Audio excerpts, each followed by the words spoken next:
The story of the book begins with the fact that one day the world changed dramatically, and it was no longer possible to turn back. Towers and dungeons that appeared out of nowhere began to spawn monsters, and they began to attack people. Chaos also engulfed the Korean peninsula, which became famous as a region where towers and dungeons were constantly appearing. The monsters there were more aggressive and stronger than in other countries, which was a real hell that did not give peace to ordinary citizens. The monster cornered a woman and child and began to roar loudly, while the small child in his mother's arms burst into tears of fear. However, even the deepest darkness can be dispelled by a bright light, because evil never remains undefeated. The young mother with her daughter in her arms looked in surprise at the bright rays of light, while her daughter looked at everything that was happening with a smile and without tears. In this novel, the bright lights were the heroes who came to the rescue and extended a helping hand to a young mother with a child in her arms. Thanks to the power of the heroes, Korea began to fight the monsters, and gradually people were able to take control of the dungeons and towers. People began to use cataclysms as an engine of industry, and gradually humanity began to emerge from its dire situation. Time passed without stopping, and Korea, along with the United States, became one of the strong countries, which attracted world-famous heroes. To prevent the emergence of monsters and dungeons, Korea founded the world's best hero training center where magic was taught. Thus, the Cube Academy was born, which became a center for training heroes with the study of advanced magic and technology. The academy had cadets from all over the world who were able to make it despite the high-level competition. One of the students was a young man with crystal blue eyes who was training hard and mastering the science of magic. Among the students were heroes who would become the saviors of the world in the future, because each of them put incredible efforts into their studies. But those who competed with them will also achieve great heights, because they did not give in to their opponents one step and continued their training. The author believed that the world was not invented by God at all, but by him, because he was all-knowing. But a certain problem arose that was serious. The award ceremony for the students who took part in the competition took place at the main stadium of the training center. One of the students in a white suit stood in front of the judge, and she announced the well-deserved first place among the first-year cadets. The first place among the first-year cadets was taken by Kim Soo-ho, who silently and with a smile reached for the award from the judge. Another first-year cadet was shocked by what he heard, and a drop of sweat ran down his cheek from the nerves he was experiencing at that moment. The world that the author described in his book was before his eyes at that moment, because it was all very exciting and emotional. He understood that this was definitely the same world, because it contained cadets, the Cube Training Center, and also blue-eyed Kim Soo-ho. People's opinions were different. Some called the young man just lucky, while others simply wanted it to end as soon as possible.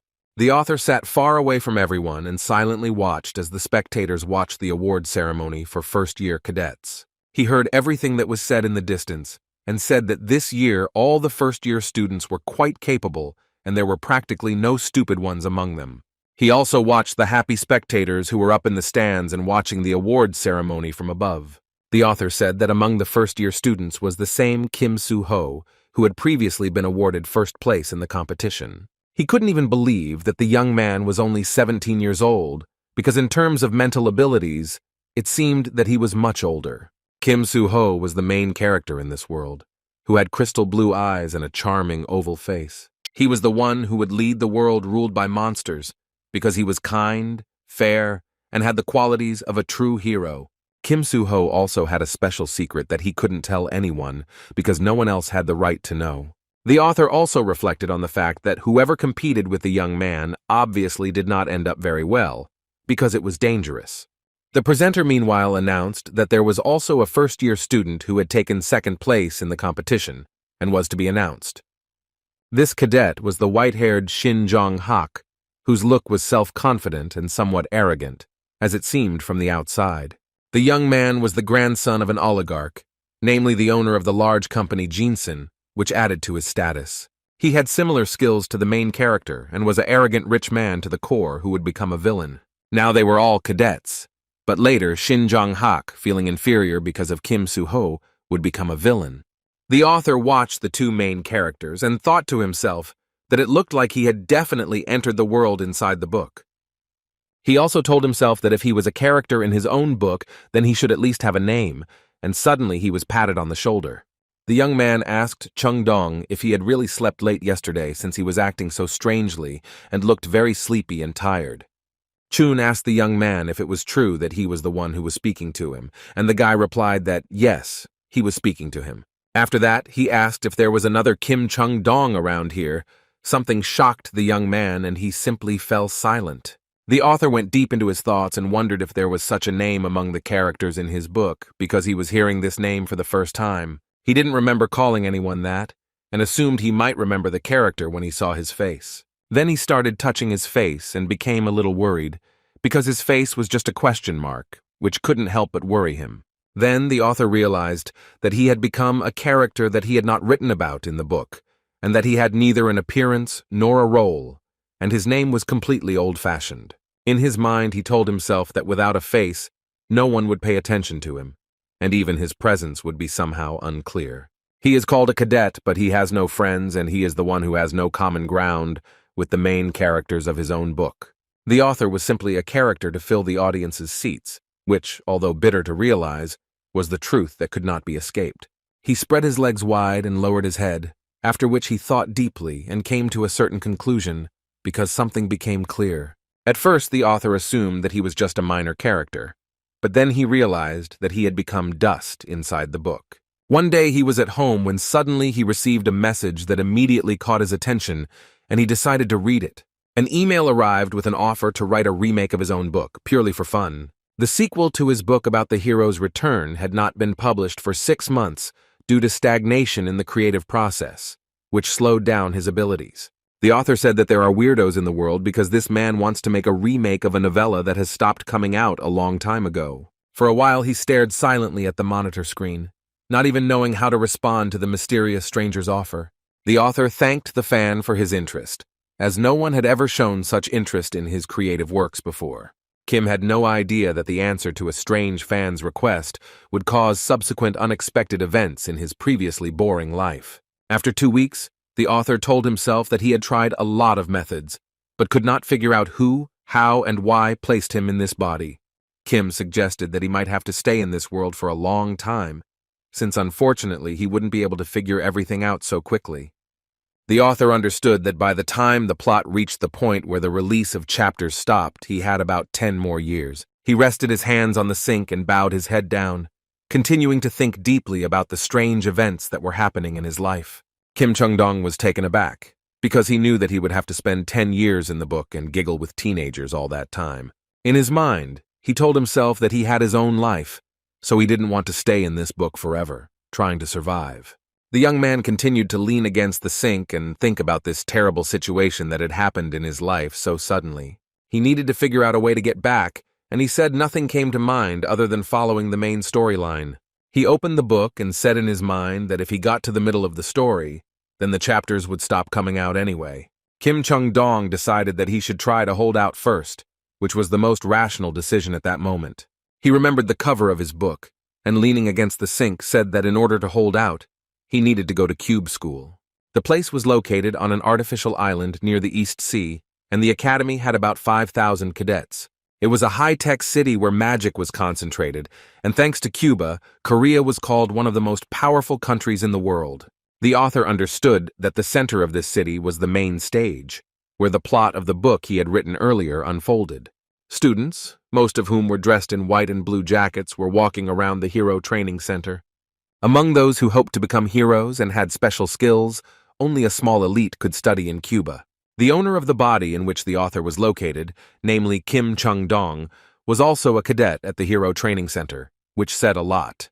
The author didn't know what skills he had, but it must have been something special if he managed to get into the Hero Training Center. He was very nervous and said that no matter what, he really hoped that the hero's abilities would help him survive.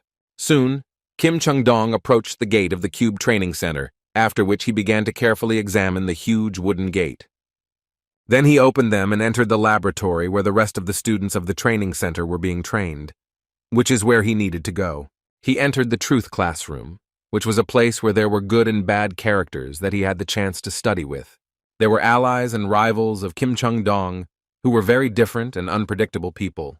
And most importantly, in Truth's class was the main character of the book, whose eyes were charming.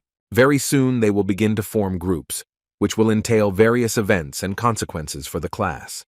And the author in Chung Dong's body would have to be around them for 10 years, without even having a face, which made everything much more difficult. He was very lonely, and he didn't even notice how the days flew by, because studying took up quite a lot of time and energy from the guy. The boy was wondering how he could possibly study all day long in high school, and suddenly something caught his attention. Under the door, he saw a cardboard box, on which it was written that it was a delivery from the training center where he studied. Kim Chung-dong immediately began to unpack the parcel and wondered what it was, because he was not told at all that he should receive something. The author continued to unpack the parcel and wondered what it could be and whether these were the personal belongings of the novel's hero.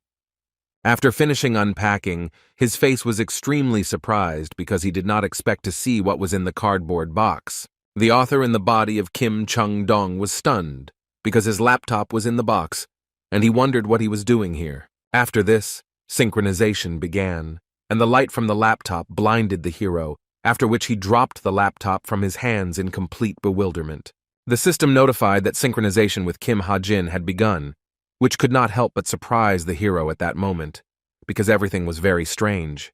He was stated to have a muscular strength of 4, sensitivity of 5, and intelligence of 4. The author in the body of a young man was extremely surprised because he realized that this was a settings log that he himself had created some time ago. After that, he wondered who could have sent him such a thing, since only he had this knowledge, which made him even more wary.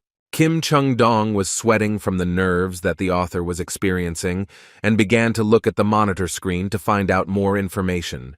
The synchronization was completed completely, after which the laptop turned off and the hero received the unique right to change the settings.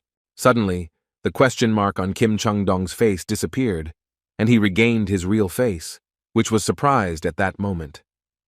After this, the system notified that all indicators had been reset for synchronization purposes, which shocked the author. After this, the laptop turned off, and the hero grabbed the laptop screen, after which he began to look at his own reflection. Kim Chung-dong was extremely surprised and wondered in his mind if this was really his real face. He looked away and wondered what had happened and where it all came from, since he hadn't done anything unusual. The phenomenon of awakening that occurs when one overcomes one's own boundaries in this world is called enlightenment. After it, you can see your abilities, techniques and skills in numbers, and also become stronger in a much more effective way. But to put it simply, from now on, the author began to see a status window, where all his abilities and physical indicators were described. Kim Ha-jin decided that he needed to look at each indicator first to objectively assess his physical capabilities. The first thing that caught his eye was the synchronization and reset, as well as the fact that the conversion cost 10 points, which he paid. The author didn't know what was going on, but because of this, his face changed, and he became weaker than Kim Chung-dong, but his stats increased. He was also concerned about the unique power to change settings that allowed the creation of inanimate object data. The author didn't remember him having such a skill, but in terms of Kim Ha-jin's importance in the world, it gets important points. He became wary and wondered if he really needed to increase his importance in this book. As the reference book said, the hero wondered if they had returned his laptop and given him powers so that he could become part of the plot of this story. After this, the digital system gave him a new notification, which surprised him and called everything that was happening nonsense that he did not believe in. The system announced that the undisclosed information would be revealed after the end of the main story, which even sounded like nonsense to the hero. Kim Ha-jin realized that if he wanted to find a way to return to his world, he would probably have to interfere with this story. After that, he moved his chair back and decided to sit down at the laptop to study the information and draw some important conclusions for himself. The hero decided that it was not a fact that he would get out of here at all if he just sat and waited until the plot of the book stopped. He realized that if the hidden information didn't help him, then maybe he could find a clue while talking to the characters. The hero also realized that for this he needed to become stronger in order to withstand the conditions of the main plot, and decided to invest points. In his book there was no concept of leveling up, and the only way was points, which were considered very valuable. The most effective way to use points was to invest in luck, which is what the author of the book recalled. Luck could be obtained not only by discovering unknown rewards in the dungeon, but also in everyday life. The author understood that the constant luck indicators could not be increased, but he could exchange them for important SP. After this, the main character decided to try to exchange 10 points for the 10,000 points he needed for development. After that, Kim Ha-jin invested 9,000 SP into luck, the level of which was 9th out of 10 possible, which made him very happy. Then the mysterious luck began to be used, which made the main character very surprised, and he looked at the laptop with a little bated breath. The system notified that the luck indicator had increased to 9 points, and the author was surprised that luck even affected this. The hero said in his mind that the main character Kim Soo-ho's magical powers were about 9 points, which meant he was very lucky. He decided to invest his remaining points in patience because he had to endure training at the Cub Cadet Training Center. Great luck was applied and patience increased to 7 points, after which the author called himself lucky and smiled sincerely. But the system warned him that an error had been detected that could affect the probability of increasing the character's stats. The hero was unhappy and realized that there were limits to the tricks, but he still managed to increase his luck and patience, which was already significant. After that, he remembered that he still had 10,000 points that he could use to benefit his future development. Kim Ha-jin leaned back and folded his arms, thinking about how to use his points wisely because it was important. Sometime later, he was at a training session where the instructor praised the students and said that they had trained well. Then the instructor announced that it was time for him to introduce himself to the new students, while the hero sat there propping his jaw up with his hand. The man introduced himself as Kim Soo-hyuk and said that he would be their instructor for the entire school year and would guide them. He said that his rating is 3,850, and in the association rating he is at the average level with the 5th rank. After this, the instructor sternly stated that there was enough information about him and said that now they were obliged to move on to the matter that was important to them. He said that, statistically, less than half of the cadets graduate from the academy without repeating a single year. The instructor also said that the academy raises heroes, which means that cadets will be evaluated according to very strict criteria. After this, the instructor strictly ordered everyone to immediately stand and follow him to determine the main weapon. Soon the teacher and students proceeded to the armory, after which he put his hand on the scanner to open the door to the room. The students looked at what the instructor was doing in surprise and remained silent, and beads of sweat even ran down the hero's face. The armory contained a variety of bladed weapons, including axes, spears, katanas, and even sharp swords with gold handles. The instructor exclaimed that he did not give them time to admire and ordered them to quickly select weapons for further use. Kim Soo-ho chose a sword for himself, and the teacher said that the weapon cannot be changed for 6 months, so they need to think about it. A charming girl with brown hair chose a bow for herself, and then pulled the bowstring to try it out. An equally charming girl with blonde hair chose a sharp sword, the shiny handle of which was delightful. The other characters also chose cold weapons for themselves, while the main character silently watched them all. In her mind, Kim Ha-jin said that all the main characters had already made their choice in favor of weapons without any problems. After that, he approached the arsenal with cold weapons and mentally told himself that now it was his turn to choose. He thought deeply, and then came to the realization that he needed to think carefully, because then he would not be able to change the weapon.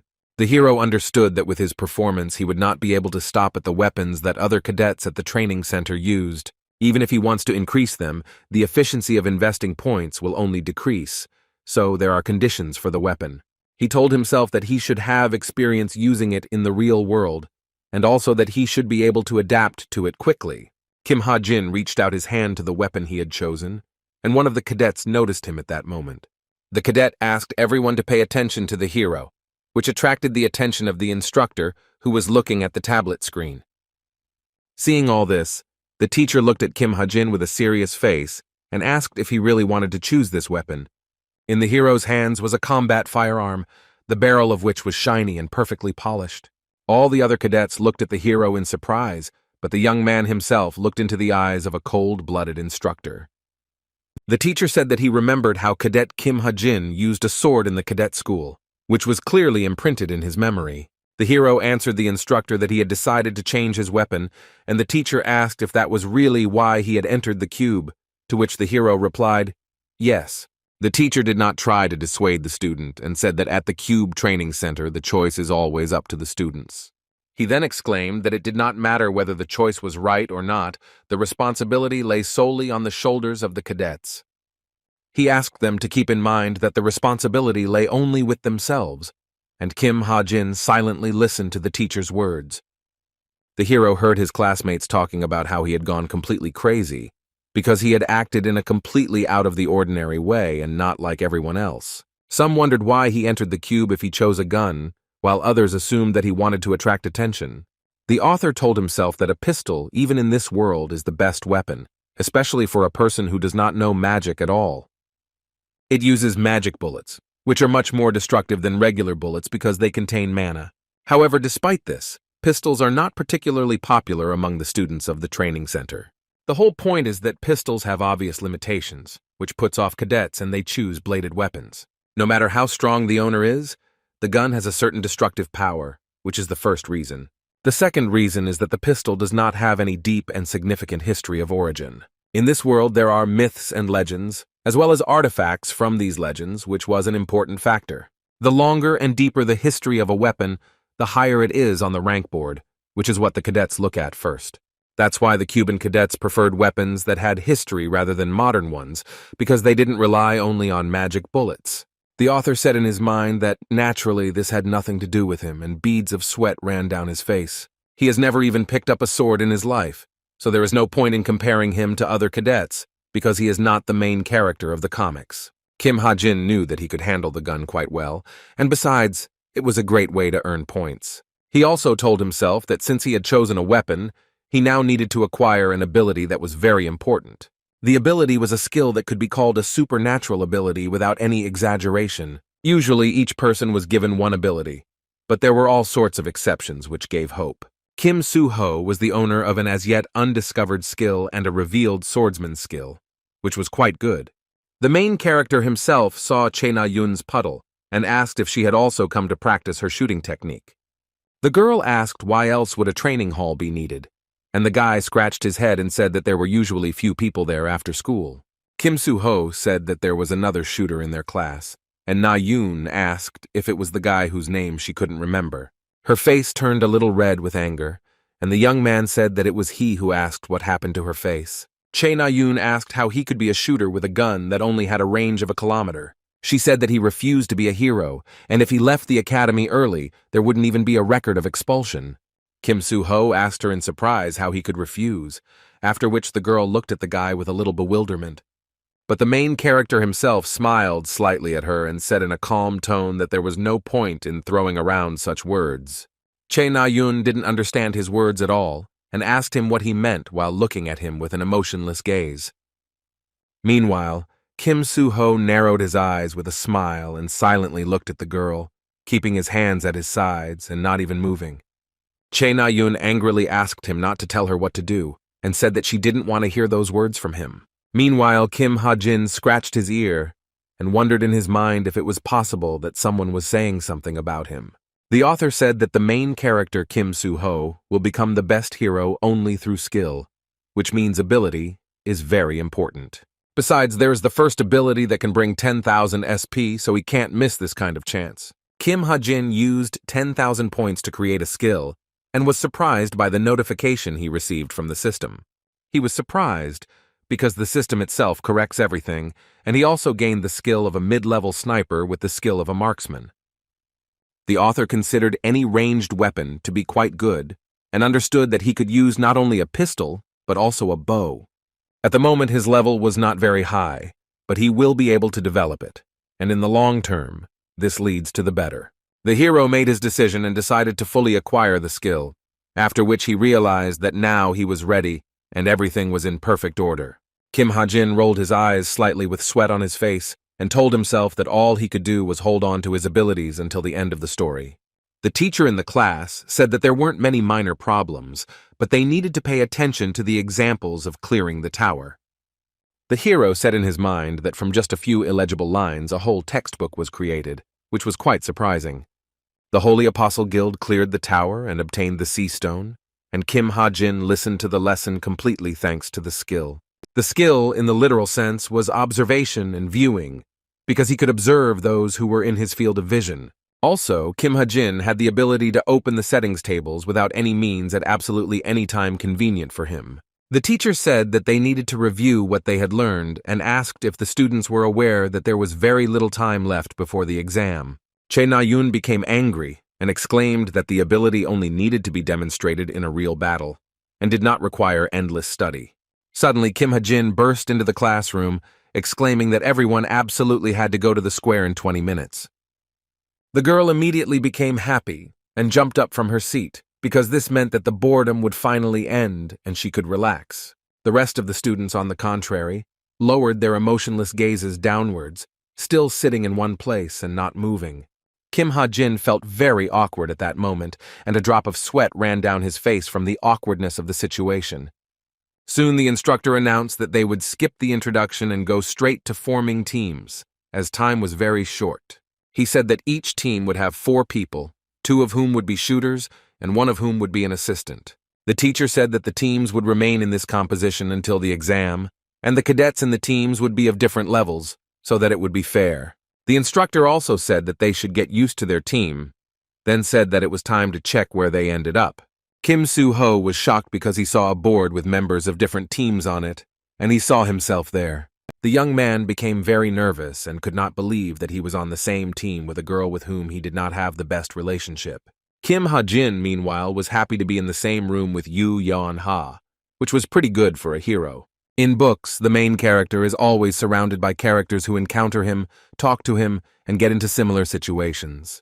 And among all these many characters, Yoo Yeon-ha was special, and his eyes were mesmerizing with their charming appearance. She was the first successor of the best Korean guild, Essence Strait, and also the heir of a famous and influential clan. At the beginning of the book, she was at odds with Kim Soo-ho, but then she came under his influence and became a reliable ally of the young man. The author thought that the more often he was involved in the story of the book, the more points he would be able to earn.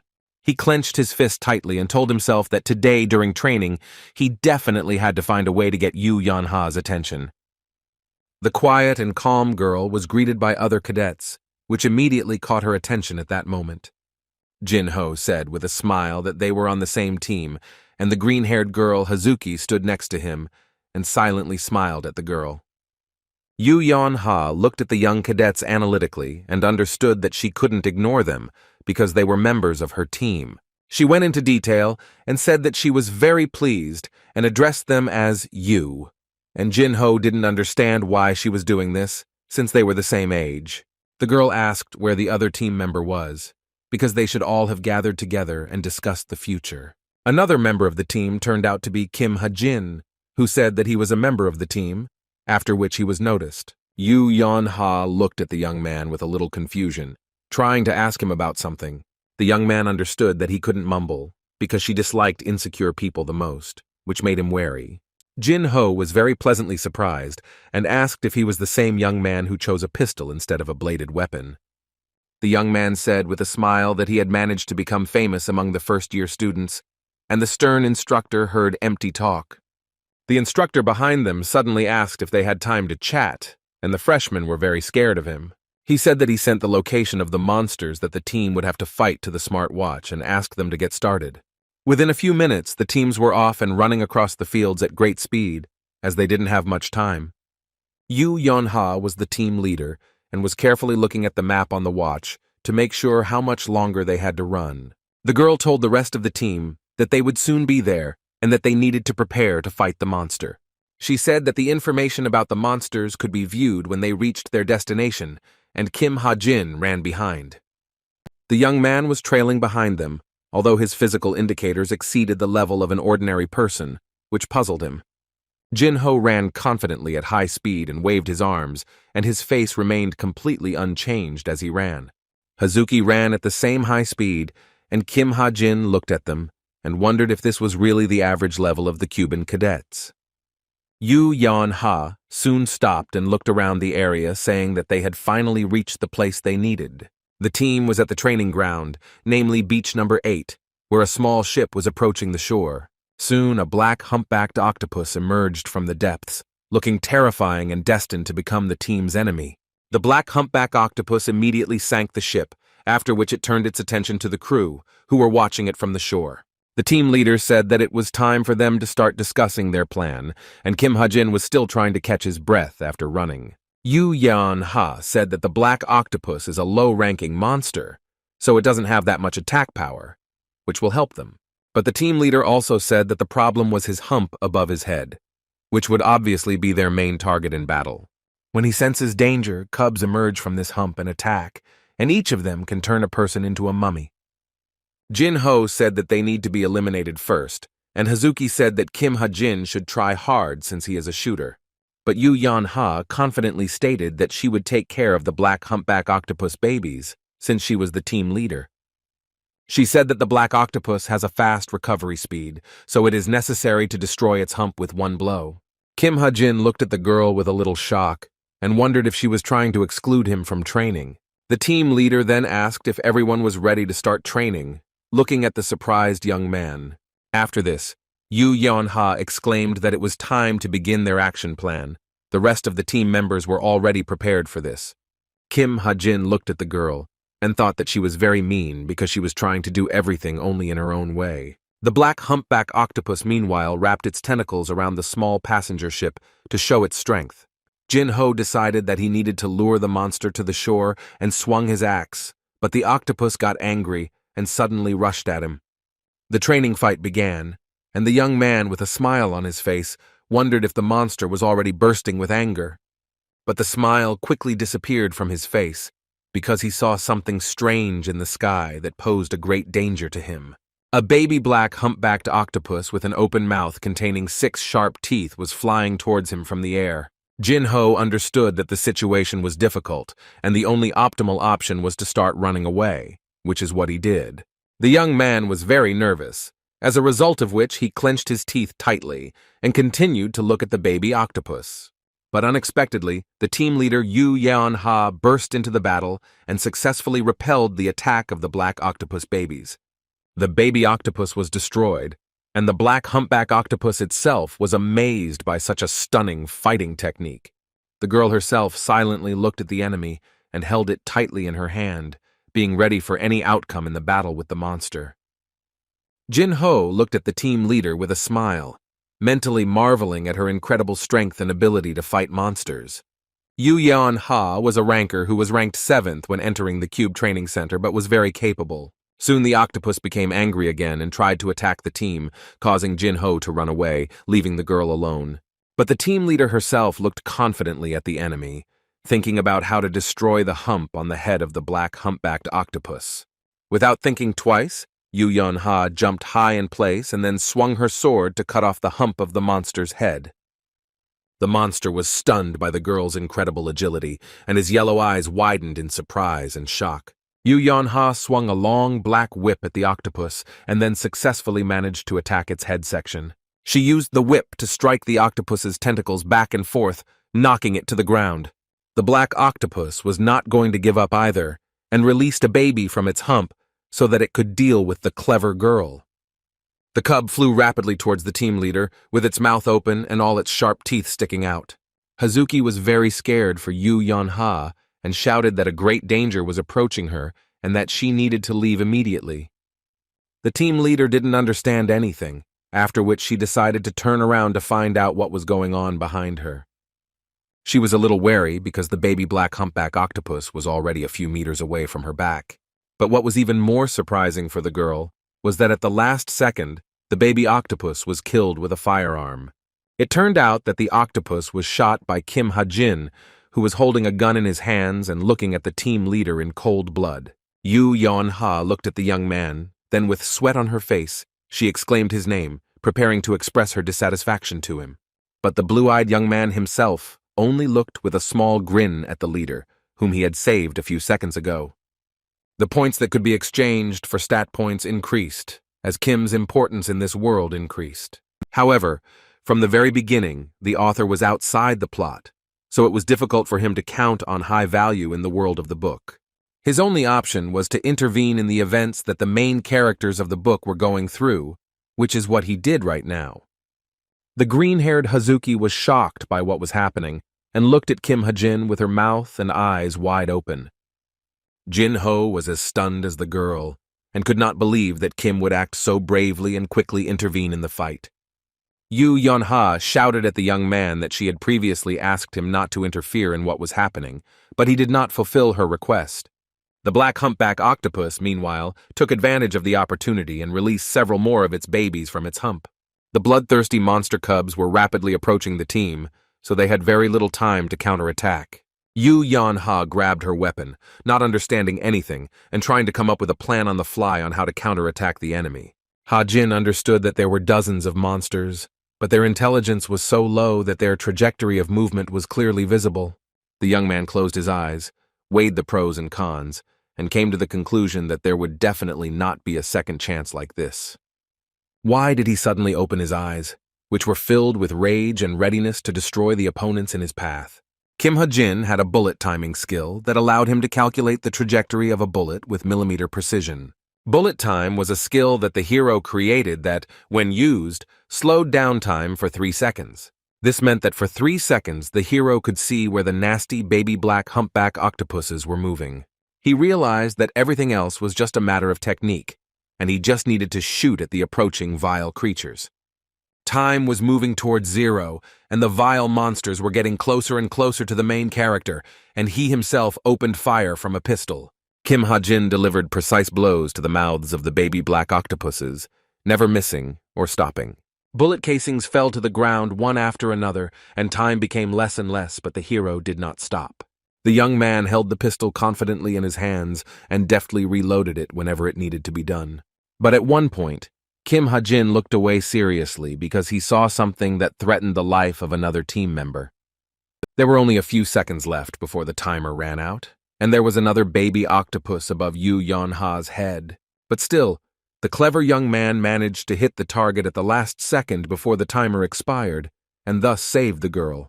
The remains of the cubs fell a few centimeters away from Yu Yeon-ha, who was surprised and turned around to look at the young man.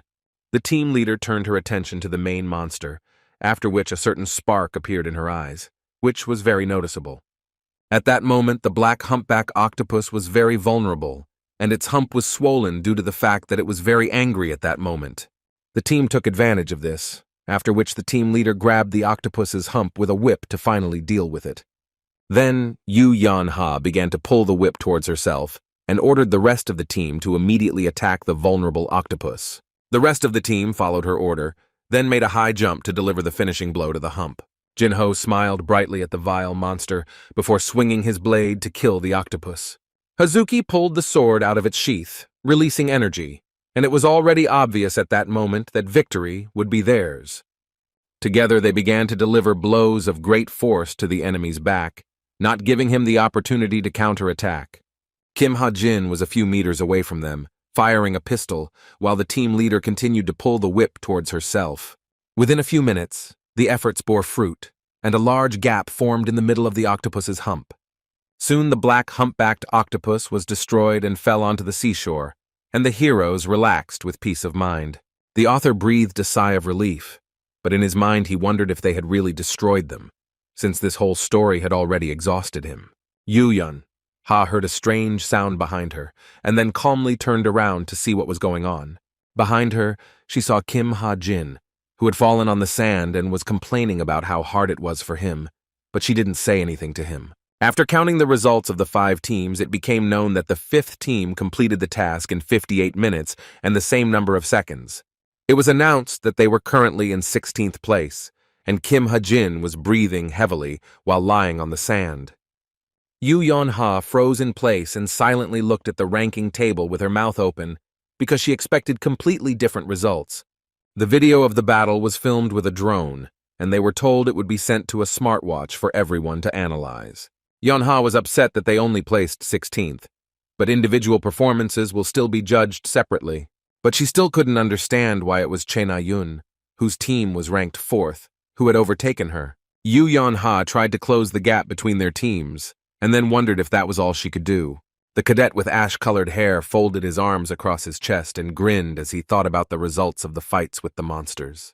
She glanced at Che Na-yoon, who was sitting not so close to him, while Yu Yeon-ha watched all this from between them. The girl couldn't stop thinking about her place in the ranking, after which she clenched her teeth, as if she was going to do something that had been bothering her for a long time. She slapped her palm on the table, then plucked up her courage and stood up from the table to finally dot the I's and cross the T's. Yu Yeon-ha began to quickly approach Chae Na-yoon, who was sitting in front of her, resting her jaw on her hand and thinking about her own thoughts. The girl approached her, and Chae Na-yoon immediately noticed that someone was standing right behind her and staring at her. But Yu Yeon-ha hugged the red-haired girl's shoulders, and the girl herself calmed down a little because she realized that this was her friend. Yeon-ha asked if she liked the practical lesson, and Chae Na-yoon replied that she didn't really enjoy it since they came in 4th place. The leader of the 5th team said that she took 16th place and continued to smile, although in her heart she wanted to rage and throw. Chae Na-yoon said that it was really cool because they got the wall shooter to be in 16th place, because he could have just pulled them down. Yu Yeon-ha realized that he was still dragging them down because they got to the place in 50 minutes, when it could have been done in just 10. However, on the other hand, his contribution to the battle with the monsters was significant, and Kim Ha-jin suspected that someone was discussing him. Yu Yeon-ha recalled that he destroyed the baby octopuses before they even reached the ground, which was very important. She also understood that all of this was done with ordinary magic bullets, and the rest of the team praised the shooter. The team leader calmly watched Kim Ha-jin, and in her mind she was wondering who he really was. After some time, the hero was in the training room and was lying on the floor, trying to recover from a hard workout. He looked at his laptop and said that he had been too busy training to check the notification and wondered how much he had grown. Kim Ha-jin had improved his stats and was also informed that he would be able to see and hear a little better from now on, which was very encouraging. During training, he used luck to increase his score, so he realized that it was not in vain that he interfered with the team leader's plan. Thanks to sports, he improved his other indicators quite well, and he also said he understood that all this was due to inspiration and luck. Kim Ha-jin took a sip of water, then told himself that since the numbers had increased so much, he could stop training. After that, he went back home, while Yu Yeon-ha was in her room, analyzing the past fight. She carefully reviewed every frame captured on video, and also paid special attention to how Kim Ha-jin shot. When the video reached the moment of the shooter's shooting, Yu Yeon-ha suddenly pressed the spacebar on her keyboard and stopped the video. The girl was surprised, because there were almost 3 seconds left until that moment, and he fired his pistol 60 times. She wondered if it was possible to pull the trigger 20 times in 1 second, and also wondered if there was a continuous fire button. Yu Yeon-ha understood that his reaction was not like everyone else. His health was low, unlike the others, and he also suddenly changed his weapon. She folded her arms across her chest and wondered why she hadn't seen him at Yawan High School, and at that moment, she received a notification on her smartwatch. Yu Yeon-ha read the message from Shin Jong-hak with a sweet smile, who cheekily asked her what she was doing. The girl immediately answered him that she was analyzing the video from the fight, and the guy said that she was doing all sorts of nonsense again. Yeon-ha wrote that in order to manage the guilds, she needs to learn to spot capable personnel, and the guy said that she is surrounded by nothing but scum. He asked who the guy with the gun was on her team, and the girl smiled and said that there was something cute about Shin Jong-hak after all. Then she wrote that the shooter could handle the task, and the guy asked if she was lucky to have him, which made her think. In the guild office, meanwhile, the secretary told the girl that her visit to the guild was scheduled for Friday in 2 weeks. The girl said that she understood everything, after which she asked the secretary to be sure to look at where she was pointing.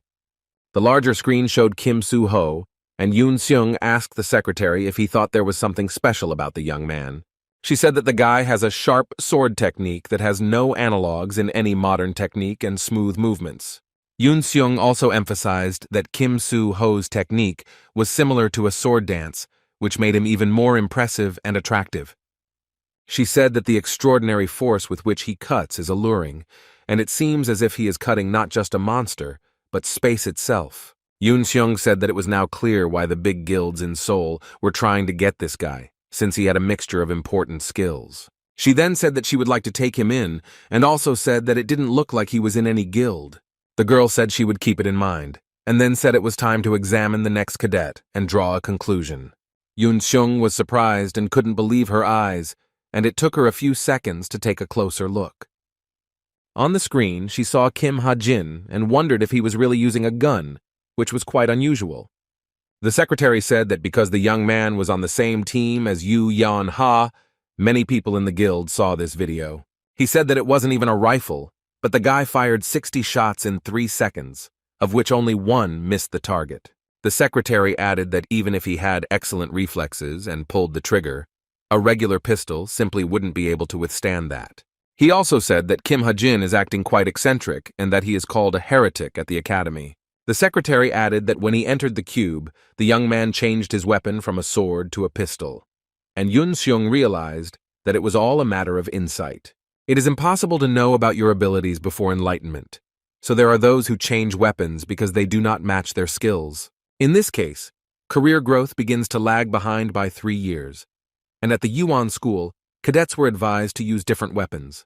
Yoon Seung said that Kim Ha-jin is developing quickly, but if he is limited to one gun, then there is nothing special about him. She did ask if there were any scouts available to look after him, but the secretary replied that they were all fully booked at the moment. The girl said that in that case, they would leave the guy for now, because if a diamond is in the dirt, it will start to sparkle on its own. Then she turned her gaze to the side and quietly said that everything would soon be clear, but a cunning plan was already maturing in her head. She believed that it would soon become clear whether Kim Ha-jin was a heretic or not, and in the meantime the young man slept soundly in his bed. On Wednesday, the blue-eyed and agile Kim Soo-ho was in training, swinging his sword, preparing to deliver a precise blow to his opponent. His brown-eyed opponent, however, was only wearing gloves, but was not afraid at all, and gritting his teeth, swung at his sparring partner. Wednesday was the day for one-on-one training fights, and on this day the cadets trained hard and gave it their all. One-on-one fights were held in teams, each of which consisted of 2 cadets, who were supervised by a referee. All the cadets used their main weapons because it was much easier to evaluate, and it was also less painful. The instructor was very strict and shouted at Kim Ha-jin, who was ranked 934th on the list. The referee placed his hands on his waist and ordered the young man to stand up immediately, and Kim did not understand why he was fighting only with him. The instructor said that the training pistol was still being made, and training with a real pistol was too dangerous. The teacher said that this was why the young man was made to fight with him, and Kim Ha-jin shouted that he was giving up because he couldn't do it anymore. The instructor clenched his fist tightly and then exclaimed that in a real fight it would be impossible to give up, so one had to fight to the end. He swung his fist and ordered to immediately strengthen the defense, and Kim Ha-jin looked at the instructors with excitement at that moment. The young man understood that he couldn't give in to weakness, so he concentrated as much as possible and was ready for any outcome in the fight.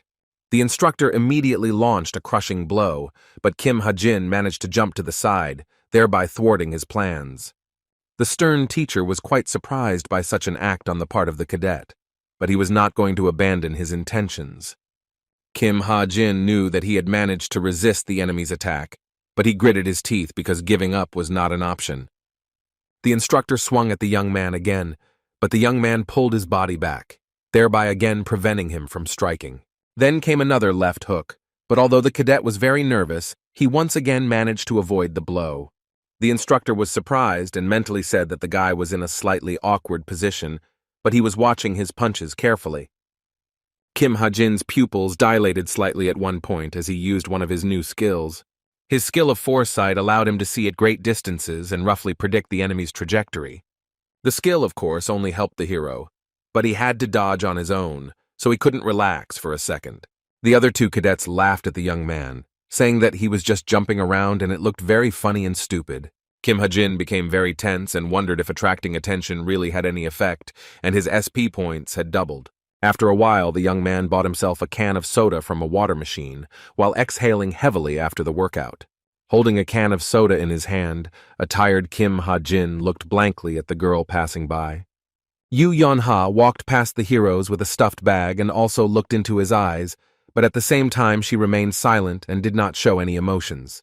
At one point, her gaze became arrogant and she looked at the young man as if showing her indifference to him. Kim Ha-jin also looked at her without emotion and slightly arrogantly, while still remaining completely silent. Yoo Yeon-ha walked past him, and the author in the body of a young man said in his thoughts that even though he wrote the book, she had a terrible character. He then decided to conduct a small experiment and then pressed the button to dispense soda from the water dispenser. The soda machine dispensed another can of water, after which the young man turned to the girl and she immediately turned around. After that, Kim Ha-jin immediately threw her a can of soda, which the girl deftly caught, but continued to remain silent. Yu Yeon-ha asked the guy if he was bullying her, and the guy responded to her question by asking what she was even talking about. He said that she had helped him a lot during the last training session, and that he also wanted to be friends with her, which surprised the girl a little. Kim was curious to see how many points he would get after talking to the main character, and this was all an experiment. Yu Yeon-ha thanked him and said that she didn't need water, then scratched her head and said that she wanted to say something else. She threw the can of soda back to the young man, and he silently caught it, slightly confused by the situation. The girl asked not to address me informally without permission, and also added that this was the first warning on this matter. Kim Ha-jin, holding a can of soda in his hand, lowered his gaze and remained silent in response to her words, and the girl began to leave. While walking down the street with her bag, Yu Yeon-ha stopped at one point because she felt something strange and incomprehensible to herself. She noticed that the weight of her bag had changed, which was very noticeable compared to her recent weight and was alarming. She immediately stopped and decided to open the bag in order to examine its contents and understand what was going on. In Yu Yeon-ha's bag, she found a can of soda that Kim Ha-jin had slipped in, which made her very angry at that moment. The girl immediately grabbed a can of soda and, clenching her teeth in anger, swung her arm to throw it straight into the trash can. But at the very last moment she stopped because she realized that it was useless to waste her nerves because there was nothing wrong with it. The girl then put the can of soda back into her bag, after which she told herself that the water wasn't to blame for anything. The author remembered that Yu Yeon-ha likes simple food like Coca-Cola, ramen, burgers, but because of her reputation, she can't buy them. He also realized that he would have to interfere with the main plot, since short dialogues would not earn him many points. Next, there should be an attack on the museum by human monsters, who were people who made a contract with the devil. In exchange for their souls, they gained enormous power, became subordinates of the devil, and spread throughout this world. The purpose of this incident was to kill a specific person, for which they hid in the weapons museum and waited for the right moment. They were destroyed by the main characters who came on a tour, and thanks to this episode, Kim Soo-ho attracted the attention of others. The episode will feature Kim Soo-ho and Chae Na-yoon, and the human monsters aren't that dangerous yet since this is just the beginning of the book. In his mind, the author said to himself that this was great because he had the opportunity to interject into this episode, which was exactly what he needed. First, he needed to find a way to get on a tour of the museum, and the security guard asked the cadet why he wasn't going to the dormitory. The guard ordered him to immediately give his number, and Kim Ha-jin asked for forgiveness and began to leave with a laptop in his hands. The hero had a lot of different items on his laptop, as well as a new message in his email that he hadn't read yet. In Cuba, there is a community called clubs, which are groups of cadets with common interests. Hobbies include science, martial arts, practical training, hobbies, and anything else that might interest cadets. There were about 100 different communities in Cuba, which was quite a large number for a training center. These clubs were aimed not only at self-development, but also at communication between cadets, which was also important. The chairman of the travel club, Oh Han-neon, thanked everyone for participating in their travel club. She also said that there are quite a few new people in the club this year, and many of them are amazing and nice people. Among them were Kim Soo-ho, Chae Na-yoon, Yu Yeon-ha, and many other cadets who were also nice people. Oh Han-neon was very nervous and said with a trembling voice that when he received the application to join, he did not know whether it was real or not. Everyone listened attentively to the young man, and he said that he would tell them again about their club called Healing Rain. The chairman said the club's purpose was relaxation, and twice a month they would organize trips outside of Cuba using the portal. He said that today they would conduct a tour of the club and also take a mini-trip not far from here. Oh Han-neon said with a smile on his face that they would be heading to Seoul, which should have made many of the new club members happy. The author in Kim Ha-jin's body listened attentively to the young man, but at the same time maintained a cool mind and extreme attentiveness. He told himself that this coincided with the content of his book because they would split into pairs and set off on a free journey. His goal is the Seoul Arms Museum, where he will go with the main characters, and then slightly integrate into their story. Oh Han Nyan asked to draw lots, and the author became a little embarrassed and wondered if this was how the teams were distributed according to his plot. Yu Yeonha drew lots and then said that she was on Kim Ha-jin's team, and then looked into his eyes. The young man widened his eyes and looked back at the girl, realizing that he would indeed be on the same team with her. The girl approached him, and holding her hands to her chest, suggested that they go separately, while confidently looking the guy in the eyes. Kim Ha-jin, slightly excited, said that he agreed, and it would be better to do so, and the girl turned her gaze away from him. After this, Yu Yeonha began to leave, but at the end she said that she had something else to tell him, which made the young man wary. She turned around and, looking sternly into the young man's eyes, said that she had already asked him not to address her familiarly, but he continued. Soon they arrived at the National Arms Museum, which houses the largest exhibition hall of weapon models in Korea. Kim Ha-jin put his hands in his pants pockets and began to walk calmly and relaxed through the weapons museum.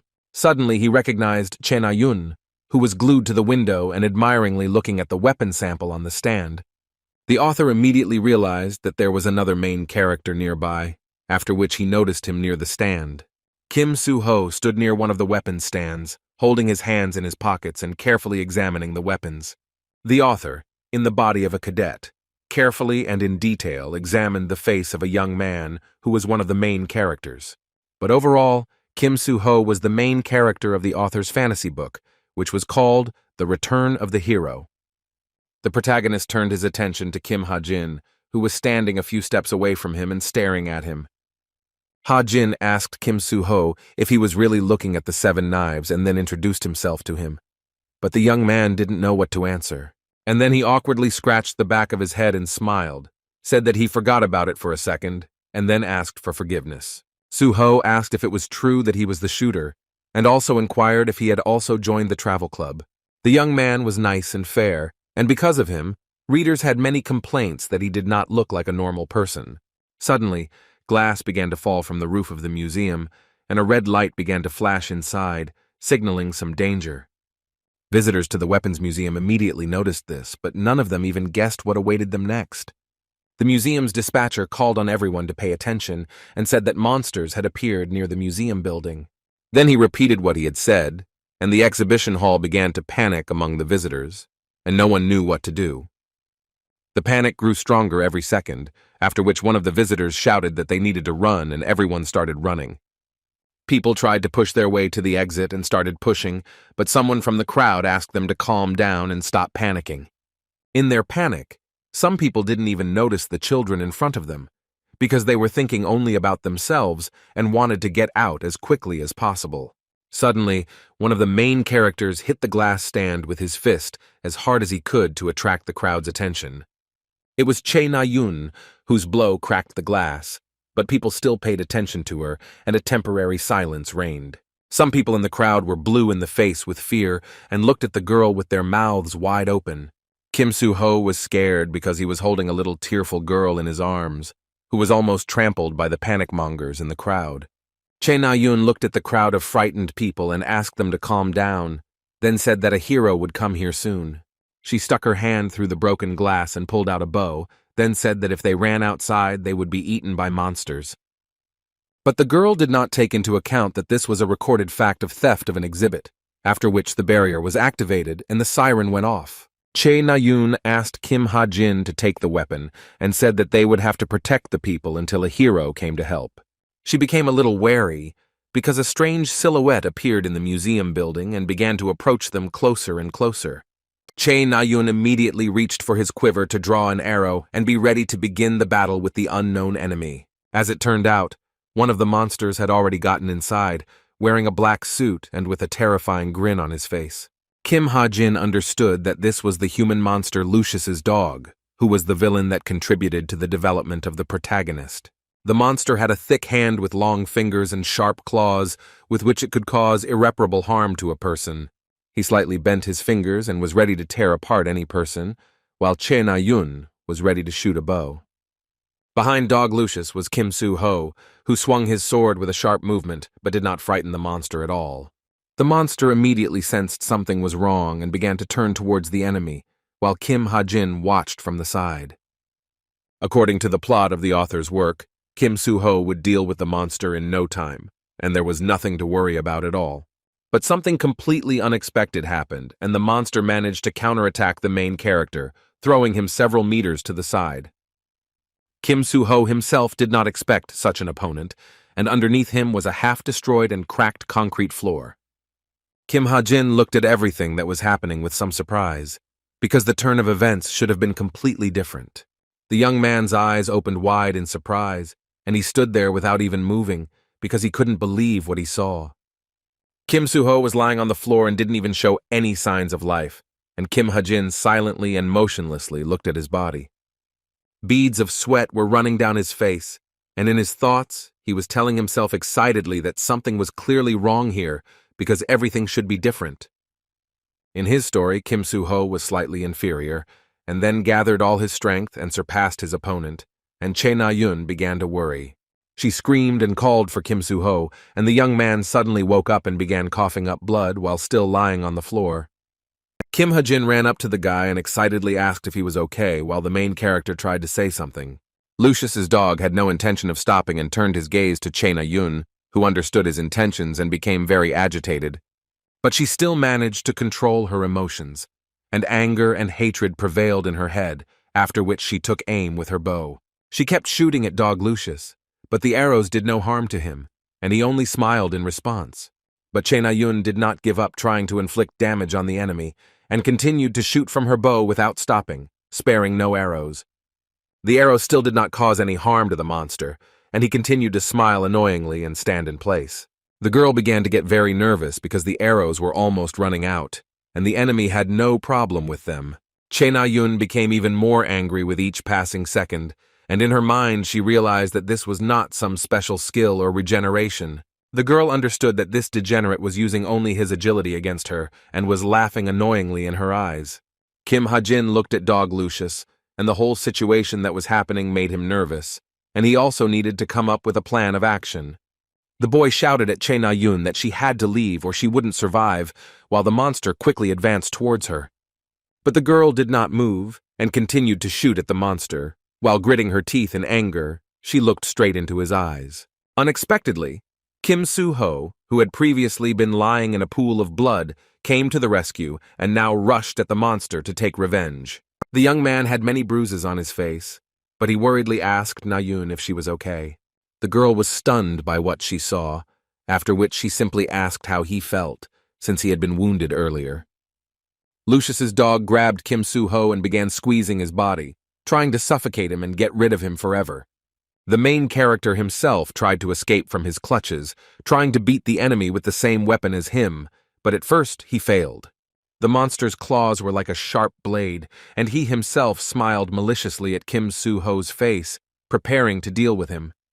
The young man was stunned, because dog Lucius's body changed right before his eyes, which was very alarming. The monster began to approach the main character even more closely, while Kim Soo-ho, on the contrary, tried with all his might to move away from him, moving backwards. The semblance of the devil swung at the main character, and the young man tried to defend himself in every possible way, putting his hands out and getting in his way. The monster began to strangle Kim Soo-ho, but at one point something happened that made dog Lucius look away. It was Che Na-yun who fired her bow once again, which served as a distraction for the monster. The girl continued to shoot the monsters in the back, and several arrows were sticking out of his back, which he noticed. Lucius's dog began to turn around little by little, and Che Na-yun continued to shoot at him with her bow and arrow without stopping. But something completely unexpected happened, and the girl's eyes widened in surprise, and she could no longer resist. The monster used its devilish ability and released a bloody beam that threw the girl aside. The monster's ability had pinned the girl tightly against the concrete wall, while Kim Ha-jin watched silently with sweat on his face. He realized that at this rate someone could die, and then shouted at all the civilians to immediately retreat. Lucius's dog grabbed Che Na-yun's head tightly and didn't even give her the opportunity to breathe, and the hero became even more nervous. Barely containing his panic, he wondered why the plot had changed so suddenly, because everything should have been different. Opening his laptop, the author mentally told himself that he needed to calm down and do what he could do now to help others. Then he took a pistol out of his pocket and began to try to load it with trembling hands, but he couldn't do it. He realized that he wouldn't be able to even scratch the monster with such bullets, and even if he increased his strength, he wouldn't be able to kill him. But still, it was the world from the author's book, so the basic settings did not change at all, which could already play into his hands. Then the author, in the body of a cadet, began to type commands on the laptop keyboard while being maximally focused on the process. He started editing the settings of the magic bullets, which he did, and the bullets became much better and stronger. The reason there are so many different heroes in the world is because their properties and compatibility allow them to overcome level differences. Kim Ha-jin took aim at the demon, then held his breath for a moment, preparing to deliver a precise and accurate shot. He realized that this human monster had demonic properties, after which he began to gradually pull the trigger. The author understood that only light can destroy darkness, and then he shouted at Kim Soo-ho because he was in his way. Kim Ha-jin shouted very loudly and asked the protagonist to immediately get out of the way, after which a white light bullet flew out. The white light bullet slightly blinded Dog Lucius, and he desperately tried to stop it with his hand, but it didn't work. The bullet successfully hit its target, causing the demon to scream at the top of his lungs from the incredible pain he was experiencing. Despite the pain, Lucius's dog still held tightly onto Chae Na-yun's head, who had already lost consciousness. But he still dropped it from his hands, and Kim Ha-jin dropped his firearm, looking at the girl falling to the floor. Kim Soo-ho looked at the monster who was suffering from incredible pain from a gunshot wound. Kim Ha-jin fell to his knees and said in his mind that with this move he had bought enough time for the others. A bright blue light appeared around him, blinding the enemy's eyes, and the young man himself sat with sweat on his face. Kim Soo-ho gathered his strength and grabbed his powerful sword, preparing to finally deal with the insidious enemy. Lucius's dog looked at the bright blue light with slightly narrowed eyes, not understanding what was happening around him and what to expect. The magic of the sword that cuts through everything in its path was activated, and so this time, the monster was finished. Kim Soo-ho gathered all his strength and will into a fist, then made all possible efforts and swung his sword at the enemy with a shout. Lucius's dog began to scream even louder from this incredible pain, and all possible efforts of the main character brought very great results. After that, the demon fell to the floor, powerless, and Kim Soo-ho stuck his sword into the concrete floor while kneeling and lowering his head. The main character was sweating profusely, and was also breathing heavily as a result of a tough fight with the enemy. Chae Na-yun was also kneeling and trying to catch her breath, because Lucius's dog almost strangled her with his dirty paws. Kim Soo-ho walked up to the sweating girl and patted her on the shoulder, asking if she was okay after what happened. The girl tried to catch her breath and was very angry, as a result of which she threw the main character's hand away from herself with a strong blow. Kim Ha-jin asked him to leave the girl and said that her brother would come soon and calm her down, as was in the plot of his book. After these words, Kim Soo-ho and Chae Na-yun turned their attention to the young man because his words were very attractive. The girl, with great surprise, asked the young man again what he had just said and whether she had misheard. But after that, she almost lost consciousness again, which really scared Kim Soo-ho, who was very worried about the girl. Somewhere on the street, meanwhile, many fire monsters were attacking people, which led to terrible consequences. But they were all defeated with professional swing of cold weapons, which spoke of serious skills and hard training. It turned out that Yun Seung had such skills, and with the help of 2 swords, she deftly smashed the monsters without giving them a chance. A paramedic climbed out of the ambulance and reported to the deputy leader that the situation near the museum had been resolved. He also said that according to eyewitnesses, a human monster appeared there, but it was immediately destroyed by the Cuban cadets. Deputy Leader Yoon Seung said that the Academy cadets were really great, and then asked who was there. The paramedic said with a little excitement that it was Chae Na-yun, Kim Soo-ho, which already surprised the girl, but was still unsaid. The man did not have time to finish speaking, and Yoon Seung did not listen and immediately rushed to the museum building because it was important to her. She smiled and thought that she was very lucky because she had a chance to meet the hero Kim Soo-ho. On the way to the museum, the girl tried to think of a topic for conversation and how to start this very conversation with the young man. Running up to the museum, she saw Kim Ha-jin and realized that she had arrived just in time because the cadets were still on the museum grounds. The young man himself was somewhat surprised, because a girl stopped right in front of him and examined him.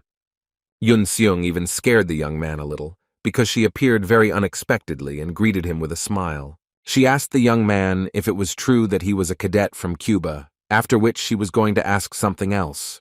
Kim Ha-jin immediately understood everything and said that Kim Soo-ho was inside, and the girl thanked him with a smile. Deputy Leader Yoon Seung entered the museum building where civilians who were frightened by what happened earlier were passing by, but only after a few minutes, the girl noticed something strange that had happened to her just a few minutes ago.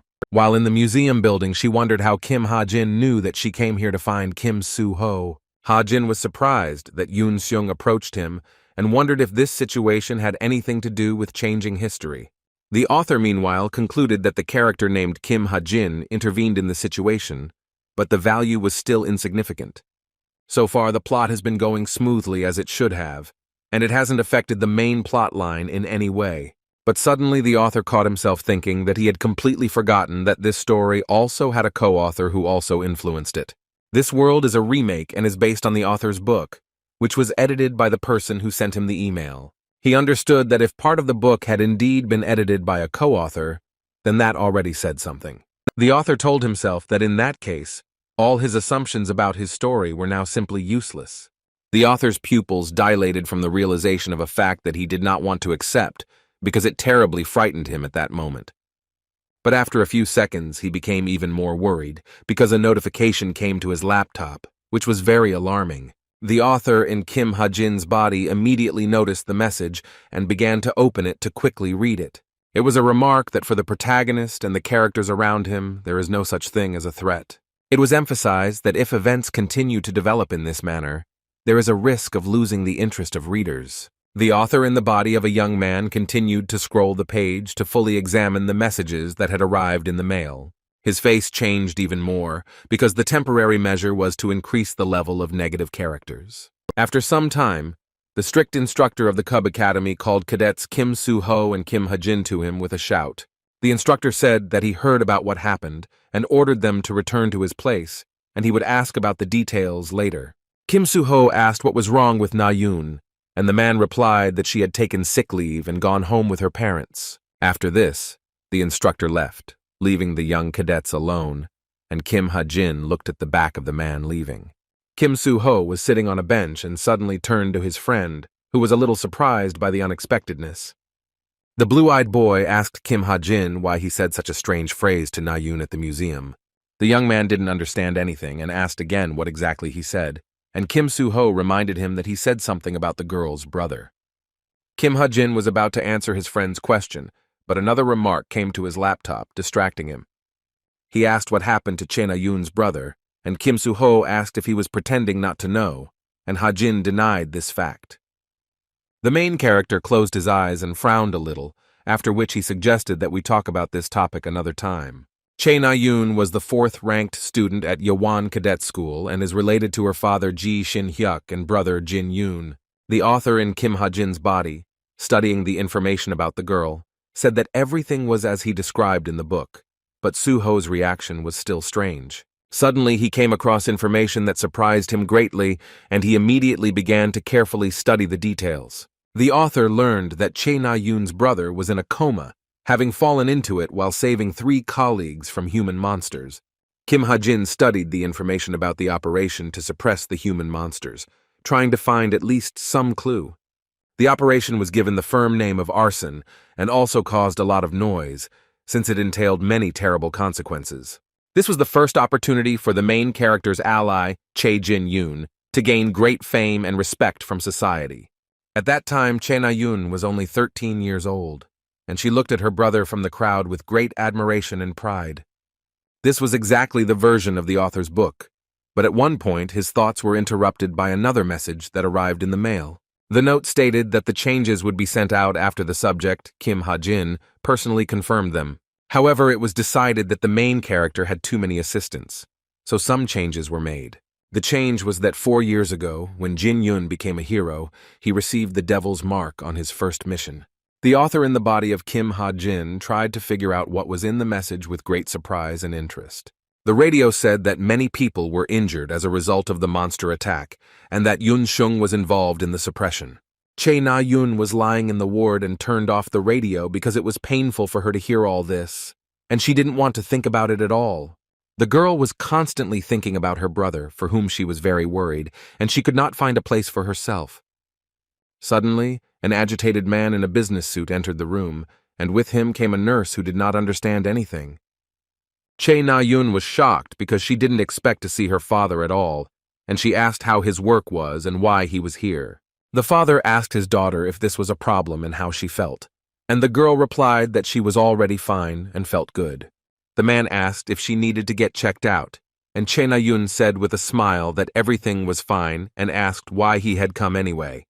The father said that he was very worried about her, but the girl looked him in the eye and said that she really was completely fine. After this, the girl turned to her father, who looked with excitement and regret at his beloved daughter, for whom he was so worried. Che Na-yun shrank and asked her dad if she could meet him again before being discharged, because she missed him very much. The father felt very sorry for his beloved daughter, because he understood how much she missed him, and he looked at the girl with regret. Then he gently took his daughter's hand and said that of course they would be able to meet again, because he loved her very much. Demons were beings higher than human monsters, and left marks on people, thereby turning them into demon seed. After an incubation period of 5 to 6 years, the humans would turn into powerful demons who would do the same. Che Jin-yun was already halfway through his incubation period, as he had received the demon mark on his first mission. There was only one answer to this confusing situation, and at that time, Na-yun was approaching her brother's room, who was in a coma. Before the demon awakened in Che Jin-yun's body, it was necessary to kill it as quickly as possible, not allowing this to happen at all. Meanwhile, Che Na-yun was in the ward of her beloved brother, who was in a coma, and it was unknown whether he would survive. The author began to drive away bad thoughts and wondered how it was possible to kill Jin-yun if it was not so easy to do. It was impossible to hire a man to kill, because no mercenary would take on the murder of an oligarch's offspring. The young man showed no signs of seed germination, so it was impossible to do anything. There was no way to stop the demon inside Jin-yun, and even when heroes enter the fight, casualties among them are inevitable. In that case, now is not the time to do anything, because the heroes will play a big role in the second part of the author's work.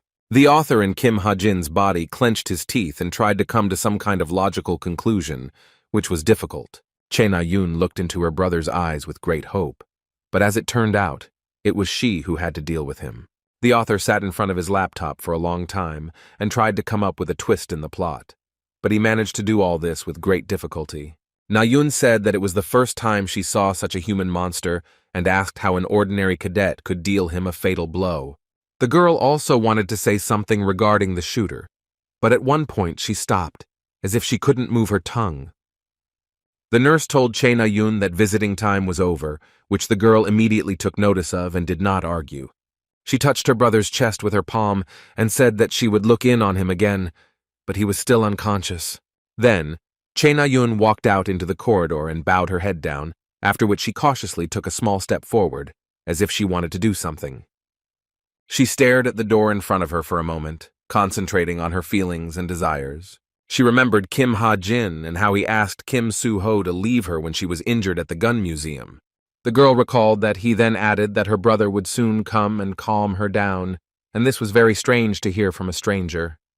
Che Na-yun's bangs covered her eyes, and she wondered how Kim Ha-jin knew what was going to happen in the future. Then she raised her head and her eyes glowed yellow, and her gaze was cold and emotionless at that moment. Meanwhile, Yoon-seung was looking through the government organization's materials in the Tower of Heroes, which was completely illegal. But the girl said she was just going to take a second to look at the records of today's incident at the Seoul Weapons Museum. After watching the recording, she said that traces of mana with the property of light were found in the monster's body. She also realized that such a person could become a dangerous opponent for the monster, so it was necessary to recruit him. She assumed that one of the 3 cadets had used mana, and the assistant confirmed that this was indeed the case. Yoon-seung began to analyze the situation and said that Kim Soo-ho and Che Na-yun were already under her close surveillance. She heard about the last cadet for the first time, and she also saw that he was in 934th place. The author, in the body of Kim Ha-jin, was working on his laptop, and in his thoughts he said to himself that he had recently realized one important fact. He realized that other people couldn't see his laptop, and he didn't have to worry about the main characters and check the contents of the book. He also added a feature to the laptop when he found out it wasn't visible to others, and in the meantime, Rachel was declared the winner. Kim Ha-jin looked at Diamond lying on the floor, who had lost the battle, and his self-confidence was lower than usual. If settings that differ from the plot appear within a radius of 30 meters from the hero, he immediately receives notifications. The author was thinking that this was much more effective than messages from a co-author after his confirmation. Behind Kim Ha-jin, Chae Na-yoon suddenly appeared, coldly glaring at him and offering to fight. The young man turned around and looked condescendingly at the girl, but initially did not respond to her proposal. Then he replied that he didn't want to, and the girl asked if he was afraid, and also added that he himself was chatting about other people's families. Kim Ha-jin said that these were real bullets, and he did not want to be scolded for injuring his classmate during the fight. The young man's words made Chae Na-yoon very angry and irritated, causing her to grit her teeth, burning with the desire to hit him. Suddenly, an instructor appeared and shouted, asking what they were doing there, and the cadet silently looked at the instructor sternly. The instructor ordered Chae Na-yoon to return to her place because Kim Ha-jin did not have a training weapon. The girl was angry about the whole situation and simply obeyed the order, while the young man continued to work on his laptop. In his mind, the author told himself that he shouldn't apologize to Chae Na-yoon now, because now is not the right time for that. The hero had primary goals, one of which was to try his best and make great efforts to become stronger. And the second goal was to kill Chae Na-yoon's brother, to prevent the demon inside him from manifesting, because there is no other way out. Even if Kim Ha-jin's relationship with Na-yoon improves, she will only be betrayed by him later. Truth Club leader Yoon-hyun welcomed everyone to the Truth class's introductory lesson while smiling sincerely at the guests present. He said that the purpose of their club is to analyze monsters and research strategy, and they meet every week to discuss. Club Chairman Truth asked everyone to read the brochures that were distributed to each guest. The girls looked at Yoon-hyun with admiration because he had an attractive appearance and knew how to keep attention on himself. Kim Ha-jin was also in the hall, and in his thoughts he realized that all these qualities were just demonic abilities. Yoon-hyun will become a villain who will be responsible for evil deeds, and after making a contract with the demon Lilith, he gained the skill of charm. The man-monster has a target that he is currently hunting, and which is of great value to him. And this girl is also the reason why Kim Ha-jin joined the Truth Club, because she is also very important to him. That girl was the charming Yoo Yeon-ha, who sat silently on a chair, her hands folded at her chest, expressionless. Yoon-hyun said that they had an introductory meeting today, so he would just tell you a little about the Truth Club's activities. He showed an above-average monster, a mountain tyrant, that appeared during an outcall and is almost 50 years old. Regardless of the location of the monsters, information about high-ranking monsters is of great value and is worth a lot. Then, Yoon-hyun asked Yoo Yeon-ha with a smile what the vital information was about this mountain tyrant. The girl replied that it was unknown, and the leader said that the answer was correct, and the task of their club was to discuss such cases. Yoon-ha said that those who wanted to could stay for the meeting after class, and Kim Ha-jin asked Yoon-ha if she would go to it. But the girl simply remained silent in response to his question and began to leave, and the young man felt a little awkward. This angered Kim Ha-jin, and he called her again, but this time he called her Miss and asked if she would go to this club meeting. Yoo Yeon-ha replied that yes, and perhaps she would be able to obtain useful information, and the young man thought about it after her words. He asked the girl if he wanted to tell the dungeon clearing team in his guild, and Yoo Yeon-ha looked at him silently. The Essence Straight Guild was created 50 years ago during a powerful magical explosion that led to the creation of dungeons. The key figures in this guild were the family of the charming Yoo Yeon-ha, who made a great contribution to the development of this guild. At the moment, this guild is one of the largest, which has great influence throughout Korea. Kim Ha-jin said that the vice guild leader's influence has been declining lately, so Yeon-ha also feels threatened. He asked if it was true that this was why she wanted to go to the meeting and get information, and the girl asked what he was getting at. The young man said that he would tell her about the mountain tyrant's weak points, which was supposed to attract Yoo Yeon-ha's attention. The girl was shocked, and Kim said that if she wanted to run the guild without problems later, she had to start making an effort. Ha-jin said that the tiger has a small blue pattern on its heel, and if you hit it right there, it won't be able to move anymore. The boy said that this information was not free, and then asked if her guild had an arsenal, which surprised Yu Yon-ha a little. Kim Ha-jin said that he wanted her to get him the Desert Eagle, which was golden and black in color. The girl was very surprised by his whims, because the Desert Eagle was a very powerful pistol for professionals. Yu Yon-ha asked what he based his claim on, and also asked if he had any evidence. In response to her questions, Kim Ha-jin smirked slightly, as if he was about to show her the evidence for his claims. But unexpectedly he said that he had no evidence, after which Yu Yon-ha looked at him in bewilderment. She got angry and started to leave in a rage, saying that she had simply wasted her time, and the guy said that it would be to her advantage to believe him. Ha-jin thought that if she ignored his words, then information worth billions would become useless. But if she believes, then he will have an army of allies, and in the meantime, Yon-ha asked the secretary to convey something to the team. She said that the important part of the mountain tyrant is the blue pattern on the heel, and asked to tell the team to check it out. Kim Ha-jin read the loan agreement and was shocked to see that the amount to be paid was 300 million Korean won.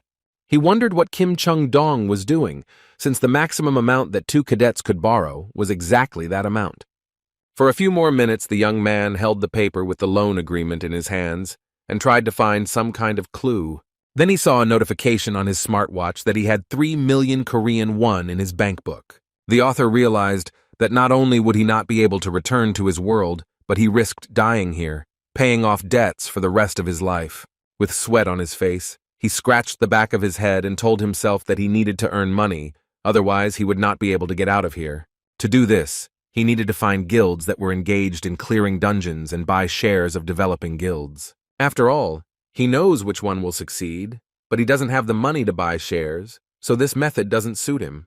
The second way to earn money legally is to hunt in the field, where he will have to go out alone to carry away all the prey. The difficulty level there is very different from the tower and dungeons, but you can make good money selling monster corpses. He wondered if he would be able to take the field, since his score had only just now surpassed that of the average adult male. Kim understood that even if he enhanced the effect of the gun with glasses, it would be a waste of effort, and another method was needed. Suddenly, the thought process was interrupted by someone knocking on the door of the room, which Kim Ha-jin immediately noticed. The voice behind the door said that there was a package for the cadet from the course of Yu Yon-ha, which was quite unexpected and surprising. Kim Ha-jin immediately looked towards the door in surprise and wondered what she could have sent him in this package. The hero immediately opened the door, after which, without thinking twice, he decided to open the box with the parcel, looking at its contents in surprise. He was very surprised because he didn't expect to see what was in the box sent to him by Yu Yon-ha. Using the portal, he was transported to a field area in Gangwon Province, where the girl thanked him for using the portal. Kim Ha-jin thought that all he had to do was say that he was a cadet, and she became so unusually polite. The young man then left the portal building and began to walk down the stairs, carefully looking at the views around him. The Gangwon area is considered to be quite low in terms of field danger, and there are many foreigners who come here to hunt all year round. Suddenly, a stranger in white gloves shouted that he was looking for a team, which was quite unexpected and attractive. The young man said that they were recruiting mages who were ready to go together to the Chiak Mountains, and someone shouted that they were selling troll blood. Someone was gossiping that there was some crazy guy in the area who was fighting monsters with his bare hands. Kim Ha-jin watched as the girl with glasses said that 3 hobgoblins would cost 600,000 won in total. He then turned his attention to the deal to sell monsters, and thought that it would be much more profitable to sell monsters with an agent. Kim Ha-jin was thinking about searching for an agent in these parts, and behind him, a few meters away, stood the foot of a stranger.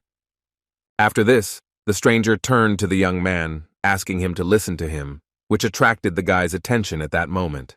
A man in a business suit with disheveled hair asked the young man if he had come here to hunt. Kim Ha-jin asked the man if he was an agent, and the man said with trepidation that he was an agent, after which he began to look for his business card. Then he finally handed over his business card, and the young man smiled and mentally called him ridiculous for his funny behavior. But the smile quickly disappeared from the young man's face after he carefully read the inscriptions on the agent's business card. The man was a department head at the SH agency, which surprised Kim Ha-jin greatly, and his name was Park Soo-hyuk. In the future, This man will become the director of the best agency in Korea, as well as the personal agent of the main character, Kim Soo-ho. The author had no intention of meeting this man here, but he felt awkward and asked if he had heard of such an agency. Kim Ha-jin said the agency's name again, and the man looked at the young man with enthusiasm. The guy said the title sounded compelling, then said he would sign a contract, which surprised and shocked the agent. In this world, the characters don't know their true value yet, but after these words, the agent promised to provide him with the best service. The author wondered in his mind whether he could really intercept the main character Kim Soo-ho's agency like that. He then asked the agent if he could really go with him, as he still had some doubts about him. The agent said that if it was dangerous, he could leave him, but the author was thinking that agents usually wait outside the field. The man saw the hobgoblin's tracks and said that the difficulty level was low and that one could fetch around 400,000 won. Kim Ha-jin thought that if you think about the price, then the monster is more profitable, because for one destroyed tower, they give 200,000 won. He then pointed his finger at the ferocious boar and asked the agent what he could say about the value of this beast. The man was stunned and, adjusting his glasses, wondered if he really saw a steel boar in front of him. He said that a bullet wouldn't penetrate his skin, and Kim Ha-jin laughed and said that until they tried, they wouldn't know anything. The young man has a very good pistol, which he received in exchange for information about the mountain tyrant earlier from Yu Yeon-ha. The Desert Eagle possessed destructive power enhancement, reduction magic, and mid-level recoil control technology. Kim Ha-jin took aim at the boar, and also used his glasses and added some settings to his new weapon. The agent stood aside and was very afraid, and then told the young man that he thought the boar would only get angry about this.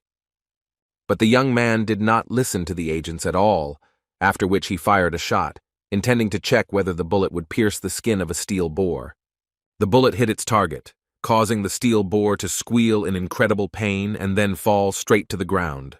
The agent was shocked, because he did not believe at all that the young man would be able to hit the steel boar with just a bullet. The destructive power of the gun doubled, and Kim Ha-jin said with a smile that the weapon had quite good performance. The agent was surprised to hear that the weapon was amazing and also praised the young man for being an excellent shooter, which sounded rather strange. Kim Ha-jin looked away in response to his compliments and then thanked the man, still thinking about his own. All of a sudden, he opened fire with the Desert Eagle again, and the agent covered his ears and started screaming so as not to be deafened by the shot. The young man said that there was a black pelican near the rocks, and the man asked if he could really see so far that it would be surprising. Kim Ha-jin said that he has farsightedness and can see objects at a great distance. Then the young man said that it was time for him to go, and the agent knelt down and watched him go, and then asked him to wait for him. Kim Ha-jin is with the agent. Will they be able to drag the bodies of the boar and the black pelican out of the field if they are so heavy? The agent replied that it would be better to pay the service, and he would transfer his money to him tomorrow, and the young man liked the agent's precision. The young man shook the agent's hand and said he hoped they would get along, and the man expressed the same hope. The agent asked if it was okay to ask how Kim Ha-jin was using his fee, since this was his first time hunting in the field. The young man did not hide his intentions, after which he replied to the man that he would buy shares with this money. The agent was shocked by what he heard and shrank a little, after which he asked again what he was going to do with the fee. The new guild, the Master of the Pack Horse, was created by the human monsters and plays a very important role in the author's book. The author knew he should be focusing on other settings right now, but there was a dungeon that this guild was clearing. In the book, it is described as the Suwon Devil's Nest, after which the guild's shares will increase by 1,000%. You just have to buy it, and he will definitely be a winner, and there is simply no other way to earn such a sum.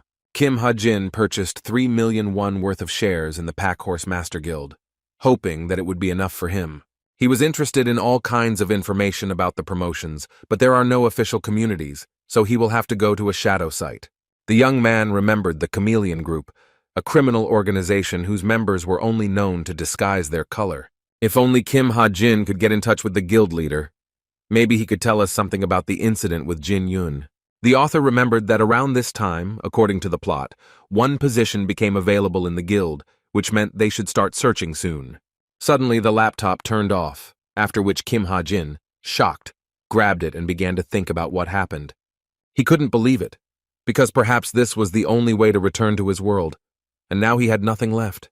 But after a few seconds, the laptop turned on again, after which the young man immediately smiled and realized that there was hope again. The young people in the establishment were talking to each other, and the girl asked the guy to pay attention to another table. People couldn't figure out who was sitting at this table, and even assumed that they were some very famous stars. Shin Jong-hak asked with displeasure if it was possible to stop these high society gatherings, since he was already tired of them. Yoo Yun-ha asked him to be patient and said that they would not lose anything if they established close ties with the leaders in advance. She asked how his grades were lately, and also said that John Huck would not rest until he achieved first place. The white-haired young man was typing something on his smart watch and said that this is why he says that everything is fine with him.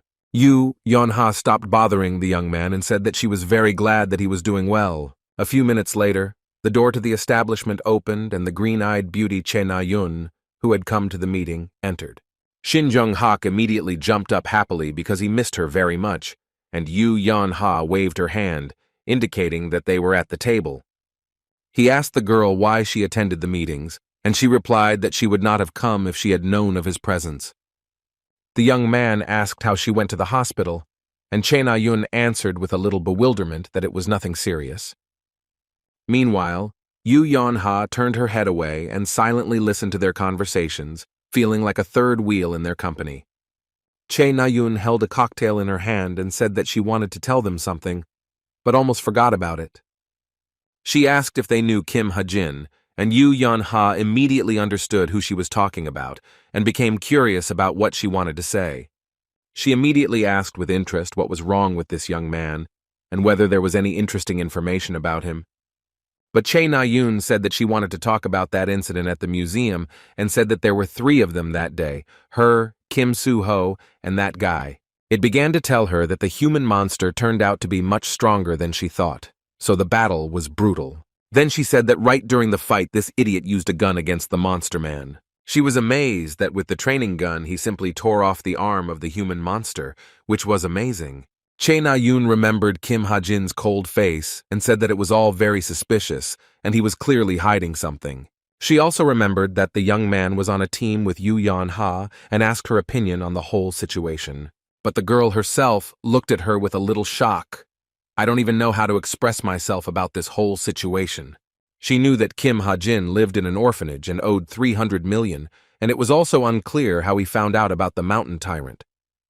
He also didn't answer questions, so she decided that she would have to continue the investigation and not rush to conclusions. In her mind, Yoo Yun-ha said that in the fight with the monster, she didn't notice that he had enough strength to break her arm there. She took a sip of her coffee, then wondered in her mind if this meant he had something hidden. Che Na-yun quietly asked Yoo Yun-ha if Kim Ha-jin was accidentally a human monster, but she and Shin Young-hak only looked in surprise at the girl who was throwing around such assumptions. Yoo Yun-ha said that there was something about Ha-jin because he was very unusual, and at that time, the young man was blinded by a blue light. The system notified that the update was almost finished, and his smartwatch suddenly began to emit a white light. Suddenly, Kim Ha-jin felt a strange and sharp pain in the area of his wrist, which immediately attracted his attention and made him wary. There was blood oozing from the area of the smartwatch strap, and the sleeve of the white sweater was also stained with blood, which was very alarming. Kim Ha-jin immediately jumped up from his chair and grabbed his hand tightly, which hurt a lot, and he didn't understand anything. There was a tsunami in the young man's head, and information was coming in continuous streams every second. Shin Jong-hak put his hand in his pocket and asked Yoo Yun-ha if it was true that she didn't like that suspicious guy, Kim Ha-jin. But in response, she and Che Na-yun looked at the young man with bewilderment, who asked a question whose meaning was unclear. Kim Ha-jin meanwhile grabbed his head because the noise in his ears was getting louder and didn't stop even for a second. Meanwhile, Che Na-yun remembered the young man's words that her brother would come soon and would definitely calm her down.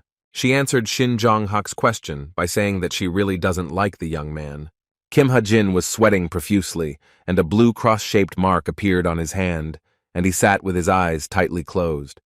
A few seconds later, he fell completely to the floor, and in the meantime, a program with important information for him started on the laptop.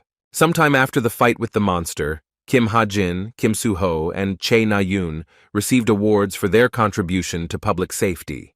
The young man squeezed his wrist, but in his mind he said that yesterday's wound was still aching, which did not give him peace. He also told himself that he needed to find out what kind of skill this was that was added to him after the update. Next to him sat a disgruntled Che Na-yun, who asked the young man to be quieter, which was rather strange. Kim Ha-jin looked at her and said that he didn't say anything, and the angry girl said that he was still making noise and disturbing her. After that, he asked if she had forgotten, and an angry and dissatisfied Che Na-yun asked what exactly she should not have forgotten. The young man reminded her that he had saved her earlier, but the girl looked at him and simply remained silent in response. Then she got angry and asked if this was happening, and Kim Soo-ho asked Na-yoon to switch places with him and calm down. The girl, dissatisfied with everything, said that she didn't want to do this, and the main character asked why she was throwing a tantrum here.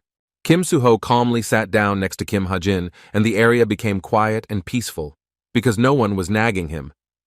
Che Na-yoon was still angry and dissatisfied, but she was already sitting to the right of the calm protagonist, who was silent. Suddenly, Kim Soo-ho thanked the comrade sitting next to him for that time, and Kim Ha-jin tried to understand what happened again. The main character told the young man that if he had not helped, they would not have been able to defeat the monster, so they are very grateful to him. Kim Ha-jin said that he didn't even know whether to accept his thanks, because without him they would have managed on their own. He said that if he had not been there then, perhaps a higher level of power would have awakened within them, and he supported this by the fact that the main character always becomes stronger in the face of danger, which was a fact. Meanwhile, the long-haired man said into the microphone that the man was here, so everyone needed to get ready. A long-haired, brutal man with a very athletic and strong build entered the room. Yoo Si-hyuk was ranked 37th in the hero rankings, and was also a high-ranking hero, which spoke volumes about his strength. This man was the very Wolf of Valhalla, who possessed enormous magical powers. The award ceremony was announced to have begun, and Che Na-yoon silently watched the awards being given.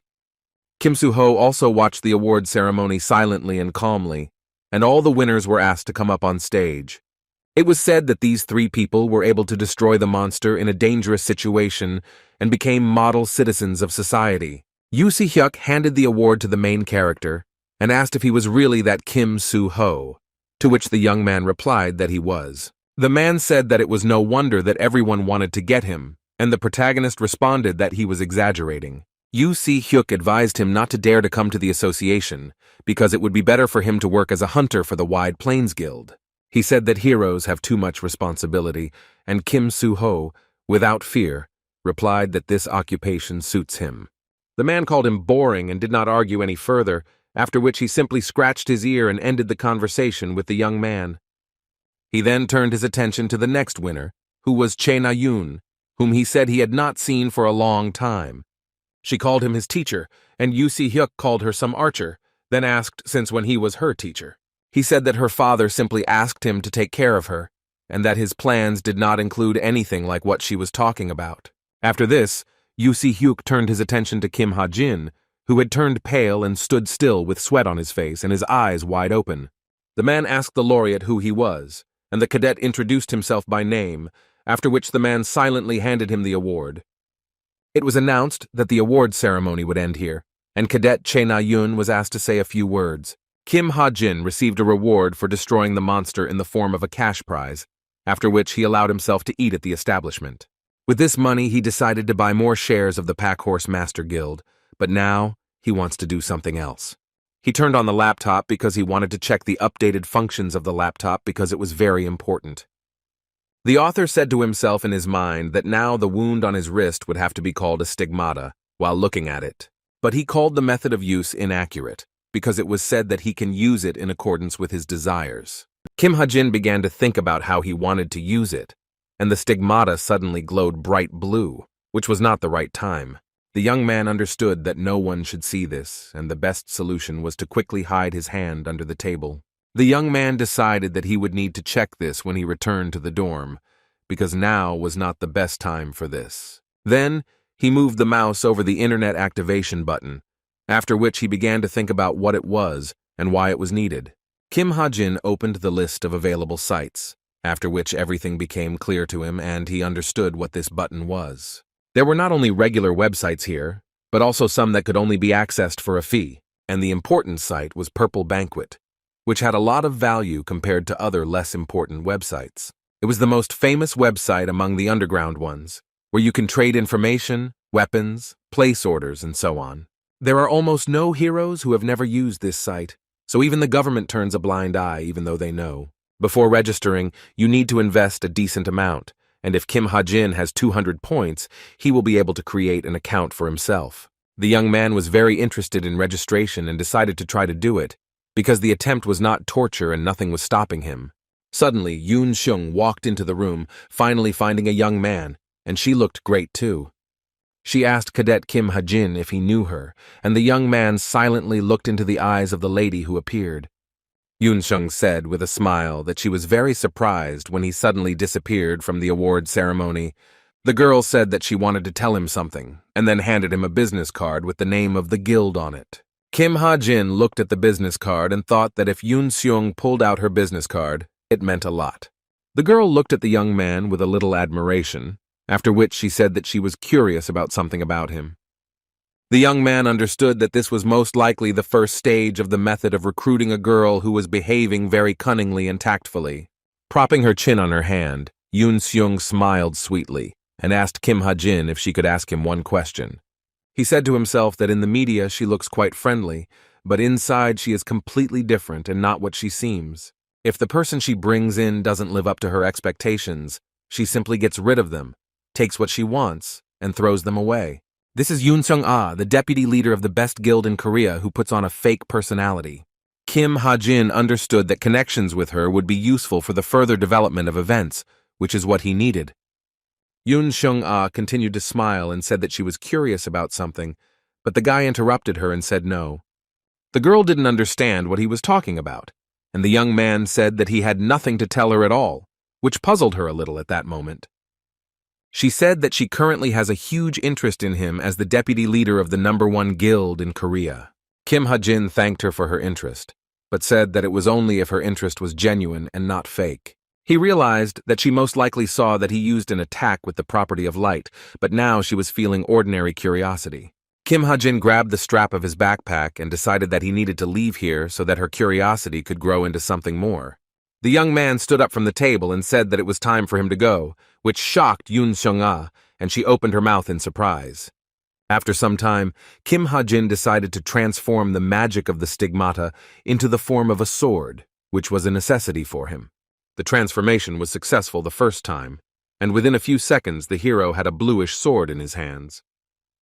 He was surprised and said that as soon as he thought about what he wanted to use, it appeared by itself.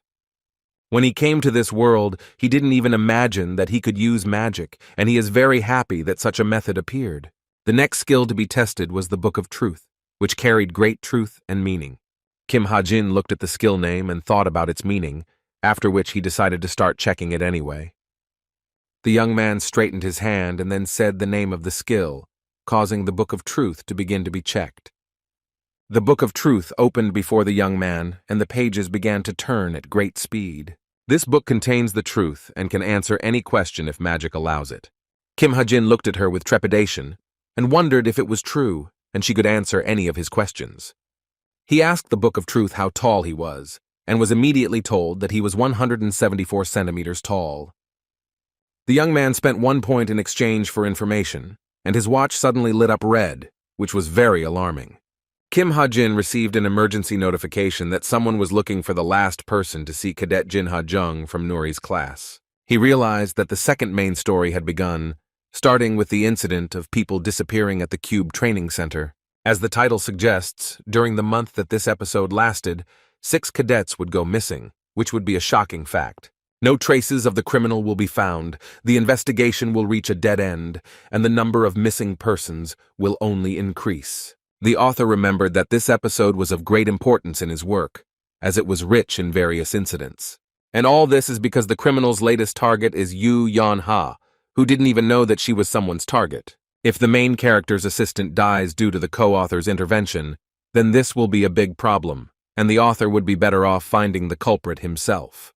But still, he began to push these thoughts away from himself, because if he made a hasty decision, history could be distorted. Kim Ha-jin decided to watch for a while, and Kim Soo-ho greedily gulped down drinking water after training. One of the cadets asked the protagonist to pay attention to Kim Ha-jin, who was the object of ridicule for him. The red-haired cadet stepped on the weight plate the young man was lifting and sarcastically asked him what he was doing, calling him a loser. He asked if he really wanted to completely disgrace the academy, and if it was true that he entered the Cube Training Center for a bribe. Kim Soo-ho was tormented by a sense of justice and decided to intervene, but the cadet behind him began to laugh and said that there was no need to interfere. The hero asked Yeon-han to do something, since he was the headman, but he said that there was no need to interfere, since it would only make things worse for him. The headman said that it was possible that Kim Ha-jin was just pretending, and Kim Soo-ho became even more angry at his words. Yeon-han asked how he could cut off the human monster's arm if he couldn't respond to these guys bullying him. Kim Ha-jin threw the barbell onto his shoulders and then was about to stand up with it straight from his knees, which surprised those around him. The elder scratched the back of his head awkwardly and said that he was just lucky that he was able to destroy the human monster. Che Na-yun stood nearby holding a bow in her hand, and the female cadets heard loud sounds and thought that someone was swearing. Suddenly, a very angry instructor burst into the room and asked what they were doing during training. Then, holding the poster in his hands, he ordered everyone to gather immediately and announced that the exam results had appeared. The instructor said he would put up a poster and ordered the cadets to go check their exam results, which scared them. The cadets lined up and began to check their results, and some of them even failed the exam, after which they realized that this was the end. Kim Ha-jin took first place in the ranking, but this was absolutely natural, because he cheated on the exam. Suddenly, the young man turned around in surprise, because the charming Rachel standing behind him dropped her blade and stood silently in place. Rachel Elizabeth Louise was an English princess who was ranked third in the admissions process at the Cube Training Center. She never gave in to others and took first place in written exams, no matter how difficult they were. Kim Ha-jin looked at the girl with bewilderment, and her charming eyes showed excitement and frustration. She remembered the day she entered the Cube, where guests asked her if she was worried, because world-famous heroes would gather there. Rachel smiled and said that she would work hard and live up to the expectations placed on her at any cost. She was ready to do all this for the glory of the English royal family, after which she looked at the painting with pride. Rachel Elizabeth sat in class and thought about what had happened in her life, and in her thoughts she asked for forgiveness from the citizens dear to her. The teacher said with surprise that student Kim Ha-jin presented a completely new point of view on analyzing the real world. In Rachel's mind, she said that this was a pretty difficult class, and that she wouldn't be able to catch up with him in grades before the midterms. Kim Ha-jin, who had cheated on the exam, sat at his desk and couldn't understand where he was and who the teacher in front of him was. Princess Rachel was filled with fire and began to wonder what the young man usually did since he was so successful. Kim Ha-jin decided that since he had gotten the Book of Truth, he should use it properly and earn money at the same time. With its help, you can find out any information in the world if it does not exceed the number of points you have. The young man applied to register as a seller, and then realized that he needed to invest his accumulated SP points to continue the process. The start of the second main story means that the cube is no longer a safe place where monsters cannot get in. Kim Ha-jin held the Desert Eagle and thought that his skills were not enough to face the human monsters right now. But he had enough points, and the young man decided that he needed to invest them and get something that could be useful in a dangerous situation. The first thing Kim Ha-jin decided was to strengthen the weapon, and then began to improve the pistol called the Desert Eagle. On the laptop, he saw that the Desert Eagle's additional properties could include a powerful sniper rifle. Kim Ha-jin smiled slightly and wondered if this was too much, since the properties of a sniper rifle and a pistol were very different. But still, he spent 250 points, as a result of which the pistol immediately began its transformation into a rifle. After just a couple of minutes, the transformation was over, and a large-caliber sniper rifle was lying on Kim Ha-jin's table. The young man looked at her, laughed a little, and said that with this thing he would be able to surprise everyone he met. The sniper rifle was not the final form of the Desert Eagle, and it could still become a pistol. Unlike abilities, which cause a phenomenon based on magic, techniques refer to physical abilities or skills. For a shooter, the most important thing is the ability to take a position in a fight, and a technique that is beneficial for this is parkour with flexibility of movement. Kim Ha-jin realized that he couldn't feel it now, but the skill was probably used and was successfully acquired with points. Suddenly, the young man's smartwatch lit up blue and a notification melody sounded, which he noticed. Someone asked if anyone had seen Cadet Park Sung-yeon from Nuri's class, and it became clear that this was already the second victim. All the cadets who disappeared before Yu Yeon-ha was kidnapped were killed by the criminal who dealt with them bloodthirstily. The author knew who was behind it and who would be next, and then wondered if he should continue to watch it indifferently. The young man was speechless, and this whole situation made him very nervous, and making a decision was very difficult and took a lot of nerves. Soon the instructor gathered the cadets on the site and said that today there would be a special practical training. He said that the cave behind him was an artificial dungeon created using magical engineering technology. Inside, there are imitations of real monsters, and today the cadets will have practice clearing the dungeons of them. The instructor shouted at them not to relax, thinking that this was just a boring lesson, but that was fundamentally not the case. He said that in this huge dungeon, there would be a general training session for the truth and cultivation classes today. In the truth class, there were Kim Soo-ho, Chae Na-yoon, and the others, and the people from the development class looked at them with serious eyes. The instructor said that they would form groups, with one team from each class, and ordered them to split into teams. Kim Ha-jin was in Team 8, which included Yu Yeon-ha, Jin Ho-seung, and the green-haired Hazuki. All kinds of traps are installed inside the artificial dungeon, including several traps in the form of human monsters. Kim Ha-jin made some special bullets just in case, but wondered if he would be able to successfully complete this training. Suddenly, the young man became very wary because the system notified that the settings had changed, and not just 1, but 3. He couldn't understand how exactly the settings could have changed, or who could have influenced this, since everything had been fine before. Cho Yoon-ah from the development class looked at Kim Soo-ho and then said that he looked stupid, but they were on the same team. Her character became even more mischievous, while the young man from the other team politely shook Yu Yeon-ha's hand. She is teamed with Jaden, who said that they are on the same team and expressed hope that they will work together. Chae Na-yoon asked the stranger if he was also on their team, and also said that she saw him at the hunting club. And in the third team, there was she, as well as the blonde Sven, who smiled at the girl and politely introduced himself. His psychological weakness is increasing, so during the clearing of the dungeon, there is a high probability of penetration by the devil's servants. Kim Ha-jin watched from the sidelines as everything happened and wanted to find out something, realizing that there were two interested parties. Jaden from Team 8 was arrogant, a weakling in front of the strong and a strong man in front of the weak.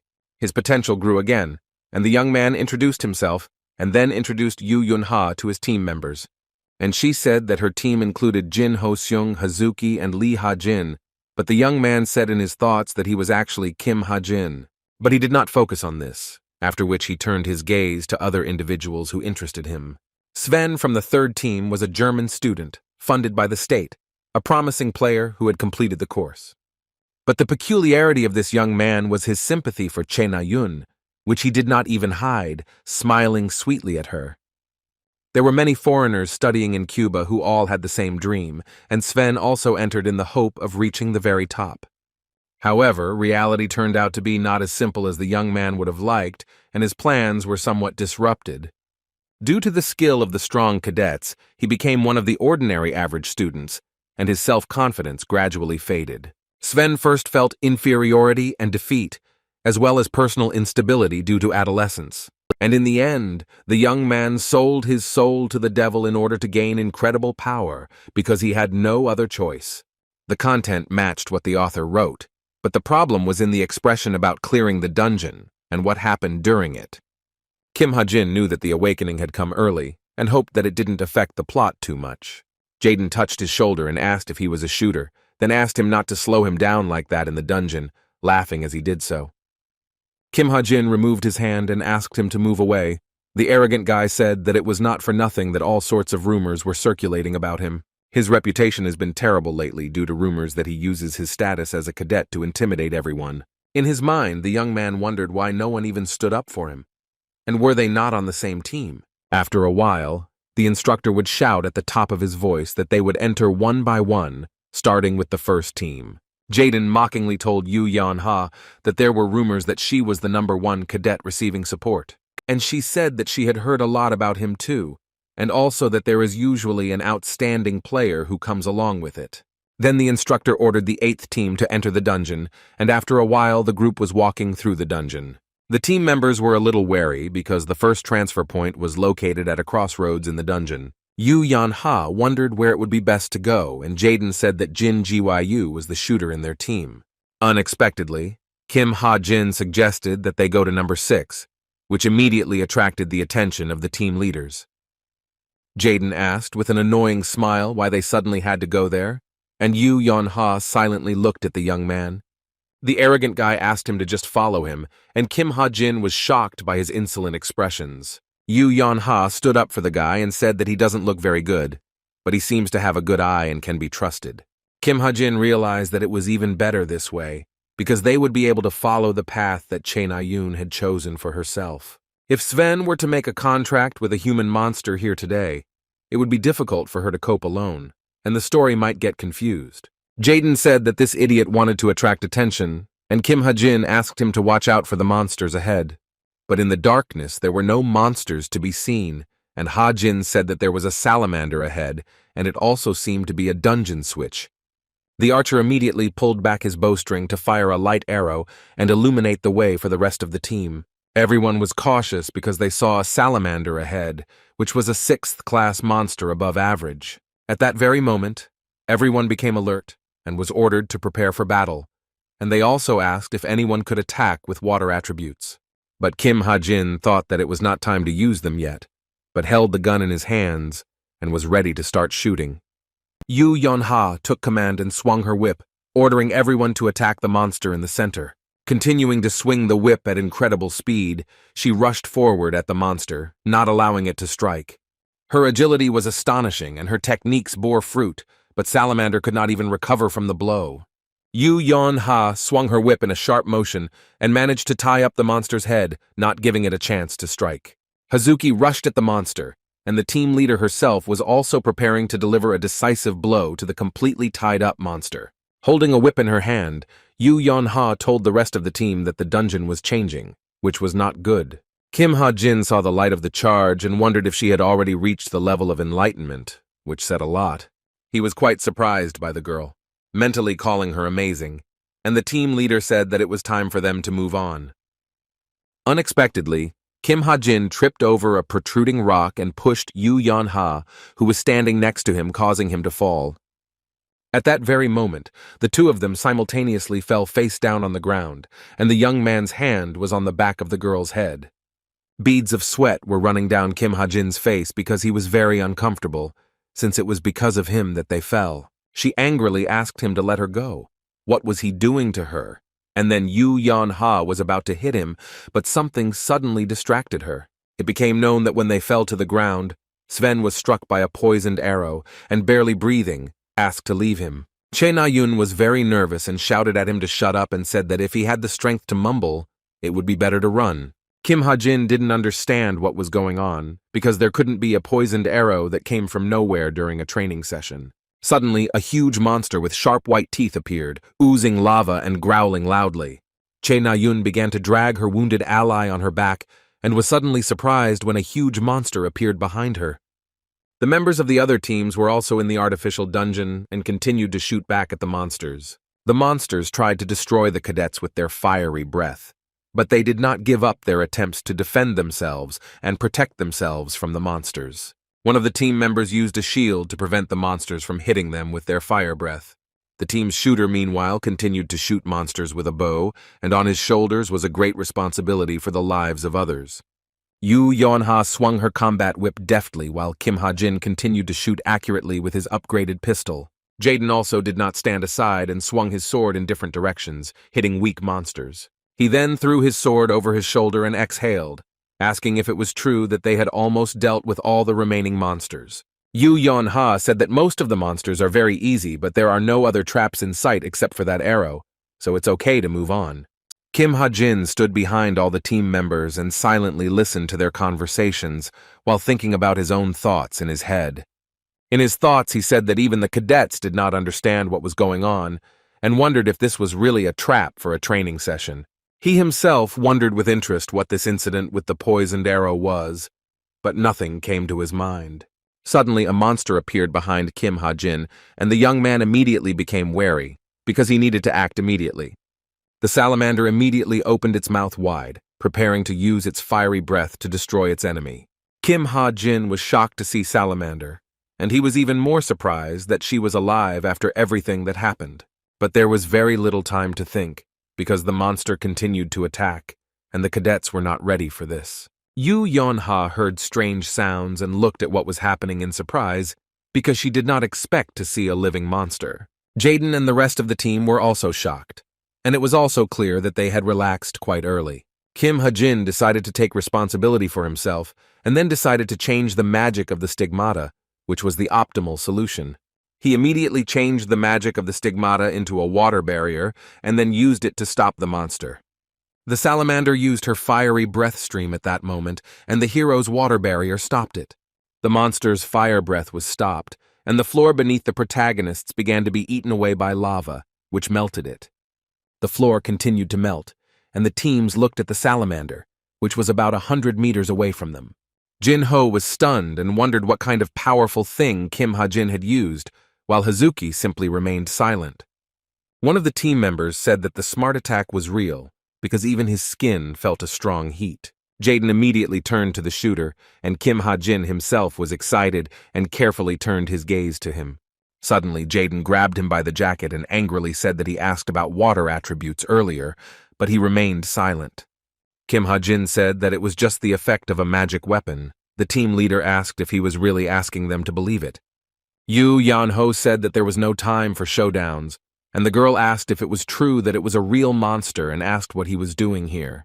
In response, Yeon-ho said that this place was close to a real dungeon, and it was possible that the monster appeared here naturally.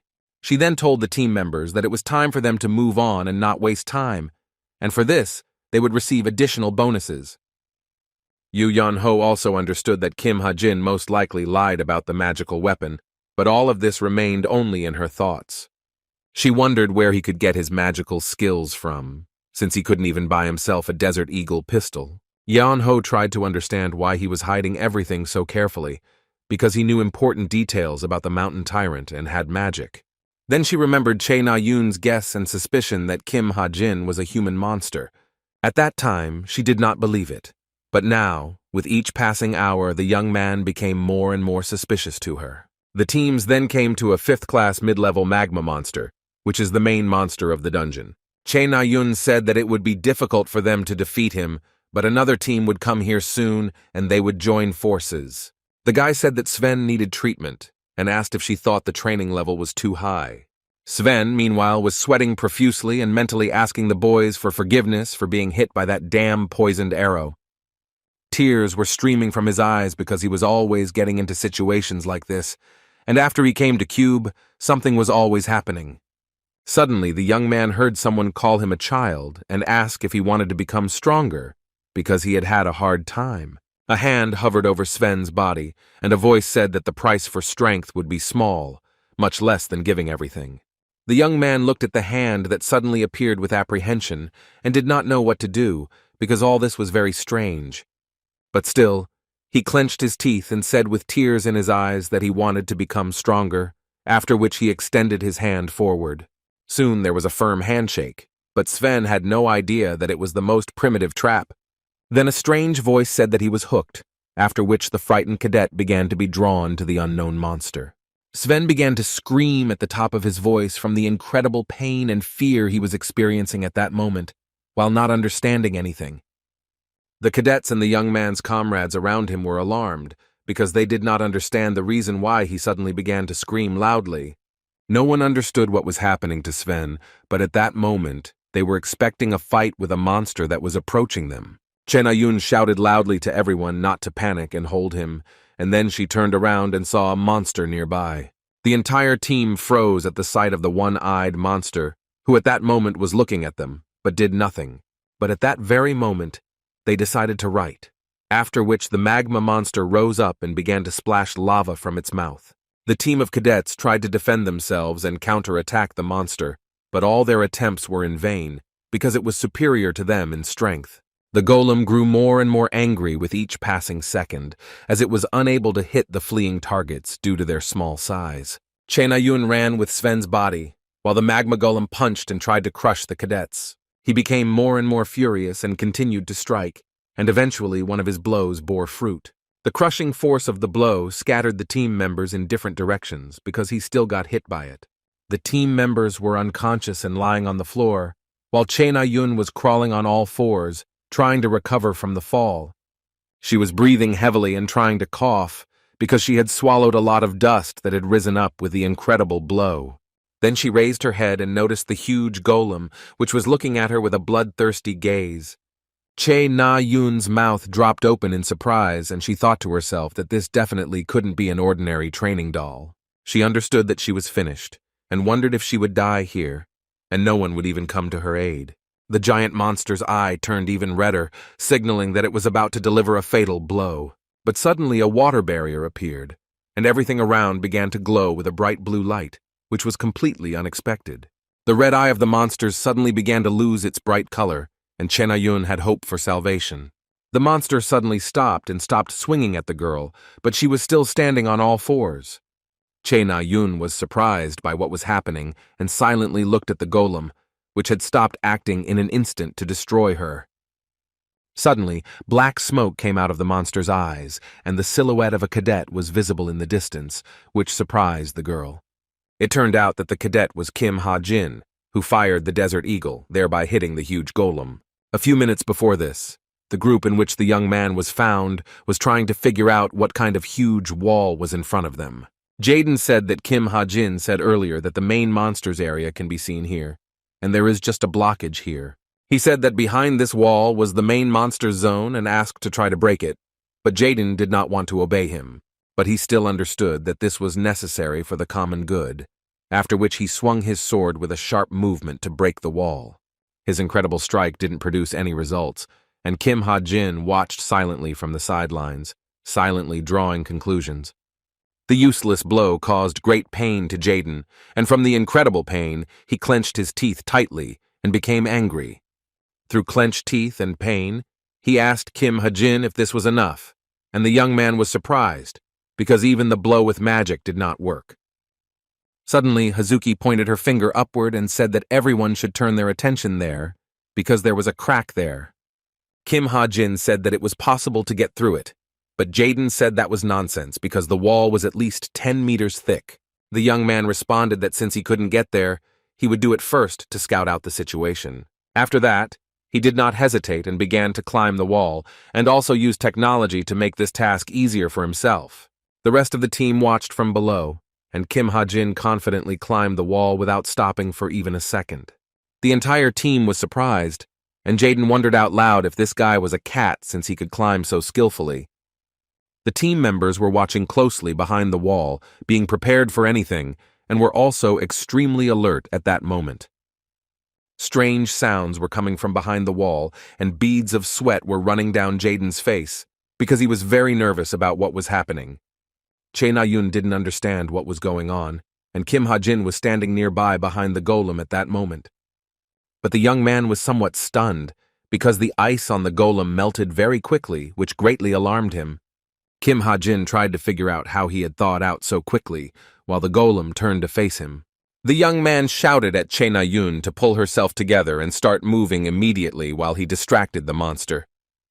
Kim Ha-jin was getting more and more nervous with each passing second because the monster was completely towards him, which instilled great fear and confusion. With a hysterical smile on his face, the young man asked Chae Na-yun to save him, although she did not hear it, but he had no time to think. He realized that there was no time to waste, and so he took up a fighting stance to prevent the monster from attacking him and to try to attack himself. But unexpectedly, the rest of the team came to his aid and immediately began jumping from place to place. Chae Na-yun was still sitting on the floor and smilingly looked at the guys who came to help her escape from the evil monster. She also understood that she couldn't sit idly by and needed to join the slaughter, after which she began to pull the bowstring. The girl aimed straight at the monster's eye in order to somehow help her allies, who were already fighting at full strength. She shouted at them to stall for a little while so that they wouldn't have the opportunity to make an accurate shot right at the target. Che Na-yun continued to aim and asked for a little more time, while the allies in the meantime distracted the golem in every possible way. One of the team members was taking away a wounded ally, and Kim Ha-jin was confused and stood in one place with a pistol in his hands. Suddenly, someone's foot began to run towards the monster, and after a few seconds, the golem's pupil decreased in size. He began to scream in incredible pain as an unknown cadet dealt him a crushing blow from behind. It turned out that the clever cadet was Sven, who asked his allies for forgiveness, since he had only just joined the battle. He landed right on the golem's head and said that unfortunately he came too late, but better late than never. After this, Sven did a backflip, and the monster was stunned by his incredible skills and became very afraid. The young man continued to distract the monsters in every possible way, thereby giving Che Na-yun the opportunity to deliver a precise blow to the enemy. Taking aim, the girl gritted her teeth from hatred for the monster and was as focused as possible, because everyone needed an accurate shot. She exclaimed that this time everything would be different, after which the aiming was completed and she was ready to release the arrow. The fiery arrow flew straight at the enemy, leaving behind traces in the air that disappeared after a few seconds. The arrow successfully reached its target, after which the golem was defeated and could no longer harm any of the cadets. A few seconds later, the monster finally collapsed to the ground, and a small amount of lava spilled around its remains. One of the team members said that they actually destroyed the magma monster and asked if they would get points for it. Che Na-yun waved her bow and asked the rest of the team if they were okay, which sounded a little strange at the time.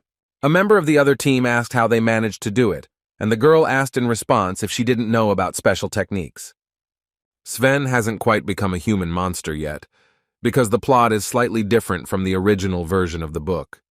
However, the process is simply slower, but he had already made a contract with the devil, so reincarnation was inevitable. All the team members started talking among themselves, and at one point, Che Na-yun noticed Kim Ha-jin sitting on a rock to the side. He sat on one of the stones and just looked at the floor, which attracted the girl because she was curious about what was happening to him. Che Na-yun didn't know what to do, because it was also awkward for her to approach him, but she couldn't leave him alone either. Suddenly, Kim Ha-jin raised his head and looked away because he heard someone speaking to him. It turned out that it was Che Na-yun, who finally found the courage to approach the young man to talk. The girl said that she still thought she had something to tell him, but Kim Ha-jin didn't understand what she was talking about. Che Na-yun's face turned red, and she couldn't get a word of gratitude out, but she knew she had to thank him. Still, she succeeded, and despite the awkwardness, she still said thank you to Kim Ha-jin for saving her. The young man's eyes lit up with surprise at that moment, because he did not expect to hear such warm words from her. He asked her again what she had just said, and Che Na-yun became angry and said that it was just said like that. But Kim Ha-jin was still surprised and wondered in his mind if she really knew such words. The first tragedy in Che Na-yun's life happened on her 6th birthday when she lost her mother to human monsters. At that age, other normal children laugh and misbehave, but she decided to become a hero and trained herself to the point of exhaustion. Che Na-yun couldn't make close friends with anyone, because to extend a hand to someone meant to show one's weakness. When someone extended their hand to her, she looked at that person with bewilderment, realizing that she would not extend her hand to him. Therefore, few people heard words of gratitude from her, and there were practically no true friends who remained close to her. And even less often could one hear gratitude and apologies, as well as from the author of this work himself. Kim Ha-jin lowered his somewhat surprised gaze to the floor and remained silent for a while, thinking about the pressing matter. Che Na-yun asked why the boy tolerated Shin Jong-hak's bullying if he was so strong. She said that he stopped the magma monster, and with such abilities he could just fight back against the bully. Kim replied that if they got into a fight he wouldn't be able to win, and Che Na-yun said that was nonsense, because she saw his powerful pistol. Ha-jin raised his upgraded pistol, silently examining it, while the girl silently looked into his eyes. The young man said that he had made this weapon himself and in a calm tone asked the girl if she understood it now. Che Na-yun said that if he was caught, he would be kicked out of the academy, and Ha-jin said that's why he uses him when necessary. He also figured out how to hide weapons in the stigmata, so now no one will catch him or kick him out of the Cube Academy. Che Na-yun said that he was still very strong, and then looked at the young man with suspicion. Being wound up, she asked Kim Ha-jin if he really had a weapon enhancement skill since he was so strong. He said that she could think whatever she wanted, and Chae Na-yoon said that he wouldn't tell anyone and asked her not to use it anymore. As she was leaving, she suddenly stopped, because she had something else to say to the young man, and she was not going to put it off. With her back turned, the girl asked Kim Ha-jin if he wanted to tell her anything, as if hinting at something. In response, the young man only remained silent, making it clear that he did not understand what she wanted from him, and the girl still had her back turned. Suddenly he said firmly, "No," realizing that if he apologized now for speaking badly about her brother, she would surely forgive him. But he can't do this. It will be better for him to remain a simple acquaintance at a distance for this girl. Kim Ha-jin knew that he had to kill Chae Jae-yoon, who was Chae Na-yoon's brother, and that would be a huge betrayal. The ally asked Na-yoon if she was friends with the guy, but the girl immediately said that this was not the case at all. Sven, meanwhile, remained silent and looked with a smile at the charming girl for whom he had pleasant feelings. The cadets were ordered to stop clearing and leave the dungeon because some problems were discovered. Several cameras inside suddenly stopped working after a night of training, and instead of the dungeon dolls, a real bridge was introduced. Despite the seriousness of the incident, due to the lack of casualties, Cuba decided not to involve external forces, but to conduct an investigation. In other words, the human monsters who held leadership positions in Cuba managed to hush up the matter. The investigation into the incident will take place in the second episode, but for now, we need to focus on Sven's problem. The consequences of a contract with the devil are heightened sensitivity, and it will be bad if it reaches its limits. In order to prevent such a situation, it is worth observing how the relationship between Sven and Chae Na-yoon develops. Kim Ha-jin entered the list of available sites where he saw the messenger, and then hovered the cursor over it to open it. He felt a little ashamed, but he decided to just check Chae Na-yoon's messages on the messenger and turn it off right away. Sven wrote that the hunting club was going to Gangwon-do this week and asked Chae Na-yoon if she wanted to argue about it. The author realized that according to the plot, Sven had a breakdown that day, which already told him a lot at that moment. He decided that it would be better to go with them, and also that he needed to prepare properly just in case, because he didn't know what awaited him. Kim Ha-jin had also grown a little, so he decided that it was time to go into the dungeon on Mount Gari, because he needed to develop. Suddenly, he received a notification on his smartwatch, after which he looked at it and wondered why he was calling. The young man decided to answer the call, but he didn't say anything, just listened to the voice on the phone. It turned out that it was Kim Soo-ho who called him, and he greeted his comrade with a smile on his face. The protagonist asked the young man if he had time on Friday, which surprised Kim Ha-jin at that moment. Mount Gari was a famous place, so from ancient times it was called a training mecca where the country's warriors gathered. However, not only warriors came there, but also seekers of treasures hidden in the depths of the mountain, as was Kim Yoon-jun, who was a mountain ginseng collector, and he was also full of charisma and pathos. Kim Ha-jin looked at the man emotionlessly, while holding both straps of his backpack. The man told the boy that he was staring at the map in vain, because he should be reading the mountain's breath like him. But Kim was not looking for ginseng, but for one place. Kim Yoon-jun said that he was hoping for quick riches in vain, but Kim Ha-jin didn't even see the point in telling him anything. After this, the man turned away and said in his mind that this newbie still has a lot to learn, and the young man tripped over a tree. He wondered warily what kind of roots the trees had, because they really were very strong and elastic. After that, Kim Ha-jin turned his head back and saw a tree root from which an alluring golden light emanated. The boy looked at the plant root lying on the ground and realized that he had found ginseng, which was very precious. Ha-jin chewed 7-year-old ginseng roots, and if he changed the settings, he would be able to increase his skills within half an hour. He felt sorry, because if he had sold everything completely, he could have earned about 700 million Korean won. Suddenly, Ha-jin's foot slipped, and he realized that because of the height of the cliff, no one had been able to find anything yet. But the young man still stood firm and continued to move forward to grab the vines and rise higher. Hidden among the rocks on Mount Gari, where there are many different caves and moss, is an immortal dungeon where Kim Ha-jin was heading. Soon the young man managed to get to the entrance of the immortal dungeon, and he breathed a sigh of relief. The boss of this dungeon is Night Death, and although Ha-jin has become stronger thanks to the ginseng, his strength is not enough to defeat the boss. But still, the young man decided to move forward and told you that nevertheless, it doesn't matter at all. Ahead of him, he saw blue, bony hands of the monsters that lived in the immortal dungeon crawling out from under the ground. There were many vile skeletons all around, opening their mouths and making vile, ear-piercing sounds. Kim Ha-jin remained cool and calm and simply silently watched the events happening in the immortal dungeon. The stigmata on his hand glowed blue, and in his thoughts, the young man told himself that his target today was not the boss at all. His goal for today is to open the stage in this dungeon, which is what he needed to know and in some way study. He used the stigmata on his wrist to protect himself from the vile, bony monsters. After this, Kim Ha-jin picked up a gun and shoved it into the mouth of one of the monsters that wanted to harm him. The eagle's empty shell had incredible power, and as a result of the shot, the skeleton simply flew apart in different directions. After this, the rest of the skeletons began to run towards the young man, but he continued to shoot back and made accurate shots. He used his foresight skill to check the route, and the skeletons continued to climb towards him. With the help of the skill, he saw that there would be many more skeletons, and each of them was eager to deal with him.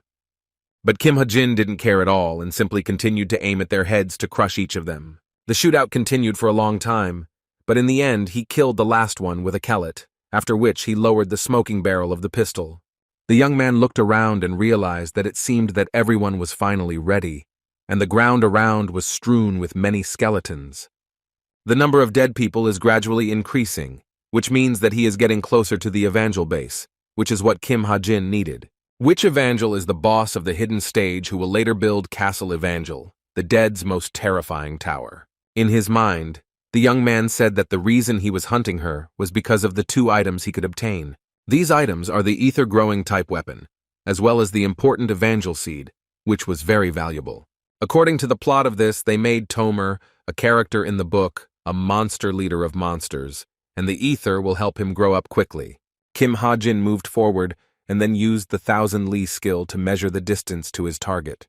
In the body of the ability, he saw the exact route he would have to take to reach his desired goal. In the distance, there was a tree with crooked roots, on which there were purple crystals, and in the corner under it sat a little girl. It is quite difficult to fight against an adult witch, and she must be killed in childhood when she is not yet developed in mind or body. The little witch was playing with an unknown object, but at one point she turned her attention to Kim Ha-jin. The young man looked at her with a little trepidation in his soul, but at the same time he remained completely silent and tried not to panic.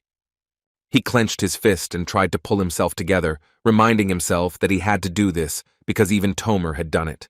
The author reminded himself that he had created her anyway, and then he rolled up his sleeves, preparing for the inevitable fight. He understood that a witch in her state of mind could not be killed with a pistol, and having opened the stigmata, he used a spear of light magic.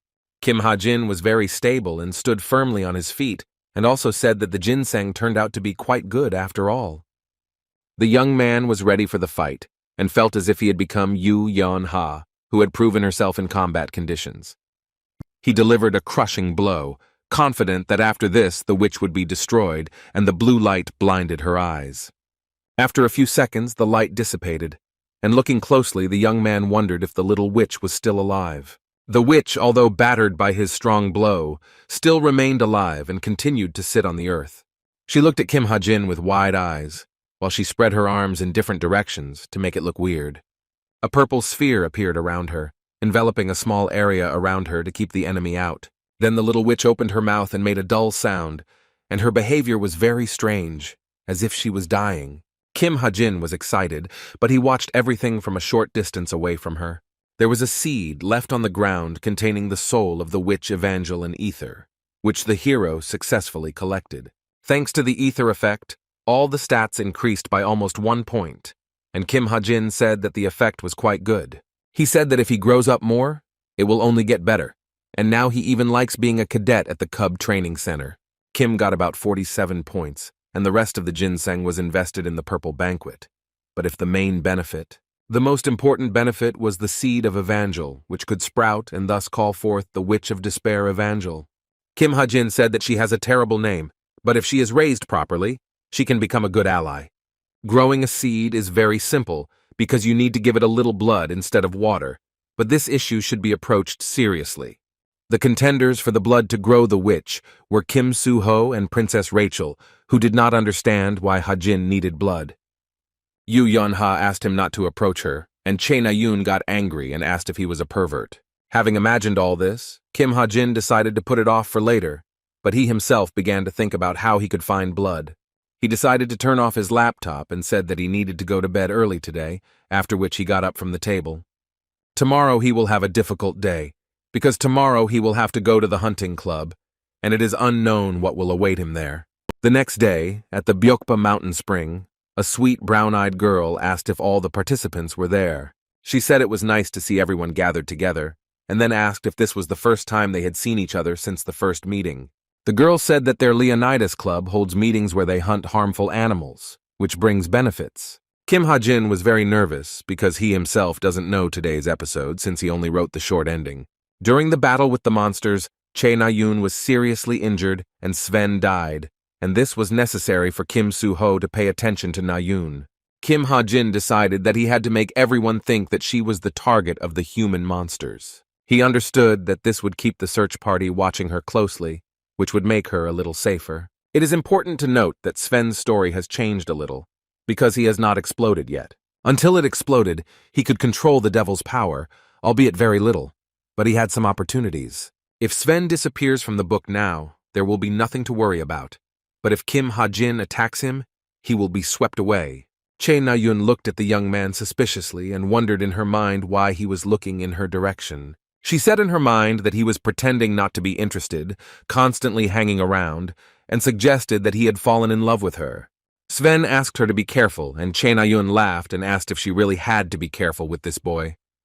But the young man said that he was talking about the disappearances of people, which immediately alerted the girl, and she looked at him. Sven looked into her eyes, and Chae Na-yoon said with a trembling voice that Kim Ha-jin was not like that, and he silently looked at her. Then they started to leave, and Kim Ha-jin silently glanced at their backs while thinking about his own. There was emptiness and confusion in his eyes, because he didn't know how to behave with Chae Na-yoon, because everything was very complicated. A deer was walking in a clearing in the forest, and he didn't even suspect that in a few seconds he would be attacked. The deer was pierced by sharp whips that passed through his body, but he himself could not resist and simply withdrew. Then the whips began to strangle the neck of the defenseless animal, and it was left to take its last breaths. It turned out that the animal's killer was Sven, who hung the deer up and simply looked at it with cold blood. Chae Na-yoon screamed and called out to the young man, which made him a little wary, and he immediately looked back. She was carrying a deer carcass on her shoulder and said that she had won the argument today, and her eyes were full of joy. Within seconds, she was stunned and saw many deer carcasses and asked how he managed to kill so many. Sven said that this time the victory was his, and Chae Na-yoon asked what he wanted, since she would have to fulfill his wish. The young man felt a little awkward and insecure as he tried to offer her what he really needed. Kim Ha-jin watched from the bushes and remembered that Sven had made a contract with the lust demon Asmodeus. When he breaks through and becomes a human monster, he will forget about such a word as patience once and for all. But still, Sven managed to express his desire and asked Chae Na-yoon to date, which was a very unexpected statement. The girl looked at the young man with great surprise and asked again if she had heard correctly. Sven asked if she didn't want to, and Chae Na-yoon replied that they had known each other for less than a week, so, naturally, no. The young man said that he understood everything, and Kim Ha-jin continued to watch the young people from behind the bushes. He waited for Sven to reveal his human-monster nature, because this moment was very important to him. Chae Na-yoon also said that she likes guys who are much stronger than her, hinting that he is weak. These words shocked Sven, causing his eyes to widen and his eyebrows to rise as high as possible. The girl turned away and asked for forgiveness again, after which she began to leave the place where they were talking. Sven quietly asked if her words were true, because it gave him some hope that they would be together. He asked if she would like it if he was stronger, and Chae Na-yoon became irritated and asked him to know his limits. After these words, she turned around again and began to leave, but suddenly a loud bang sounded behind her. Chae Na-yoon turned around and saw an explosion at the place where Sven was standing, and the blast wave sent rocks flying in all directions. Long tentacles appeared around Sven's body, and he looked emotionlessly into the eyes of the girl standing in front of him. Kim Ha-jin suddenly emerged from the bushes, transforming the ether into a shield shape to protect the girl from the explosions. The young man asked Che Na-yun with trepidation if she was okay, but before he could finish speaking, he was suddenly struck. The boy was thrown aside by Sven's tentacles, and the girl was very scared for Kim Ha-jin at that moment. The girl tried to gather all her strength and reached for her bow to give at least some resistance to the scoundrel. Sven continued to strangle Kim Ha-jin with his tentacles, tightly squeezing his body and not even allowing him to move. The young man tried with all his might to escape from the filthy clutches of the scoundrel, but he was unsuccessful. At that moment, Che Na-yun used the concentration of magical powers to somehow help Kim Ha-jin. Sven transformed into a monster, after which he began to repeat incessantly that he loved her very much, but these were empty words. But the girl did not attach any importance to these words, and swung at the monster, only calling him a scoundrel. Kim Ha-jin clenched his teeth tightly because he no longer had anything to breathe, and also desperately tried to escape from the tentacles. Suddenly he turned his gaze to the unexpectedly appearing green light, which seemed to give him hope for salvation. Sometimes, in this world, some characters with high potential may do things that shouldn't be done. They choose weapons that are not quite right for them, and cannot fully express themselves. And a prime example is Che Na-yun. The girl used magic and transformed a huge yellow sword to snatch Kim Ha-jin from the monster's vile clutches. She called Sven a degenerate and asked him to immediately release the young man, swinging her sword. Suddenly, the tentacles let go of Kim Ha-jin, which made him even more wary because he didn't understand what was going on. The monster looked at the young man with red eyes, after which it suddenly dissolved, and Ha-jin fell to the ground. Che Na-yun was trying to catch her breath after what happened, and in front of her there was a small path with a depression. The girl looked at her palm with surprise, because just a few minutes ago she had a huge yellow sword in her hands. Kim Ha-jin held his throat and asked if it was a laser sword, but the girl said that she didn't know at all. She asked the young man if he was okay, and he looked at her with a little surprise. Then he finally said that he was okay, and Che Na-yun asked with a slightly strange smile if it was true.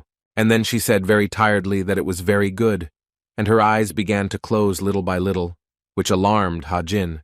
Within a few seconds, the girl fell to the ground unconscious, and the young man was very scared and worried about her. Soon it became dark and evening came, and Che Na-yun began to slowly open her eyes after a deep, restorative sleep. She was very surprised because Kim Ha-jin had been carrying her on his back all this time, and she couldn't understand anything. Che Na-yun immediately screamed and asked to be let go immediately, and the guy asked if it was true that she wanted to go down. He did not carry her by force and lowered her to the ground, while the girl looked into the distance in surprise, as if she had seen something. But as it turned out, it was all about her feelings, because she couldn't get to her feet and sat down right on the cold asphalt. Che Na-yun was very surprised, and did not understand why she could not stand up on her feet and what happened to her legs. Kim Ha-jin immediately asked in surprise if this was her first time experiencing magical exhaustion, but the girl looked at him with even greater surprise, because she did not understand at all what magical exhaustion was. The guy said that this was a state when the supply of magical powers was depleted, and the proud Che Na-yun exclaimed that she knew this herself. Kim Ha-jin said that she wouldn't be able to walk for a couple of days and asked her to climb on his back if she didn't want to stay there, which she did. He asked if she would continue to use the bow, and Che Na-yun asked him in confusion what kind of stupid question he was asking. The guy said that today she felt everything herself, and also, without realizing it, she discovered her abilities. Her power is a sword that can destroy a large number with one blow, and in a major battle there will be no one who can stop her.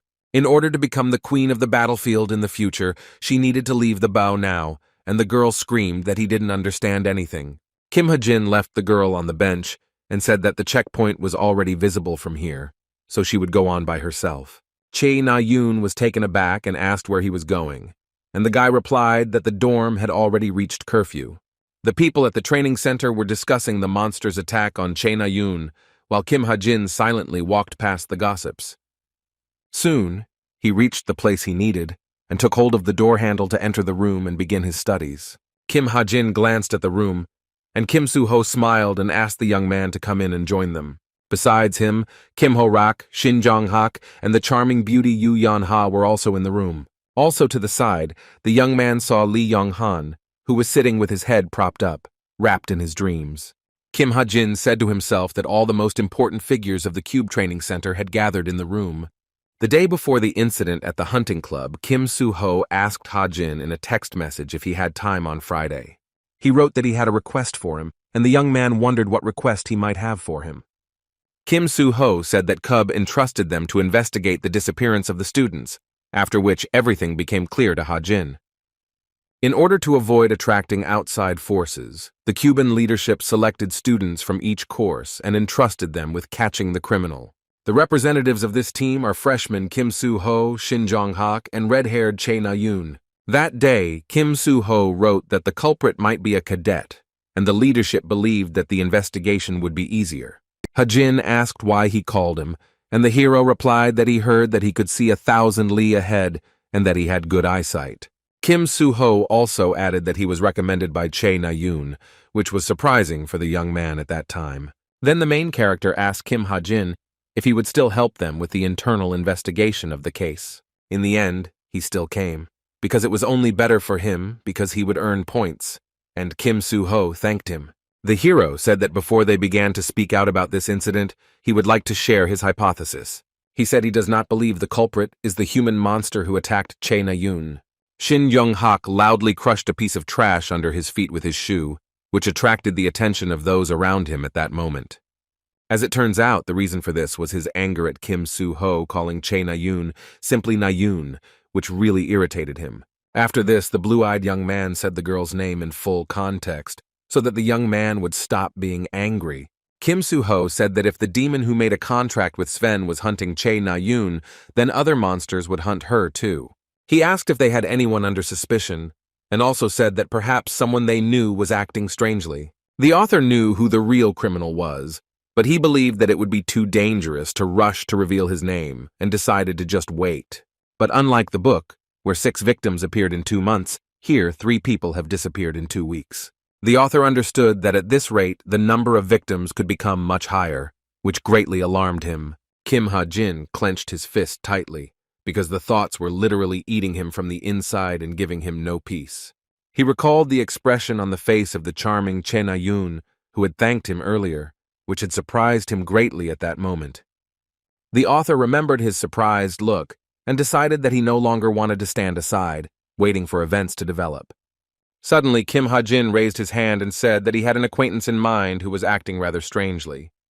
He then said that he had his eye on the leader of the science club, Yoon Hyun, who was acting very suspiciously. Kim Soo-ho said he had an alibi because he was close to the first victim, so he checked it. Ha-jin asked what if the victim came to Yoon Hyun on his own, and Jong-hak asked if the cadet could have been affected by suggestion magic. The young man said that she couldn't. If we are talking about ordinary magic of suggestion, however, there are some nuances in all this. Yoo Yeon-ha intervened in the discussion and asked why they were picking on a person who had an alibi. She said that she felt it was more likely that it was not the club leader, but Kim Ha-jin himself, who was the human monster. The young man looked at her with great surprise and did not understand on what grounds she suspected him. When writing the book on a laptop, the author understood that there had to be at least one character who would help in the investigation. It was a rich character who would help Kim Soo-ho, whose character was a little cruel but not completely vile. It was a perfect description of the character. Then he smiled and said that the characters in this will be called Yoo Yeon-ha. The girl said again that it was more likely that it was not the club leader, but Kim Ha-jin, who was the human monster. These words did not leave the young man's head, because she did not even back it up with arguments, but it hurt him. Kim Soo-ho said that Ha-jin has an alibi because he used the portal when the crime was committed. Yeon-ha said that she also just decided to check, because it is possible to fabricate a recording of the portal use. Ha-jin became angry and asked what she was even talking about since he was not a human monster at all. Kim Ho-rak immediately stood up and asked if he should start beating the traitor from behind, which made the guy wary. The big guy cracked his fingers and asked if it wasn't true that he himself would start to change from the blows, which would prove a lot to them. Shin Jong-hak watched this with a smile because he didn't like Kim Ha-jin, and it was a pleasure to watch this. Lee Yong-han continued to support his head with his hand and looked at what was happening with a smile, while remaining completely silent. Kim Ha-jin tried to remain calm and silent because he had nothing to say in his defense. At one point, he laughed a little and lowered his head, and Kim Ho-rak asked if he was scared and threatened to hit him on the head. Ha-jin got angry and then said that he and Na-yoon were at the club that day, and when she was attacked, they killed the human monster together. Shin Jung-hak got angry and wanted to hit the guy, but he was stopped by Lee Young-han, who was laughing at everything that was happening. Kim Ha-jin said that he thought that the culprit was Jong-hak and then began to leave the discussion room. But suddenly, Kim Ho-rak rushed after him, who treacherously swung at the young man from behind, which he immediately felt. At the last second before the blow, Kim Ha-jin managed to dodge, causing the big guy to knock down the door with his blow. Lee Yong-hak grabbed onto Shin Jong-hak, and both of them were stunned by what was happening, as no one expected this at all. Kim Ho-rak looked at the lying Kim Ha-jin and wondered if the impudent man dared to dodge his blow. Then he swung again and said that he would have to teach him a lesson, and Ha-jin, with a sharp movement, pulled the gun out of his jacket pocket. When the thug rushed at him, the young man aimed his pistol at him in order to somehow defend himself from him. But suddenly, Kim Soo-ho's sharp blade appeared between them, and he understood that they couldn't let them fight each other. The main character looked into Kim Ho-rak's eyes and asked him to know his limits, because he could not behave so chaotically. These words also concerned Yeon-ha, and he told her that if she had any doubts, she could ask Na-yoon about everything that happened. The girl received a notification on her watch, and she asked Kim Soo-ho to wait a little while she looked at what she had received. Kim Ha-jin could no longer tolerate the bullying and began to leave, with Kim Soo-ho trying to stop him. Yoo Yeon-ha asked Na-yoon in a text message if it was true that this guy couldn't be a bloodthirsty human monster. Kim Ho-rak looked at the busy girl, as well as at Shin Jong-hak, who was sitting a little higher, propping his head up with his hand. Meanwhile, Kim Ha-jin loudly slammed the door behind him and began to descend the steps, and it was already dark outside. Everything that was happening was putting a lot of pressure on him, and he didn't know what to do with himself or how to get away from it all. On the way, he thought about what was happening now, and in his soul he felt very bad because they began to blame him. Not only did he end up in his own book, but now he is quarreling with the characters he himself created with great love. He squatted down and hunched over, saying that he was really fed up with all this, and that he just wanted some peace and quiet. The author missed his parents and friends very much and wanted to return to his apartment, since he still had 1 year left on his contract. He was curious about what was happening in his world, and wondered if he had been declared missing if time was going on without any change. The author wondered what happened to his parents, and what if they were looking for him, and also wondered what if they were crying because of his disappearance. All hope inside the young man died, and he wondered if he would ever be able to return home. Suddenly, his attention was drawn to a digital board that appeared in front of him, and on it was a notice for the author. The digital board showed that the tenacity stats had increased, causing a smile to appear on Kim Ha-jin's face. With tears and suddenly a smile on his face, he said that he didn't seem to quite understand what was happening right now. Ha-jin wiped away his tears and said that it was good that the numbers had improved, because before, he would have already given up on the idea of returning home. After that, he still stood up on his feet, and looking forward, he clenched his fist tightly, which indicated that he had gathered his strength again. The chief asked what happened to Kim Ha-jin, and Kim Soo-ho said that he thought it was not a good idea to touch him right now. Yoo Yeon-ha continued to sit next to Kim Ho-rak, crossing his legs and thinking about his personal experiences. At one point, she asked her friend if he had used his skill, and he was sitting there and looking very nervous. Yeon-ha asked if a certain shooter was able to dodge a wrestler's attack, and sarcastically asked which one of them was more suspicious. Suddenly, she received a notification on her smartwatch, and she left the topic, noticing the glowing watch. It turned out that it was Yoon-hyun who asked her to meet, to which she agreed, and for him it was easy prey. The moment she wrote her consent, the bloodthirsty human monster smiled, anticipating a new victim. Now the author understood why people advise doing things when they are in a bad mood, because they get tired and have no time to think about anything else. Kim Ha-jin propped his head up with his hand and sat at his desk with his eyes closed, thinking about his personal experiences. However, he didn't understand why everyone around him was acting so strangely, because there was no need to think about him, because he was fine. But then the author remembered that he himself created these characters, and decided that he needed to stop wasting time and thinking about how to get home. Shin Jung-hak saw a happy Che Na-yoon and asked if she could go to school already, but she said that there was nothing to do at home. Kim Soo-ho extended his hand to her, and she said that she could walk on her own, and Jong-hak jealously asked him not to touch her. He looked at him angrily and asked him to step aside, and his sick jealousy was visible to the naked eye. Kim Ha-jin sat behind everyone and silently watched Yoo Yeon-ha, who was sitting one desk away from him. The instructor said that as they all knew, there was less than a week left until the midterms. He said that practical testing would be carried out, the first part of which would consist of a duel between cadets. The second part of the practical task will consist of a battle with a monster, which was summoned by the magician who was allowed to do so. The instructor said that both tests would be at a different difficulty level, and they should keep that in mind and be prepared. Kim Ha-jin told himself that the written exams weren't that hard to pass, but he was more worried about the duel. Each participant is given 3 cards from which he must choose an opponent. It may seem that high-ranking cadets would immediately choose weak opponents, but a point system was developed for this purpose. Even if a strong cadet wins a duel with a weak one, the winner may end up in the minus due to the difference in the cadets' levels. There will be those who don't care about the system and don't just use their right to choose their opponent to beat someone they don't like. But the author was worried about something else besides the choice of an opponent, because there were quite a lot of problems, and not all of them could be solved. Kim Ha-jin realized that the distance had clearly decreased, and next to him sat the charming and silent Princess Rachel. She herself doesn't say anything but continues to hang around him, whereas before she always sat alone at the last desk and studied.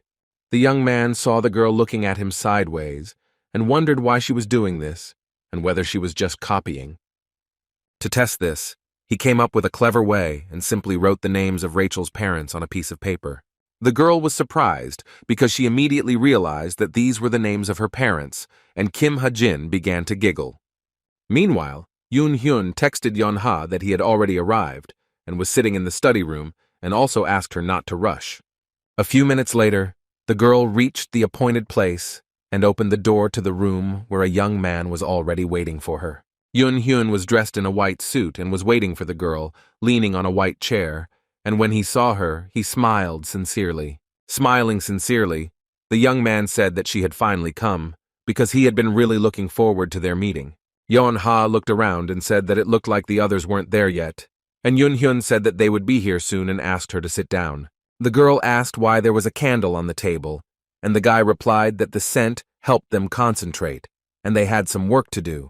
He then said that like Yeon-ha, he was also a member of the Human Monster Search Team and represented the second year. He said that they had no results so far and asked if they had any suspects, to which the girl replied that they did not yet. But then she said that there was a person who was saying stupid things, and Yoon Hyun smiled and asked what kind of stupid things he was saying. Yeon-ha said that he was saying that Yoon Hyun was also a human monster, and suddenly her heart felt calmer, which was strange. She added that Ha-jin said that he uses mind-affecting magic, and he asked if there was any proof.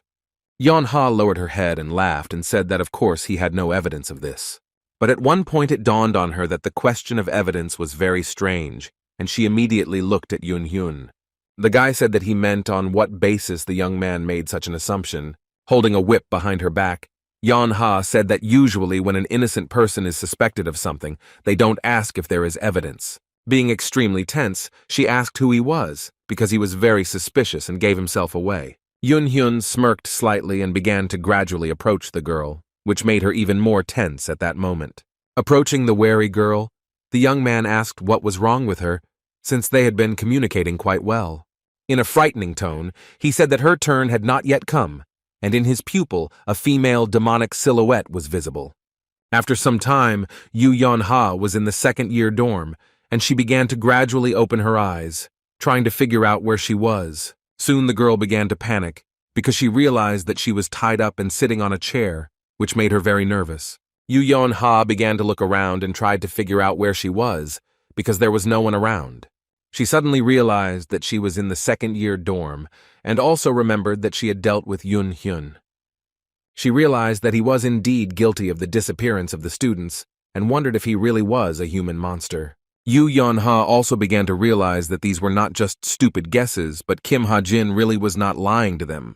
The girl decided that she needed to calm down and try to ask for help because she was tightly tied up. She tried in every way to move her hands to untie the strong knot, but it was all in vain and brought no benefit. Yu Yonha really hoped that someone would come to her aid and continued to move her hands from side to side. But suddenly, Yun Hyun appeared behind her and calmly said that she wouldn't be able to get out. He looked at her with an unusually strange look, but at the same time he remained completely calm, which was very alarming. Kim Ha-jin was lying in bed and received a notification on his smartwatch and wondered who it could be at this time. He immediately checked who the notification was from and was a little surprised because it was Yu Yonha. Yun Hyun ripped the smartwatch off the girl's wrist, causing Kim Ha-jin to receive a message containing just the number 9. The monster man asked what people would think of her if she wrote like that in the middle of the night and prevented people from sleeping. Yun Hyun read that it was Kim Ha-jin, who quickly realized that he was a human monster and would need to be killed. Yonha got angry and shouted that the search party had probably already picked up the trail and started to act, so he wouldn't get away with it. Yun Hyun suddenly stomped on her smartwatch and said that it didn't matter at all because he would soon be leaving the Cube Training Center. His impudent and very daring act made the tied-up girl even more angry. She wanted to tear him apart at that very second. Looking at the girl, Yun Hyun said in an annoyingly calm voice that he indescribably liked the expression on her face. He then said that Mrs. Lilith said that she would like to see horror on Yonha's face as well, because anger alone was not enough for her. Meanwhile, Kim Ha-jin couldn't sleep and was wondering what the number 9 that the girl had sent meant. At first he assumed she had sent it by accident, but then it dawned on him that she might have wanted to call the emergency services. After that, the young man jumped out of bed and immediately asked the Book of Truth where Yu Yonha was now. The Book of Truth immediately opened in the hands of the young man, but something went wrong, and he was a little surprised. Yonha was still tied up, and a strange voice from an unknown place called her by name, after which she began to come to her senses. The voice said that she was lonely, and he knew what that feeling was, which seemed to eat away at the soul from within. It turned out that it was Yun Hyun, who was standing next to the tied-up girl and continued to say something. He carefully watched her behavior during what was happening, but the girl did not show panic or incredible fear. In response to all his antics, she only looked sternly and angrily into his eyes, but at the same time remained silent and hated him. Yoon Hyuk said that she has a strong will because he put in a lot of effort, but she doesn't give in, and yet she should open her mind to him. Then he straightened her hair and said that there was no need to be afraid at all, because Miss Lilith herself allowed it. He touched her head with his head and said that he also wanted to meet her, and Yu Yonha clenched her teeth tightly, still angry.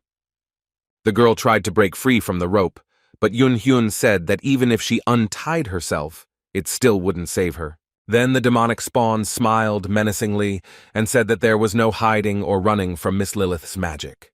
But suddenly his head was shot through and through, and the glass in the room shattered in all directions. Yun Hyun's blood splattered across the room, and he opened his mouth wide before collapsing onto the floor of the room. Yu Yonha was stunned by what was happening, because she didn't expect anyone to come to save her. The man-monster lay on the floor in a pool of his own blood, and although his head was shot through, he still made strange sounds. What is this unknown voice? Ask him what he has come to, because he did not trust people and constantly doubted everything. Yun Hyun, with blood on his face, became very angry and asked what kind of degenerate allowed himself to do this to him. The voice said that he could not even hope for recovery, because the projectile was treated with a solution and surgery was necessary. The demon became even more angry, and in a fit of rage began to wave his hand with long claws in different directions. Yun Hyun Seo began throwing objects around in anger, shouting for this stranger to come out and fight him. At one of those moments, he almost hit Yu Yonha, who was still tied up and trying to dodge with all her might. In response to this, Yun Hyun was hit by a projectile again and began to scream in pain, and a voice said that he shouldn't be straining himself so much. The voice said that it was now very far away, and meanwhile its finger was on the trigger of the pistol. After these words, a massive shelling of the human monster began, which did not stop for several minutes and brought a lot of benefit. A large amount of blood was spurting out from Yun Hyun's mouth, and he was unable to withstand the endless barrage. Soon the demon fell completely, and you were no longer able to rise, but the shelling did not stop for some time. The shells came from the thicket of the forest, where Kim Ha-jin was hiding behind thick bushes and firing at the enemy. For shooting, the young man used a Desert Eagle sniper rifle which had incredible power. Looking through the sniper scope, Kim Ha-jin said that this is why he likes long-range shooting. He told Yu Yan-ha with a smile that it looked like he would use up all the bullets she had given him earlier today. The young man then said that he hoped that Yun-hyun had prepared something good, and the tied-up girl sat silently on the chair. The wounded man-monster tried to crawl away, angrily calling the shooter a psycho, although he himself was not the best. Kim Ha-jin ignored his insults and silently took aim to fire the fatal shot. At the moment of the shot, Yun-hyun stood up, preparing to make a dash from the spot, but at that very second a projectile flew into his back. The monster with a bloody face turned its head back, after which it collapsed to the floor and made no more movements.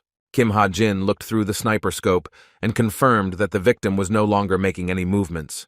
He then lowered the sniper rifle and breathed a sigh of relief, realizing that the target had been hit with a precise shot after all.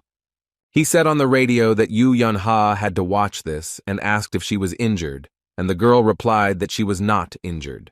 Kim Ha-jin asked her to get some sleep and said that a search party would arrive soon, and the girl simply listened to him. Before falling asleep, she thanked him, and after a while she woke up in a hospital room.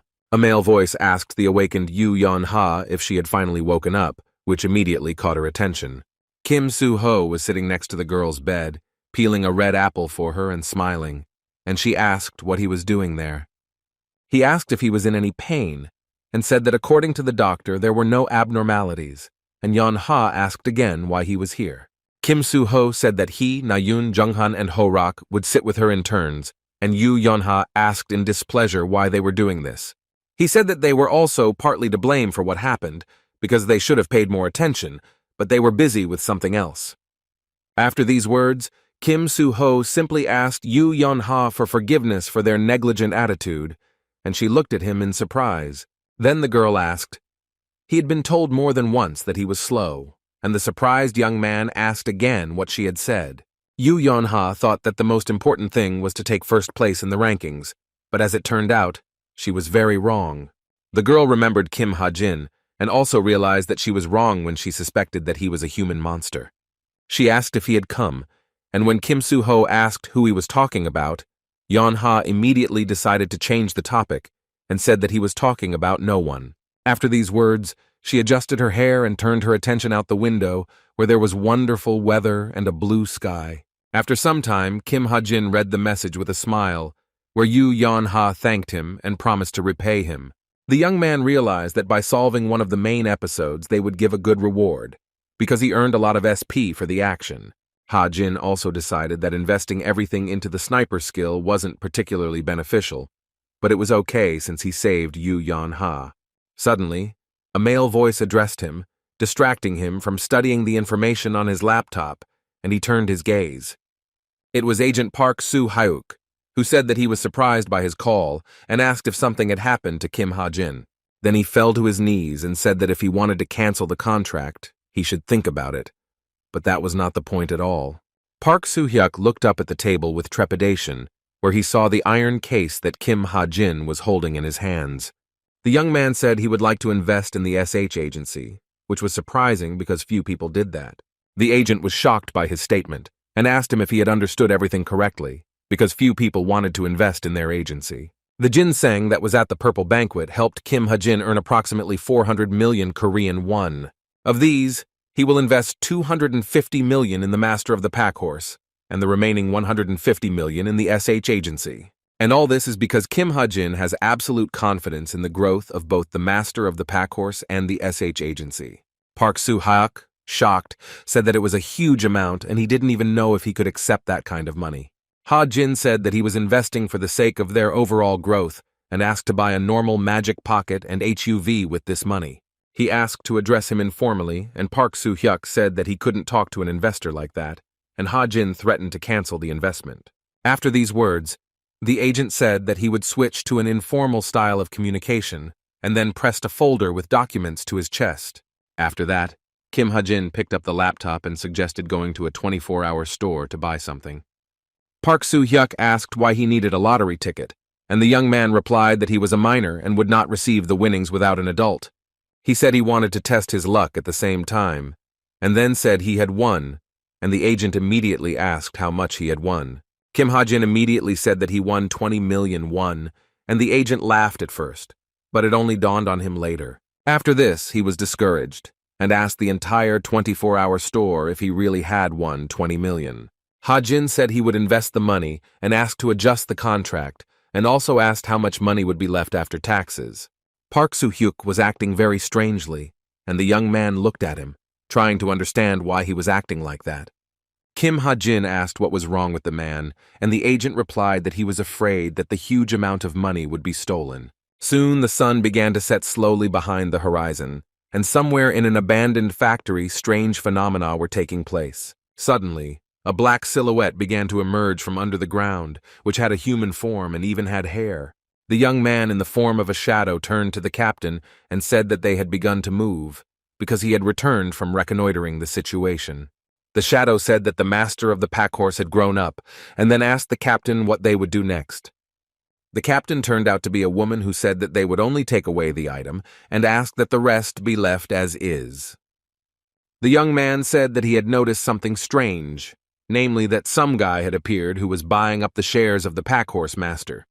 He said it was 250 million recently and asked if that was too much for a guild without a personal page. The kid also said that some interesting pages had appeared at the Purple Banquet and asked if the captain wanted to take a look.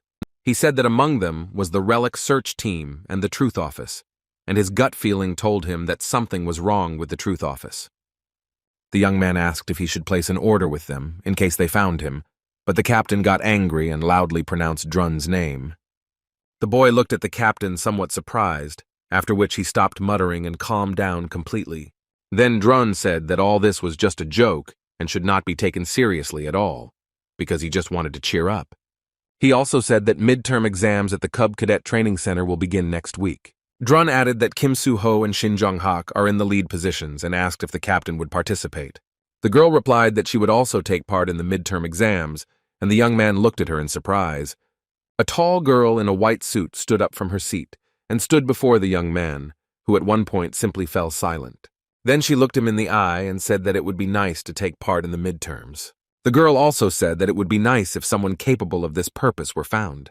Time flew by incredibly quickly, and midterm exams began at the Cub Training Center. Yellow-eyed and cute Hazuki was full of joy because she saw her mother, after which she rushed into her arms.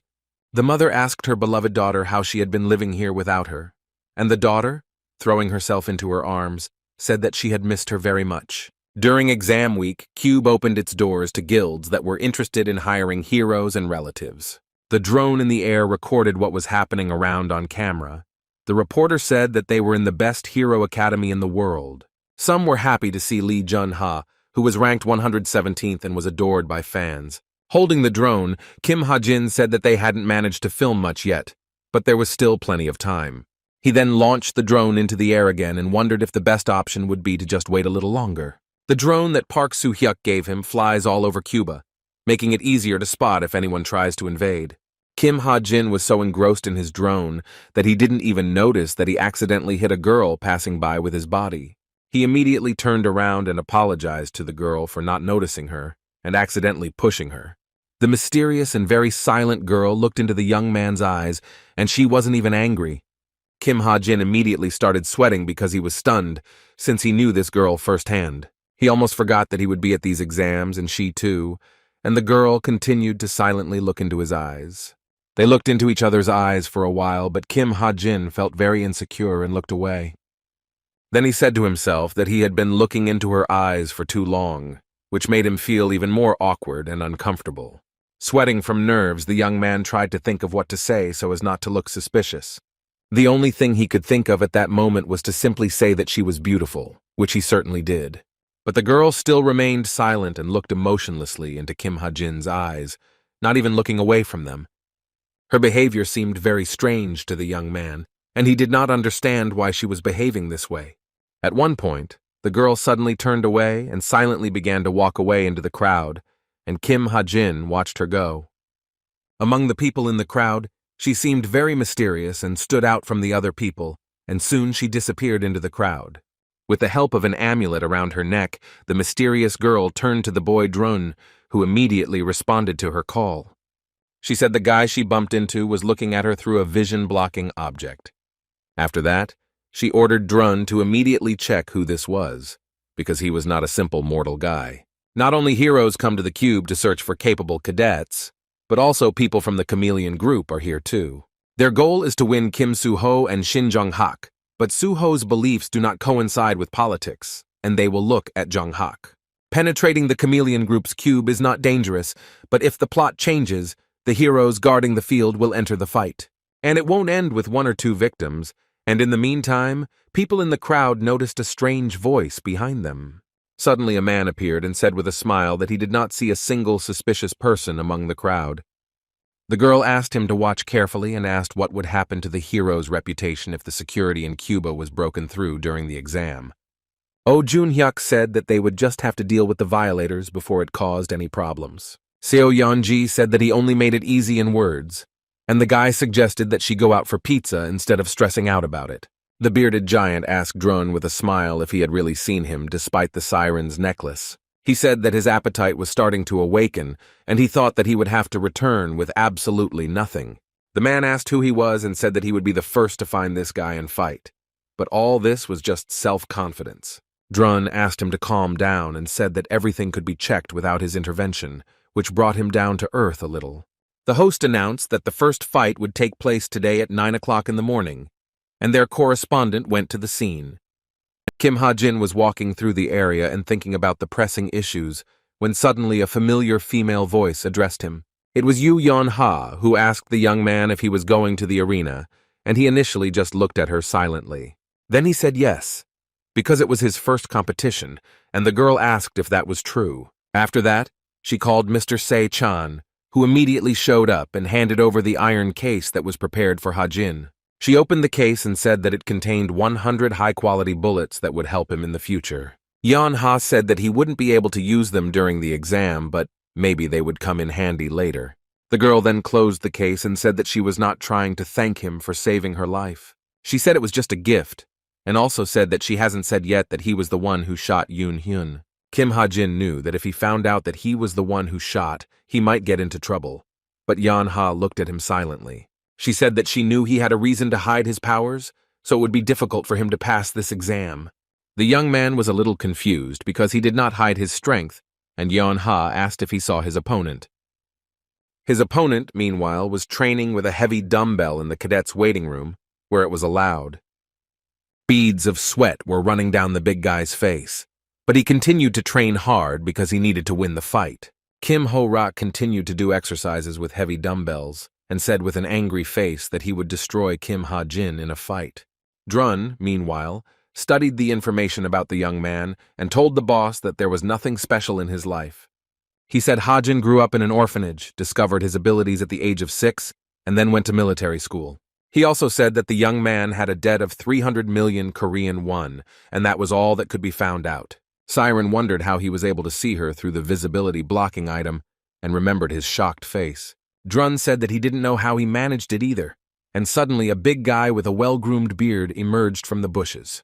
Jok Jun-kyung was a member of the Chameleon group, and when he showed up, he told the boss with a smile that they hadn't seen each other for a long time. Serena asked him if he had made any detours along the way since he was late, and he replied that he had been diligently searching for talented cadets. The captain asked him what was up with the report, and Chok Jun replied that there was no report, because they were all weaklings who would fly away with one blow. Drun asked if there were any unusual cadets, and he replied that he had looked at the best second-year cadet. After that, Drun advised him to search around Cuba because Kim Ha-jin's fight would soon begin there.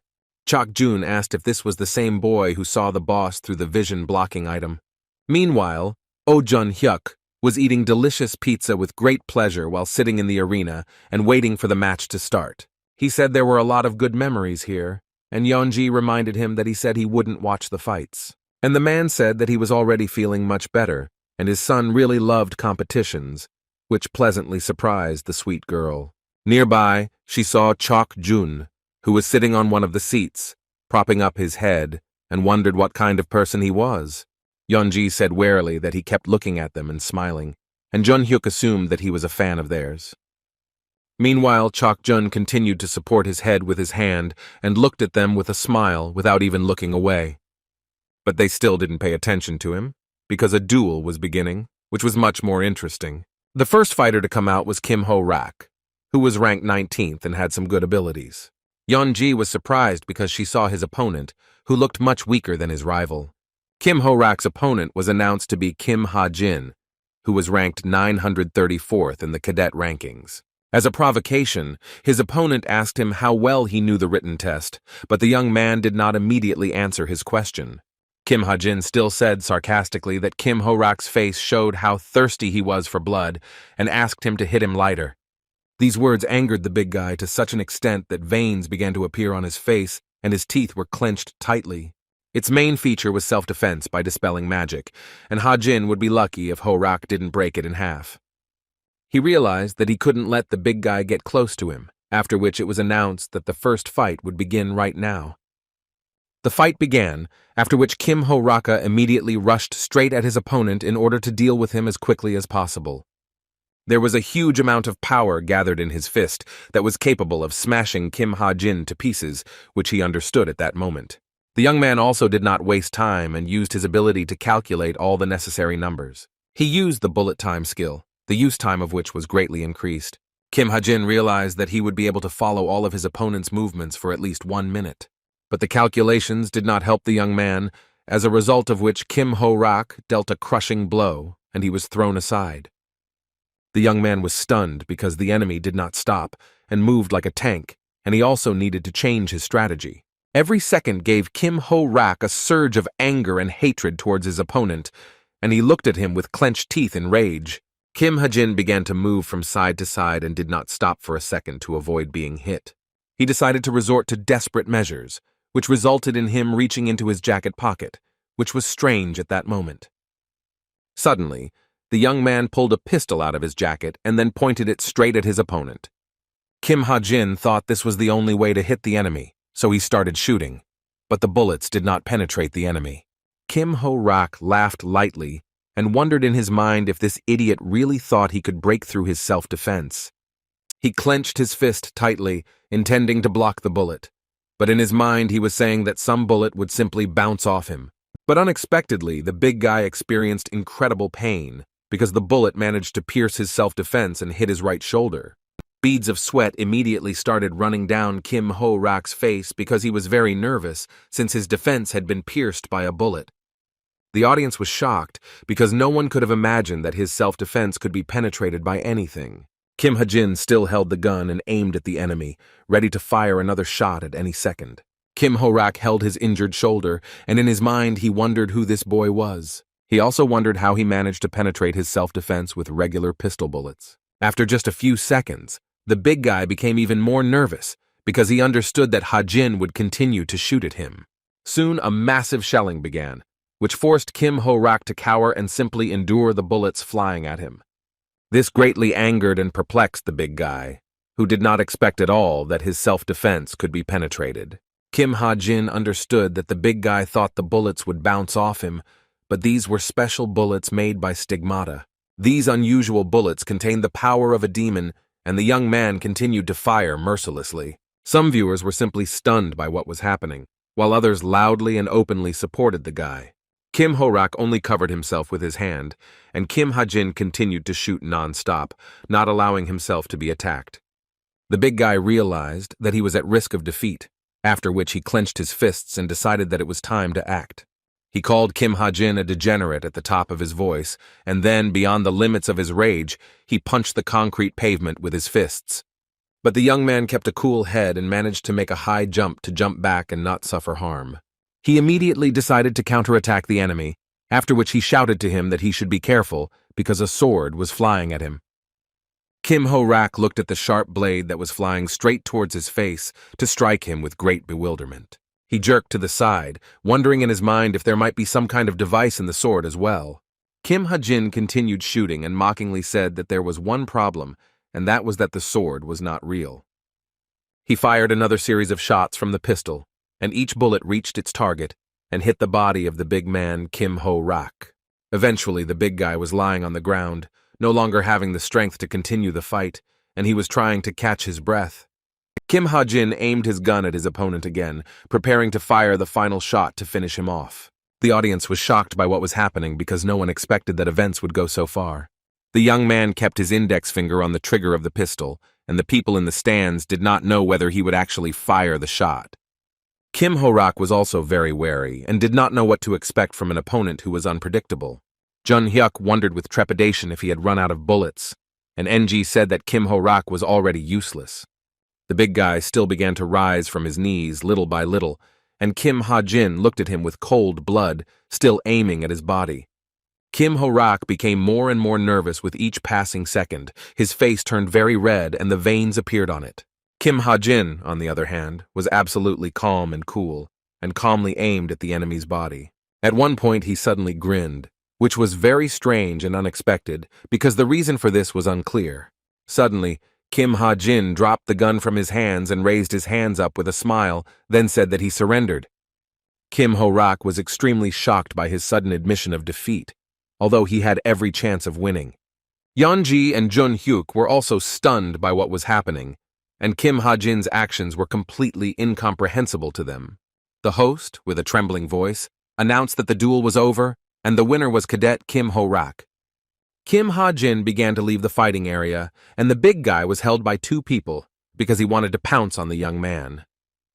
The man asked the big guy if he was sure that he was hit by a real bullet since he was unharmed, and asked if it was because he was a fighter. Jun-hyuk started laughing and asked Seo Yeonji what her impression was after what happened, but she just remained silent. She said that Ho-rak used self-defense and tried to show off his best in a short time, but ended up disgracing himself. But then Seo Yeonji thought deeply and said that it didn't matter because what she was most worried about was Kim Ha-jin. She said that at some point Ho-rak began to move slower and suggested that it was a special ability to enhance abilities. She also remembered that later the young man had used magical power and had shot his huge opponent. Jun-hyuk asked if he really meant to say that some cadet had compressed his mana so much that he was able to break through the big guy's self-defense. Yeonji said she didn't know anything about his abilities, and one of the spectators exclaimed that the young man had shot through self-defense. The girl then said that there was a high chance that Kim Ha-jin would become the best in history, thanks to his abilities. Meanwhile, Jok-jun scratched his ear and said that he didn't like this Kim Ha-jin and also wondered if he had pronounced his name correctly. He asked why the boss told him to take a closer look at him, and Drun asked if he hadn't seen the demon's power in the boy. Jok-jun already asked anyway. What relation does some worthless and stupid demon have to power? Drun asked if he just didn't like the guy being a long-range fighter, to which the man replied, yes. Jok-jun said that a real duel is a fight when you are burning with a desperate desire to plunge death into the heart of your enemy. Drun said that he asked him to keep an eye on the cadets who had this desire, and asked if he had seen Kim Soo-ho and Jong Hak. Jun said that Shing was impressive with his spear technique, as he aimed at the enemy's vital organs without any prior preparation. He then said that Kim Soo-ho had been acting quite strangely, which surprised Drun, and he asked what he meant. Jun said that he is rumored to use a sword technique similar to dancing, and his movements are precise and honed by long training. But there was also a strange feeling that took place, because he looked very closely at the technique of fighting. Jun recalled the cold-blooded face of Kim Soo-ho, who stared into the eyes of his defeated opponent without looking away. Running his fingers through his beard, he said it felt like the young man was hiding his true face. Then Drun asked what he had managed to find out about Kim Ha-jin, and the man asked if he had noticed this idiot too. Jun said that he didn't like this guy at all, and suddenly a patrol policeman with a flashlight appeared behind him. The patrolman ordered them to leave the forest, since entry of outsiders was prohibited, but Jun became more and more stern and silent. For a while he kept his back turned and ignored the policeman, but all this irritated him. The policeman once again ordered him to immediately leave the forest area, and Jun took his cap off his head. He then flicked the policeman right across the forehead, causing the young man to be thrown back.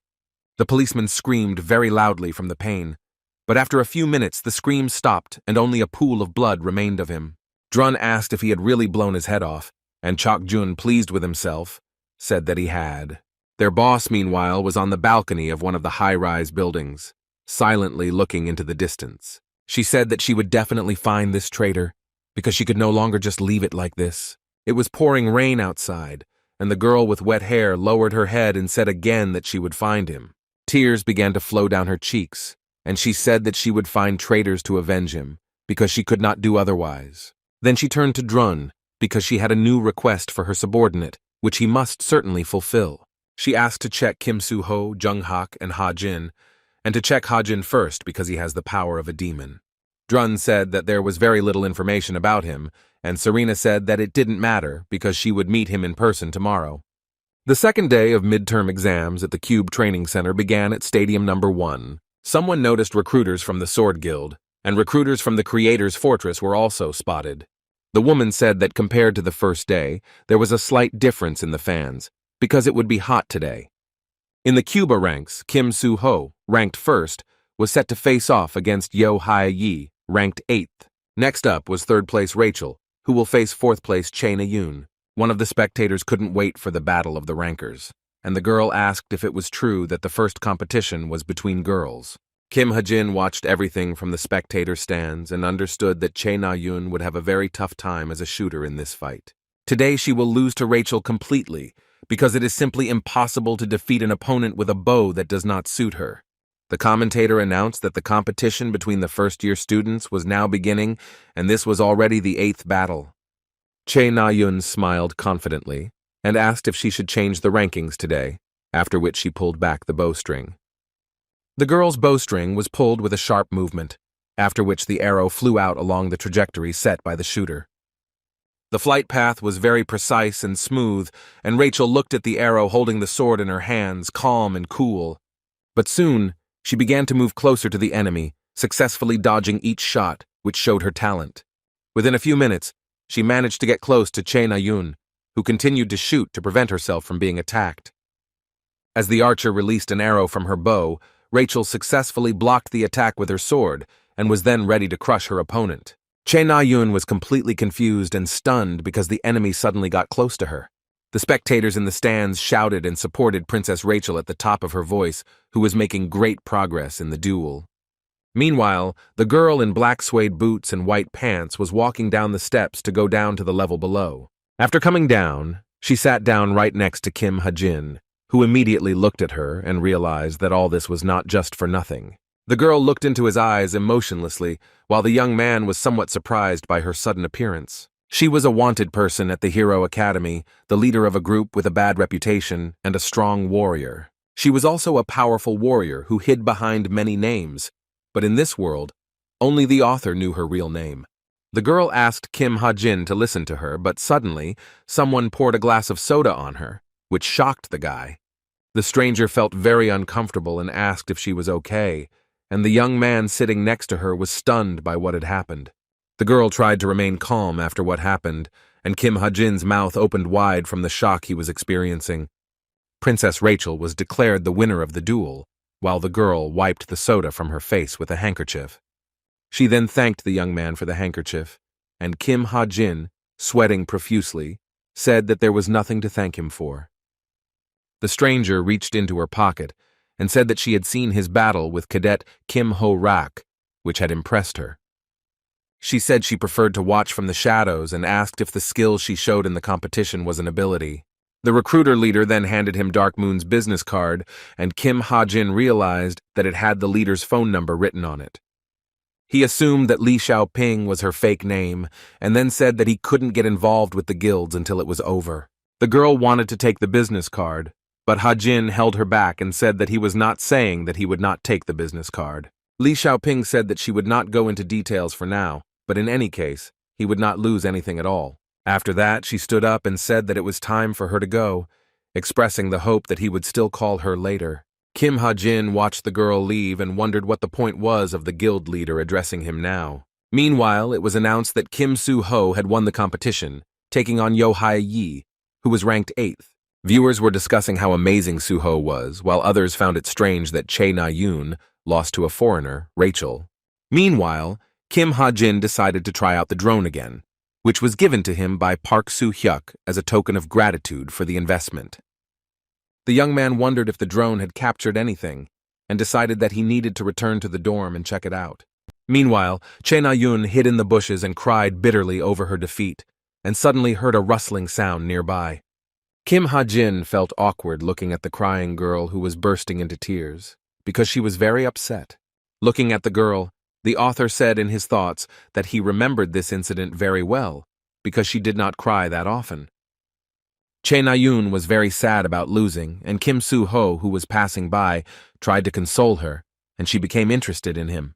He told her that she needed to try and offered to cope together, but such consolation would not help her at all now. There are times in life when you need to give up, but Kim Soo-ho never advises anyone to give up, and never does it himself. Perhaps it was because of him that Chae Na-yoon did not give up the bow, because deep down she believed the words of the main character. Meanwhile, Kim Ha-jin watched the crying girl and was slightly perplexed by her behavior. A notification suddenly appeared on Chae Na-yoon's smartwatch, and she immediately paid attention to it, after which she decided to check it out. Kim Ha-jin wrote to her that he saw the competition, and the green-eyed girl stopped crying because she was very surprised. He wrote that the bow did not suit her and advised her to change direction before it was too late, and Chae Na-yoon was even more surprised. Kim Soo-ho suddenly appeared, rejoicing at having finally found her, and then asked why she was hiding. The young man smiled and said that he had been looking for her for a long time, and then asked Chae Na-yoon why she was sitting alone. And the girl suddenly got angry and started yelling at him, and the midterm competition of the first semester was over. Meanwhile, Kim Ha-jin watched the drone footage of Jak Jun-kyung flicking the head off a patrol police officer in the forest. The young man then paused the video to take a closer look at the details of the crime, down his hand as he was a little shocked at the cold-blooded murder he had witnessed.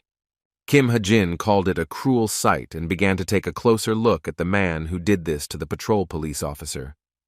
He looked at the killer's face and wondered if he was really from the Chameleon Group, which was recruiting Cuban cadets.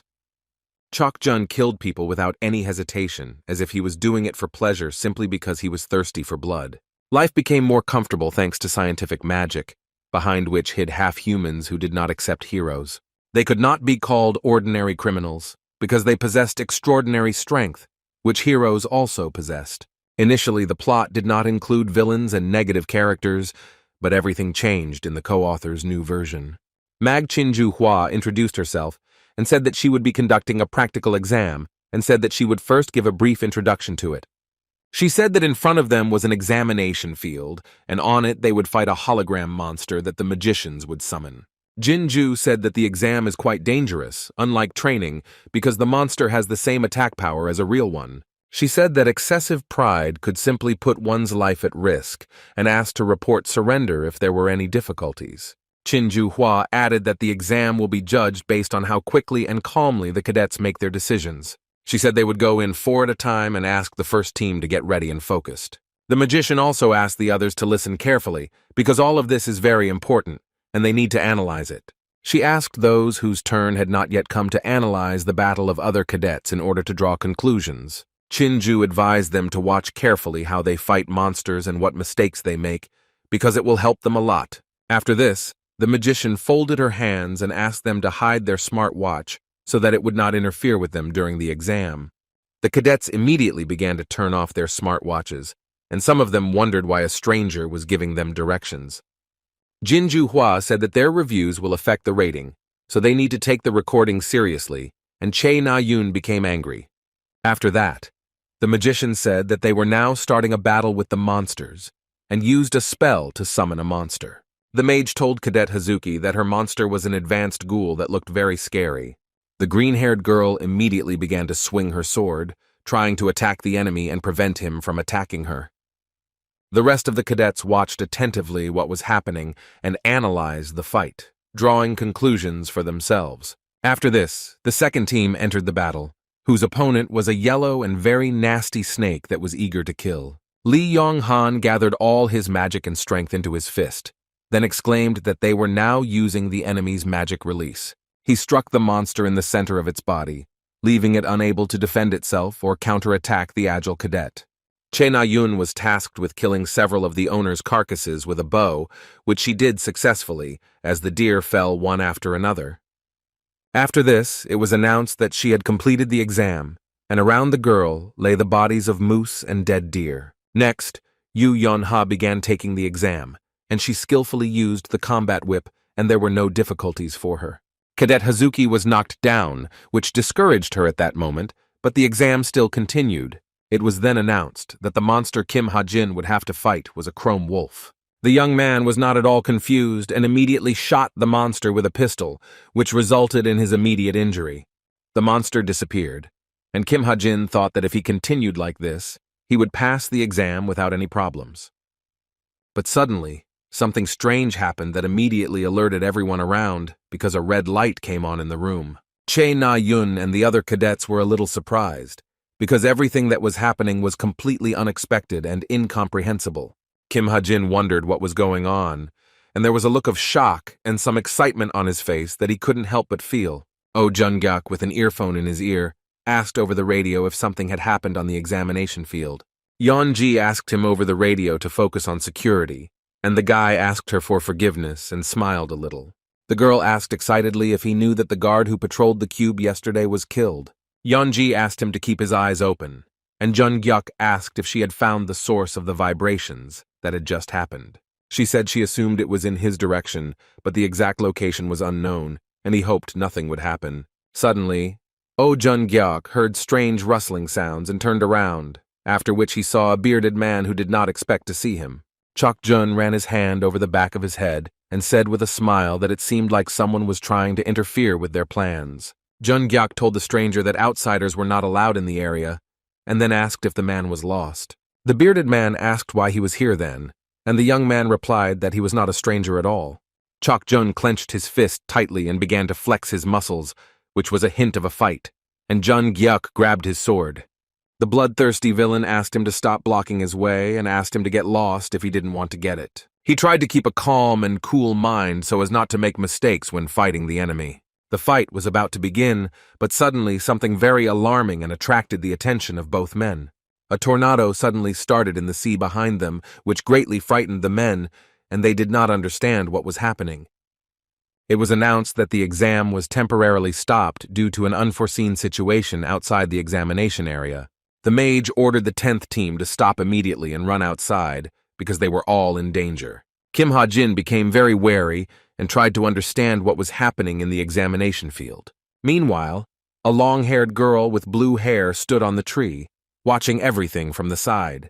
Kim Ha-jin was still hiding from the wolf behind the rock, and wondered in his mind if the conscription hadn't been cancelled. He realized that this couldn't just be a random mistake, and wondered if there could be a human monster among the magicians. It wasn't Jinju Hua, because Ha-jin didn't receive a notification about the settings change, but no one's settings were changed either. Suddenly the young man's eyes widened, then he turned around sharply as the puzzle in his head came together. Kim Ha-jin realized that it was Princess Rachel, who was meeting with a mysterious stranger in the meantime. He knew that this was entirely possible, since there were many characters in the book who never appeared in the story, like Chun-dong. The white-haired man who appeared before Rachel was very calm, and the girl called him Sir Lancaster. She asked Sir Alex Lancaster where he had been all this time since that incident in London. Rachel also wanted to say something about his appearance because it was very strange and unusual, but he just remained silent.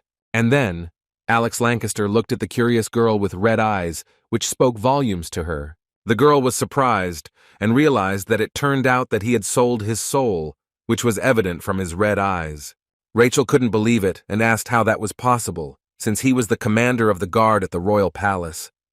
Lancaster said that he did not sell his soul and that the new owner simply picked it up after he was betrayed and thrown out. Rachel immediately grabbed her sword and said that it seemed useless to talk to him and that he needed to be arrested. Then, without warning, she rushed into battle with her sword, and Alex Lancaster was in the same place. Suddenly he grabbed her sword and stopped it, which was quite unexpected for the girl who thought she would deal with him. Rachel was very surprised by what was happening and did not know how to react, and she did not have a plan of action. Alex Lancaster still held her sword tightly in his hand, while looking coolly into the surprised girl's eyes. He said that his body is not here, but in another place, and what she sees in front of her is just entertainment. Alex said that a monster had entered the examination field, so now there was a complete commotion, and no one would come to her aid. He said it was very different from Britain, where members of the royal family were protected without regard for the many casualties. Rachel remained silent, and looked worriedly into the eyes of Alex Lancaster, who at that moment was breaking down into revelations. He remembered how, being loyal to the soldiers of his country, he held in his arms a girl who bled to death. He remembered looking into the eyes of a bloody girl, and at that moment, tears of bitterness and pain were streaming down his eyes. Rachel remained silent and looked into the eyes of the man standing a few meters away from her. Alex said that he would like to talk some more, but he didn't have any time left, and it was time for him to leave. He said that perhaps they would meet again, but the princess worriedly and screamed and asked him to wait. The girl wanted to talk to Sir Lancaster some more, but he began to spin around and gradually disappear. After his disappearance, an assassin suddenly appeared, holding 2 sharp blades in his hands, and his face was masked. He immediately rushed towards the girl, and Rachel looked at him in bewilderment for the first few seconds, not understanding anything. The ninja immediately began to use the blade, and the girl at the last moment took out her sword and began to repel the enemy's attacks. Rachel was very nervous and called her fencing technique ruthless because she was not succeeding. Then she was still thrown aside and was unable to counterattack the enemy because he was superior to her. Cuts appeared on her jacket, through which blood began to flow due to a deep wound received from a sharp blade. Rachel, although she was in incredible pain, still gritted her teeth and continued to think about how she could defeat her opponent. She realized that she had to take a risk and wait for a moment when he was distracted, after which she swung her sword at him. But the assassin still outtrained her, causing the sword to be knocked out of Rachel's hands, and she fell to the ground. A cold-blooded and bloodthirsty assassin stood next to the wounded girl, who could no longer resist him. But Rachel wasn't going to give up, and a thin yellow ring appeared around her wrist, and a yellow light appeared under her palm. She understood that she had to try with all her might to pull the sword towards herself in order to deliver a surprise blow to the enemy. The girl's incredible effort bore fruit, as a result of which she began to attract her sword to herself with magic. But suddenly an incredibly loud explosion occurred, which resulted in the destruction of the load-bearing wall of the room. Rachel was surprised by what was happening and did not understand what was going on, while the assassin silently paid attention to the sudden explosion. The load-bearing wall was indeed destroyed, and a human silhouette was visible in it, hidden by the rays of the sun. The stealthy ninja looked at what was happening and did not understand what was happening and who could have gotten in here. But he didn't think for long, after which he grabbed the blades and rushed at the unknown figure to deal with him. As it turned out, this unknown silhouette was Kim Ha-jin, who immediately used the Desert Eagle transformation. The young man used the Desert Eagle's transformation into shotgun mode and then aimed at the assassin. The ninja made a high jump, but Kim Ha-jin was not at all confused and immediately opened fire on the target. He was a little surprised that the target was hit and disappeared with the first shot, and he was left alone with Princess Rachel. Ha-jin was surprised that he hit the target with one shot and told himself that it wasn't for nothing that it cost him 250 points. The young man had his back turned to Princess Rachel, who was looking at him at the time and remained silent. She was surprised by his sudden appearance and remembered that she was in the same class with this man. Kim Ha-jin walked up to the girl sitting on the floor and extended his hand, asking if she was okay, and she looked into his eyes. The girl didn't look like she was okay because there was blood oozing out of her hands, and the guy said he had a bandage. He immediately took out a bandage and began to wipe away Princess Rachel's blood in order to bandage her hand and stop the bleeding. The girl screamed in pain, and Ha-jin said that if he had been even a little late, she would not have been able to pick up the sword again. Then the young man noticed the blood remaining on the napkin and realized that it was the precious blood of Ranker Cube. Princess Rachel thanked him with a slight tremor in her voice, and a slightly confused Ha-jin said that there was nothing to thank him for. Suddenly, a magician appeared on the balcony, turned to the cadets and asked if they had suffered any harm after what had happened. The magician said that he would send a rescue team to them, and the cadets silently looked at him and listened attentively to the information. The assistant approached the person in charge and said that 2 cadets had been seriously injured in the next room. The young man was wary and did not understand. He had also arranged all this, and it all happened quite unexpectedly. Meanwhile, Oh Jun-hyuk was sitting on the seashore, watching the mesmerizing and very beautiful sunset. Yeon-ji, who was very worried about her colleague, ran up to him, and he silently turned his gaze to her. The girl asked what happened and whether the Imagi had appeared, and Jun-hyuk said that he had already been driven away, and she was very fast. Yeonji asked warily if he had driven him away himself, and the man replied that it was someone else who had done it. Jung-gyok said that he didn't know who exactly it was, but it was a very angry Imugi, and the man drove away such a monster with his own strength. He also added that he was a very strong warrior, whose bloodthirsty eyes he remembered very well. Yeonji asked if he really wanted her to believe that, and Jung-gyuk said that they were the suspects in the police officer's murder. He said that the unknown warriors and the appearance of a high-ranking monster were a complete failure of the examination session. Jung-gyok also added that it would be difficult for the administration of the Cub Training Center to avoid responsibility for this incident. Yesterday's monster incident in Cuba became hot news around the world, and exams were postponed. The Cuban staff was busy with the incident and the restoration of the school, so exams and classes were temporarily canceled. This is how the cadets found themselves on a 10-day vacation, which had never happened before, and which was a pleasant novelty. The cadets were happily discussing their plans for the holidays, and the instructor called them bastards because they didn't think about the victims. Kim Ha-jin sat with his head propped up in his hand, but suddenly his attention was drawn to the sound of a notification coming from his backpack. He opened his laptop and realized that the message about changing the settings had finally arrived, and he blamed the book's co-author for everything. The notice referred to Lancaster, who was one of the persons from Britain and whose goal was to organize a coup in the country. But this negative character became stronger and appeared earlier than he was supposed to appear according to the plot of the book.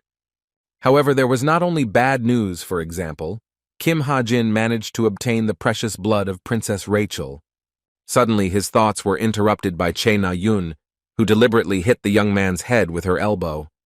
The girl boldly stuck out her tongue and asked what he was looking at, and Kim Ha-jin, holding his head, initially looked at her silently. Out of anger, he really wanted to tell her to throw away the bow, because it was not her craft at all, and she did not know how to shoot from it. The headman looked at this and asked if they were arguing again, but Kim Soo-ho barely said anything about the situation. Still, he said that their relationship looked better than before, and the headman asked if he really had no eyes, because that was not the case at all. Che Na-yun came home and smiled and wondered why this fool was picking on her if he couldn't do anything. Then she started to take off her jacket, but she received a notification on her watch and she immediately decided to check it. It was a report on the exam, and she saw that even Kim Soo-ho added something, which was very interesting to the girl. Che Na-yun read that Kim Soo-ho wrote that she had found faith, and that was just the beginning of what the young man had written. It seemed as if she had a lot of thoughts in her head, and many internal and external factors were influencing her self-esteem. She is an excellent archer with many abilities, and her efforts have helped her achieve good results. Someone said that her abilities are not enough, but this is not true, and what Che Na-yun lacks is not talent, but self-confidence. If she believed in you more and kept going forward, Kim Soo-ho was sure that she would become the best hero of all. At the end of the exam report, it was written that the evaluation was conducted by Cadet Kim Soo-ho, and Che Na-yun finished reading it. A tear even ran down her face, and she said that he really embarrassed her with his sincere words and warm compliments. She looked at the screen with a smile and said in her mind that no matter what anyone said, she was an archer, and this was her ability. Then there was a message from an anonymous person, and she didn't know who had tried so hard, but there was a lot of text in the assessment. Che Na-yun was anticipating another wave of compliments, and was already impatient to find out what the mysterious stranger had written. But everything turned out not as she would have liked, and after a few minutes she finished reading, and anger began to appear on her face. The girl clenched her cheekbones and gritted her teeth, and her face turned noticeably red from the anger she felt from what she had read. Suddenly she screamed throughout the room, and her incredibly angry and loud scream was heard by Hazuki. Meanwhile, Kim Ha-jin placed Evangel's seed on the cloth that had Princess Rachel's precious blood on it. He looked at what was happening in surprise and wondered if the seed had really absorbed the precious blood. If the seed of Evangel obtained from Mount Karison is watered with human blood, the witch Evangel will be born. Kim Ha-jin said that it was Rachel's blood, a good girl, so the witch would definitely not be a villain. He touched the seed lying on the fabric, and suddenly his hand began to glow, which immediately attracted the attention of the young man. Kim Ha-jin was very pleasantly surprised, and looking at his hand, he wondered if the second stigma had really appeared right now. On his arm, through his thick jacket, a new blue stigmata was visible, which emitted a bright blue color and was visible to the naked eye. After some time, Kim Ha-jin was riding in a car with an agent, and he bandaged the hand on which the stigmata appeared so that no one would see it. Park Soo-hyuk asked what was wrong with him since his expression was not good, but the guy said that he was just a little tired. Ha-jin asked how business was going, and the agent replied that the car had made things much easier and safer, and that there were more customers. Then he said that it was all thanks to the young man, but the young man himself said in his thoughts that the conversation needed to be changed to another topic. He also noticed the large number of people at the entrance and asked why there were so many of them. The young man assumed that these were people from the guild, but at the same time everything around was restless and very noisy. The girls standing nearby were excited by what was happening and looked at the people who appeared with great surprise. People around began to raise that members of the SS-Rank Guild had appeared, and they were very serious. Kim Ha-jin was still in the car, and among the guild members, he was able to spot Yoo Yeon-ha. The young man was quite surprised to see her, and wondered in his mind whether it was possible that they had come to inspect the field. Yoo Yeon-ha looked at the car and saw a young man in it, who was also looking at her at that moment. The girl approached the car and knocked on the window, asking why he had come to the hunting field. Kim Ha-jin grinned slightly and said that he came to make money, and was also surprised that she didn't pass by. Yoo Yeon-ha asked if he was alone, but the boy pointed to Agent Park Soo-hyuk, who was shocked to learn that he had connections in the guild. The girl looked at the worried young man agent, after which she said that everything was clear to her.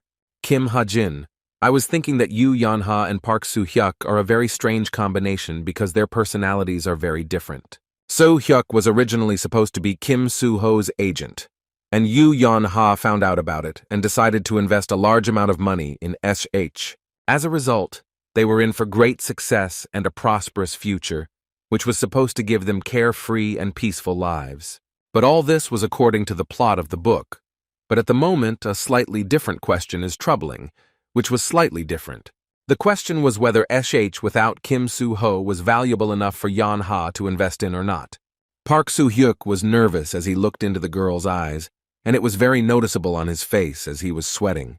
The author understood that in the worst-case scenario, it could happen that because of him, the future of the agents would be in jeopardy. Yoo Yeon-ha suddenly opened the car door, then got in and said that if they came to hunt, then she would join.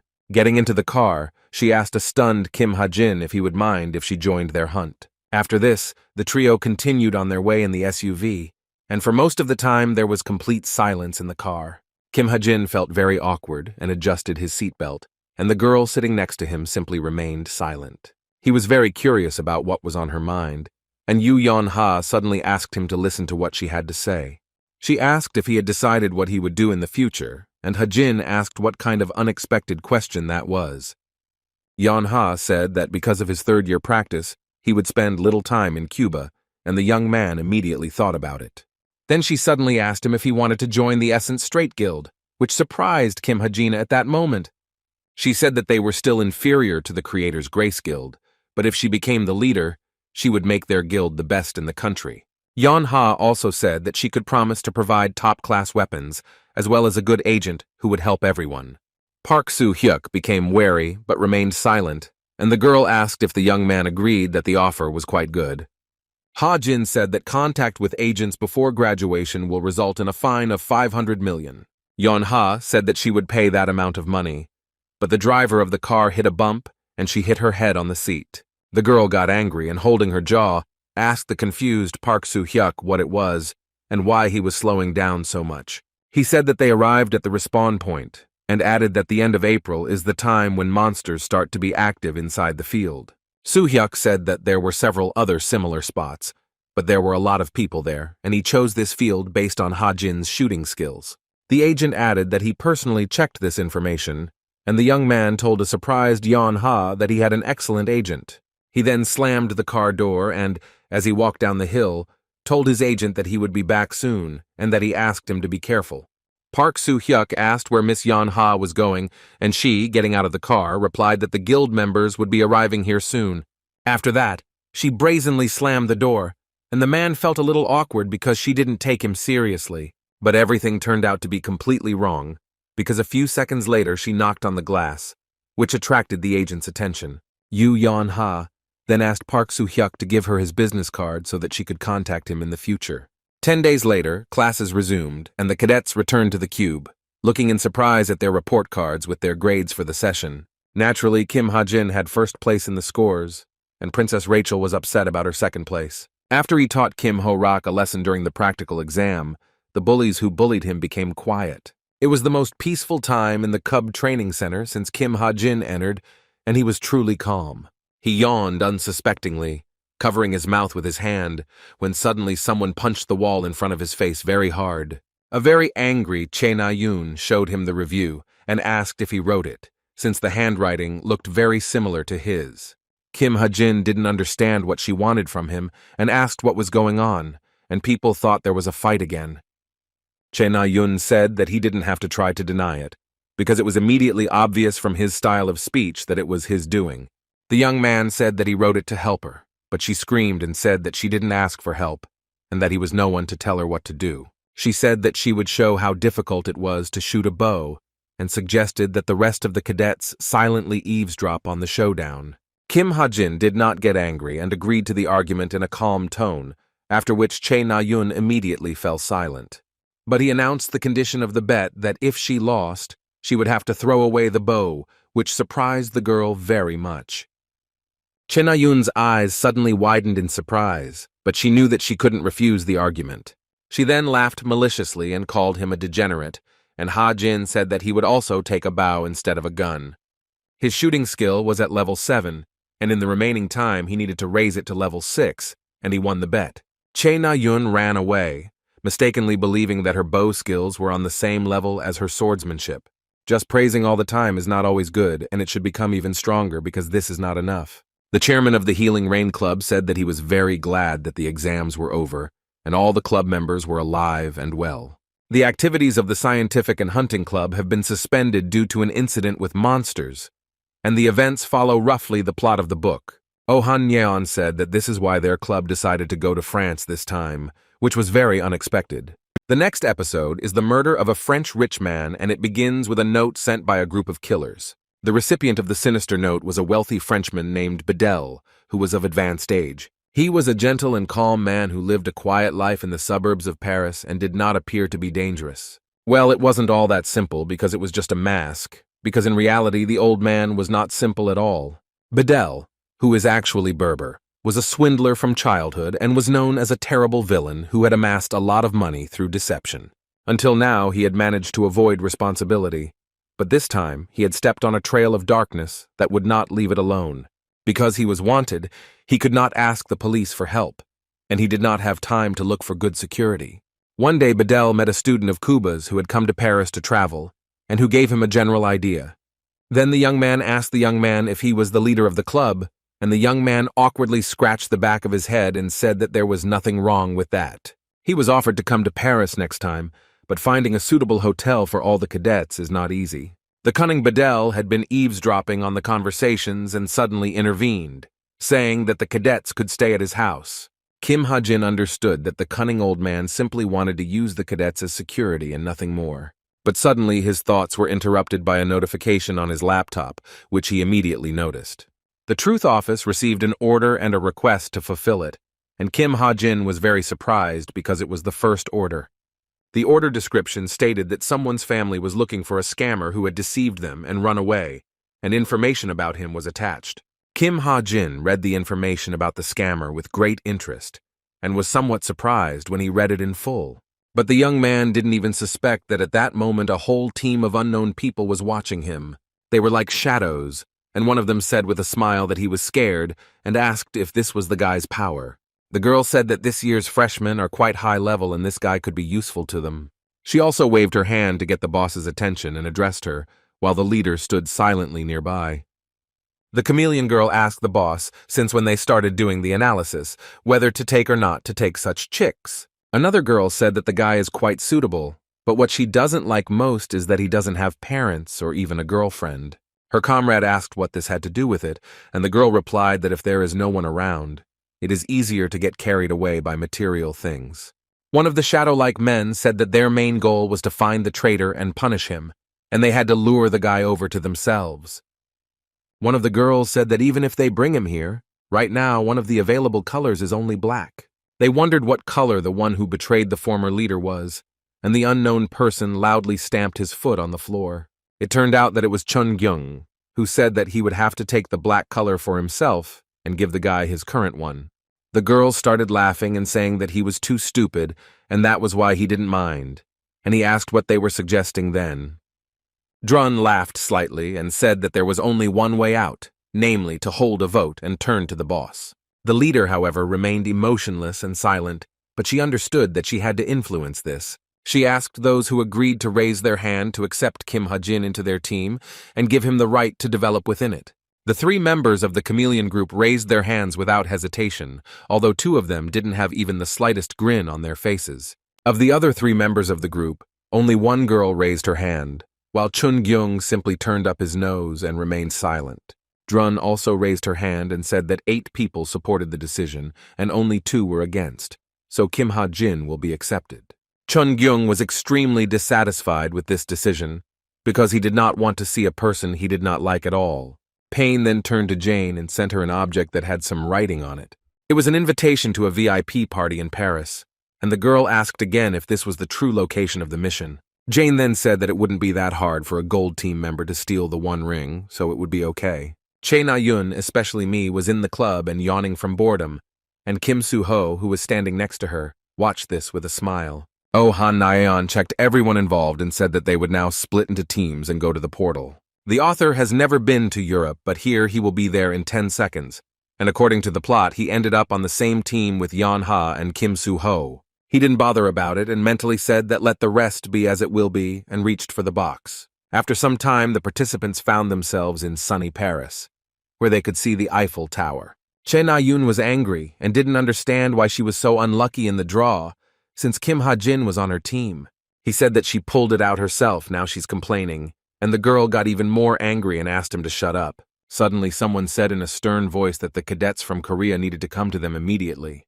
Han Yeon began to hug his beloved girl, who missed him very much and rushed into his arms at the same hour. The girl asked how he was doing, and the young man replied that he was doing well, and asked how his dear girlfriend was doing. Then Han Na-yeon introduced his girlfriend to everyone and said that she had come as a doctor, and her name was Natasha. The girl greeted everyone and expressed her hope that they would enjoy Paris, and Ha-jin wondered how they met. Che Na-yun asked where he was going, and the young man replied that they needed to get something to eat first, and asked if she wanted to join him. She asked if he was really going to turn her down, since everyone had already been divided into teams, but Kim Ha-jin said that was not the case at all. He asked her to follow him, and Che Na-yun asked with a little confusion if he knew where everything was. Ha-jin asked why the watch was needed then, and said that naturally he found out everything in advance. He repeated once again that she just needed to follow him, and he would. But Che Na-yun realized that there was no other way out. The girl said that she doesn't eat everything, and Kim Ha-jin said that he knows about it, and she asked how he knows about it. After some time, they came to a luxurious establishment, and Che Na-yun was stunned, and the guy said that he had booked a table for 2. She asked him how he had booked a table in such a place, and he replied that he had his own tricks, but he couldn't talk about them.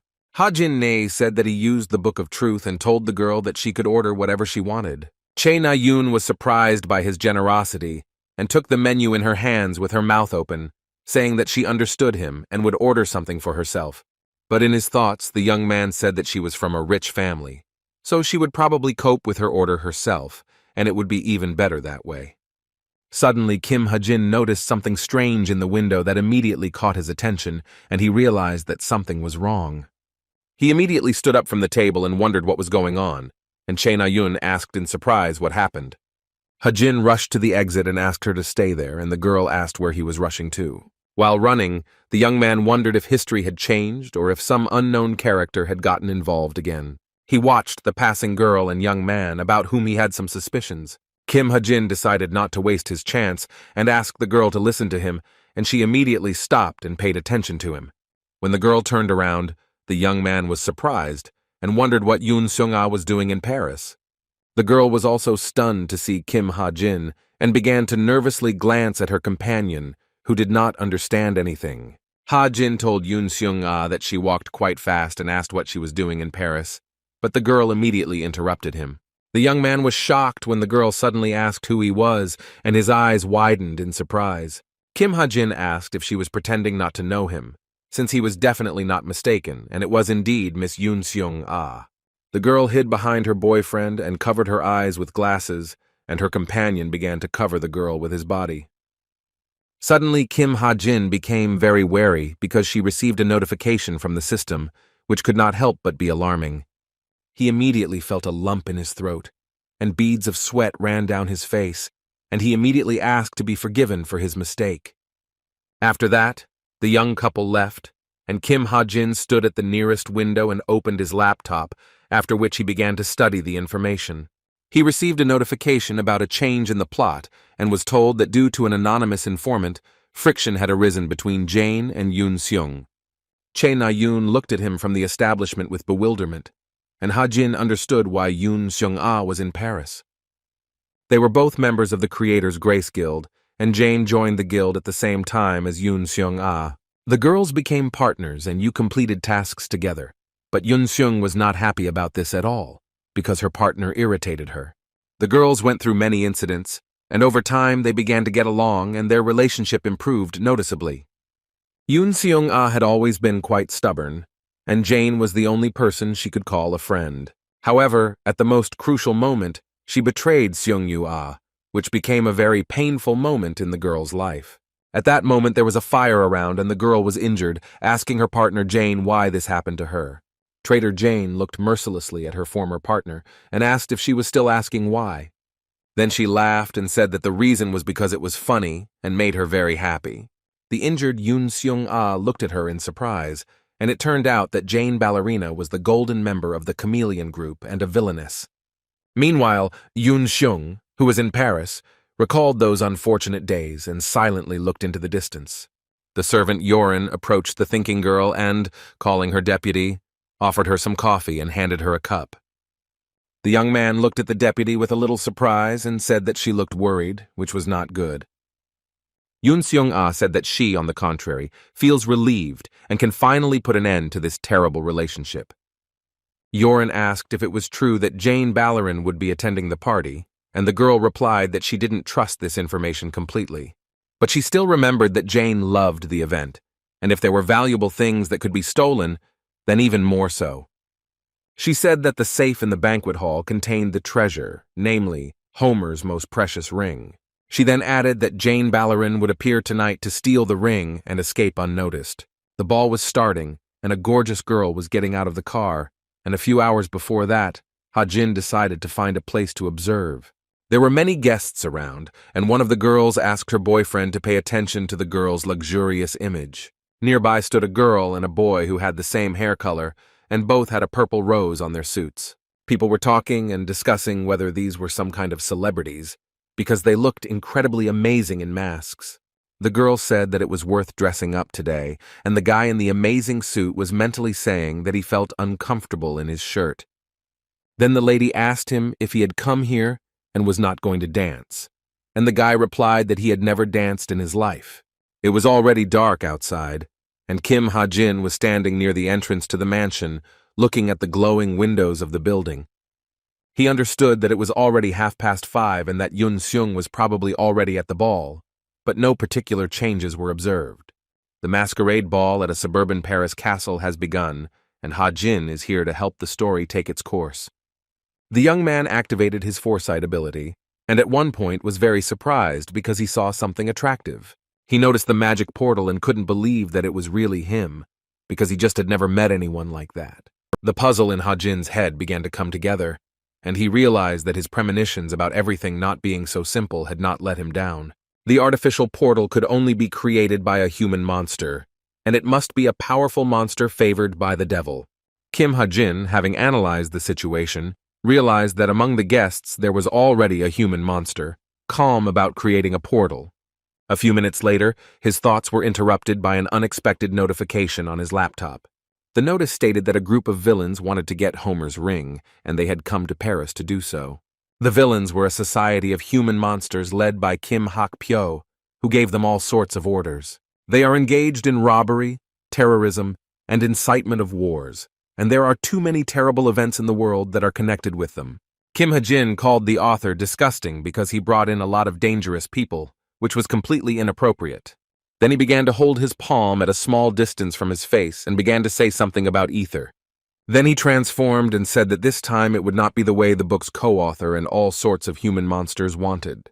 Ha-jin gained a new costume through ether's spell, and then wondered where Jane Ballerina was. Meanwhile, inside the room, a security guard was suddenly strangled, causing foam to flow from his mouth. After this, the strangler began to gradually lower the guard, whose eyes rolled back and the foam from his mouth disappeared. Then, he threw the strangled young man completely onto the floor, while he himself stood and looked at his body with cold blood. After this, he began to walk from side to side, holding his hands behind his back, thinking about his next steps. He eventually walked up to a scanner that scanned his eye to determine if the door could be opened. The test was successfully passed, and the door leading to the storage was open, which could not but please the man. He began to move forward into the storage facility in small steps, saying that everything was much simpler than he thought. The guy in the guard uniform said that this was indeed a mythical rank artifact that was right in front of him. In front of him lay the incredibly precious Homer ring, which beckoned with its stunning shine of a blue diamond. The robber could not resist reaching out his hand towards the jewel to quickly grab it and escape from the crime scene. But suddenly, a girl entered the storage room and asked what he was doing there, leaving the young man in a stupor. The young man turned to face her, and Yoon Seung-ah was a little surprised that the robber was Yoren. The surprised young man asked the deputy commander how she managed to find out that he was here right now. She asked if her secretary could just leave her workplace and said that she had come for him. Yoon Seung-ah took a few steps towards Yoren and then hugged him from behind, which surprised the secretary even more. The young man became very nervous and, with a trembling voice, asked what the deputy commander was doing.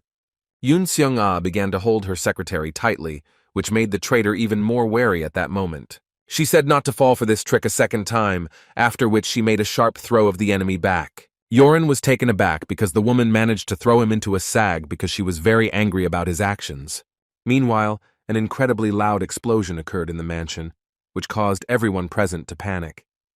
Through the thick smoke, a human silhouette could be seen jumping high, with the goal of getting inside the building. It turned out that it was Jane Ballerina, who came to steal a precious artifact, namely Homer's ring. She started running away from Yoon Seung-ah, who was running after her with a sword, and asked with a smile how she guessed since she was disguised. But the girl asked if it was true that Jane had changed places with Yoren, and thought that she would not be able to distinguish the gait and manner of speech. The ballerina smiled, and said in a calm tone that it seemed that Yoon Seung had not been as meticulous before as she was now. Then she asked the girl if it was true that she was still angry with her for betraying her and could not forget it. Unexpectedly, Yoon Seung-ah's hand was wrapped in a whip, preventing her from moving even though she swung her sword at that moment. A female voice asked her to listen to what was going to be said, and Jane Ballerin watched everything with a smile and remained silent. Yu Yeon-ha, in a fancy suit, said that she doesn't know who they are, but they will have a love showdown at home. The girl continued to hold the whip tightly, and Yoon Seung asked the young men who they were. Yu Yeon-ha replied that they were hero cadets from Cuba, and if they lowered their weapons now, bloodshed could be avoided. But Yoon Seung-ah wasn't going to dance to the tune of the unknown cadets, after which the solution to the problem immediately appeared in her head. She gripped the sword tightly in her hand, causing Yu Yeon-ha's whip to burn to ashes, which greatly surprised the hero cadet from Cube Academy. The girl couldn't believe it, so her whip burned before her eyes. She couldn't even help avoid it. But Yoon Seung-ah became wary at that moment because she heard strange sounds, as if someone was approaching her direction. Jane Ballerina wanted to take advantage of the opportunity and attack the girl, but she dodged at the last moment. After this, a fierce battle ensued, and Yoon Seung grabbed the sword tightly so as not to drop it during the fight. The opponents began to run after each other, trying to strike, while Yu Yeon-ha stood aside in shock. Yoon Seung gritted her teeth in anger, because she couldn't wait to deal with the vile traitor Jane Ballerin. At one point, she still managed to strike the enemy, and as a result, Jane fell and slid across the floor. The girl looked into Yoon Seung's eyes and understood that most likely her end was near, and she would not be able to resist. The swordswoman herself swung at her and screamed that she was finished, but there was not a drop of pity for the traitor in her eyes. But suddenly, Kim Soo-ho, who was wearing a business suit, intervened in the showdown and held out a blade. Yoon Seung-ah asked who he was and then screamed for both of them to leave before she cut them into pieces. Kim Soo-ho said he doesn't know the reason for the conflict, but they can't allow other people to get involved in this fight. He also said that they had better stop fighting, and Yoon Seung became even angrier and clenched her teeth tightly. She then pushed the young man very hard, causing him to fly up into the air, and she asked him to leave again. She looked at the cadets of the Cube Training Center and said that they were incredibly annoying because they bothered her so much. Yoon Seung-ah then turned around and angrily wondered where Jane, who had run away at that moment, had gone. She immediately rushed after the traitor, and Ballerina laughed and said that she would not listen to her and said goodbye. But suddenly she stopped because black lines of smoke began to appear in the room, which was alarming. Then a stunning wind appeared, and Jane began to panic and screamed, asking what was going on around her. Yoon Seung was shocked by what was happening. A frightening female voice said that she had finally found what she was looking for. The monster with long tentacles said that she had found Homer's ring, which she had been looking for an incredibly long time. Meanwhile, Kim Ha-jin was still outside the window and observing the situation, seeing a strange silhouette in the window. He was dressed in a black suit and mask, but even the mask did not hide his bewilderment after he saw a strange silhouette in the window. Meanwhile, Chae Na-yoon was outside and was very angry that she had returned to the same place again. She did not understand why she came to the same place and asked who invented smart watches, and also decided to leave a complaint. Then she took her words back, because the watch was made by her father's company, and the girl decided to call Yoo Yeon-ha. But the girl didn't answer her calls and didn't even check her messages, which was completely inopportune. Chae Na-yoon wondered what she was so busy with, while Yoo Yeon-ha looked in shock at the scary monster at the ball. Yoon Seung-ah looked at the monster with Homer's stolen ring and thought that it was a human monster. She was not at all afraid of the monster, after which she pointed her blade forward and asked him to give her the ring immediately. The monster looked at the girl and said in response that this thing was not suitable for people like all of them, and then laughed slightly. After that, she straightened her hand and tossed the ring in her hand, mockingly saying that the ring would remain with them, the villains. Ha-jin understood that if it fell into their hands, then no amount of combining forces in subsequent searches would help. The young man decided that there was nothing he could do and would have to use Plan B, after which he used a magical technique. A golden snake-like creature coiled itself around the disguised Kim Ha-jin's arm, and he was ready to fight. After that, he grabbed the magic item and began to swing it at incredible speed, mentally saying that this would be enough for him. Kim Ha-jin then made a sudden dash forward and threw a magic whip forward to attack the human monster. The monster meanwhile laughed, and being confident in herself, talked to people, but did not know that she would be attacked.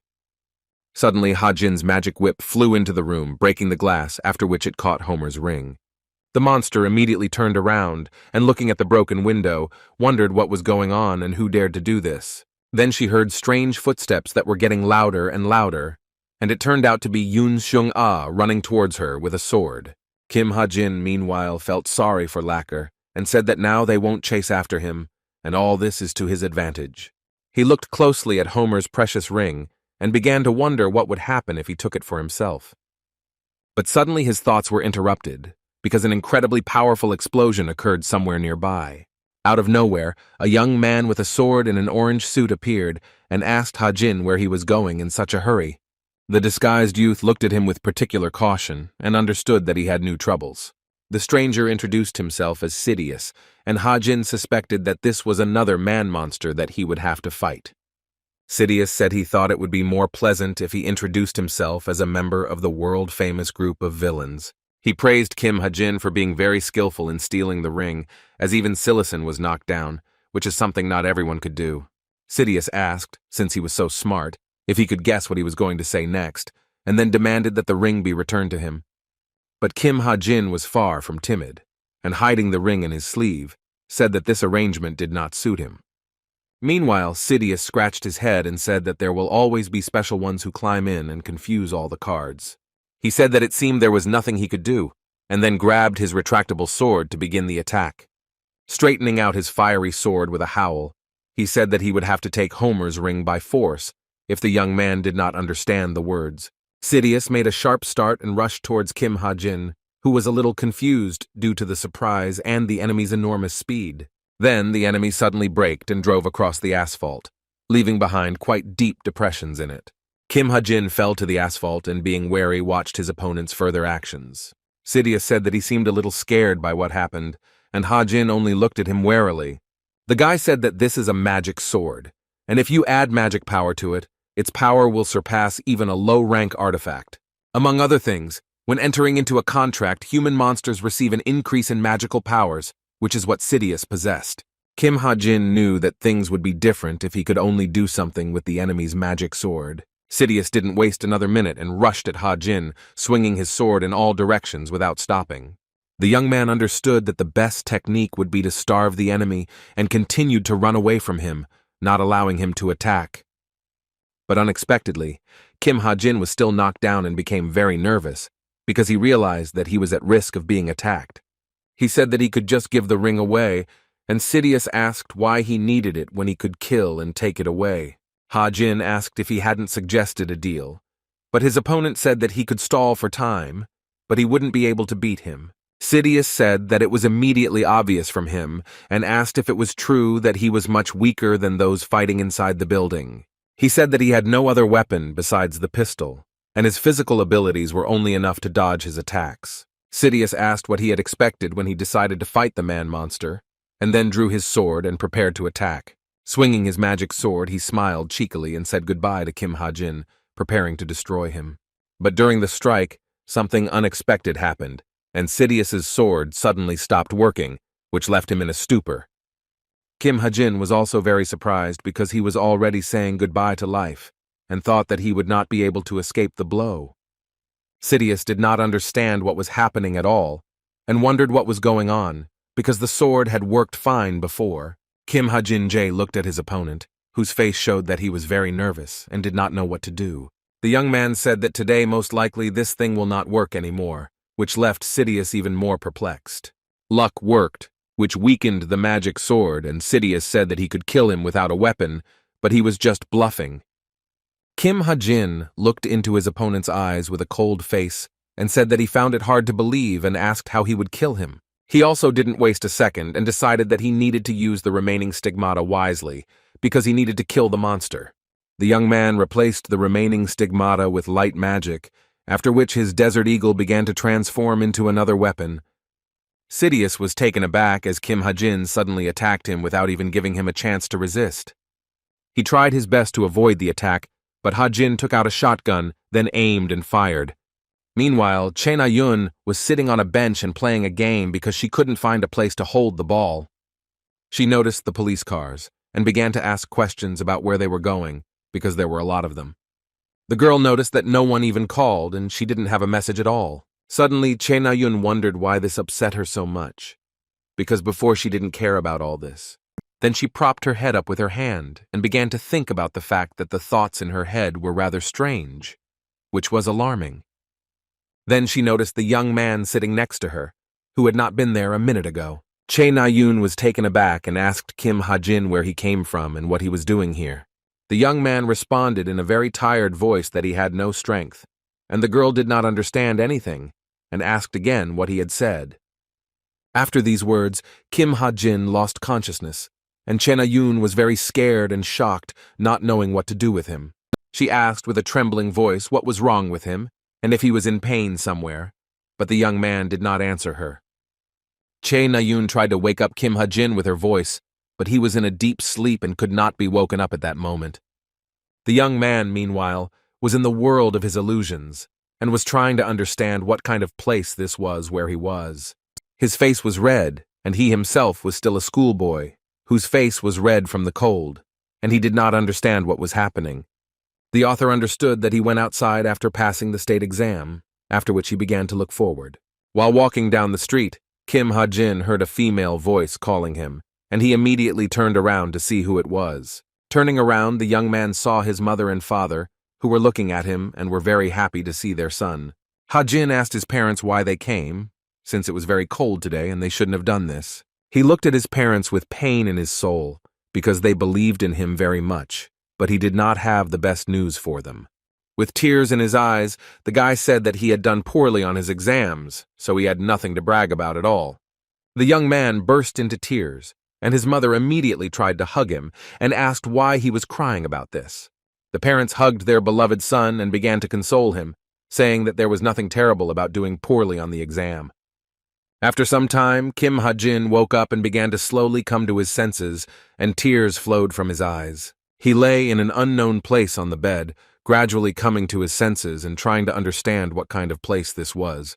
Kim Soo-ho and Chae Na-yoon entered the room, worried about their comrade and trying to take care of him.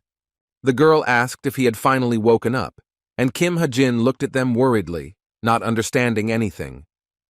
Chae Na-yoon asked him if he knew how hard it was for her to carry him, and asked him to finally pull himself together. Then she laughed and asked if he was in so much pain that he was in pain, but Ha-jin said that the reason was something else entirely. Kim Soo-ho calmly asked her to leave, but Chae Na-yoon immediately became cheeky and asked what she had done.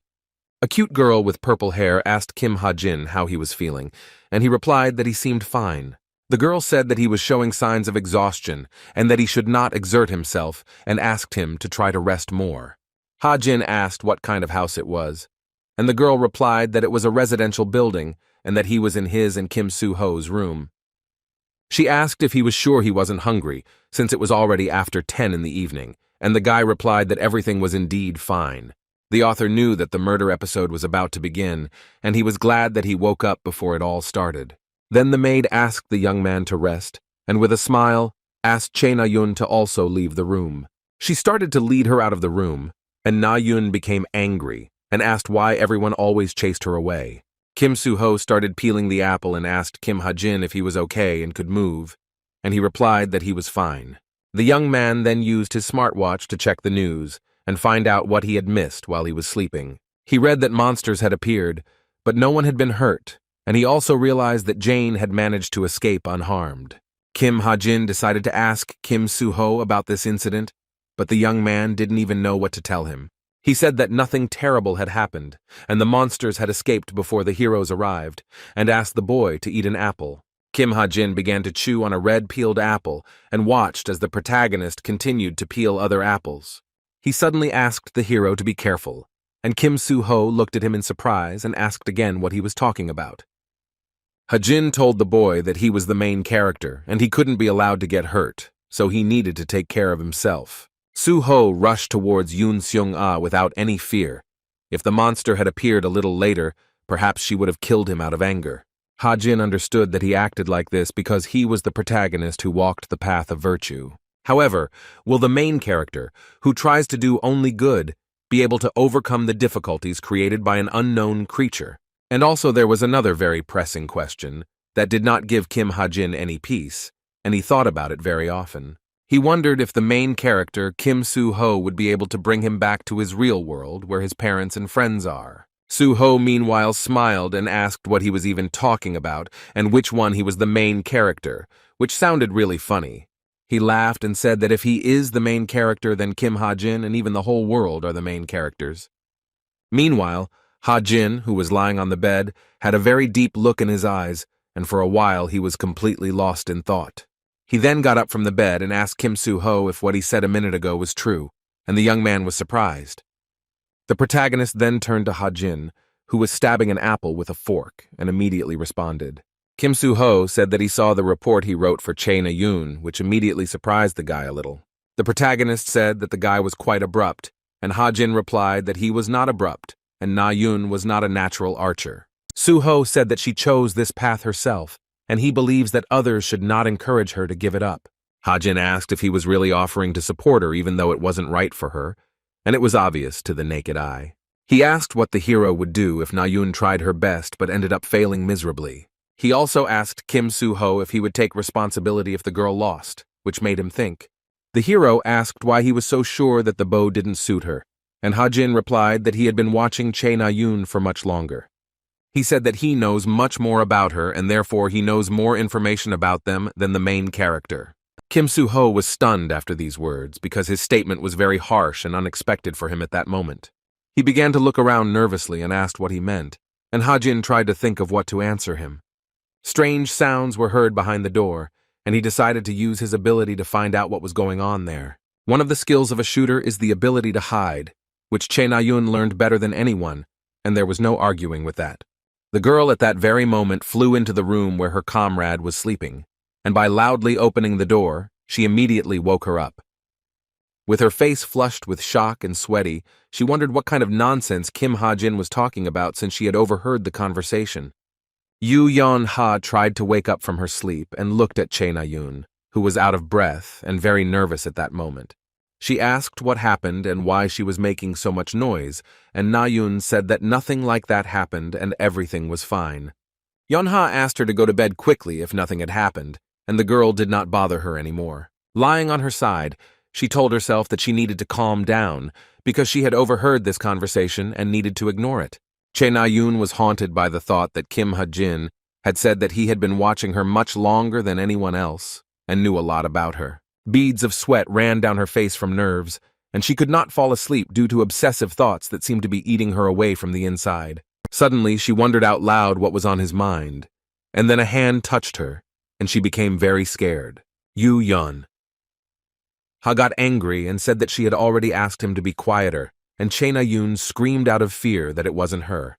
The girl asked what those sounds were then, if it wasn't her fault, and Na-yun simply remained silent, looking into her eyes. But as it turned out, it really wasn't her, and both girls turned their wary glances to the side. Meanwhile, the servant fell to her knees and was stunned by what she saw, and her eyes widened in horror. The master lay in his bed, which was covered in his own blood, and the servants discovered him dead and were seized with horror. People began to leave the room and asked each other if they had heard the screams, which were very loud and prevented them from sleeping. Kim Soo-ho flew out of the room and immediately jumped over the railing to immediately provide assistance and find out what was going on. The people around were very afraid for the hero, but he thought for a long time and rushed to help and was not at all worried about his life. Kim Ha-jin ran out of the room after him, holding a gun in his hands, wondering if he was a human being, since this was the 3rd floor. Just a couple of minutes later, Kim Soo-ho suddenly opened the door to the room from which women's screams were coming. The main character was shocked and froze in place, because he did not expect to see what he saw as a result. On the floor he saw a tearful girl whose eyes were filled with horror, and on the bed lay a dead man. The girl burst into tears and asked for help, trying to say that the gentleman had been killed and was lying there covered in blood. After a while, people gathered in the room, and Natasha could not understand how this could have happened to Mr. Bedell. She did not disdain to put her hand to the bloody body of a man who was respected by many people.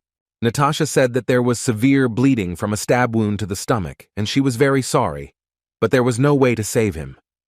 The man in glasses said that it was done by envious people and the owner, and did not understand how such a great man could be brutally killed. The people in the room could not believe the sudden death of Mr. Bedell, who had sacrificed his entire life for other people. The room was filled with a very bitter and painful atmosphere, and the man's bloody body was still in the bed. Natasha asked everyone to go out and wait for the police and ambulance outside, and asked the cadets to return to their rooms. Kim Ha-jin suddenly entered their room, immediately attracting people with his appearance and even surprising them a little. The purple-haired maid immediately turned around and looked at the young man with narrowed eyes. Then Natasha asked Kim Ha-jin why he turned on the light in the room, and he looked at her with an emotionless gaze. The young man did not answer the question, and silently began to take steps towards the bed where the dead Mr. Bedell was located. The servants immediately screamed at the top of their voices for him not to touch anything there, and Kim Ha-jin reached out his hand to the man's body. Natasha began to cry and scream for him to move away from the bed immediately, but the young man did not listen to her words at all. He suddenly silenced the girl by putting a gun to her face with a sharp movement, leaving her in a stupor. The rest of the people in the room were stunned by what was happening, and did not know how to help Natasha in this situation. Che Na-yun was shocked, and asked Kim Ha-jin if he was crazy and what the hell he was doing. But the young man, without taking the gun away, said that Miss Natasha was lying, because everything was not at all as she said. Then he put his hand on the bloody sheet, and said that Bedell was not dead, and that it was all just a brazen and vile lie. The villain Berber did not die, but arranged it to avoid death, then clung to the human monsters and became a terrible swindler. This villain role was written in a hurry, so it is unknown what he might do in the future, and it would be more appropriate to reveal it. Badel's close friends burst into tears and were shocked by what Kim Ha-jin did during his moment of mourning. Chae Na-yoon and the rest of those present were simply shocked and did not understand what was happening and who to believe. Ha-jin understood that it was difficult to convince the others, because it was unclear what other ambiguities would arise because of Badel. However, he recalled how Kim Soo-ho had said a little earlier that if he was the hero, then Kim Ha-jin and everyone else were the main heroes too. A smile appeared on his face, and he realized that it was not necessary to think much to understand that a fool would interfere with uncertainty. Ha-jin said that Mr. Badel is not dead. He is only pretending to be dead while in a deep faint. Natasha screamed that he was talking nonsense, because she was a doctor and could determine that the gentleman was already dead. But Kim Ha-jin said that such scars were too small for the blows that had slashed a person from top to bottom. He then said that usually the fatal blow falls on the heart, but now not only the mattress, but also the floor was soaked with blood. After that, Kim Ha-jin pressed the screen of his smartwatch and said that there is the most decisive factor that gives away Badel. Chae Na-yoon and Yoo Yeon-ha were shocked and silently watched from the sidelines as the others present did. Ha-jin said that this was the name of Berber, who is on the international list of wanted fraudsters. Natasha narrowed her eyes with tears in her eyes and fell silent. I don't even know how to dispute the young man's words. She then asked the butler if he had called the police and an ambulance, and the butler, with trepidation in his voice, replied that he had. The girl said that they would ask them, because the experts' conclusions were much more reliable than the cadets' assumptions. She suggested ending this conversation until the police arrived and sorted everything out in detail. But as she was leaving, the girl heard a strange sound of a gun being pulled, and she was not mistaken, because Kim Ha-jin reloaded the gun. Natasha immediately became very wary and turned around in panic, after which she asked what he was doing. The barrel of the gun was at Mr. Badel's temple at the time, which frightened the girl very much at that moment. People around him started shouting at Kim Ha-jin and asking what he was doing, because this was beyond the pale. The young man calmly said that he would count to 3 and shoot, since Mr. Beadle was dead anyway, and there was nothing to worry about. He started counting from the number 3, and Natasha opened her mouth wide because she was very nervous, and panic began to take over her mind. The girl screamed and asked someone to stop him and said that he was already a corpse, so there was no need to shoot. Kim Ha-jin, meanwhile, said the number 2, and the barrel of the gun was pressed tightly against Mr. Badel's forehead. Natasha asked what he wanted, since they were already calling the police, and asked him to put the gun down right now. But Ha-jin remained calm and said the number 1 out loud, which was supposed to be followed by a loud shot. At that moment, the girl screamed very loudly, and tears began to flow from her eyes again, because she understood that he would shoot. At the last moment, she rushed to Badel's body, after which she covered him with herself and asked him not to shoot. Natasha screamed at the top of her voice that this was her beloved father, and asked the cadet not to shoot, because he was very dear to her. The rest of the cadets were shocked by what they saw, and no one even knew what to say in this situation. The butler and his wife were also extremely surprised by what had happened, and a temporary silence reigned in the room. Suddenly, a pistol shot was fired towards the butler, and the bullet itself hit the door, frightening the man. Kim Ha-jin asked the butler who had fallen to the floor to call the heroes instead of the police, because they would be of great help. He also asked the man to say that they had caught a fugitive criminal who had been wanted for a very long time. After some time, the police officers handcuffed Natasha and began to lead her away, while Badel's body was taken away by ambulance. The murder was set up by them because Berber wanted to avoid arrest, and his daughter Natasha, fortunately, found herself a flunky cadet cub. According to the plan, Berber was supposed to come back to life after clinical death, and Natasha was able to obtain an expensive drug for this, working as a doctor. And then, with the help of a herbalist, Berber fell into a state of clinical death, and Natasha spilled a bag of blood in his bed. The rescuers would not have been able to distinguish death from clinical death, and Berber managed to bribe the police in the outskirts of Paris. After this, the cadets of Cuba had to testify as witnesses, and the fact that they studied there inspired confidence in the students. Thus, Berber would be listed as dead on paper, but in fact he would live under a new name. But now this will not work. Kim Ha-jin smiled while looking at his laptop because he managed to raise the level of trust, and the criminal was arrested by the heroes. Suddenly, Yu Yeon-ha approached him from behind and asked the young man with a smile if he was Sherlock. The young men joked a bit, and then the girl asked how he knew the faces of the criminals who had been detained. Ha-jin replied that these were personal circumstances, and Yeon-ha asked why the tone was suddenly so formal. After his own phrase about personal circumstances, Kim Ha-jin thought deeply about some things. He wondered what Kim Chung-dong's personal circumstances were, because it was quite curious. Meanwhile, the human monster Silison reported that she was interrupted by someone in a panther mask who possessed the abilities of a thief. She also told the boss that Sidious had failed because of him, and the boss looked at her with cold blood. He asked Silison if this someone looked like a human monster, and she answered no, just like a hero. Kim Chung-dong instructed her to check all the mercenaries and hunters, and if she found him, then she should not dare to go alone. He also asked why she was telling him that she was a human monster, but Silison only remained silent in response. Chung-dong became increasingly furious and asked why she was showing off her appearance as a human monster. Silison began to beg for forgiveness, and the boss ordered her to find the unknown person in the panther mask as quickly as possible. Kim Chung-dong then asked if she had taken the magical sword that Sidious was carrying, which she had not done. Meanwhile, the magic sword was in the hands of Kim Ha-jin, who was looking at it and trying to figure out how to use it. He realized that if this weapon was controlled by ordinary magic, not stigmata, then it had no meaning for him, but he didn't want to sell it either. Ha-jin then began to read information about Homer's ring, which Homer himself wore in the past, and in which abilities were hidden. A certain amount of magic is required to activate the ring, but the young man does not necessarily have to bother himself with this. He decided to use a few points and remove a few letters from the ring's name, after which it began to transform. The ring merged with nature and gave the user a pure aura as well as some of the wisdom of Homer. It was a relic that could enhance magical powers and intelligence, and this item could also be passed on to other people. Kim Soo-ho or Chae Na-yoon, who have more magical powers, will be able to use it properly because their magic is much more powerful. Kim Ha-jin looked at the ring and wondered how much his points had increased in that case. Everything except intelligence and sensitivity has not increased much, but at the same time the abilities have become a little greater. The young man felt like he was hitting a wall, and he hoped that he could break through these boundaries if he continued to try. He then closed his laptop and said in his mind that he thought that with such performance he would be able to defeat the archer Chae Na-yoon.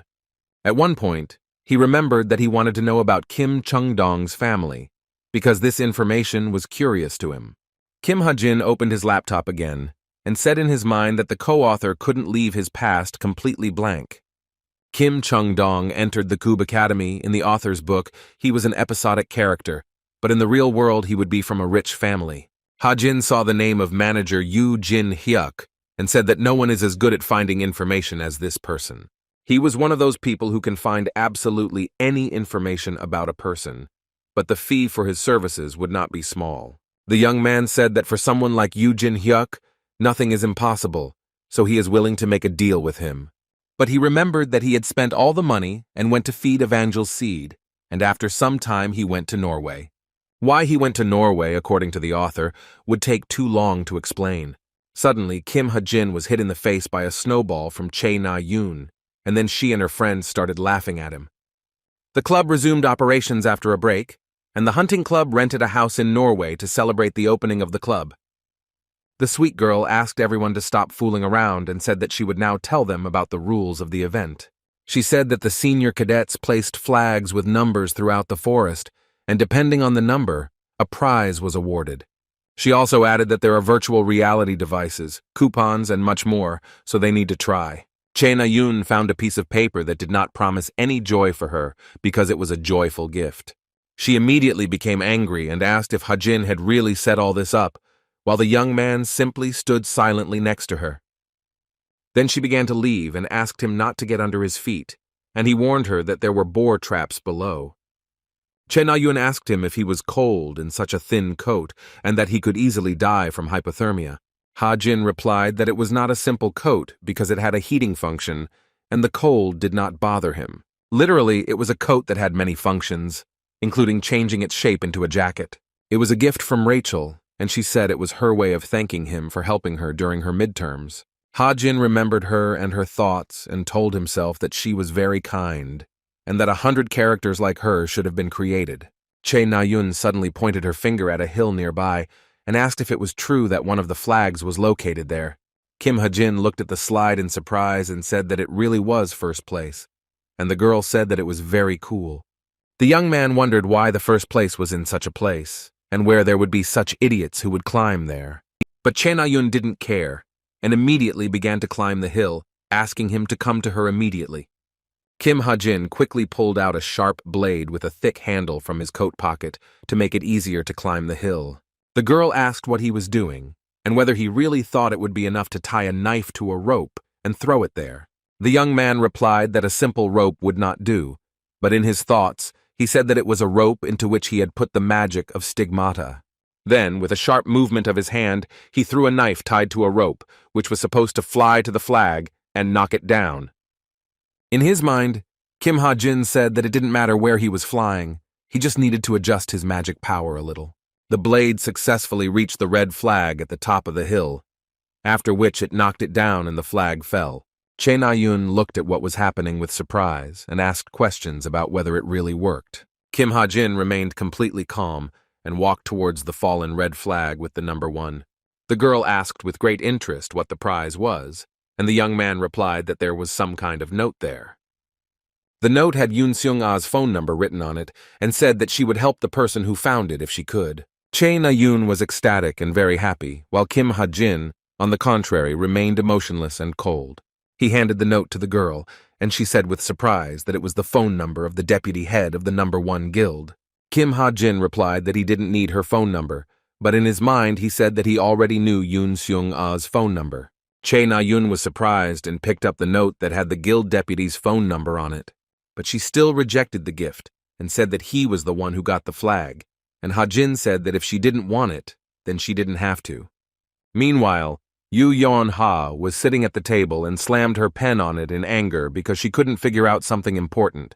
She wondered how Kim Ha-jin knew the faces of the criminals and remembered how he had replied that it was personal circumstances.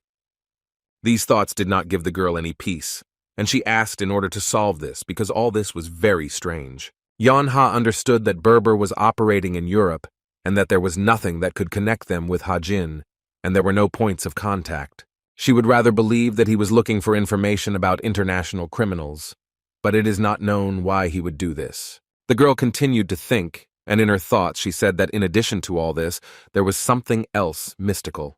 Yeon-ha guessed that Ha-jin had been through a bad situation, and he doesn't know the identity of the culprit, so he's looking through their list. And if you add the fact that he is an orphan, then this version is quite plausible, and someone could have killed his parents. She suggested that he memorizes the appearance of criminals and hides his powers in order to one day quietly kill the culprit. But all of these are just guesses. They are exact facts about his past, and Yu Yeon-ha suddenly began to cross out the drawings on the sheet of paper with a pen. She understood that if Ha-jin really had something in his past and she could find out about it, then this was her chance. This is her chance to later invite Kim Ha-jin to join her guild in a favorable position. Then Yu Yeon-ha was a little unhappy because she really didn't want to make the phone call, but it had to be done. Meanwhile, somewhere in the office, a man shouted and asked if no one was going to pick up the phone. He wondered what the point of having a secretary was if he got paid, but didn't do any work, and then he reached out to pick up the phone. It was Agent Yoo Jin-hyuk who picked up the phone and said in a polite voice that he would handle any search order perfectly. Yu Yeon-ha greeted him and called the man uncle, which left him stunned and a little confused at that moment. Jin-hyuk recognized the voice and asked with a smile, "What is the reason for his beloved niece Tsa Yeon-ha calling?" The girl replied that she had come to him on business, because she needed to find one person, which surprised the man. Yeon-ha said that the guy's name is Kim Ha-jin, who is a cadet at Cuba, and she wants to know everything about his past. Meanwhile, the young man was holding a flag with the number 1, and one of the cadets asked in surprise if he had really called the first place.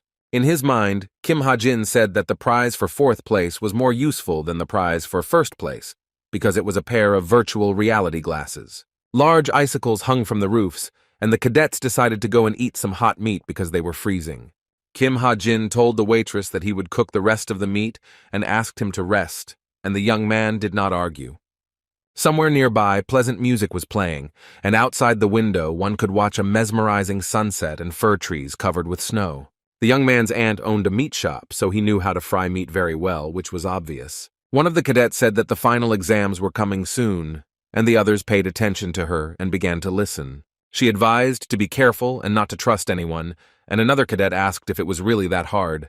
The girl said that she had seen many times how relationships between people deteriorated, and that grades depended on exams. She also asked if they knew about the existence of the repeater class, and said that they should be wary of them. Literally, this was the class where those who didn't get enough points and stayed for another year studied, and there were quite a few such students. 20% were those who had made a contract with the devil, and the problem of the upcoming final exam would be in them. The likelihood of this increased after the intervention of the co-author, and it was a confirmation of how rotten the entire cube was from the inside. The cute girl then said that Kim Ha-jin was pretty good at frying meat and asked him to eat and rest with them. The young man replied that he ate while he was frying, while Che Na-yoon silently ate the meat while sitting with a smiling Kim Soo-ho. They liked the meat he cooked so much that they became very friendly, but he realized that he was really good at it. Then the girl said that they had all had a delicious dinner, and also that there would be no evening hunting, and suggested that everyone just rest. After a while, the cadets sat on the floor and started playing games to have some fun and relax in company. Che Na-yoon tried to guess who she was. People started pointing at her and laughing, which shocked her. The girl became angry because Kim Ha-jin made a wish that made people laugh at her at that moment. After a while, it was already dark, and Ha-jin, sitting on a bench near the house, said that he hadn't laughed like that for a long time. He received a notification that there was a certain fraudster named Jerome Mueller who was managing the finances, but he escaped. After reviewing the information, Kim Ha-jin rolled up his sleeve and used the Book of Truth to clarify everything. The Book of Truth said that Mueller disguised himself and disappeared from the hotel, after which he changed his appearance again and appeared in the center. Ha-jin felt dizzy and said that money was good, but after using the skills, he didn't feel so good. The young man was awarded 5 million points, and then, having learned of Mueller's location, he closed his laptop. Then he began to look around and enjoy the beauty of nature, breathing deeply into the clean mountain air. After that, Kim Ha-jin suddenly remembered that he didn't smoke, and that thought put him in a bit of a stupor at that moment. For 5 years he smoked half a pack a day, but when he came into this world, all thoughts about cigarettes immediately disappeared. Che Na-yoon suddenly appeared behind him and asked the young man if he had used tobacco, and he asked where she was from. There were footprints on the white snow, and Ha-jin asked when she had appeared, to which the girl replied that it was recently. The girl said that he looked like a real gangster, then asked if he had any tattoos. Kim Ha-jin remained silent. She asked if he really had them, and he said that he didn't have them. Che Na-yoon silently looked into his eyes for a while longer, and for the young man, the accusations that he was a bandit were delusional. The girl suddenly asked if he was sure that he could defeat her, because she had not forgotten about the argument at all. Kim Ha-jin immediately asked a leading question about whether she was confident that she would be able to give up the bow if she lost to him. Che Na-yoon replied that she felt it was impossible, and that was why she hadn't thought about what would happen next. He asked if she would cry if she lost, because she almost cried when she played Mafia today, but she denied it. Che Na-yoon showed him a page of the newspaper and asked if he knew what was written about him in the newspaper, which surprised the guy a little. The newspaper wrote that the cadets most likely caught the swindler Berber in the outskirts of Paris in his own house. Che Na-yoon said that he is no Sherlock because he bullies her, and Kim Ha-jin asked her to go to bed, and she immediately ran away. Suddenly the girl returned and asked what the tobacco tasted like, because she suddenly became curious, but the young man remained silent. Jin Hyuk was standing near the church nearby and asked how much longer he should wait, since he was already at his limit. He said, "A little more and the magic will run out," when suddenly he saw a woman who was approaching the entrance to the church. The woman held a swaddling cloth with a small child in her hands, and she silently and slowly moved towards the entrance to the church. But unexpectedly, the woman placed the child right on the threshold of the church, after which she was about to leave that place. Jin Hyuk looked at this with caution and a little bewilderment, because this was a baby that the woman abandoned. Suddenly the man became nervous because the density of the past was too high and he could not continue watching. He became nervous and tried to figure out the situation, after which he wondered who this woman was. After some time, Yoo Jin-hyuk came to one of the offices where a man was sitting at a table, browsing a website out of boredom. The man looked at the agent and asked if it was true that he was the director, and Jin-hyuk tipped his hat and said that it was indeed him. Afterwards, he was asked what his impressions of the property were, and the agent said that it was quite unusual. Yoo Jin-hyuk then clutched his hat in his hand and said that he needed to go to the restroom first, and then rushed into it.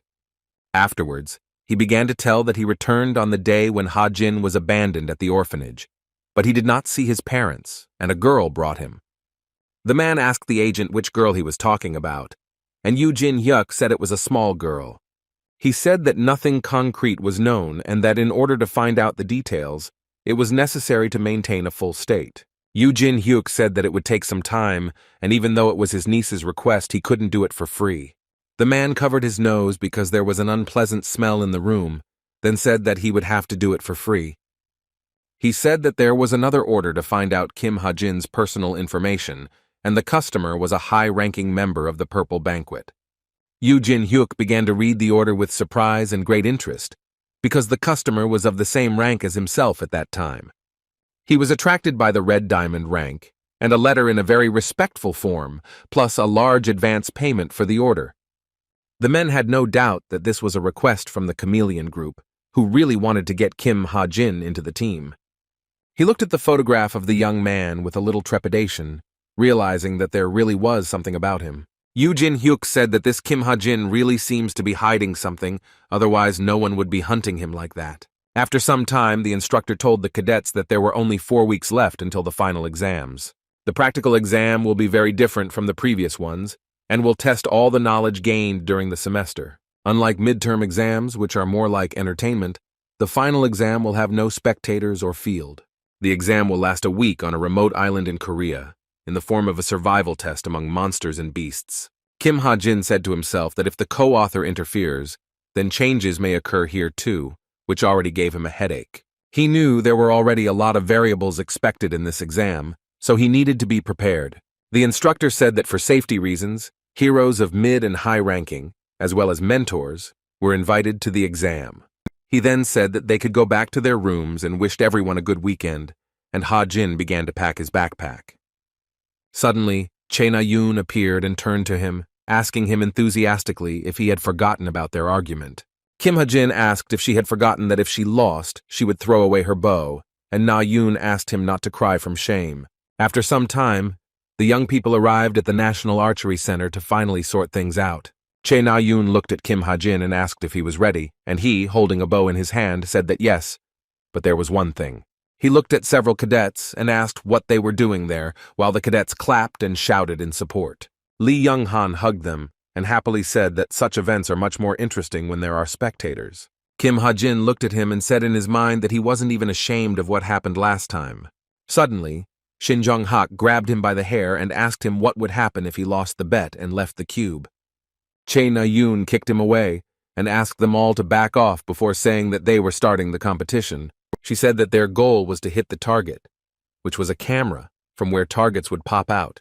The girls said that they would start from 100 meters, and with each hit they would increase the distance by 50 meters. She then said that this was the end of the explanation and asked if it was too difficult, which made Kim Ha-jin even scared. But the young man replied that it was easier than he thought, and Chae Na-yoon said that they would see how long he could hold out. After this, she exclaimed that the competition was beginning, after which both competitors pulled the bowstring. Chae Na-yoon pulled the bowstring with a sharp movement and then exclaimed that she was about to fire. The sharp arrow hit the target exactly, resulting in points for a perfect hit. A few seconds later, another target was hit, but Chae Na-yoon did not stop and continued firing. Another target was hit with a precise bow shot, resulting in it being smashed to pieces. Chae Na-yoon was pleased with herself at that moment and smiled confidently, knowing that she would win the argument. The girl said that a distance of 100 meters was a piece of cake, and then decided to see how Kim Ha-jin was doing. He said he was so surprised that he couldn't shoot and asked that this time not count because he couldn't control it. Chae Na-yoon was shocked by what she heard and was completely at a loss because of the stupidity of the situation. All the other cadets also sat with their mouths open, because they did not understand what he was even saying. Shin Jung-hak became angry and was ready to beat up Kim Ha-jin, and Lee Young-ha began to roll on the floor and laugh out loud. Che Na-yoon looked back at the audience and looked at them silently, but in response to everything that was happening, she only remained silent. She told Kim Ha-jin that he could shoot as much as he wanted, even hundreds of times, and the young man simply listened to her silently. Lee Yan-ha continued to laugh with tears in his eyes, and Kim Soo-ho looked at his watch and asked him to stop laughing. Kim Ha-jin lifted his bow up a little, then pulled the bowstring and prepared to fire, trying to remain calm. In his mind, he analyzed that Che Na-yoon had a standard pose, but for him it didn't matter at all. After all, the best is not the one who has mastered the technique perfectly, because these are just conditions that had to be met. In this world, there was a power called ability that was important, which Kim Ha-jin understood and then fired a bow. And his ability in this world was the skill of a shooter, which was aimed at the arrow when firing. At one point, Kim Ha-jin calmly released the bowstring while remaining relaxed and calm. A sharp metal arrow flew into the target at incredible speed, causing the target to be smashed into pieces. The cadets who watched the competition were stunned by the results and the accuracy of the young men's shooting. Che Na-yoon was just as shocked as everyone else because she was sure that Kim Ha-jin wouldn't be able to shoot accurately. The young man reached for the arrow and said that he now understood the principle of archery, which made him happy. Then he smiled at the girl and said that he would try to fire one more shot to consolidate his success. Che Na-yoon began to remember her childhood and how she was in class, where one of the children asked if she was the hero's student. After this, the girl was in class with her teacher, and he praised her, but her look at that moment was unusual. The teacher covered his eyes with his hands and asked the student Che Na-yoon what happened. She looked at his face covered with his hand. Still covering his face with his hand, the teacher asked the girl if this was true, because he couldn't believe it. He asked if she really wanted to exchange her weapon for a bow, something that was completely unclear to him at the time. The teacher suggested that it was because of her mother, but Che Na-yoon exclaimed that she had no reason. She smiled and said to the back of her head that she simply wanted to change her weapon, because she would become the best as an archer. Che Na-yoon asked the teacher for forgiveness because he gave her a magic sword and she was a little rude to him. The man got angry and shouted that he does not consider those who can change their path like gloves as students. After that, he calmed down a little and began to breathe to stop being angry and realized that it was just a little girl. He said that if this was her choice, then he would not interfere with her anymore. But with all this, there was one but. Suddenly, the teacher asked if she really wanted this and advised her to think it over carefully, because it was not worth acting rashly. Che Na-yoon's thoughts were interrupted and she fired a shot that hit the target 450 meters away. Her opponent followed suit and aimed just as accurately, which paid off. Kim Ha-jin's next shot was again accurate. He again hit the target at a great distance from it. The shooter from the truth class said that Ha-jin was doing better than he thought, and the girl said that it was already 400 meters. The third shooter was shocked and said that he fired as soon as Che Na-yoon hit the target, which was shocking. Ha-jin looked quite relaxed, but it must have been difficult for him psychologically, since all this was putting pressure on the members. One of the shooters was nervous and wondered if Kim Ha-jin would win this argument. Shin Jung-hak was very angry. The rage in his eyes was overflowing because he hated the guy. He really wanted Che Na-yoon to win this argument, but after that he calmed down a little.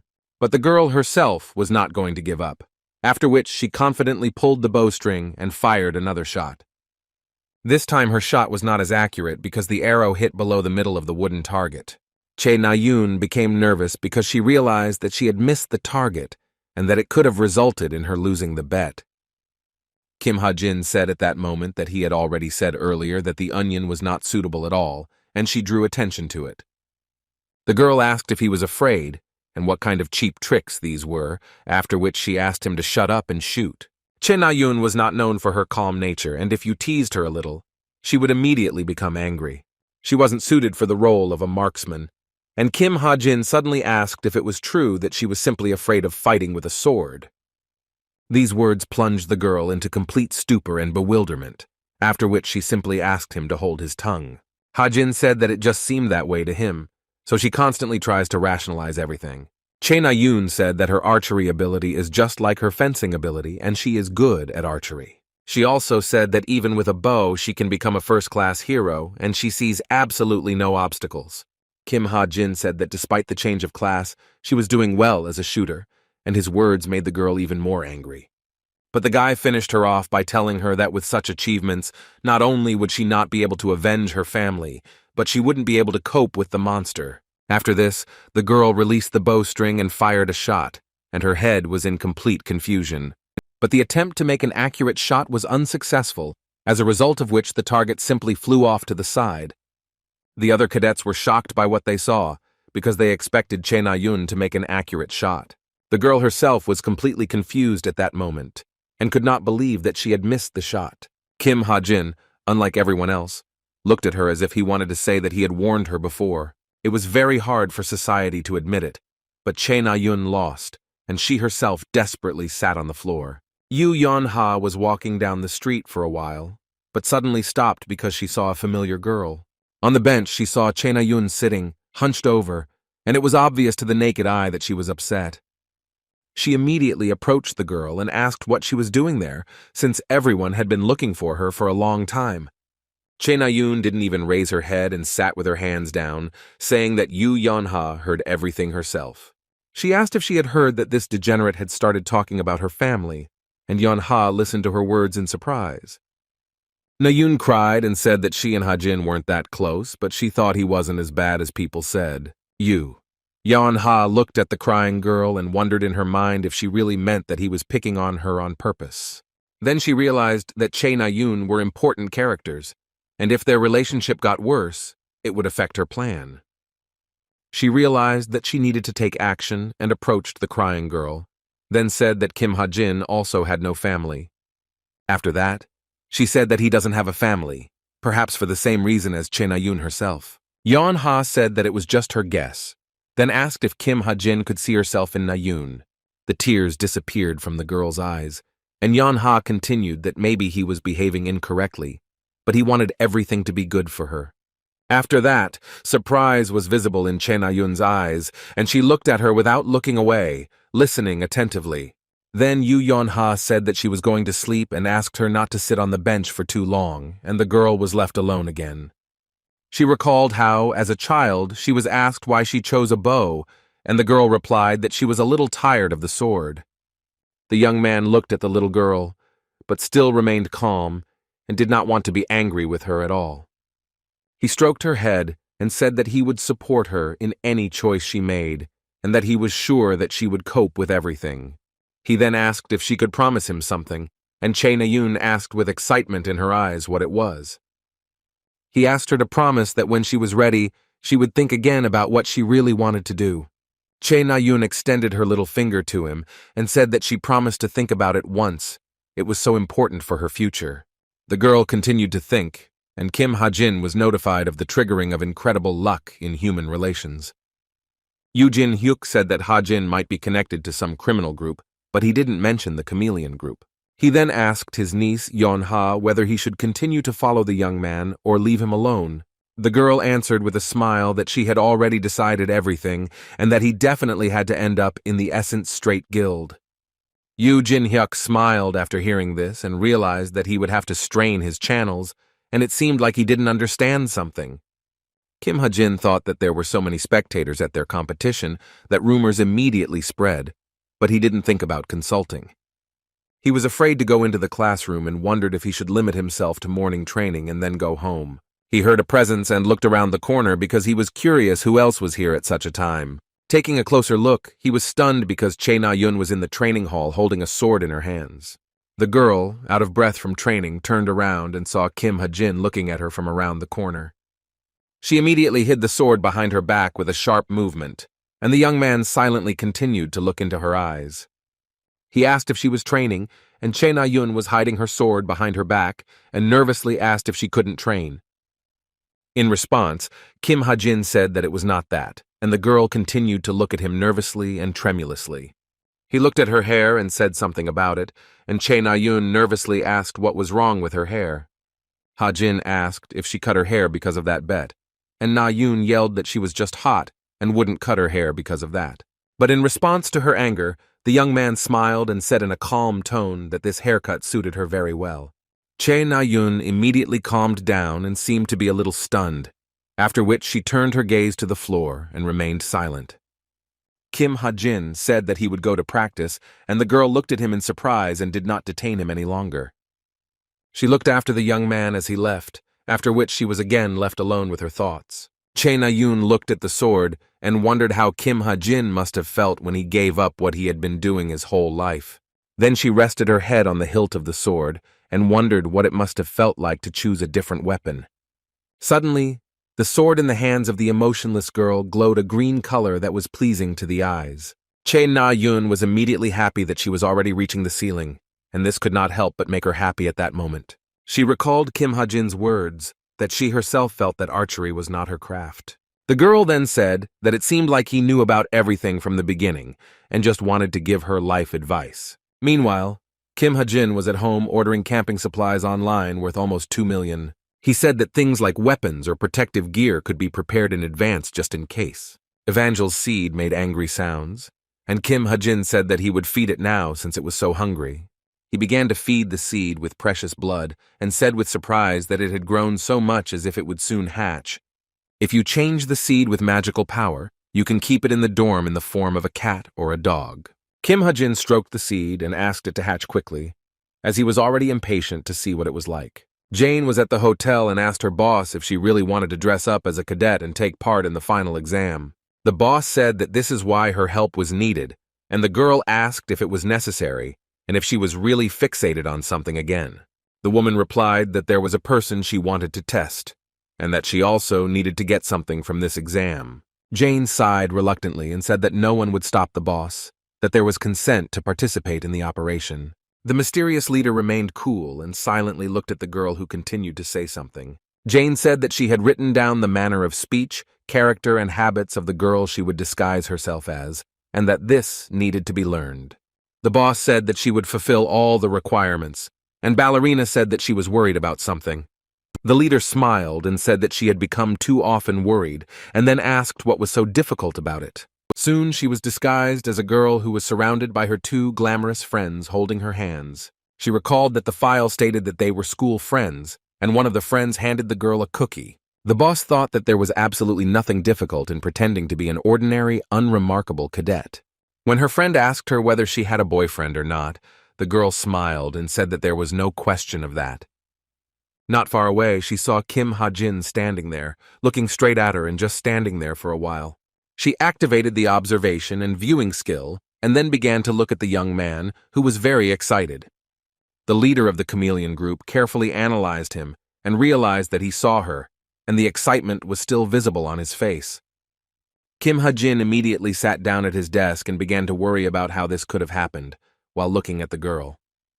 After a few seconds, the excitement disappeared from the young man's eyes, but the question of why still remained in his head. He wondered what the boss was doing here, disguised as an ordinary, unremarkable Cuban student. After some time, the written exam was completed, after which it was time for the final session for the cadets. Many cadets gathered at the stern of the ship, while outside the weather was warm and sunny with clear skies.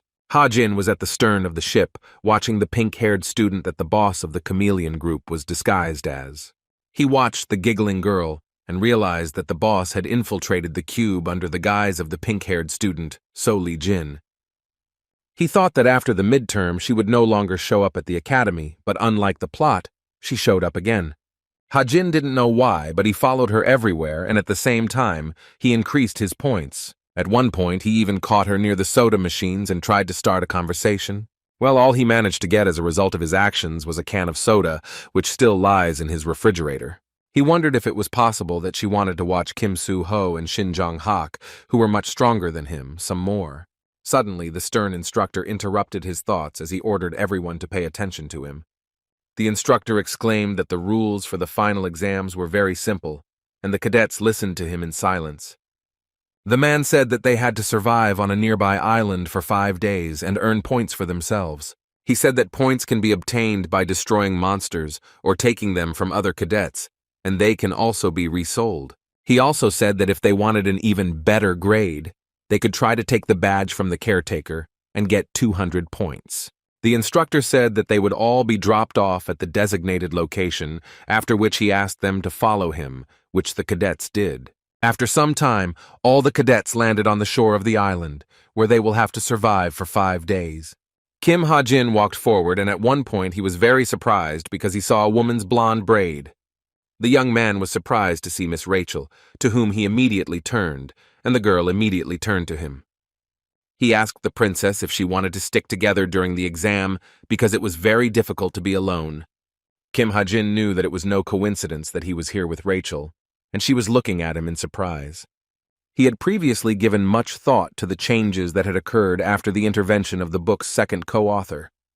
The guy understood that since there was a negative character who hated Rachel, it meant something. He assumed that she would most likely be in danger during this exam, so he would have to protect her. But unexpectedly, Rachel refused and said that she was more comfortable alone, and Ha knew that this would happen. The higher her rating, the more comfortable it would be for her. He then said to give his location just in case, because it could be difficult to be alone on the island. The author did not intend to follow the rules of the second author's game, after which he sent the girl his location. After some time, it got dark on the island, and Che Na-yun, wandering through the dense forest, saw someone's strange footprints, and after a few more seconds, she became very alert and froze in place, holding her breath because she heard strange sounds. Suddenly, a monster jumped out from behind the trees and immediately opened its mouth and was ready to pounce on her. He was immediately joined by his comrades, who were all negatively disposed towards Che Na-yun. The girl was not at all confused, because she was trained and immediately grabbed her powerful sword. Then the attack was repelled, and the girl looked around, trying to figure out if she had really killed everyone. For fun, she swung the magic ball a few more times, scaring away the last remaining monster. After that, she giggled a little. I understand that her fencing skills brought her good results. But still, Che Na-yun got angry because she wanted to eat and rest. But initially, she immediately started fighting the monsters. She was very tired and said that at this rate, she would fail the final exam at the Cube Academy for the first time. Suddenly, Che Na-yun's attention was drawn to a light that was very bright and could be seen through the thick green bushes. She immediately ran towards it with joy, because the closer it got, the tastier it smelled, and it looked like someone had gotten food. But running out from behind the bushes, Che Na-yun met the gaze of Kim Ha-jin, who was frying something delicious over a fire. The young man was a little surprised by the unexpectedness, but continued to silently look into the eyes of the girl who appeared. Che Na-yun became angry and shouted his name, and Ha-jin said that the battles between the cadets would begin in 12 hours. The girl asked where he got the meat and everything else, and Kim replied that he found out about the exam dates and decided to prepare. Che Na-yun remembered that he had good grades, and then reluctantly praised him and called him a good boy. She asked how many points he had, to which Ha-jin replied 20, and offered to exchange food for half the points. Che Na-yun was shocked because it was only half the points, and she didn't know if there was any benefit in the proposed deal. Still, she sat down by the fire and said he could have them, and Ha-jin said it was just roast pork. The girl said that she needed to eat this pork if she wanted to stay alive, and the guy went to his laptop. He looked at the girl eating pork and thought that in the end, he met not Rachel, but Che Na-yun.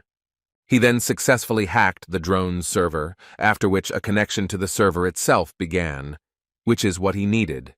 The next morning, Ha-jin woke up without even knowing that Rachel had stumbled upon the cadets' camp who treated her to food. The young man looked around and was a little perplexed because although it was morning, it was still dark everywhere.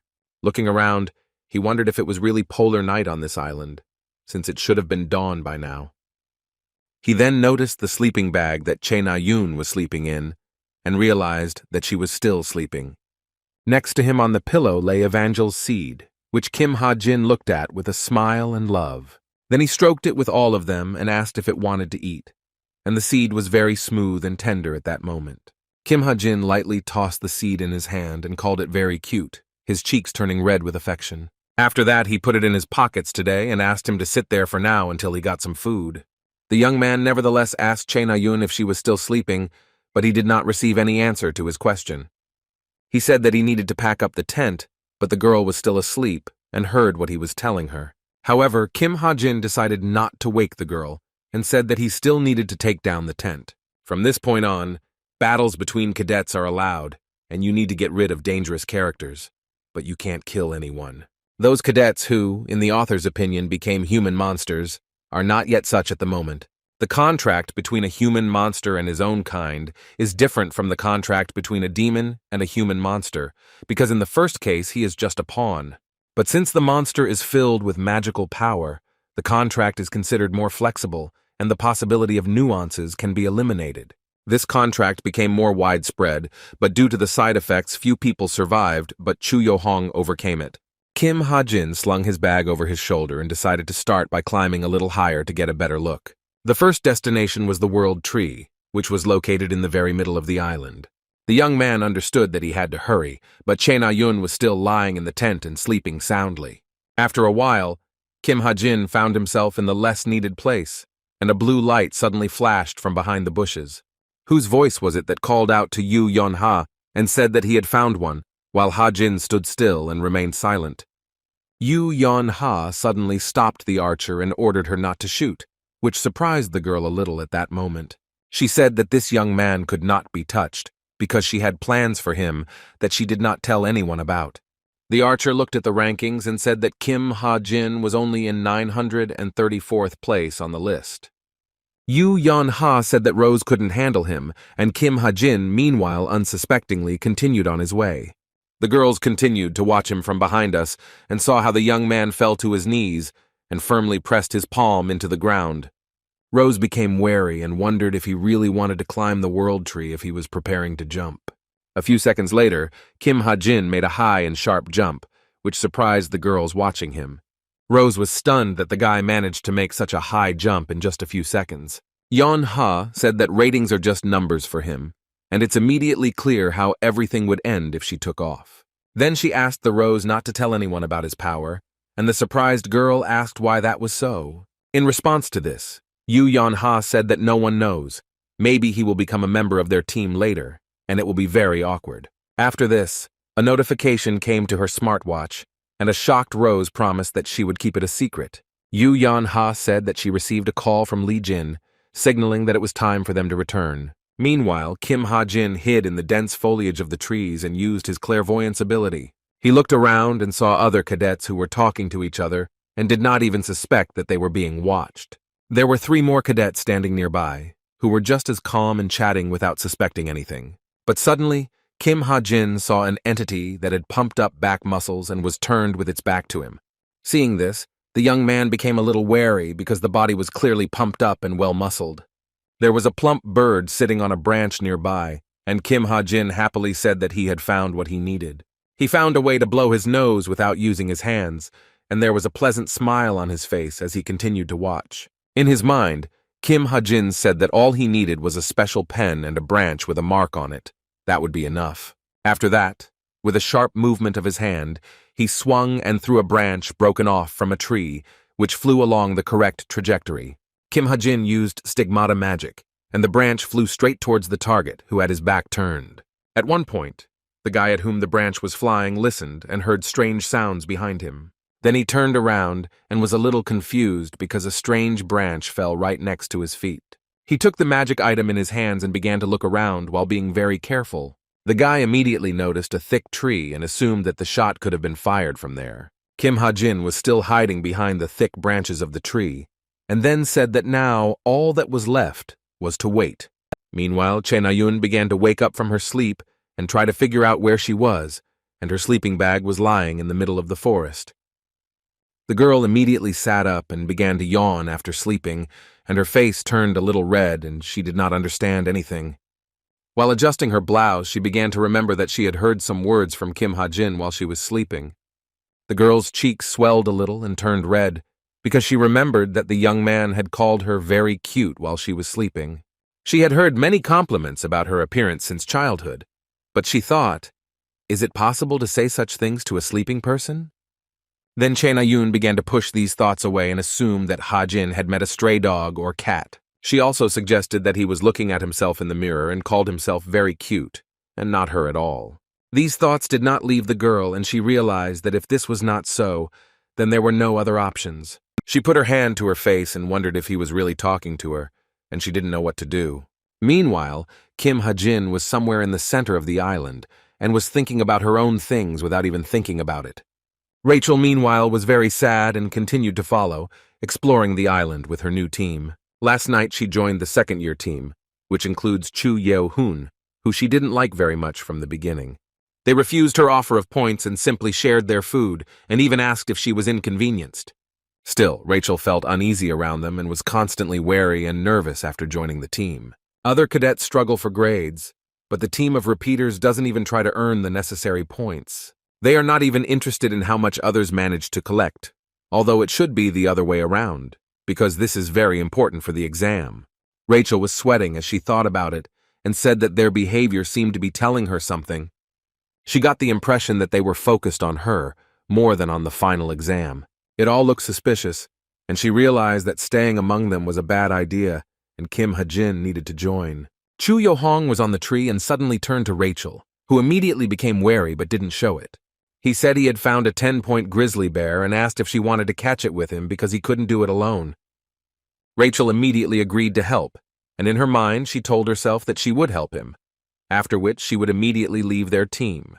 Chu Yo-hong said that he would go ahead and that she should follow him, and the girl wondered if she could leave without attracting attention. After some time they came to the right place, and the guy said that there was a huge bear on it, but it was no longer there. But there was only a demonic portal in place, next to which stood an unknown person in a secret assassin's costume.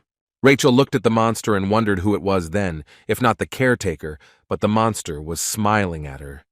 She became very wary and realized that it was not safe to stay here, and that they needed to leave immediately while they were still safe. The monster spread its claws, and Rachel grabbed Chu Ye-hong and jumped to the side with him, saying that it was dangerous here. After that, they began to come to their senses little by little, but the human monster was still not far from them. Rachel had no idea that the human monsters would appear on this island, but the monster continued to move towards them. She knew she had to find shelter before it was too late, and then asked Chu Ye-hong if he was hurt. The guy held my hand in advance and said that it was very painful for him, and also that he was bleeding. Rachel was confused because he was badly injured, but there was no blood visible, and Yo-hong asked if there was a human monster here. Despite his injuries, he jumped up and said that they needed to run away from here immediately before he harmed them. The girl exhaled and said that Chu Ye-hoon was a bad actor, and also began to think about how they could hide from the monster. But she still took out the blade, and looking at the human monster said that it was not for nothing that something was bothering her.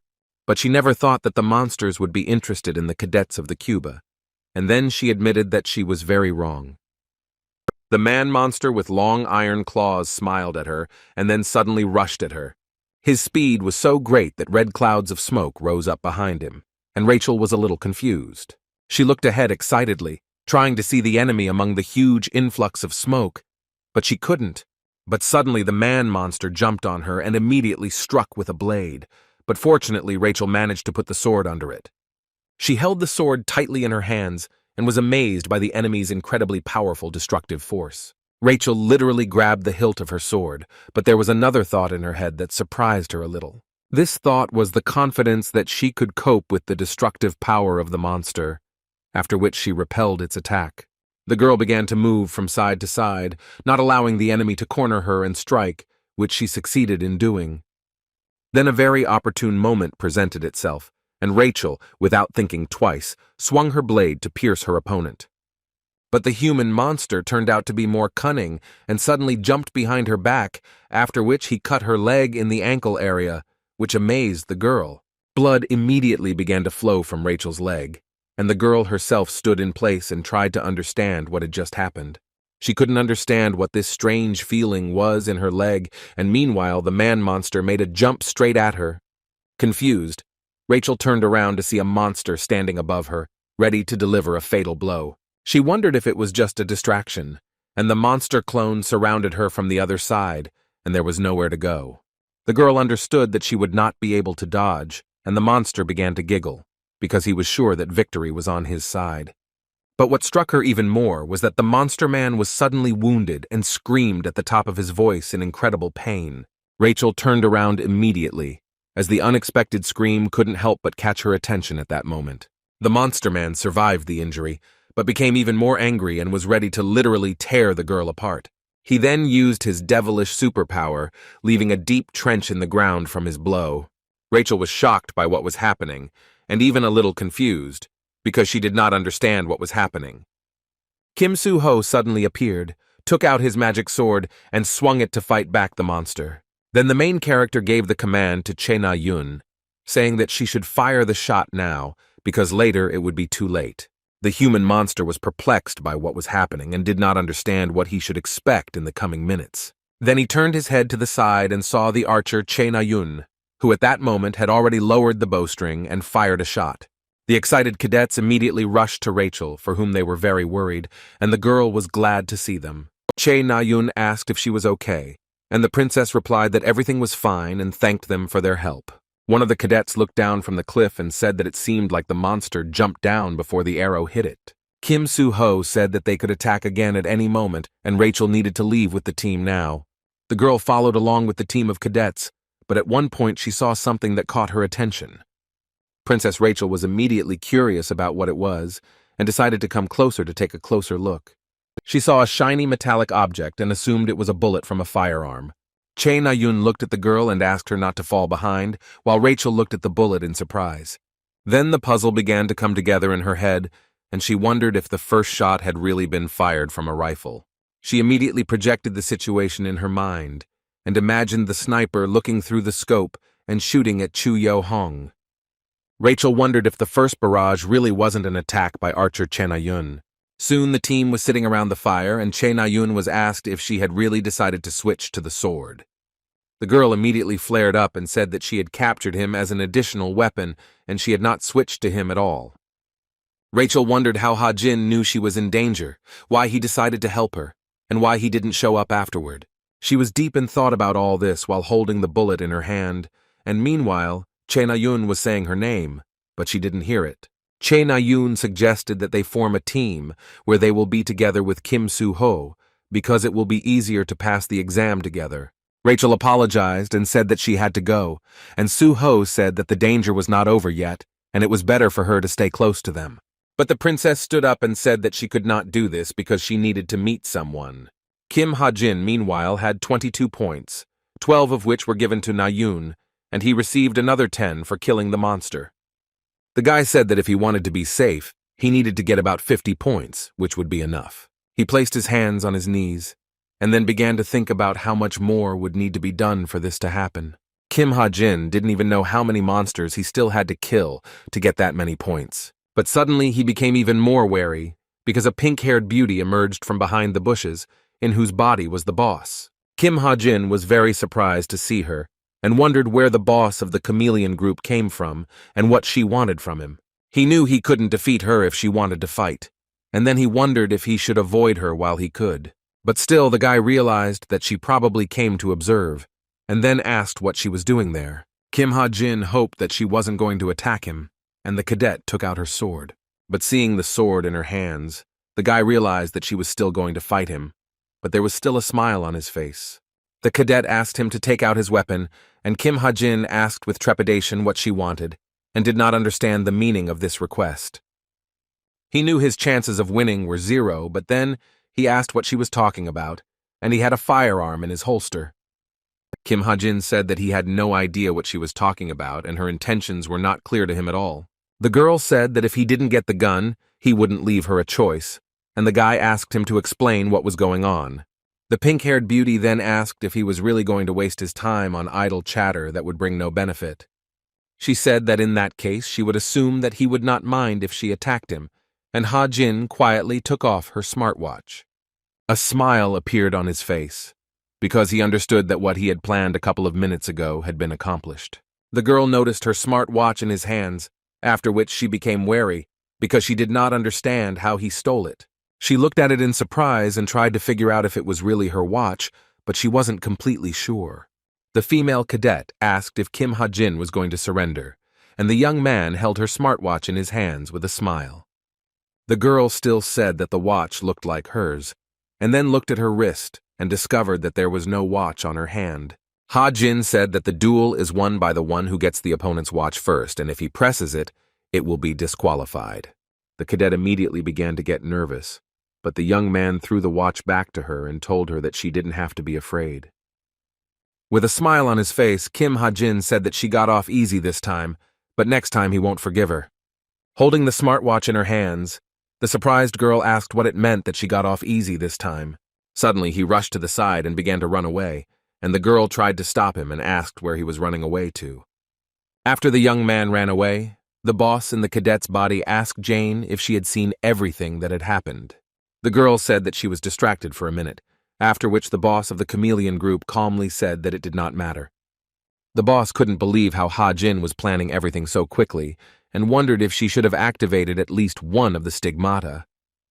Soon, Kim Ha-jin was sitting by the fire and saying that he couldn't defeat her, but he should be glad that she was in disguise. In this confusion, he was still able to find a place for a tent and decided to eat first and then use the points. Afterwards, he used his laptop and began to look at what he could easily spend his earned points on. But at one point he got distracted because he looked to the side and saw something he didn't expect to see at all. An excited Rachel emerged from behind the bushes, realizing that she had finally found Kim Ha-jin, whom she had been looking for. The guy immediately got up from his chair and approached her, asking if she was really looking for him, but the girl didn't even know what to answer. Rachel felt very awkward and clenched her fists and said that she had something to say about this. Kim Ha-jin offered her something to eat and the girl did not refuse, and after a while she was drinking tea, feeling very awkward. Rachel decided to interrupt him during the silence and asked what he was doing alone, and the guy replied that he was trying to earn points. Kim Ha-jin felt a little awkward admitting that he was the one who saved her, and from her expression, he could tell that she had a lot of questions. He saw a wound in the girl's neck and mentally said that it was normal since she had fought a human monster. Evangel's seed suddenly started moving around in his pocket, which alerted Kim Ha-jin at that moment. Rachel felt calm and asked the young man how he was able to prepare all this. But Kim Ha-jin didn't answer her because at that moment, Evangel's seed flew out of his pocket and he was stunned by it. Rachel was also stunned as the semen flew right under her shirt, causing her to accidentally spill her tea. A few seconds later, she realized the situation and tears came to her eyes and she began to scream in fear. Soon, she finally got the seed out from under her blouse, after which she opened her palms and began to examine it carefully. Ha-jin was very embarrassed and said that his pet was a seed. Rachel asked why he didn't grow it in the ground.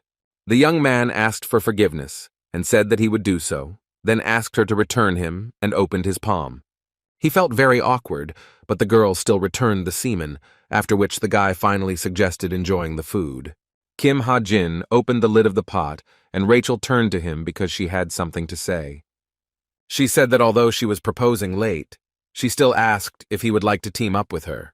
The guy said that she was saying the same thing as Na-yun, and Rachel asked in surprise if she really suggested that to him. He didn't go into details and said that he agreed, and the girl said that she was part of a kind of team. Kim Ha-jin asked what she meant, and Rachel asked the boy if he knew Chu Yo-hoon from the second-year team. After these words, everything became clear to the young man, and he said with a smile that she didn't need to worry about him. Rachel didn't understand where he got such confidence from, but Kim Ha-jin simply said that everything would be fine. He said that she just needed to join him and he would take care of the rest, and she didn't have to worry. Meanwhile, Chu Yo-hong returned to the team's camp and was stunned because he saw the corpses of his comrades all around him. The young man became very wary and wondered what Shin Jong-hak was doing here. John Hak himself smiled slightly intimidatingly, and then turned to Chu Ye-hong, preparing to deliver a treacherous blow. A sharp object flew right past his head and crashed into a thick tree that was behind him. Chu Yo-hong was shocked and noticed a wooden branch sticking out that had writing on it. He immediately became nervous and began to claim that he did not send it and that Shin Jong-hak was wrong, because it really wasn't him. But in response to this, he only smirked and said that it didn't matter. I was going to kill Chu Yo-hong because he didn't like him. Yo-hong was very nervous and didn't know what to expect in the next few minutes. Shin Jong-hak grabbed the iron rod and began to approach the confused cadet. He said that he simply couldn't stand parasites like Yo-hoon, so he decided to deal with him right here. Then Shin Jong-hak suddenly and firmly grabbed the guy by the throat, which shocked him because it was very unexpected. He looked him in the eye with a cold face and called him a worthless person, while Chu Ye-hong tried to take a breath, but he couldn't.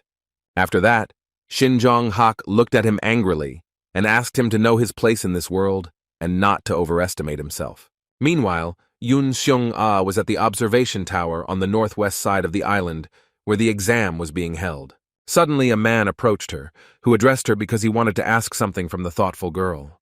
The muscular man with long hair asked Yoon Seung-ah what she was thinking about, since it was obvious that she was thinking. The girl replied that she was thinking about Kim Ha-jin, and the man asked who it was and whether she had decided to switch to Kim Soo-ho. But Yoon Seung-ah replied that Soo-ho would always be her favorite and said that she had received some interesting information. 2 days ago, she received a secret report from Yoo Yeon-ha, and in it, she said that Kim Ha-jin's abilities were superior to Kim Soo-ho's. There is a chance that the information is false, but they have already observed his abilities more than once, for example, how he used light mana. In her mind, Yoon Seung-ah said that it wouldn't be a sin to let such a cadet deceive them, because he really was very capable. The man asked if it was possible to verify this information and how she was going to do it, and Yoon Seung said that he would try. She pointed to her name tag and said that she had a name that was very powerful and would help her. Yoon Seung-ah said that this was a bait worth 200 points that none of the cadets would pass by. Meanwhile, Rachel sat by the fire and thought that Ha-jin was probably the person who saved her earlier. But she was still troubled by the question of why he said it wasn't him and how he knew she was in danger. The girl recalled the words of her humble servant, that in any situation he would protect her, even at the cost of his own life. Rachel clenched her fist with the bullet in it and said that today's ambush was probably also Kim Ha-jin's doing. She began to wonder if it might be possible that she, too, should have died then along with all the other cadets. Meanwhile, Kim Ha-jin was sitting in ambush on a tree and suddenly saw a wolf emerge from behind the bushes. He focused on aiming to kill the wolf with just one shot and not give the predator a chance to escape. The wolf immediately became angry and turned his attention to the bushes in which Kim Ha-jin was hiding at that moment.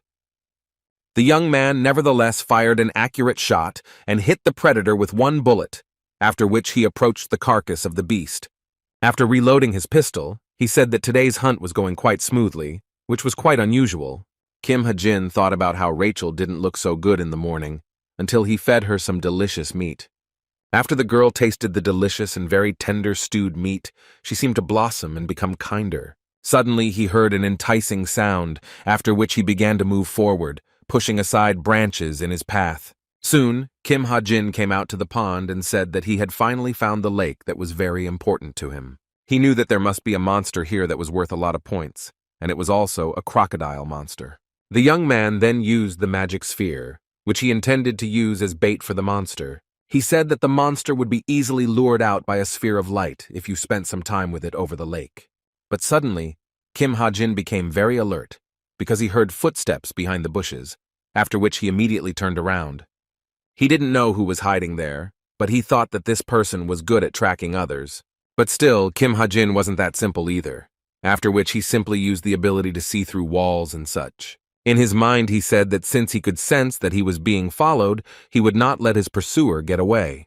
Then Kim Ha-jin grabbed his gun and without thinking twice began shooting straight at the bushes from where the strange sounds were coming. In the bushes was Che Na-yoon, who was very scared and immediately jumped out to show that it was her. The girl did not expect at all that Kim Ha-jin would open fire on her, and the guy was a little confused, because he did not think that it was her. He simply asked why she was following him, and Che Na-yoon touched his face and said that she wasn't following him. Kim Ha-jin asked what she was doing here in that case, but the girl was no longer able to answer this question. He said that since she couldn't come up with an excuse, he was right, and Che Na-yoon asked him to answer what he had just done to her. But the young man asked her to answer why she was following him, and the girl screamed that she was following Seung-yoon. Ah, not him. Kim Ha-jin thought about it and asked if this was really the same girl he knew, but didn't know was also on the island. Che Na-yoon replied that it was them who were speaking and asked why he was speaking so casually directly to her. The young man took a laptop out of his bag, which was not visible to anyone, after which he sat down, and the girl asked why he did this. Kim Ha-jin knew where Yoon Seung-ah, who was being pursued by Che Na-yoon, was supposed to be at the moment according to the plot. On the first and second days, she observed Kim Soo-ho, and on the third and fourth days, she had to observe other cadets. Kim Ha-jin also realized that since she was now turning her attention to him, it meant something. He looked through the CCTV footage and saw Yoon Seung-ah sitting on a tree branch. Kim Ha-jin realized that he was on the list of promising cadets according to Yoon Seung-ah, who was very interested in him. The author, in the body of a young man, continued to watch the recording from the surveillance cameras, and became convinced that she was interested in him. Che Na-yun asked him to explain how he created the sphere of light, because no one could have imagined that he had such abilities. Kim Ha-jin closed the laptop, then said that the girl was indeed right, but asked her not to try to find out more. He then threw his bag over his shoulder and asked her to remain silent if she understood everything he had just told her. Che Na-yun didn't understand anything at all, and not everyone could repeat her dissatisfied, puzzled face. She asked that she wasn't interested anyway, and Ha-jin was even more confused, since she was the one who started to be interested in it. He asked her to look for another place for herself, since he came here first, and Che Na-yun said with displeasure that she would carry out his order. Kim Ha-jin guessed that she might think he was arrogant after this, but he couldn't reveal the truth. If he tells Che Na-yun about the magic of stigmata, then he will have to tell her that this is a world inside a novel. After some time, the young man was again on a hunt, where he managed to kill another monster for a small sum. Since he focused on killing low and mid-level monsters, he was able to quickly gain the 15 points he needed. But the problem was somewhat different, which is what Kim Ha-jin was thinking about. But suddenly, something caught his attention.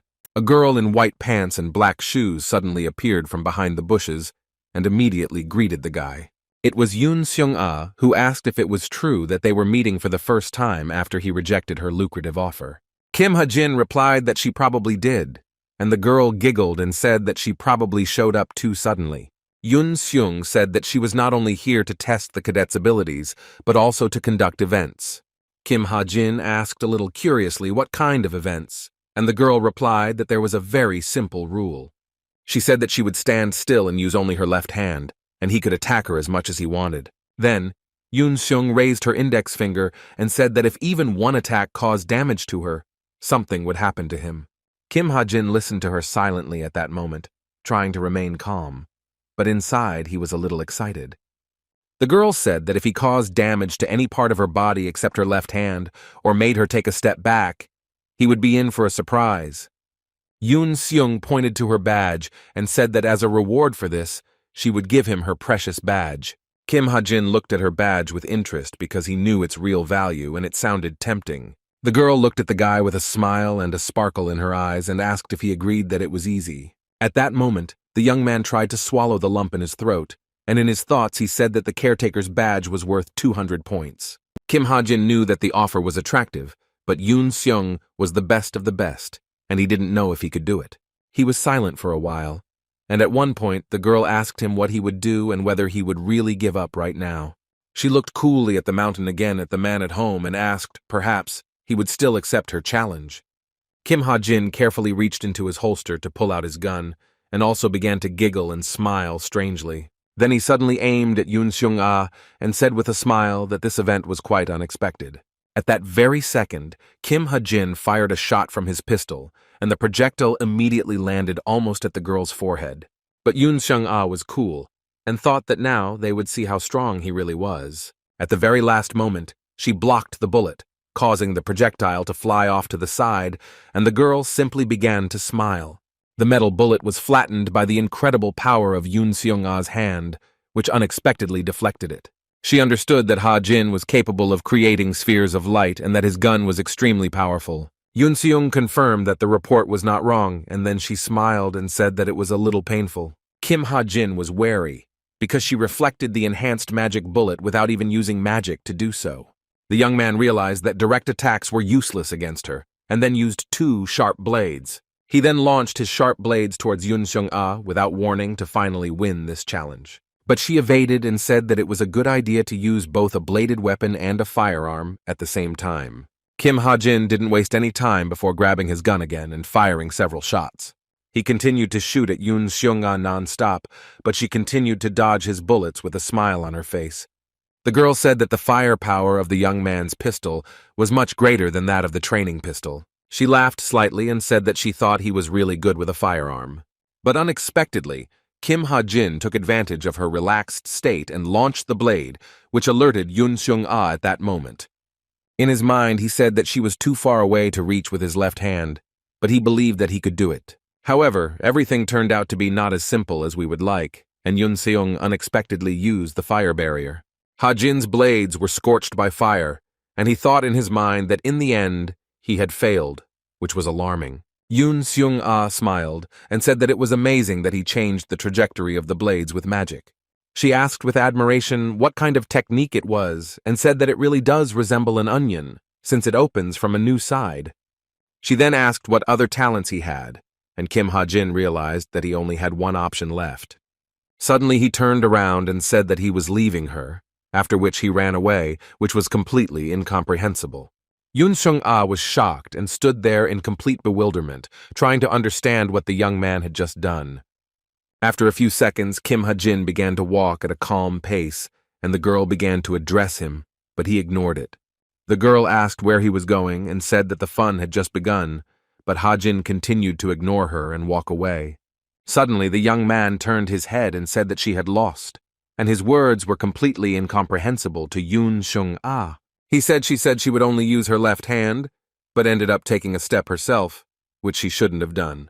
Yoon Seung looked at the guy and asked if he really thought she came here to joke and had nothing better to do. Kim Ha-jin said that he was just trying his luck, and that it was all a waste of time since the difference in their stats was huge. Then he turned around again and raised his hand and said that he surrendered, and Seung Yoon still tried to stop him. Kim Ha-jin laughed quietly, because he wasn't serious when he told her that she lost, and she looked at him so intently that her knees were shaking. Yoon Seung-ah shouted after the young man that he would greatly regret this, but this did not stop Ha-jin at all, and he continued walking. Meanwhile, the boss of the chameleon group, in the body of a cadet, watched this from a tree branch, remaining hidden. Drun asked her over the radio if the infiltration operation had been successful, to which she immediately replied that it had been successful. The boy said that the boss shouldn't separate from Lee Jin's friends because it would be suspicious, and she said that being with them was terrible. Suddenly, the girl became very alert, because she heard strange sounds somewhere nearby and paid attention to them. Drun asked over the radio if something had happened, and the group's boss, Chameleon, replied that she could hear a heartbeat. It became clear to her that the huge butterfly seedling was about to wake up, and subsequently this was completely unknown. The butterfly sapling was a spirit-type monster that attached itself to a tree like a leech. He appeared on the last day of the exam and was destroyed by the main characters, for which Suho received pollen from the seedling and Rachel received a hint. However, now she is on Ha-jin's team, and in order to help her with enlightenment, he needs to push her to participate in the battle. But there was a problem with this too, but the young man was distracted from his thoughts by Rachel, who turned to him. The girl asked why he was walking in circles, and sweat was pouring down Kim Ha-jin's face at that moment because he didn't know what to answer. Even the author did not know where and when the butterfly seedling would appear, because he never wrote such details. Meanwhile, Kim Soo-ho and the rest of the heroes killed a whole mountain of monsters, which they threw on top of each other so as not to take up space. Che Na-yoon asked if it was true that there were 20 hours left until the end of the exam, and Lee Young-han had gone out to drink some water. Kim Soo-ho had finished with the monsters in the meantime, and at that moment, a girl standing next to him addressed him. Che Na-yoon asked him what he thought about Kim Ha-jin, and the young man didn't quite understand why she asked that particular question. He asked why she was suddenly asking about him, and the girl asked if it didn't seem like he was hiding a lot. Che Na-yoon said that Kim Ha-jin was constantly on guard both at the museum and in Paris, which was very suspicious. Besides, it's suspicious that he's quite strong and has a high rank with such a frail build. Kim Soo-ho listened to what Che Na-yoon was saying, and in the meantime, he remembered his conversations with Kim Ha-jin earlier. He recalled how the young man told him that he knew more than the protagonist himself, but he did not see anything suspicious in this. Suddenly, Kim Soo-ho smiled sweetly, and Che Na-yoon looked at him with confusion and asked what kind of reaction this was. He then said that Ha-jin showed that he had a lot of secrets, and Na-yoon asked him to tell her immediately if he knew anything. Kim Soo-ho smiled and asked why she was asking him these questions if she should find out everything herself. At that moment, something strange appeared behind the main character, which immediately alerted both heroes and made them nervous. Che Na-yoon was taken aback and wondered how the tree roots were moving right towards them. Kim Ha-jin was nearby and immediately became wary, because he also couldn't understand what was going on there. The trio of heroes immediately began to run in different directions, while the tree roots tried to bind them. One of the heroes got trapped by wooden roots, while the other tried to resist with all his might. But it was difficult. Rachel, meanwhile, froze in place, holding the sword in her hands, but she didn't even understand what kind of tremors were under their feet. Kim Ha-jin couldn't understand what was going on and where these jolts were coming from, and then he turned to the girl who was frozen in place. He suggested going to the source of the tremors to kill the monster, and said that it was her job to protect him when they got there. Rachel looked deeply at the young man and agreed to his proposal, but she was nervous. The cadets who felt the tremors must be heading towards the butterfly seedling now, and Ha-jin had no intention of giving in to them. The young man reloaded his pistol and rushed forward. Rachel immediately ran after him to the source of the tremors. Meanwhile, Yoon Seung-ah watched what was happening and wondered if this was all a butterfly seedling. Someone asked her whether she should suspend the exam, since no one expected such a powerful monster to appear. But the girl said that the cadets had enough skills and experience to defeat this monster, and her methods were considered Spartan. Yoon Seung-ah then asked the long-haired man if he really thought her methods were too Spartan. The girl asked Vieri not to underestimate the cadets, because the cadets are the seeds of future heroes. She also added that heroes always evolve during times of crisis, while Che Na-yoon jumped and swung his sword. She managed to cut through one of the roots, after which she proudly asked how the monster was feeling now, and was pleased with herself. Kim Soo-ho was very proud of the girl and said that it was incredible because she really acted very heroically at that moment. He said that the cutting power of the sword would increase much more if it circulated energy around the sword. Lee Yong-han asked why the roots continued to grow, no matter how much they destroyed them, since their strength was not infinite. Kim Soo-ho said that if simply cutting the tree roots does not help, then they need to use another plan of action. The protagonist said that they would have to first destroy the tree trunk and then destroy the roots accordingly. One of the cadets asked his comrades to pay attention to the tree because it was strange. Taking a closer look, he said that something was moving inside the cocoon, which alarmed all the cadets even more at that moment. Suddenly the cocoon burst open and inside it was a creature with 2 yellow eyes and wings. One of the cadets was shocked and could not believe that such a huge butterfly hatched from a huge cocoon. Meanwhile, the butterfly was gathering energy to finally take off and continue to destroy enemies in its path. Meanwhile, Kim Soo-ho and Che Na-yoon were on alert because they saw a creature that flew into the air. The butterfly released pollen and Na-yoon began to cough and could barely contain her panic, because she did not understand what was happening to her. She began to lose strength because of the pollen, and the other cadets could barely stand on their feet because they were experiencing the same thing. Che Na-yoon could barely stand on her feet because the pollen was poisonous and had toxic properties for humans. At that very moment, she lost consciousness and began to fall. But Kim Soo-ho was nearby, caught her and hugged her. He placed his comrades under the tree trunk and wondered if they had simply fallen asleep, since it did not look like poisoning. Kim Soo-ho found it difficult to move while holding his breath, and he wondered if he could defeat the monster before he could take a breath. The huge monster butterfly, meanwhile, had fully spread its wings and was flying in the air, looking for its victims precisely. Kim Soo-ho was very surprised at one point because he saw the monster in action, which was very interesting at that moment. In the air, he suddenly saw 2 cadets who were supposed to land somewhere near him. It turned out that it was Kim Ha-jin and Rachel, who were running at high speed to destroy the monster. Kim Soo-ho looked at everything that was happening with his mouth open, trying to figure out if he was wrong and if these were who he thought they were. However, he realized that it was indeed Ha-jin and Rachel, who in the meantime were still continuing to run towards the monster. The girl noticed the unconscious cadets and wondered if Ha-jin had foreseen this and prepared in advance, since they were wearing masks. Kim Ha-jin looked forward warily at one point and stopped, but Rachel didn't understand what was going on. He pointed his finger at the monster in the sky and said that he would defeat it, but she needed to protect him from the tree roots. The young man then held his breath and took aim at the monster, intending to make an accurate shot and hit the target in the sky. Kim Ha-jin fired a shot at that very moment and didn't miss, and his magic bullet hit the monster's body exactly. The huge monster did not understand what was happening and who could have hit him, and he was also discouraged by the incredible pain. The young man didn't stop there and continued firing, while Rachel was getting ready to fight the roots. The roots continued to approach them, and the girl suddenly felt a strange feeling under her feet. At first she didn't pay attention to it, but the feeling intensified, and she looked down at the floor to see what it was. Roots began to appear right underneath them, crawling out of the ground, which was not at all appropriate at that moment. Rachel immediately rushed towards Kim Ha-jin, after which she grabbed him and jumped away with him.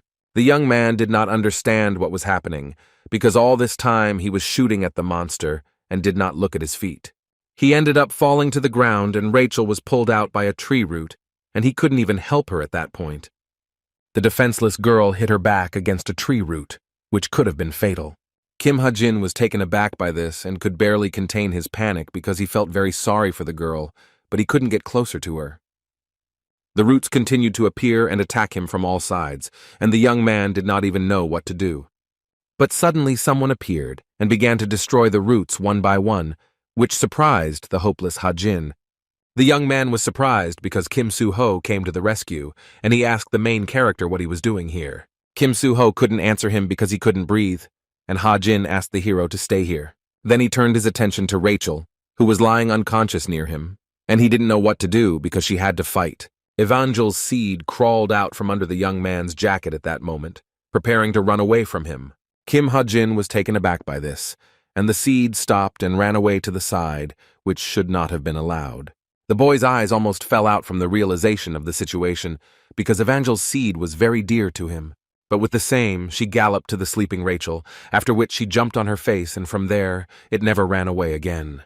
Kim Ha-jin was taken aback, and Kim Soo-ho asked what could help him, but don't think it would last long. With the help of stigmata magic, Ha-jin could only make 3 bullets with fire properties, and he needed to finish this by then.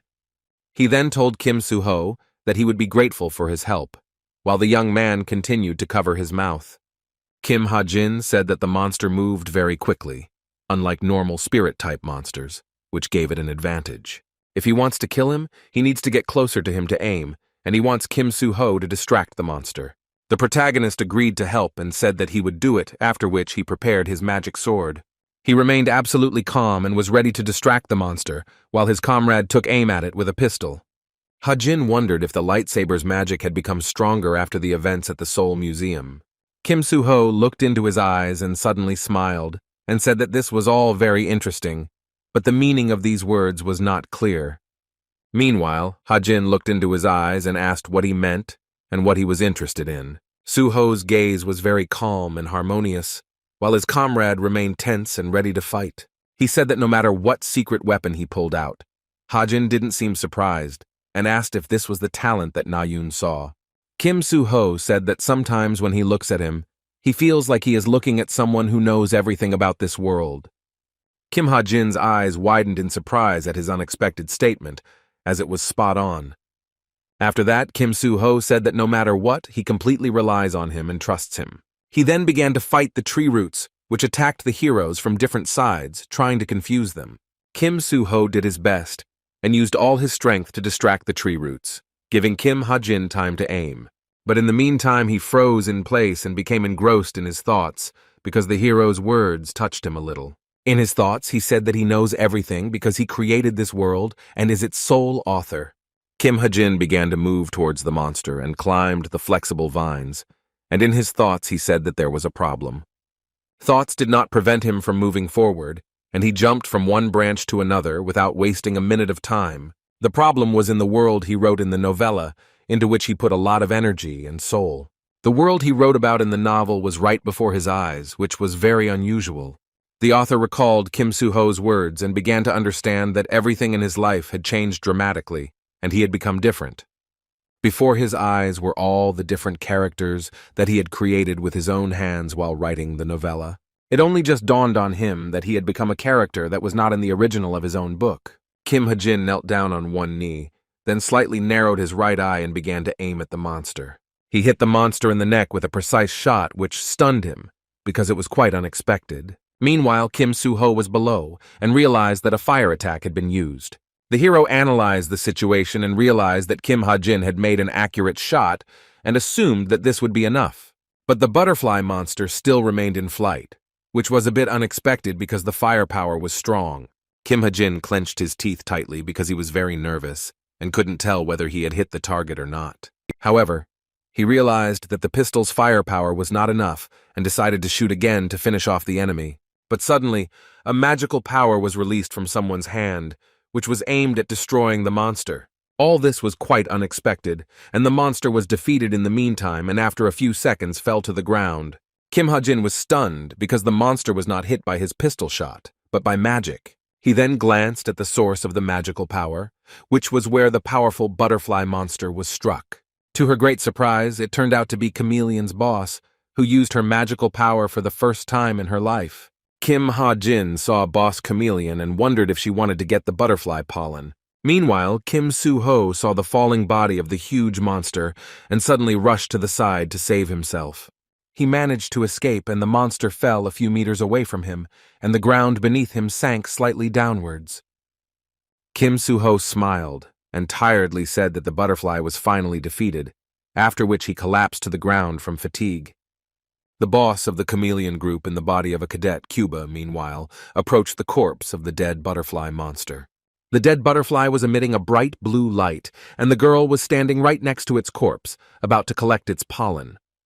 The girl leaned slightly and reached her hand towards the butterfly's body to finally collect its precious pollen. But suddenly, she heard a male voice asking her to give the pollen to him, and it turned out to be Kim Ha-jin. The chameleon group boss in the cadet's body silently turned her head and looked at the young man standing behind her. Kim Ha-jin continued to look at her and said in a firm tone that she couldn't take the pollen for herself. The boss doesn't know what properties butterfly pollen has, and perhaps she came for it, since the loot from the spirit can be sold. In order to deal with the spirits that will appear in the future, Kim Soo-ho must obtain the precious butterfly pollen. The girl gave Kim Ha-jin a disdainful look, and his words did not stop her at that moment. Meanwhile, Kim Soo-ho was lying unconscious on the ground, as were the rest of his team members who were affected by the pollen. The other 3 cadets were lying right under the tree, and Lee Yong-hyun even had drool flowing from his mouth as he slept. Even though the butterfly was dead, and the sleeping effect was no longer very effective, the boss couldn't believe that the cadet was standing on his feet. She silently looked into Kim Ha-jin's eyes and thought that he was really strange and she needed to watch him closely. The young man used the protective function of the owner of the ether and wondered if he had reached the limit of his resistance to pollen. He then decided that he needed to put on the mask immediately, but when he pulled it on, he was very surprised. The leader of the chameleon group, in the body of a female cadet, stretched out his hand in front of him and began to approach the young man. Kim Ha-jin didn't understand anything, and a strange dark sphere began to appear around them, enveloping the 2 of them. The young man was very nervous and could not resist the girl's influence, because these were magical powers. The ball was of medium size and resembled a simple sphere in shape, which was dark in appearance and had a lilac outline. Then the transformation ended and the boss of the chameleon group turned to the shocked Kim Ha-jin. She looked at him and asked in a calm tone if he knew who she really was. Surprised, Kim Ha-jin asked if she was really Li Xiaoping, and the girl then froze in place and remained silent. She immediately wondered what kind of stranger the young man was talking about, because she didn't know her name at all. But then she remembered that it was a fake name that she used when she previously dated Kim Ha-jin. The girl asked him why he thought she was there, and the boy asked if she wasn't the exam monitor. She then asked how long he had known that she was Li Xiaoping, and when Ha-jin was about to answer, she stabbed her blade into the wall next to him. The boss of the chameleon group looked me in the eye and said that if he lied, she would simply beat him up. A shocked Kim Ha-jin said with a trembling voice that he found out about this when he took off her smartwatch earlier. He then added that when he looked at her closely, he realized that she was a little different and distinct from the other cadets. The girl didn't understand what he meant when he spoke close up, but Ha-jin smiled and said that he had sharp eyesight. His phrase about keen vision made the girl smirk slightly, but she still didn't understand the main point. It is impossible to see through Jane's abilities with normal keen vision, but it is also not affected by vision-blocking items. Then, the boss of the chameleon group wondered if Kim Ha-jin's mana had anti-magic properties. It's a state where the internal mana blocks someone else's magic, and in that case, it's understandable how he was able to see Jane's ability. The girl realized that if this theory was true, then Kim Ha-jin was a very valuable resource that she simply could not miss out on. Meanwhile, the young man was still sitting on the ground and began to look around, and the girl silently looked at him. Kim Ha-jin was nervous and cautious as he looked at Boss Chameleon, trying to figure out what she wanted. She then opened her palm and said that she would give the precious butterfly pollen to him, which was surprising. But she was not going to give it away just like that, but immediately said that she would need something in return. Jane radioed her boss to not say anything weird, and if she didn't know what to say, she should just repeat after her. Then she asked the girl not to rush and speak in a calm tone so as not to say too much. After that, the boss suddenly asked Kim Ha-jin to give her his number, which was very strange and incomprehensible. The young man said that he almost gave his soul to God because he was very afraid and did not know what to expect from her. He fulfilled her request, and looking at the precious pollen in the bag said that, after all, he was able to achieve an important goal. Kim Ha-jin thought about how he could convey this to Kim Soo-ho and realized that he had to come up with a way since the boss intervened. But after that, he remembered Rachel and Evangel's seed, which were much more important to him at that moment. Kim Ha-jin noticed a girl lying on the ground, and a bright yellow light appeared from the center of her body. The young man could not believe that this would happen right now, and as it turned out, the witch Evangel began to awaken. Rachel, meanwhile, told herself that she needed to quickly defeat the spirit and take first place, and also become the pride of the family. It was very light around, and the girl did not understand what was happening and where she was, and her state was sleepy. Everything was very bright, and at one point Rachel saw a little girl with long blonde hair. The sweet child rushed into her arms, and the girl, although she hugged the sweet girl, immediately wondered who it was. Rachel began to feel the wounds healing, and it was warm, and for some reason the cute child seemed familiar to her. The sweet girl's smile touched her, and looking at it, warmth and calm reigned inside the girl, and she didn't want to leave at all. Rachel looked at the sweet girl with a smile, and said that she looked like her when she was little. The little girl also felt very comfortable and good around her, and she was very happy and playful. Suddenly she said something, but Rachel didn't hear it and wondered in surprise what she had said. The girl continued to hug the little girl and said that she needed to ask her what she had just said. But still, Rachel told herself that she couldn't do it, and in front of her there was a worried Kim Ha-jin. The girl's eyes were sticking together, and she said that she was too sleepy. It was very difficult for her to control this state. Then she finally asked the little girl what she had said a minute ago, but at first she simply remained silent. Kim Ha-jin was watching everything that was happening, and the little girl called him Daddy, which was amazing. The girl said that her mother had fallen asleep again, and she called Rachel, who was sleeping soundly, by her mother, next to whom she was sitting at that moment. One of the caretakers was stunned to see the cadets unconscious and sleeping right under the tree. Kim Ha-jin picked up the sleeping Kim Soo-ho and began to carry him on himself, although he was very tired and exhausted. Yoon Seung-ah was giving orders to her subjects, and off the coast of the island was the ship on which she arrived. The chaotic fourth day passed in the blink of an eye, and for a while Kim Ha-jin looked at the water from the ship.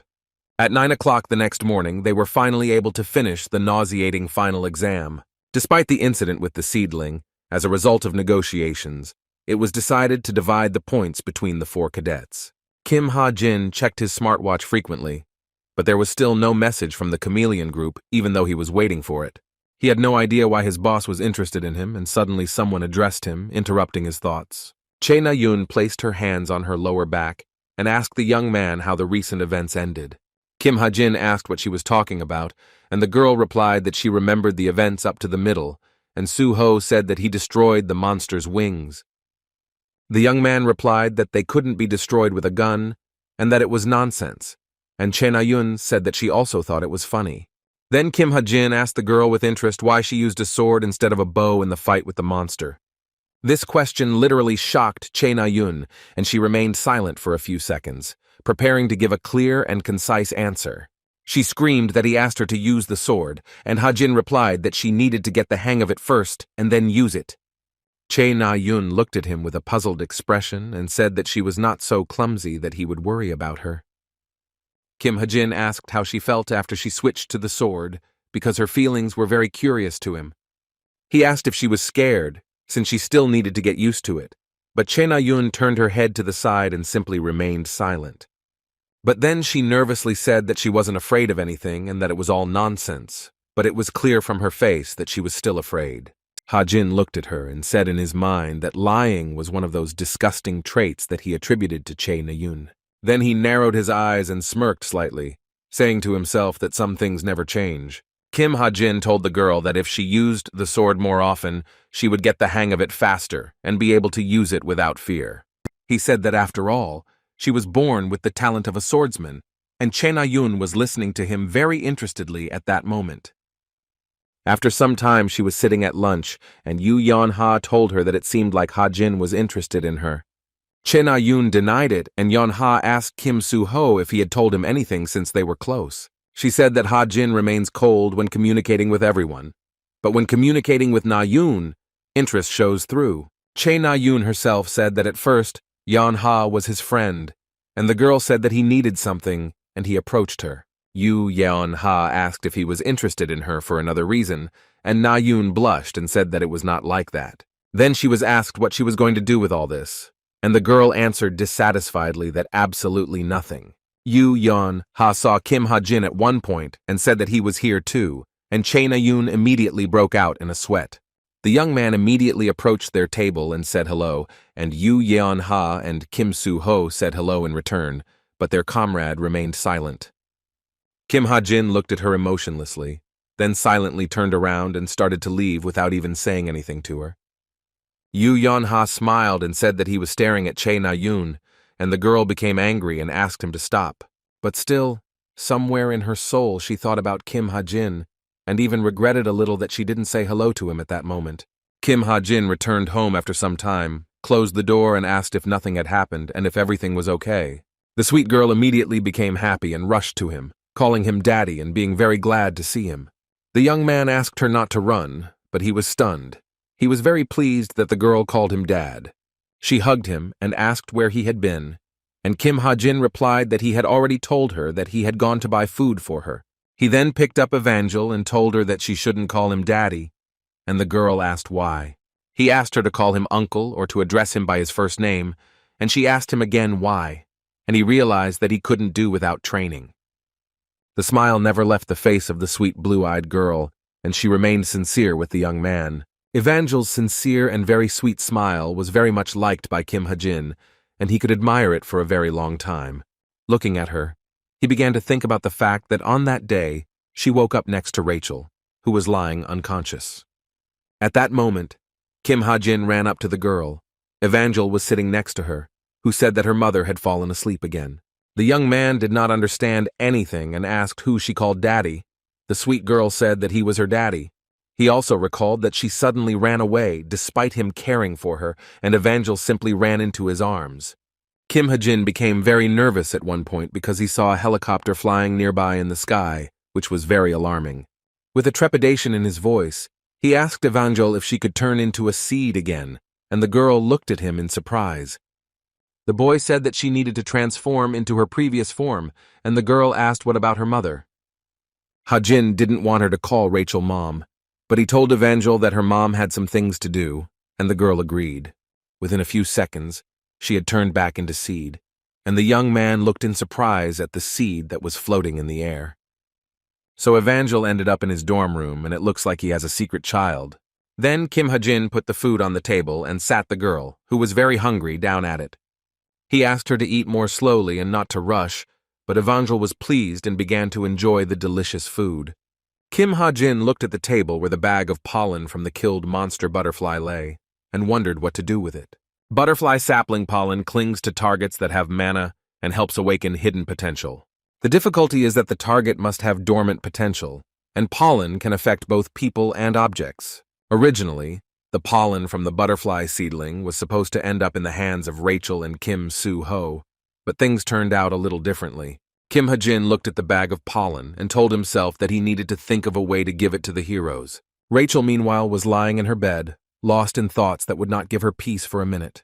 She was troubled by the question of who the child was that she saw when she lay unconscious. The girl felt this girl rather than saw her, but she still remembered her warmth, which she missed so much. Rachel assumed it was a tree spirit or something, or maybe she was just hallucinating. But she still told herself that it was too realistic to be a hallucination, because she still remembered the girl's warmth. The girl lay on the bed and smiled as she recalled those moments when this sweet and little girl was next to her. She wondered why she kept thinking about the warmth of a small child, even if it was a hallucination. Meanwhile, Yu Yon-ha was near one of the city's statues and often looked at the time on her watch because she was waiting for a person. Then she looked to the side and saw the man she had been waiting for all this time, which made her happy. Smiling, the girl said that he had come after all, and that they would finally be able to talk about pressing matters. Looking at Kim Ha-jin, Yu Yon-ha said that she thought he would refuse to meet and talk to her at all. She said that there was one more person who was supposed to join them, but it looked like he was late and they would go first. Kim Ha-jin didn't argue with her and agreed, but he immediately wondered who this third person was. In the car, Yon-ha said that she heard about his success on the exam, and the young man replied that he only scored 67 points. The girl said that other guilds had already shown interest in him, but Kim Ha-jin just remained silent and continued to look out the window.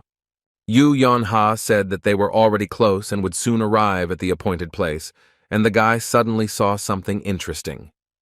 But a few seconds later, he looked out the window with great surprise, and a bright light shone in his face. The girl sitting next to him smiled and said that they had finally reached the place she needed and was glad to greet him.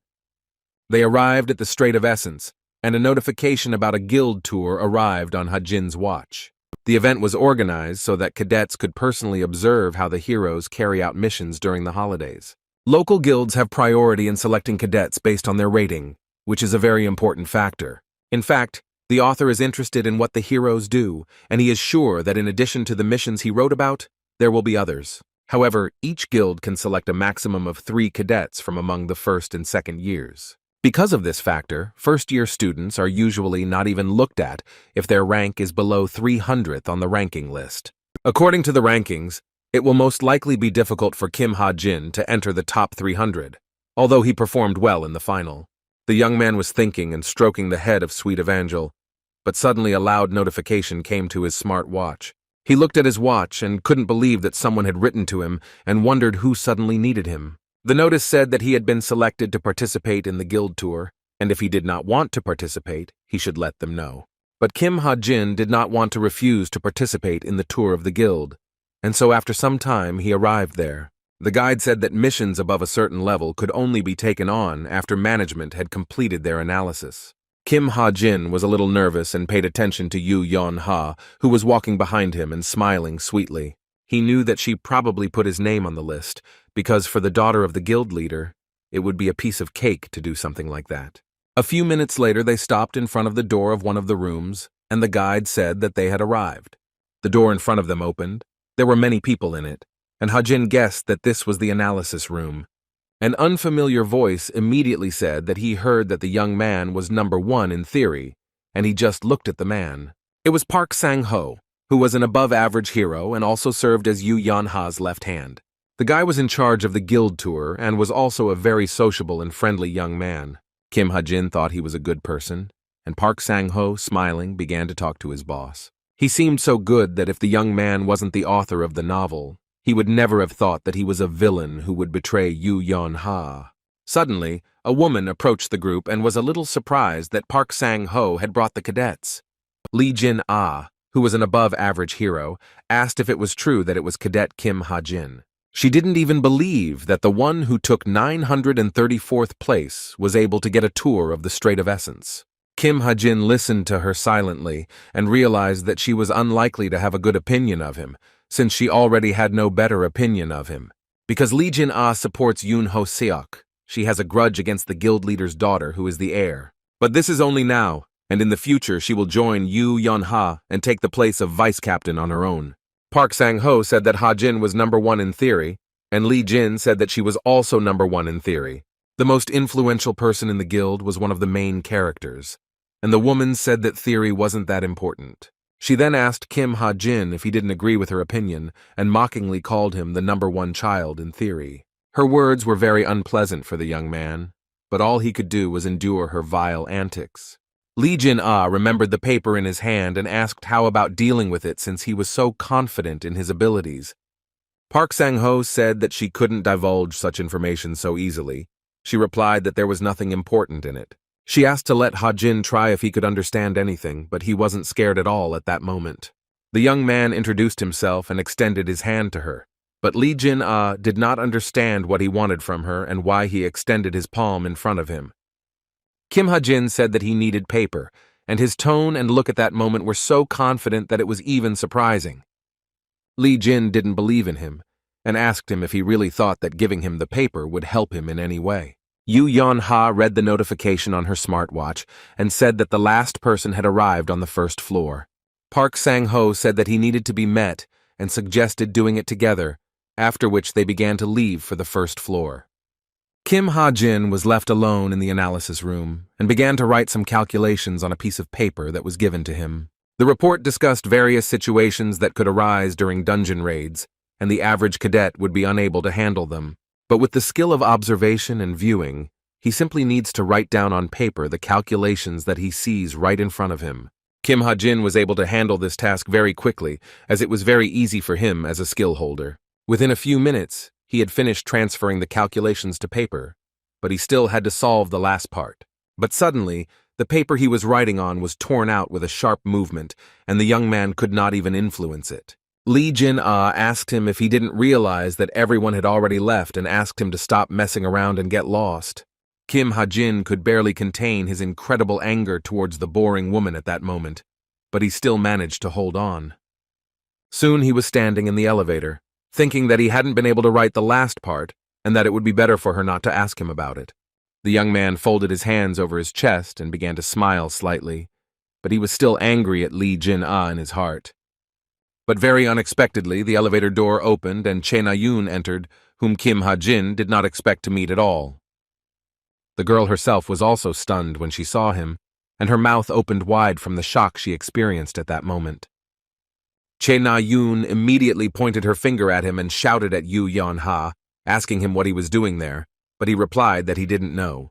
And then she covered her smile with her hand, and Ha-jin wondered why Yeon-ha didn't say anything about Chae Na-yoon. Meanwhile, Yoo Jin-hyuk sat at the table and thought about work matters that were very important to him. He didn't even believe that as a result of a thorough month-long investigation, he found information on only a couple of pages. He conducted an investigation to obtain information about Kim Ha-jin, but it did not yield much success. It was not possible to find out the number of people he still communicated with, nor information about his parents and how he became an orphan. Yoo Jin-hyuk threw his body back and tiredly said that his niece had given him a rather difficult task that was difficult to solve. But the man also said that the more difficult the task, the more interested he was, and he had no intention of giving up at all. Park Sang-ho told the cadets that they would now take part in the mission. All that was left was to wait for permission to do so. He then asked Chae Na-yoon why she was late. She replied that she just met her grandfather on the way. The young man excitedly asked if she was talking about the great hero Cheju-hol, while Yeon-ha checked her watch. She asked the cadets to go ahead, after which she said that she needed to call immediately and she would catch up with them later. Yoo Yeon-ha then entered the restroom and called her uncle, who immediately called her name happily. The girl asked her uncle how things were going with the matter she had asked him to take on, which was very important to me. Jin Hyuk said that he hadn't started yet because he was very busy, and Yeon-ha immediately got angry and asked if he was making fun of the days.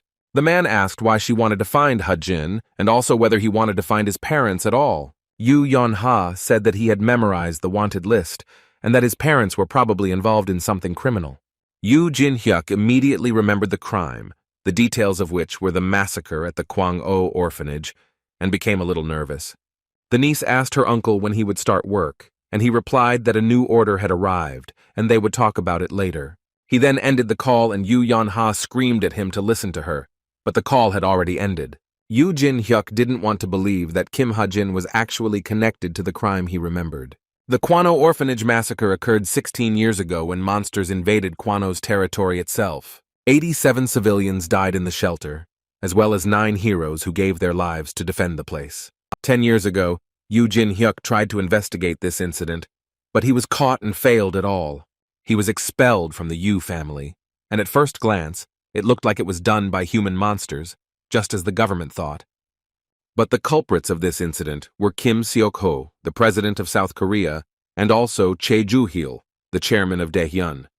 But there was also a third true culprit, Yoo Jin-young, who was Yoo Jin-hyuk's brother and also Yoo Yeon-ha's biological father.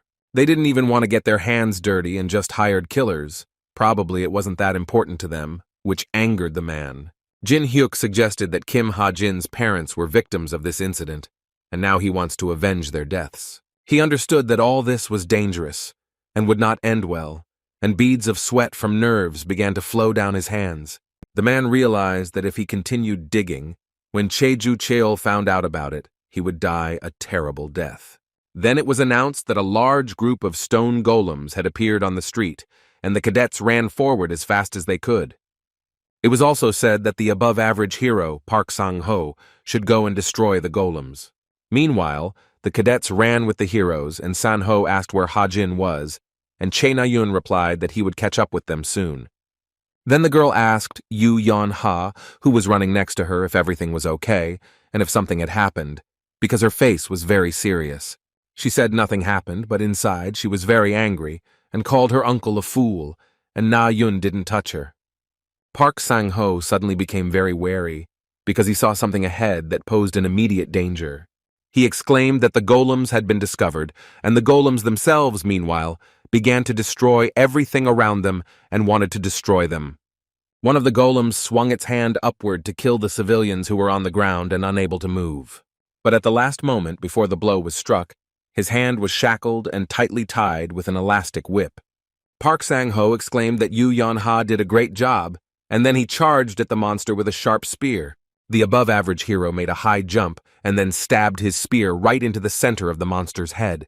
Meanwhile, Kim Ha-jin found them and reached their destination last, while he was very short of breath. He said that he had finally caught up with them, while Che Na-yun was pulling the bowstring and trying to aim at the monsters. After examining the monster, the girl mentally said that it was about 2 meters tall, which allowed her to draw some conclusions. Che Na-yun assessed the situation objectively and realized that she might be able to deal with the golem using the ball.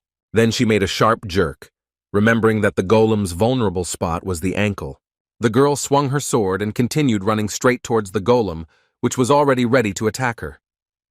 The monster's gaze became more and more furious, and its eyes were very red and filled with hatred and incredible anger. Unexpectedly, he reacted to Che Na-yun's approach and then punched her right in the center of her stomach. The girl was shocked and could not believe that she had miscalculated and was attacked, and she also spat out blood. The blow was incredibly powerful and forceful, causing the fragile Che Na-yun to be thrown several meters away and fall to the ground. But she immediately stood up, and holding her side, wondered why the shin was so fast that it managed to strike before her. The monster didn't give her time to think before swinging his fist again to deliver the finishing blow. Kim Ha-jin was very afraid for Che Na-yun and shouted at her to dodge, or else she would be hit by the monster. However, he realized that she would not be able to dodge, resulting in her being pulled towards him using the ability. The young man himself was surprised, and realized that because he wanted to help Che Na-yun so much, his ether involuntarily reacted and attracted her. Ha-jin said that if she continued to freeze at critical moments, then it would be better for her to fight from a distance. He then asked if her sword could become longer, and Che Na-yun remained silent and looked at the guy in surprise. She asked him to mind his own business and said that she had simply let her guard down and made a mistake. Che Na-yun turned her back to him, and as she left, thanked him for saving her a minute earlier, even though she did it through force. The reason she has to be a swordswoman is because her mana pool is several times larger than a normal hero. She has a mana reserve several times greater than Kim Soo-hoi. If you make the sword a mana conductor, there will be no restrictions. After some time, all the golems were defeated, and Kim Ha-jin suggested going back since the rescue team had arrived. But suddenly he stopped and froze in place, because he remembered that a second earlier he had seen a woman's silhouette on the roof. Kim Ha-jin turned around and said in his mind that there was no need to even guess who the girl on the roof was. Che Na-yun turned around and asked why he stood there, and said that it was time for them to leave here. Kim Ha-jin said in his mind that he was sorry that he was faster with the broadcast, and then began to leave with the others. The mysterious woman on the roof, meanwhile, continued to watch him go, but did nothing. Meanwhile, Lee Jin-ah stretched and said tiredly that her shoulders were about to fall off from incredible fatigue. The girl said that she offered to pass the calculations on to the office workers, but the arrogant Lee Jin said that she was smarter than them.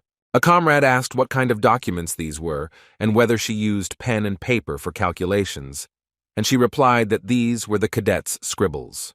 Then Lee Jin-ah took the paper with the calculations in her hands and with a smile offered to evaluate the arrogant boy. The woman read the material on paper and was stunned. Sweat began to run down her face because she could not believe what she saw. Soon, Ha-jin read a notice from Lee Jin, asking for a meeting and writing that they needed to talk about something. He already roughly understood how the guild worked, and he had absolutely no other business there, so he was completely calm. Kim Ha-jin texted Sang-ho's character that he couldn't join the excursion tomorrow, and he asked why. The young man wondered if he should have some fun and tease Lee Jin, who had previously gotten on his nerves.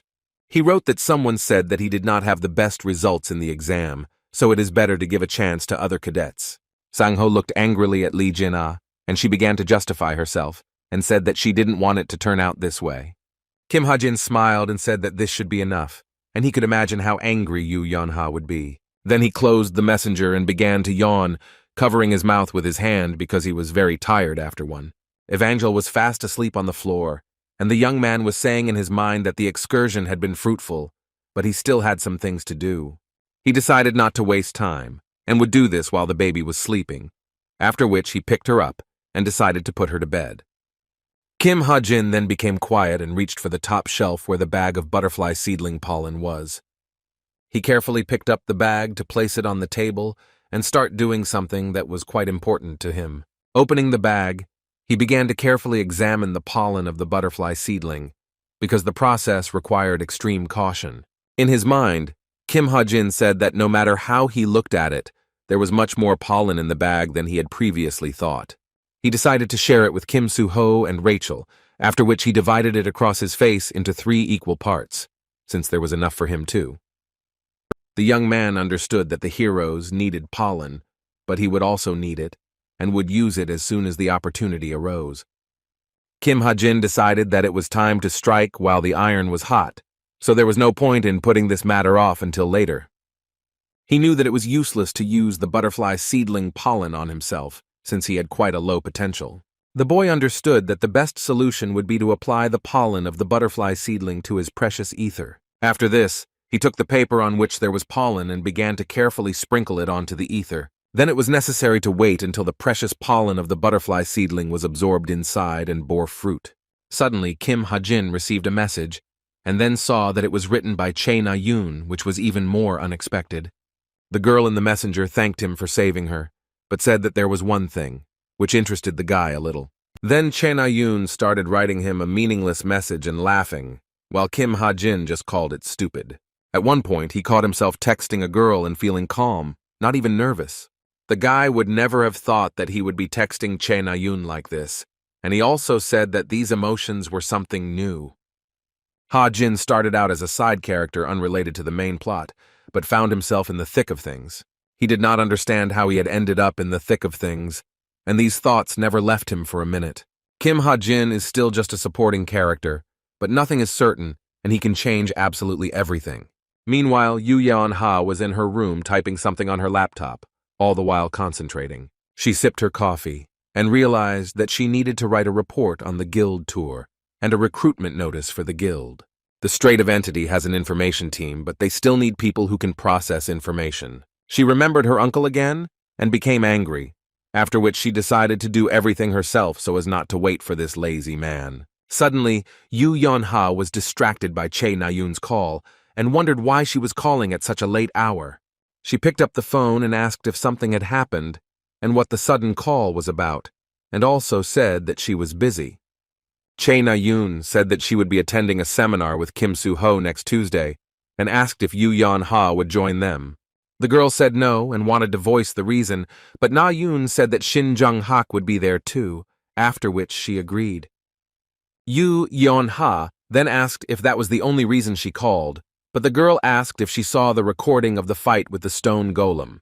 She replied that she did because she needed to write a report, and asked if Na-yoon wanted to discuss the time when Ha-jin helped her. The girl replied that this was not the case at all, and Yeon-ha said that the angle looked like she was throwing herself into his arms. Chae Na-yoon became angry and asked him not to show this fragment to anyone, and Yeon-ha asked with a smile why he was saying that. She continued to tease the girl, after which Na-yoon said that she had a lot to do and ended the phone call. Yeon-ha smiled and called her a little liar, before turning her gaze to her laptop and deciding to get back to work. But suddenly she received a notification again, after which she began to check it and wondered who needed her again. Yu Yeon-ha was taken aback and jumped up from her seat because she saw that Kim Ha-jin had refused the guild tour. She then found out that it was all because of Lee Jin-ah's words, after which the girl hung up and became even more angry. The girl was very angry because they barely managed to convince Kim Ha-jin to sign the contract, and Lee Jin ruined everything with her mouth. Ha-jin unexpectedly received bonus luck points and was surprised because he didn't know for what merits, but he was still happy about it. Then he sat down on a chair and, looking at his laptop, said that now was the time to distribute the points he had earned on something important. Kim Ha-jin knew that no matter how hard he tried, his physical stats would eventually start to lag behind. He decided that it was better to choose and focus on one thing, and decided to spend the points not on himself, but on weapons. Although from the outside this talent is so-so, but with his luck there is no hope for the best, so Kim Ha-jin did not even doubt it.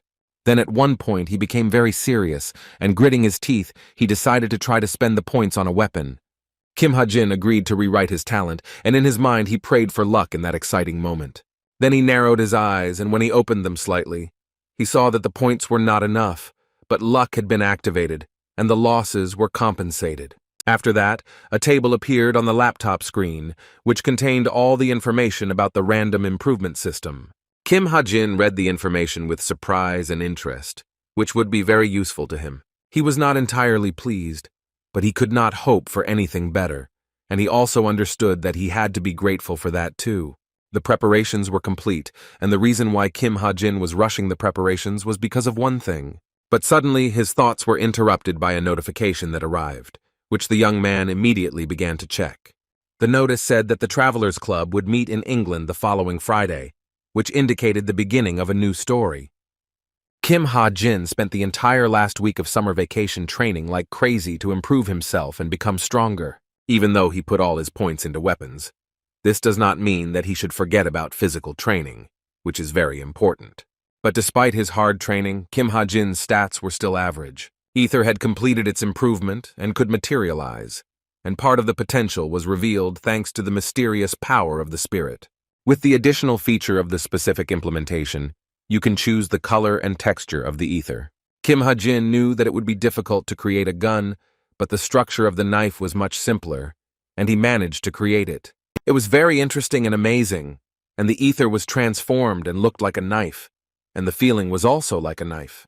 He then read a notice that he could recognize up to 5 types of weapons, and this improved their characteristics. Kim Ha-jin threw the knife forward with a sharp movement to test its strength and other important characteristics. The knife crashed into a huge rock nearby, causing the rock to break into 2 large pieces. The young man was surprised and said that the concrete implementation of the random improvement is very useful.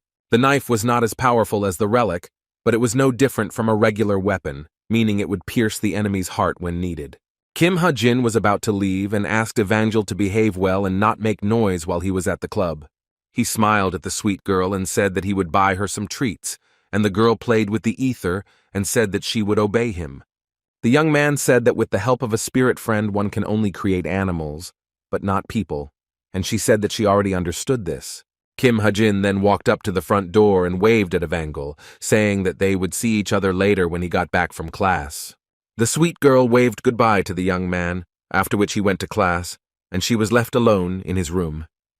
The servant told the lovely Princess Rachel that she had nothing to worry about at all, but the girl could not help but worry. Henry said that their contract with Cube had expired, and they had decided to hire reliable agents, and the girl thanked him. The man said that if she didn't mind, he would like to contact the cadet who saved her, and she gave her consent. The Ha-jin that Rachel saw back then definitely shouldn't have been ranked 934th. The princess understood that there was a possibility that other guilds would also want to get their hands on such a capable cadet. Even though the Royal Guild is not inferior to the best guilds in Korea, it has the right of priority recruitment. They could legitimately offer much better conditions than any other guild, which gave Rachel hope.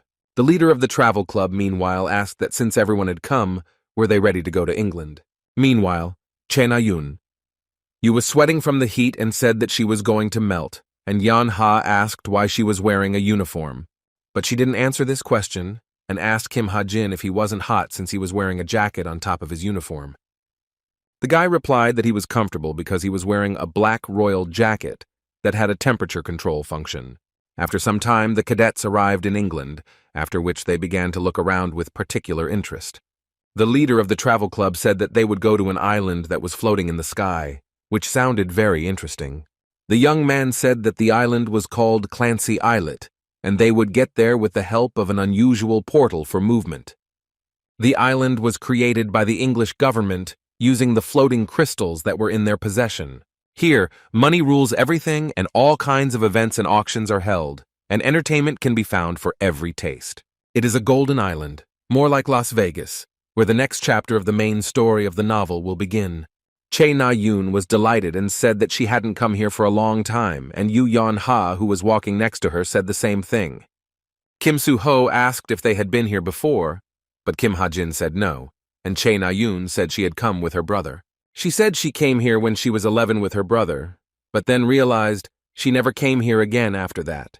The girl became a little sad and lowered her head, and Kim Soo-ho just silently looked at the slightly upset girl. He then smiled and said that it was his first time here and asked if she could be his guide, which immediately inspired the girl. Che Na-yoon happily exclaimed that she could be his guide and asked Kim Soo-ho to rely on her in this matter. The club leader said that there would be a big event on the island that evening and said that they could have fun until it started. The young man asked if anyone had any questions, and Yu Yon-ha raised her hand and exclaimed that she had a question for him. She asked if they could go to the casino, and he said yes because Cuban cadets were considered adults. Che Na-yoon was very happy and immediately began to rush the others because she couldn't wait to get to the casino. After some time, the cadets arrived at the casino, where people were placing various bets and were busy playing cards.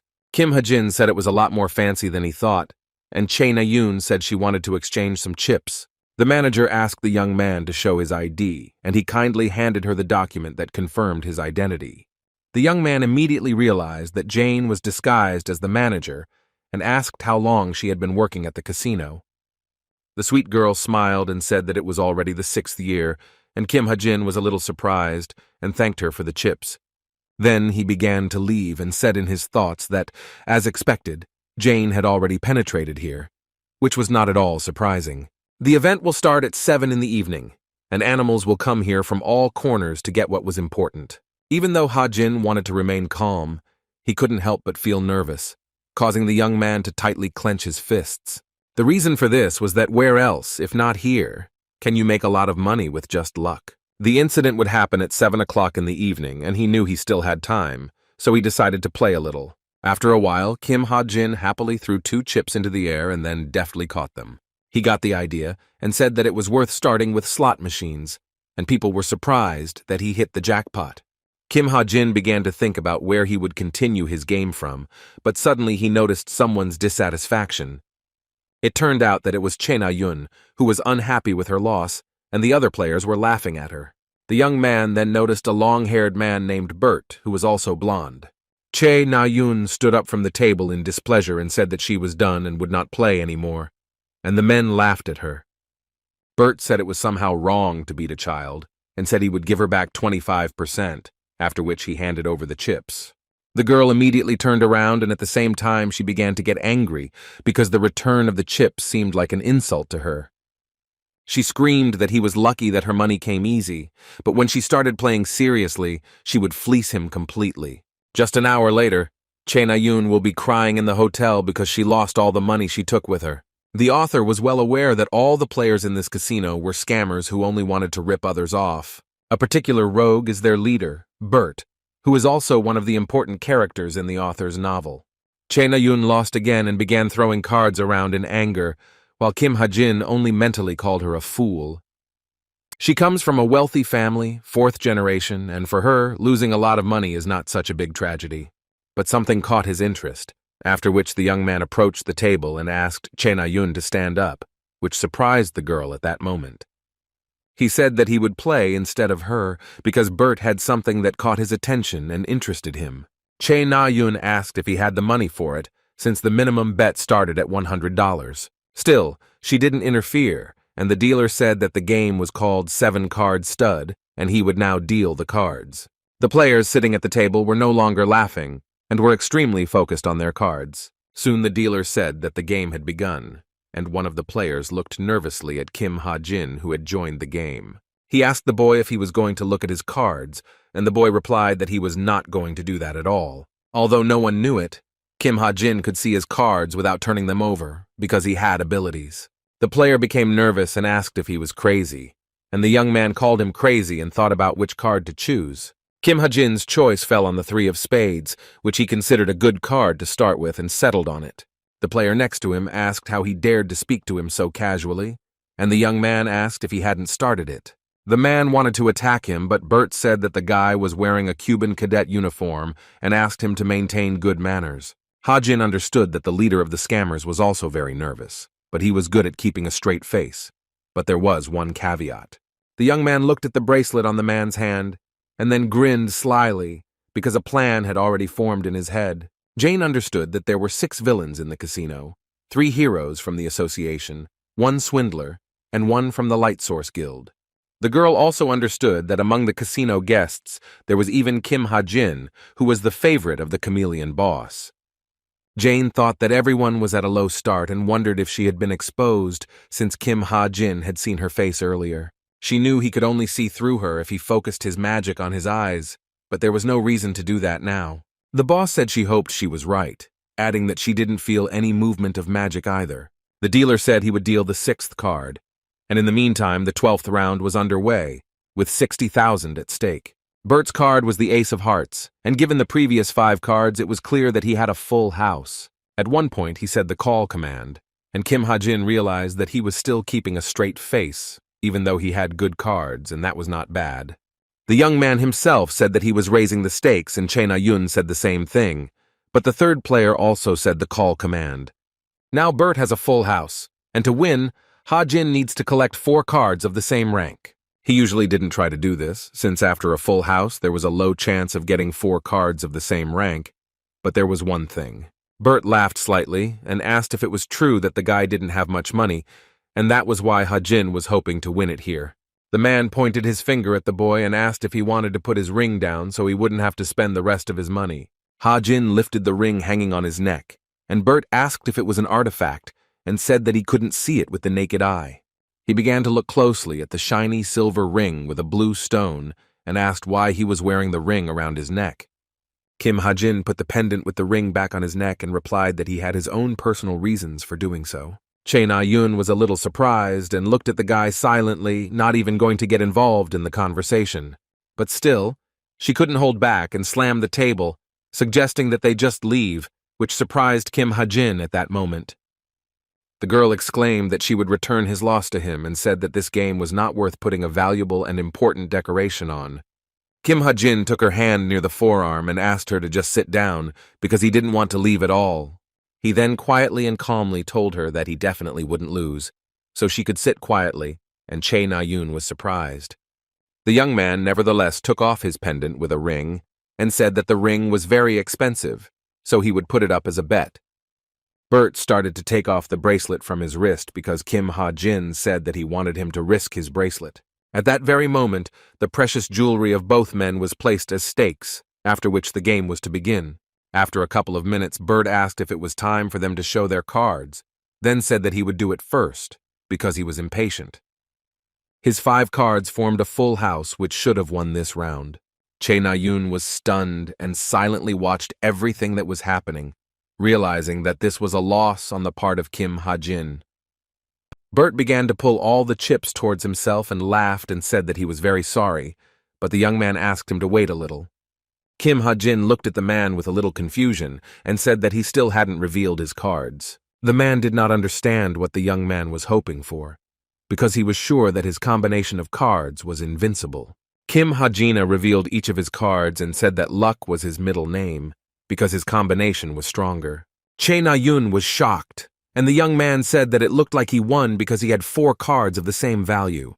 Bert was shocked and couldn't believe it, and Kim Ha-jin said that he shouldn't be surprised, because in poker, everything depends on luck.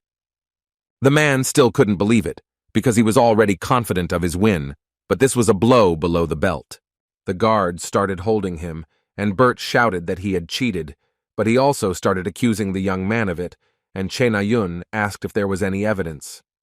The swindler was then taken away, and the girl said that he should learn to lose, while Kim Ha-jin looked at the bracelet he had won. It was all the Diana bracelet of an Athenian, which allowed him to convert damage into mana and store it inside the bracelet. Bert never knew its value, because although the bracelets are capable of accumulating mana, the owner cannot use it for himself. Kim Ha-jin decided to add a magical component that would enhance his physical performance. Che Na-yun turned to the young man and asked him what he would do if he lost the game. The guy replied that he would jump into the Han River, but the girl asked him not to say that, which was a bit unexpected. Ha-jin asked if she really wanted her money back, and Na-yun replied that he could keep it since he was the winner. They soon went outside where Kim Soo-ho saw them and started waving for them to pay attention and come over to him and Yoo Yeon-ha. He said that if they had waited a little longer, they would have been late, but Ha-jin appeared before them in new, chic clothes. Che Na-yun complained about pain in her arms, and Yoo Yeon-ha asked why he was dressed like that, to which the young man asked if it didn't suit him. Ha-jin said that he stopped by an antique store on the way, and the girl asked where he got so much money. Na-yun said that he was simply great at all card games, and suddenly an unknown young man appeared behind her.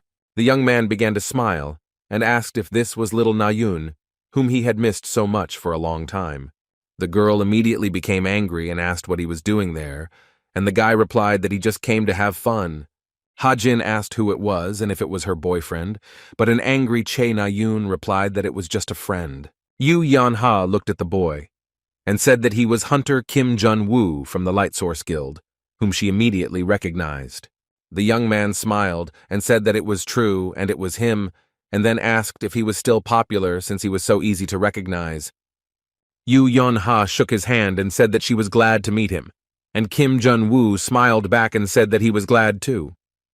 After that, they began to talk, while the other three cadets remained silent and intervened in the conversation. Meanwhile, the boss of the chameleon group was somewhere to the side and silently watched everything that was happening. The silhouette of Kim Ha-jin was reflected in her eyes, and she continued to follow him and turned to Jane. The girl immediately appeared and said that everything was ready, as the boss had ordered earlier, so she didn't have to worry. Soon the event began, and the host said that they were at the portal on the River Thames leading to Clancy Islet. He said the news of the white crystal demonstration was shocking and attracted the attention of people all over the world.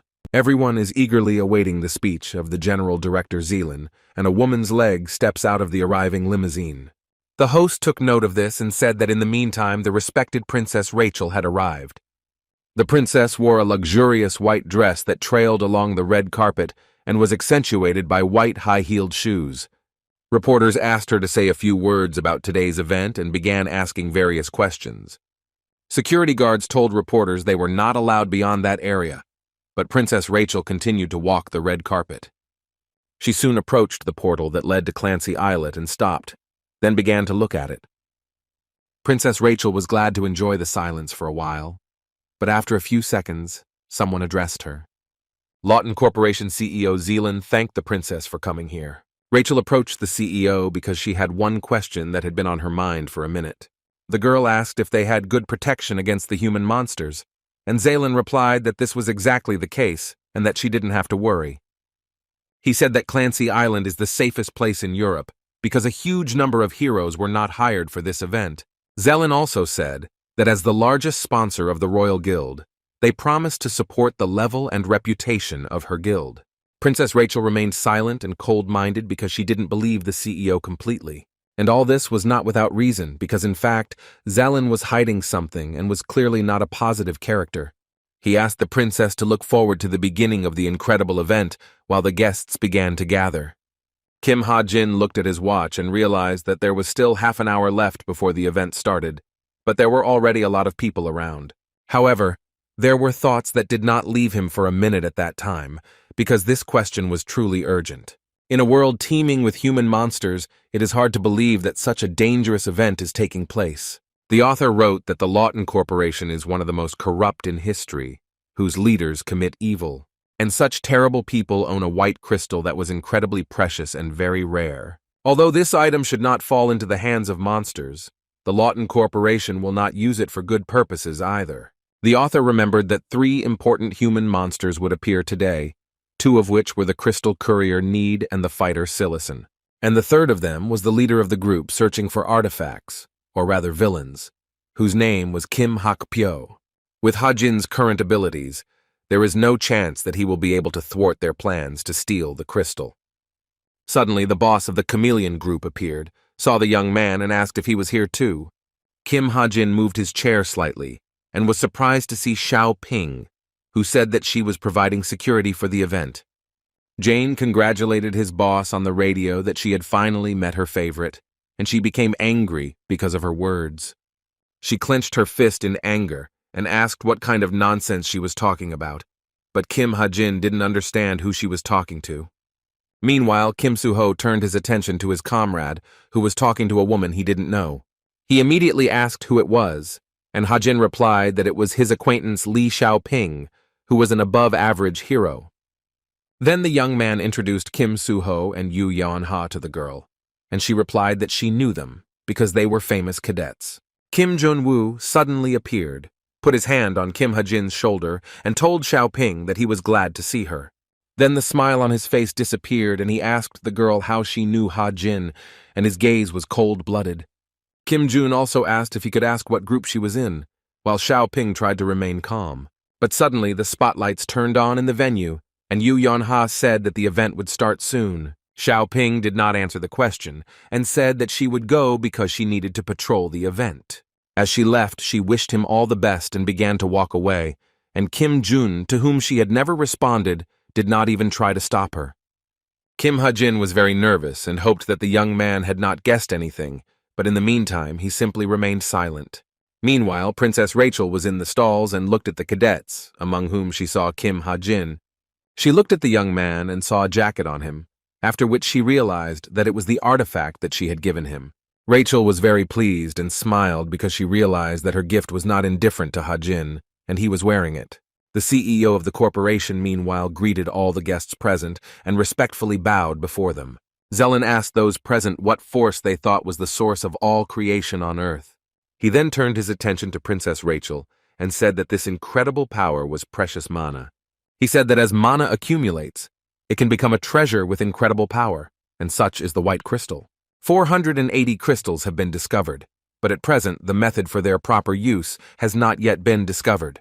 The spotlight was pointed at a white crystal that was covered with a pink cloth, and Zelen was about to present it. The CEO said that they, the Lawton Corporation, would show the audience right now how to use the white crystal. Those present were surprised and watched the demonstration with interest, clapping their hands. Kim Ha-jin, meanwhile, folded his arms and silently watched the demonstration, without showing any emotion. Zelen said that the history of the creation of this vacuum cube originated in the Persian Empire, and Rachel listened silently to the story. But something was bothering her, and she noticed the black puppets scurrying around the hall from the very beginning of the event. Princess Rachel said in her mind that she initially thought they were security, but there were more of these men. The girl understood that something was wrong and sensed danger, but she could not act recklessly. Then she turned her attention to Kim Ha-jin, who suddenly stood up from the table and started walking somewhere. The young man looked around carefully and continued heading towards the exit, and the princess did not understand what was going on. She wondered where Kim Ha-jin was going in the middle of the event since it had just started. The obsessive thoughts continued to haunt Rachel, and she became even more nervous because she began to suspect him, a person who is always on the scene and who is always surrounded by an unusual atmosphere. Rachel asked security to keep an eye out for suspicious individuals in the hall and said that she could stand up for herself. The guards went down and began to spy, and in the meantime the princess used one of her abilities. She pulled the pendant on her neck slightly, which allowed her to use the shadow expansion ability. A shadow began to appear around Princess Rachel, and she took a few steps back so as not to arouse suspicion. She quietly walked down from the stalls, and then followed Kim Ha-jin, who was acting suspiciously. Rachel decided that from now on she would follow the young man because she was curious to know where he went. The CEO of the Lawton Corporation aroused a lot of suspicion in her and did not inspire any trust at all. At one point she saw his sly smile, which did not promise anything positive at all. Princess Rachel was sure that something was about to happen in this room, because Kim Ha-jin's behavior also spoke of something. Zelen said that they had gained access to the corporation's internal documents, and the artifact was located in Clancy Hall. He said the cube was originally clay, but they broke it down into its basic components and gave it new life in the form of a container. Kim Hak-pyo sat in the hall and thought that Zelen wanted to show the big shots that he owned the real artifact and make money. He realized that the only way to get to Clancy's flying island was through a closely monitored portal. Hak-pyo also understood that the island was floating due to mana, so there was no way that the human monsters could get here. But it never occurred to anyone that they could use air transport, after which he grinned wickedly. Meanwhile, Kim Ha-jin continued to walk in an unknown direction, and the princess continued to follow him. The thought of where he was heading did not leave her, and she continued to follow him closely. Rachel decided to continue watching him from a safe distance and stood around the corner. Kim Ha-jin tried to open the door leading to the roof, and she wondered what kind of business he might have on the roof. Ordinary people are forbidden to go up there, so the door is closed and opens only during rounds. The guy couldn't open the door to the roof, and Rachel knew he needed a key to do that, which he didn't have. Kim Ha-jin reached into his black jacket and suddenly pulled out a double-sided hammer. Princess Rachel was shocked by what she saw and did not understand why he needed a hammer. She wondered if he was going to knock down the door, and also remembered that it was forbidden to bring weapons onto the flying island. Rachel wondered if he was going to break down the iron mana-reinforced door with a hammer. The princess knew that this would never work, but Kim Ha-jin swung his sword with a sharp movement. Rachel was stunned, but the reinforced iron door was knocked down with an incredibly powerful blow from the hammer. Kim Ha-jin threw away the hammer. The girl tried to understand how he knocked down the door with a simple hammer, without even using mana. Then Princess Rachel heard strange sounds, and then loud human screams began to be heard. Meanwhile, chaos reigned in the event hall, which was created by the human monsters that had infiltrated the island. The bloodthirsty monsters mercilessly dealt with peaceful people who begged for help, but they were not spared. The human monster Nade grabbed the company's CEO by the face, preventing him from speaking. The monster grabbed the white crystal that he had wanted to steal for a long time and said that he would take it for himself. But suddenly, one of the trained heroes, whose duty it was to protect the event, attacked him. The young man was surprised, but Nade managed to dodge his attack, which was quite unexpected for him. The human monster created clones, laughed, called it all an unpleasant ability, and then prepared to strike. Jin Xiangchen said that his opponent would be him, a high-ranking hero, but Nidu didn't care about that. He and his clones began to run in different directions, and the high-ranking hero was confused and did not understand who he should chase. And then the young man began to run after the monster, while the boss of the chameleon group stood aside and watched what was happening. Yu Yunha tried to calm the civilians and asked them to move towards the exit, but Che Na-yun did not understand what was happening. A male voice asked the girl where she was, and Na-yun herself tried to understand what kind of voice it was that was so familiar to her. It was Jun Woo, holding the monster by the shirt and with a bloody face, saying that he was very glad that she was okay. He then threw something to Kim Soo-ho and asked him to catch it, still with a strange smile on his face. The hero immediately looked at the object, and there was surprise on his face, which did not leave his face for some time. He was surprised because Jin Woo had thrown him a sword that would be useful to him in the fight against the monsters surrounding them. The young man smiled again and said that he needed to fight with something because there were many vile creatures around. He said that this sword belonged to the human monster that was lying nearby. Kim Ha-jin was on the roof of the building at the time, concentrating on his thoughts. In the original story of the novel, Nide created 8 copies of himself and escaped without ever being caught by the heroes. The high-ranking hero, Xiang Chen, was chasing after one of the human monster clones that was heading east. But as it turned out later, the precious white crystal was not his at all because it was just a clone. Jane, disguised as a human monster, followed the one that went south, but he was also a dummy, and the boss of the chameleon group was pursuing Need himself, who at that time was moving north without stopping. In the author's plot, Crystal was supposed to be with him, and the boss understood this, so she didn't stop. But suddenly, several human monsters crawled out onto her, immediately attacking and swiping at her. The boss of the chameleon group was not at all confused and immediately used one of her magical abilities. The monster man laughed and asked if she thought they would be afraid of some tiny black hole. But the smile disappeared from his face within a few seconds as the black hole began to suck him in. The other human monsters were shocked by this and knew that they had to run away immediately while they were still whole. They started to run away, but the black hole put down its roots to pull them in and prevent the human monsters from escaping. One of the monster girls began to be sucked into a black hole, and she screamed because she was very scared and in pain. Nide looked around and became very nervous, because he did not understand what it was and what was happening. Then, with the help of a sharp blade released from the black hole, he was pierced through, and blood began to flow on his face. Ha-Jin was horrified by what he saw, and the white crystal ended up in the hands of the chameleon group, just like in the original story. The group's boss began to examine the place where the corpse of the human monster lay, but there was no precious crystal there. She came to the conclusion that it was just another clone of Nide, and the real monster had disappeared somewhere. Kim Ha-Jin became very nervous, and wondered if the plot of the novel had changed again, which was unexpected. He received no further reports about this, and realized that perhaps it was all due to the variables of the current situation. The young man began to bite his lip because he was very nervous and was trying to come up with a plan of action, since there was little time left. Although he had never done it before, he needed to use the magical power of the stigmata. The magical power of the stigmata needs to be focused on the retina of his eye, which is what Kim Ha-Jin began to do. But then he realized that he needed to focus her on the skill of seeing 1,000 li, which is what the young man did at that moment. Eventually his efforts were successful, and he began to see at great distances, which is what he needed. Kim Ha-Jin began to look around and tried to figure out where the white precious crystal was. Then he saw a car with a suspicious figure in it, holding the steering wheel tightly. In the car sat a human monster, who was holding a case in his hands. A precious white crystal was walking around. But suddenly Kim Ha-Jin began to feel strange and his mind began to panic. But he tried to remain calm. The young man immediately grabbed his head and took a few steps back, because he felt very unwell. He held his hand over his face, and in the meantime, the mana reboot began, which happened at a very inopportune time. Kim Ha-Jin jumped off the roof and told himself that he would have to go get the crystal himself. The young man landed and saw a motorcycle right in front of him, with no owner next to it. He realized that this was what he needed, and then he got on the motorcycle, despite the fact that it was not his property. Kim Ha-Jin felt ashamed in front of the unknown owner of the bike, but he knew that he would definitely return it later.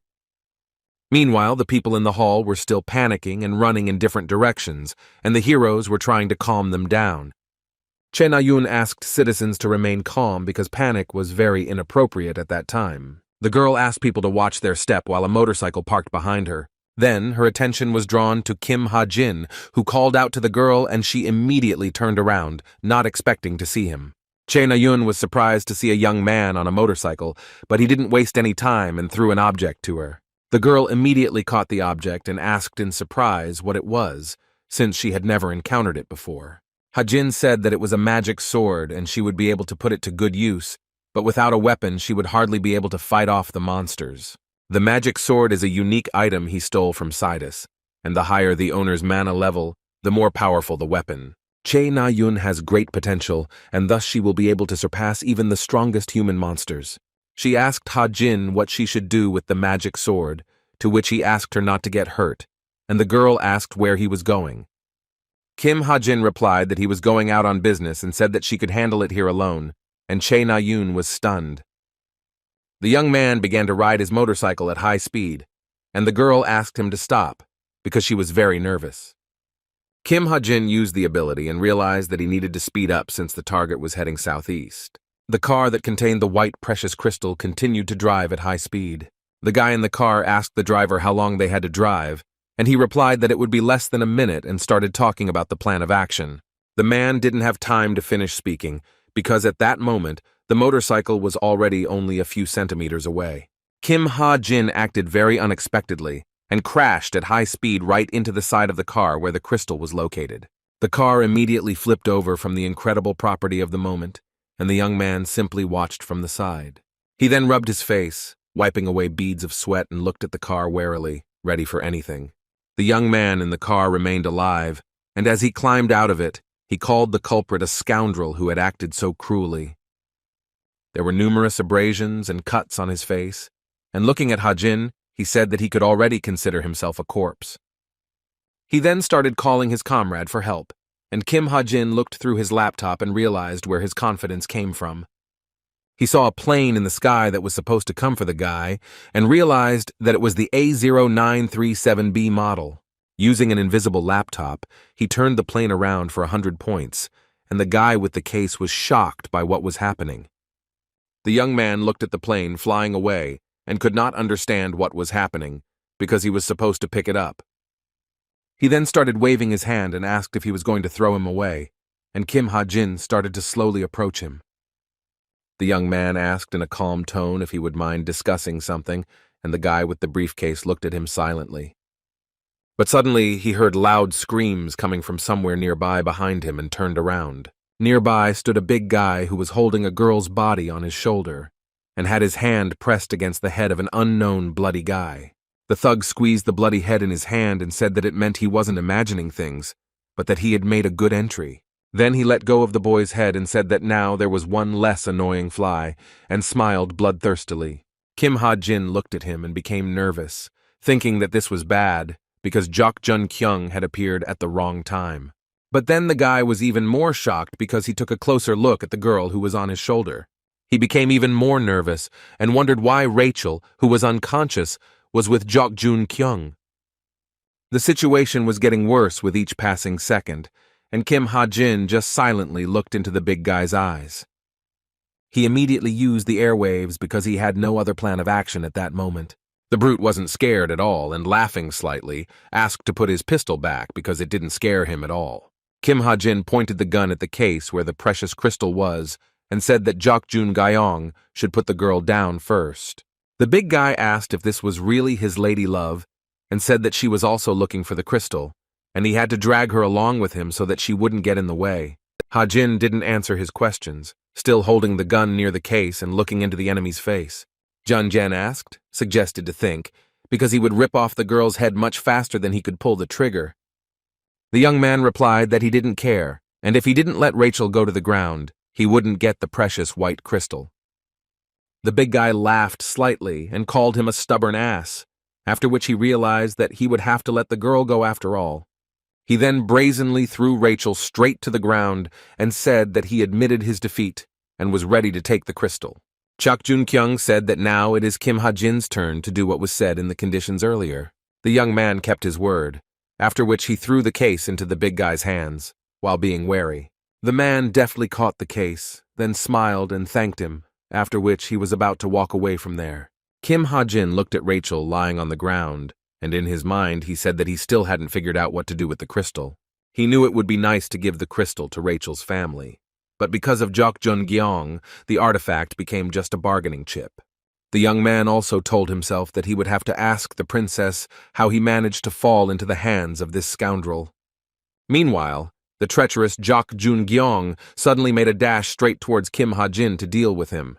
The guy froze in place because he did not expect a sneak attack and did not even know how to resist the enemy. Kim Ha-jin realized that he had become distracted and relaxed, which he shouldn't have done, because he knew that Jok Jun was very cunning. The blow was dealt, and columns of smoke rose up around, and Jok Jun-gyun looked into the guy's eyes with a small grin. The fist was still right in front of Kim Ha-jin's face, who remained completely cool and calm. In his mind, Jok Jun said that the guy was really good because he didn't even flinch and wasn't scared at all. He also called Kim Ha-jin a real fighter because he did not relax after getting what he wanted, but continued to follow him. Then he lowered his fist and told the boy that he had to admit that he was not such a weakling after all, because he had shown himself to be a man. Jok Jun-gyun laughed a little and said that he liked this behavior, but Kim Ha-jin continued to remain silent. The young man himself tried to hide his incredible fear, and his face even turned blue and was covered in sweat for a while. His eyes widened, and he told himself in his mind that he almost died from the fear he experienced at that moment. Everything happened very quickly, because it was worth being distracted for a second, and a huge fist was already flying at Kim Ha-jin. He knew that if he had moved, he would have lost his head, and he couldn't believe that the difference in strength between them had saved him. Meanwhile, Rachel, lying on the ground, began to come to her senses and cough, and Ha-jin asked if she was okay. The girl began to rise from her knees and asked what had happened, and the young man replied that everything was fine, and he left. Rachel looked at him in surprise and asked who had left, and who they were talking about, since she didn't remember anything.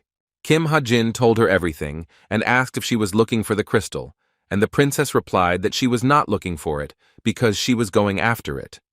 Rachel then opened her palm, which contained a shiny bullet, and asked the guy if the item belonged to him. Kim Ha-jin looked at the bullets in her hand in surprise, and the princess said that she found it during the final exam. The young man realized that it must have been left behind by a shot from a sniper rifle and then reached for the bullet.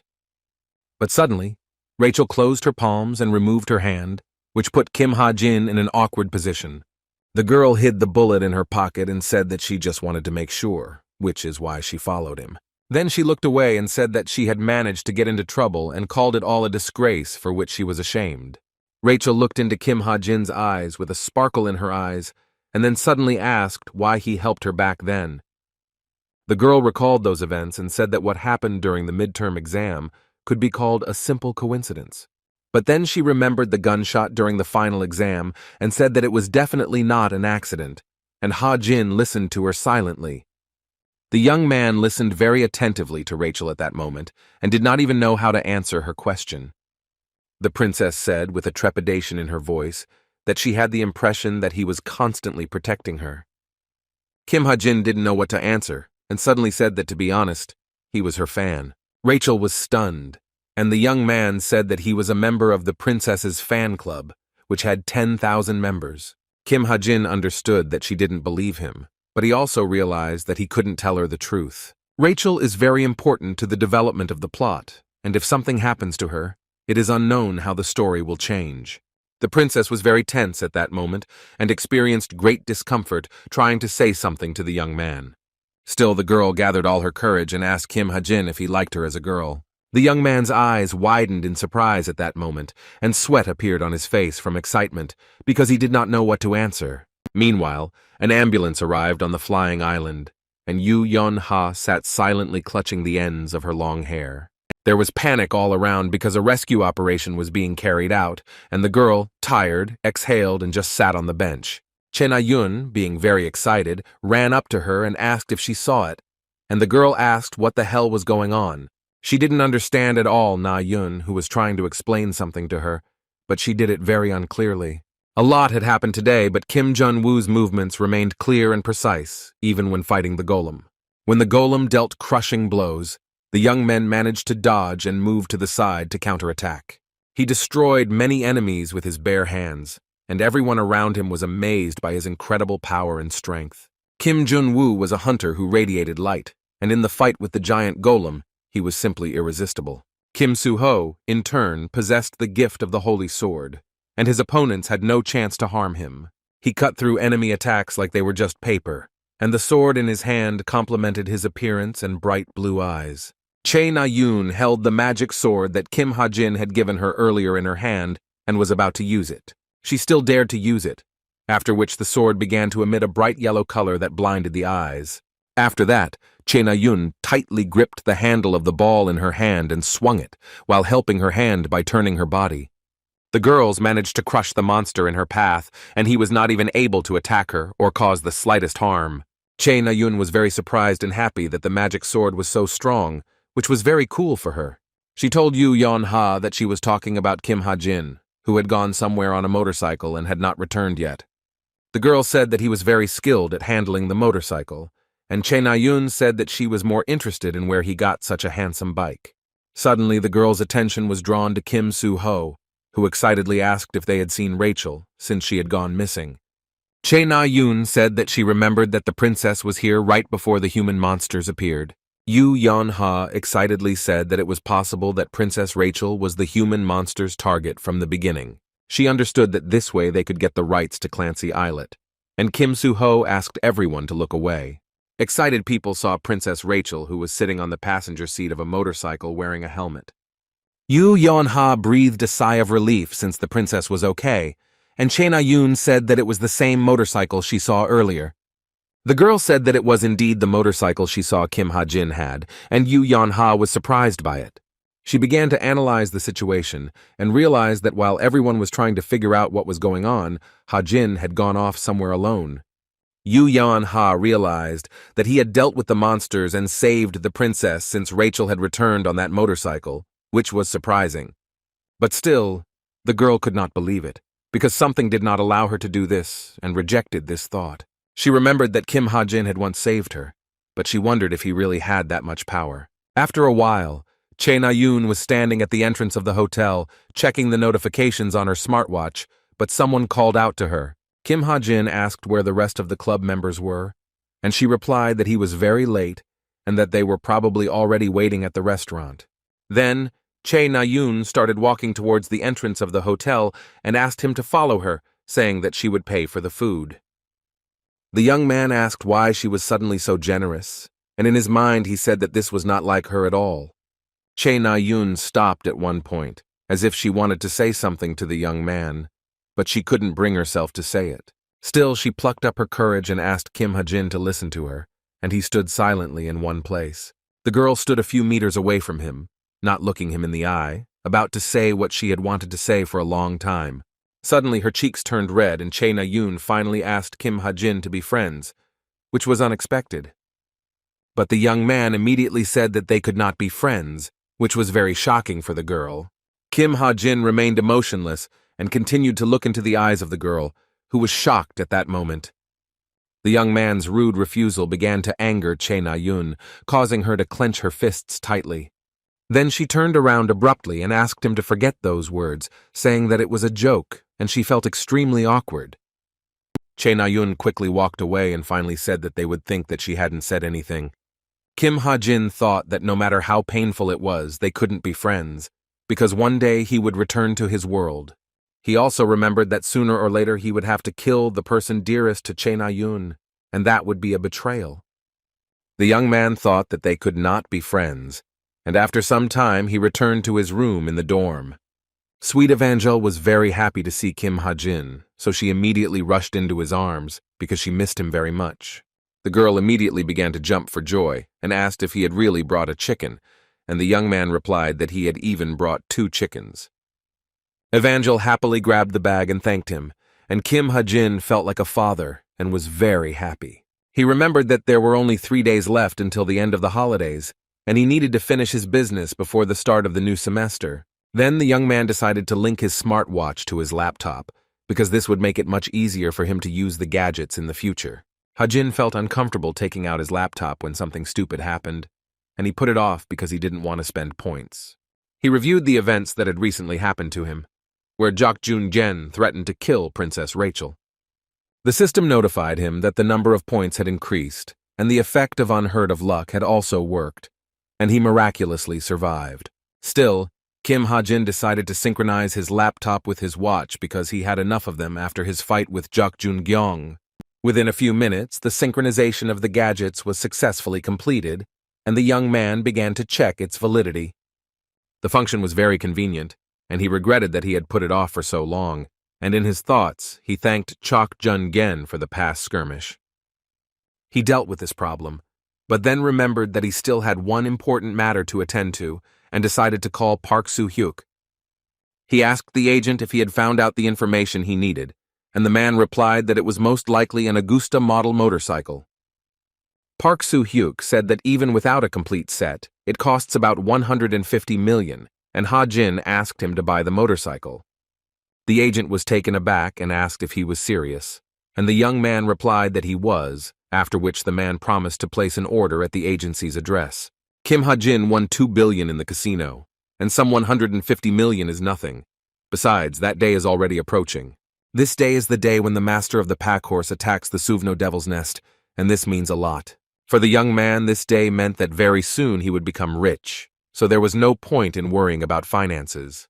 Thinking about this, Kim Ha-jin chuckled slightly, because he knew how things would turn out, and he had some aces up his sleeve. After some time, the holidays ended, and the cadets of the Cube Academy began to gather at the training center again. The month of vacation came to an end unnoticed, and Kim Ha-jin walked calmly around the academy grounds. He looked around and thought that probably all the cadets had had a good rest, because the atmosphere in Cuba was relaxed. He also remembered that he hadn't checked the main characters' accounts for a long time, although he used to look at them often. Kim Ha-jin went to Shin Jong-hak's account, where he posted a photo of himself in good shape. In the second photo, he was holding a barbell behind his head, and at the bottom was a caption where he wrote that only God can judge him. Next came a third photograph, the caption of which made one feel even more Spanish shame. Kim Ha-jin couldn't stand to watch this, and thought to himself that Shin Jong-hak was simply the master of cringe. Kim Soo-ho and Yoo Yeon-ha rarely posted anything, and Princess Rachel's account is managed by people hired by the royal family. And Chae Na-yoon, in turn, did not let anything happen after what happened at the casino, and Kim Ha-jin hoped that she would cope after what was said. A few minutes later, he entered the classroom and sat down at a desk, realizing that at least all the heroes were okay. An instructor suddenly entered the room, greeted everyone, and said that the second semester was starting today. He said that soon you will all have an updated rating and new cadets will join them, and the cadets listened attentively. The instructor then said that there had been a welcoming ceremony yesterday and perhaps some of them had attended it. The welcoming ceremony was a process where the most worthy mages wishing to become heroes were selected from the 10 academies of the country. They are transferred to the cube, 20 students per class, and the author even remembered some of them, because they will be important for the development of the plot. The instructor said that the transferred students would study with them and ask them to come in, and Kim Ha-jin carefully analyzed them. Among the students brought in was a girl in a dark blue robe, whose face seemed familiar to the young man. Kim Ha-jin immediately began to think deeply about it, but at one point his eyes widened in shock.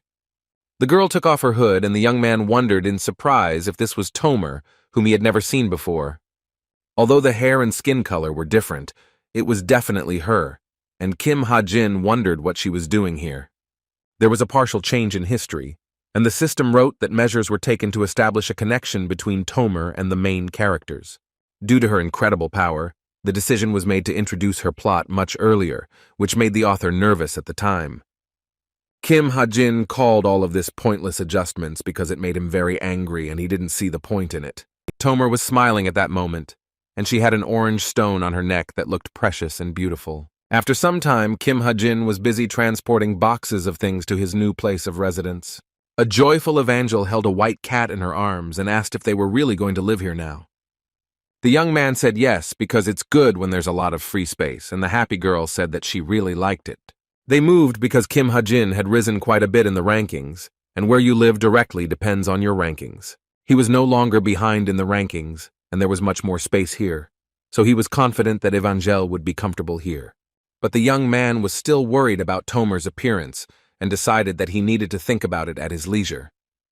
Afterwards, Kim Ha-jin went to the academy, where the first lesson after the break was outdoor training. Allowing the transferred students to integrate into the new group was the goal of this foray into the so-called dangerous mountains. The instructor said that there were no dangerous monsters in these mountains, but there was still something that all students should be wary of. He said that there were horrible traps placed all over the area, similar to those usually used by human monsters. The man threatened the cadets that if they screwed up, they would go straight to the infirmary, so they had to be careful. They are divided into groups of 12, after which Chae Na-yoon asks Kim Soo-ho if he is also in the third group. Princess Rachel stood to the side and looked at Kim Ha-jin, who in turn looked away from her. He looked at the instructor, who asked the cadets if they were all ready to begin the training mission, and asked them to begin. After this, all the groups of cadets began to move forward, and behind them came the magicians, who had been transferred to them. Chae Na-yoon, Kim Soo-ho, and the rest of the team members walked under a tree on which a black crow was sitting. One of the team members asked why it was so dark and cold here, since it was only 10:30 in the evening. Kim Soo-ho asked them to remember the instructor's words, and said that there were many traps concentrated here and they needed to be careful. The main character once again asked everyone to be careful, but unexpectedly, one of the team members still fell into the trap. Kim Soo-ho and the rest of the team were shocked because they suddenly heard their teammate scream. Chae Na-yoon immediately paid for the sword and said that the traps worked as soon as they spoke, which was ironic. Eventually, almost all of the team members were trapped, and the main characters began to think about what to do. At one point, a fire broke out next to them, which made all the team members even more nervous. Suddenly, a female monster appeared in front of them. Her eyes were red and her arms had sagging skin on them. The main characters immediately ran away, and the monster did not run after them, because she would not have caught up with them anyway. After a while, the team members finally stopped to rest, and Chae Na-yoon said that her heart almost jumped out of her chest. Kim Soo-ho smiled and told the girl that she still did well, and she said the same about him. Then she remembered the questions that had been bothering her and decided to ask the young man something.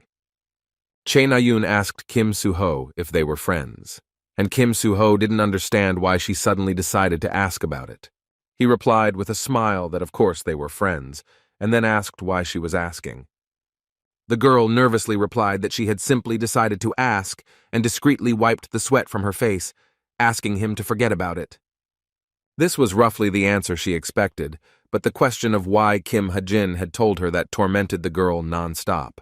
Che Na-yoon went through all the possible options and came up with a possible scenario that was more plausible. She wondered if Kim Ha-jin had said that they couldn't be together because he wanted more. Ha-jin and the rest of his team suddenly appeared from behind the bushes and asked what they were doing here. The teams united and their leaders sat down on the ground to discuss everything and exchange important information for each other. Simon Derek was a rank 41 and said that they had been wandering for about an hour, and his comrade Lee Jin-yun was silent. He then pointed his finger at Kim Ha-jin and said that he looked at them with some disappointment and told them to follow him. At first they thought he was pretending to know where he was going, but he quickly led them here, which was commendable. Derek asked if it was true that they would have to split into groups this semester, and Lee Jin said yes because it was important. Lee Jin-yoon said that she wanted to team up with Kim Ha-jin, which immediately caught Che Na-yoon's attention. Then Jin-yoon said that the team should have members of different ranks, and he is one of the best who is in the top 100. Che Na-yoon agreed with this, but she wanted to say something, but she couldn't explain it and was shocked. She herself didn't understand what she was saying, but she said that Ha-jin was very calculating and it would be difficult to work with him. Simon Derek said there are also various rumors circulating about this young man, many of which are not positive. He said that many people say that Kim Ha-jin often leaves the academy grounds for various kinds of entertainment. Che Na-yoon was shocked by what was said, but she continued to listen silently and did not intervene in the story. Simon Derek started laughing and said that there were also rumors that he was paying gangsters, but suddenly the girl interrupted her. Che Na-yoon became angry, and gritting her teeth, asked in a stern tone if he had really been holding a candle when all this was happening. Derek said with trepidation that this is what they say, and she asked again if he saw it with his own eyes, to which he replied, no. Then the girl turned her head and asked if he still believed this nonsense, even though he hadn't seen anything with his own eyes. Kim Soo-ho confirmed that she was right, and asked Simon not to talk about things he hadn't seen, then said that Ha-jin was not like that. He then said that they had rested enough and it was time for them to go, to which Derek agreed, after which they moved on. Meanwhile, Yoo Yeon-ha was in her dorm room testing the voice changer system.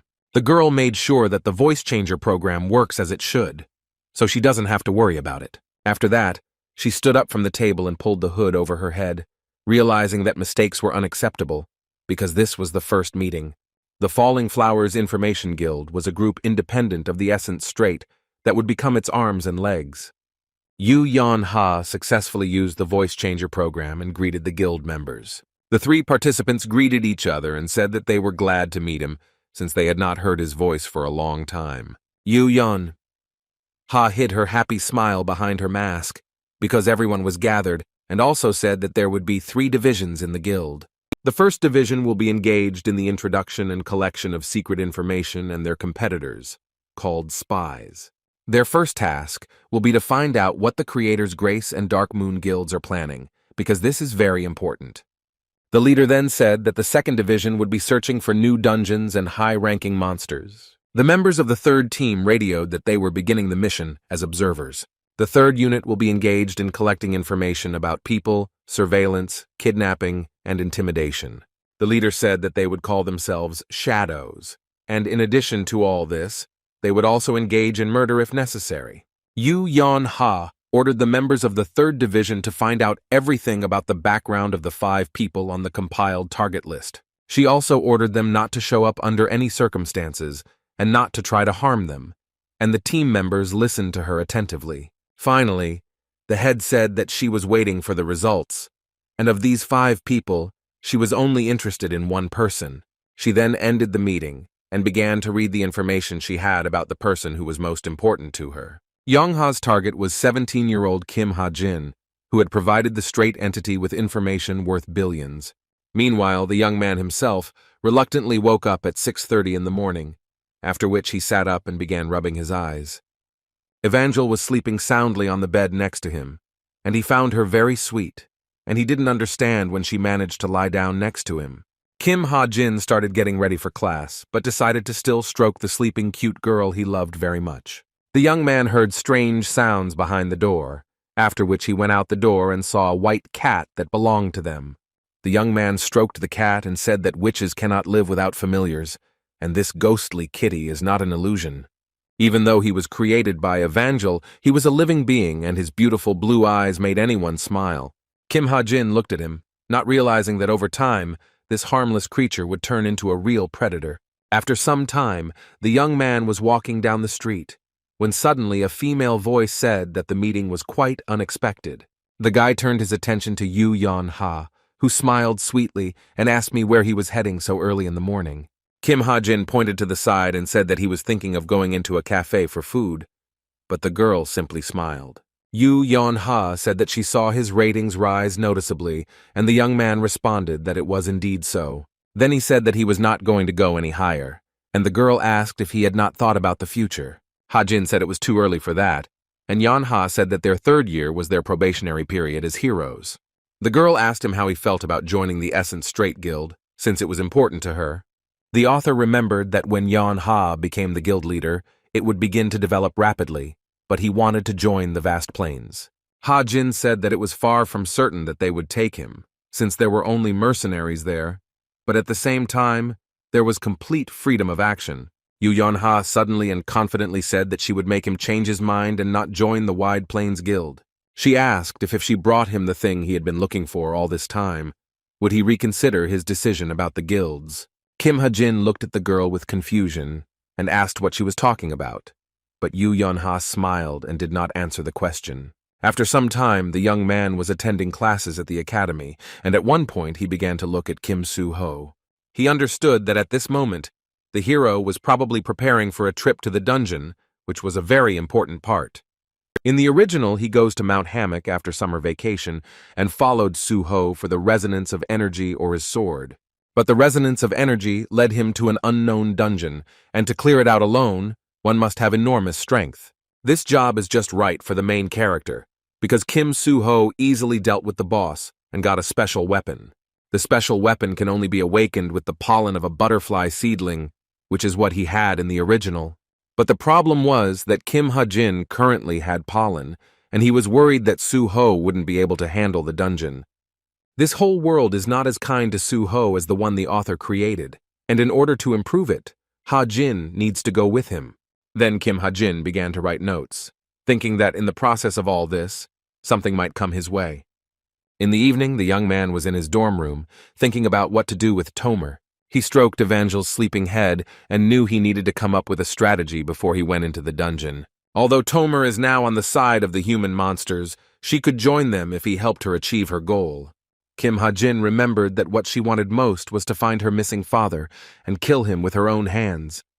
Out of anger and hatred towards him, she was able to clench her fist tightly because the desire to kill him overwhelmed the girl. But even the author himself did not know where Father Tomer was, so this task would be far from easy.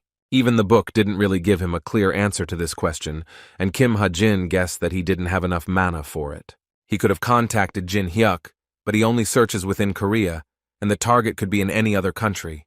Ha-jin remembered that Kim Chung-dong's only acquaintance was a military academy graduate who was engaged in collecting information. The young man immediately called Kim Ho-sap, whose gaze was trembling, and there were bags under his eyes from lack of sleep. The man immediately recognized Kim Ha-jin and said that they had not called each other for a long time and that his call was unexpected. Ho-sap added that they had not called each other since the entrance ceremony and asked how things were, and the young man replied that everything was fine. Ha-jin asked if it was true that he was currently working for a company that was collecting information, and asked him to find someone. The man said that if he had a person's personal information, he could easily find him, and Ha-jin understood everything and thanked him. He then said that if Ho-sap wanted to leave his job, there was a place where he would be welcomed with open arms.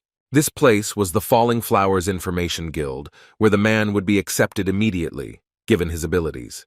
Ho-sap said that he would keep his words in mind, after which they said goodbye and the challenge was ended. Kim Ha-jin smirked, and said that Yu Yon-ha was now in his debt since he had sent someone to her guild.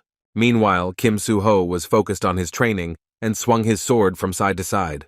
He masterfully performed all the various maneuvers with the magic sword, without stopping for a second. Kim Soo-ho swung the ball a few more times with his eyes closed, further highlighting his ability. At one point he stopped and began to look at the floor, thinking about his personal experiences and problems. Kim Ha-jin suddenly appeared behind him and asked if he was training at such a late hour. Kim Soo-ho asked if he had also gone out to work out. The young man replied that he was just taking a walk, while he was already working hard. He said that one might think that he was going to clear the dungeon alone, and Soo-ho laughed and said that was not the case. But unexpectedly, Kim Ha-jin said something about Mount Hamak, after which the young man literally froze in place from what he heard. Ha-jin said that Soo-ho discovered the entrance to the dungeon on this mountain last week and asked if he was going to defeat the boss. The smile disappeared from the protagonist's face, and he asked the young man how he knew about his intentions and goals. Kim Ha-jin replied that she saw it by accident, because she often goes out and doesn't sit around at home. Then he closed his eyes and said that he didn't want to brag at all, but there was one special thing in his eyes. He opened them abruptly and said that his eyes were something he was truly proud of, because they were special and useful. Kim Ha-jin suggested that the main character go together and split the rewards 9-1. He said that Kim Soo-ho would get all the cream, and asked what he could say about his proposal. The main character looked at him with his mouth open in surprise, and the young man asked again if he agreed to such conditions. For a few more minutes, he silently looked at Kim Ha-jin, trying to make the right decision so as not to make a mistake. However, he said that Ha-jin was right and that he did indeed discover a dungeon on Mount Hamak last week. Kim Soo-ho said that it must have formed recently because it was small, and so he thought he could handle it alone. Kim Ha-jin said that the difficulty does not depend on the size, and the main character said that it is risky, but you can't give up. Then he suddenly said that even despite this, he was not ready to trust Ha-jin with his back, which was astonishing. The protagonist cracked his fingers and said that he thought it would be worthwhile to conduct a small test that would show him everything. He said it would be a simple test, and Kim Ha-jin was shocked and didn't understand why he decided to test him so abruptly. The young man understood that even if Soo-ho fought with one hand, he would hardly defeat him, because they had a big difference in strength. Ha-jin said that in large open spaces, shooters are always at a disadvantage, and his strength is in his weapons. But Kim Soo-ho didn't care about that, and said that he wasn't interested in his weapon at all, because it was a matter of pure power. He then took out his sword and asked Ha-jin to just show what he was capable of, and he would decide when to stop. Kim Ha-jin didn't try to dissuade him, but he knew that he couldn't stand up to Soo-ho, and going alone was risky. He understood that if the hero poured mana into the ball, not a single bullet would touch it, and going into a frontal attack was very stupid. The young man took a fighting stance and mentally told himself that he could only count on luck in a fight with the hero.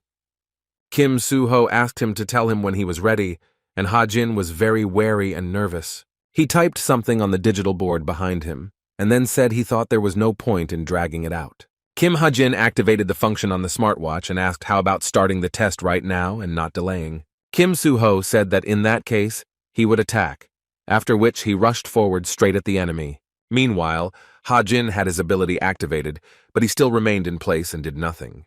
He used the ability of bullet time, which allowed him to see the further trajectory of the enemy's weapon. Everything turned out as the young man had planned, and he had the ability to see the trajectory of his opponent's sword. Kim Soo-ho didn't hesitate and immediately delivered a crushing blow, but Ha-jin managed to jump aside. But the main character immediately delivered a second blow, which the young man also managed to dodge and move aside. At one point, the blade flew right past Ha-jin's shoulder, but he still managed to survive and dodged to the side again. The young man grabbed the gun and realized that he couldn't let Kim Soo-ho hurt him, otherwise the consequences would be unknown.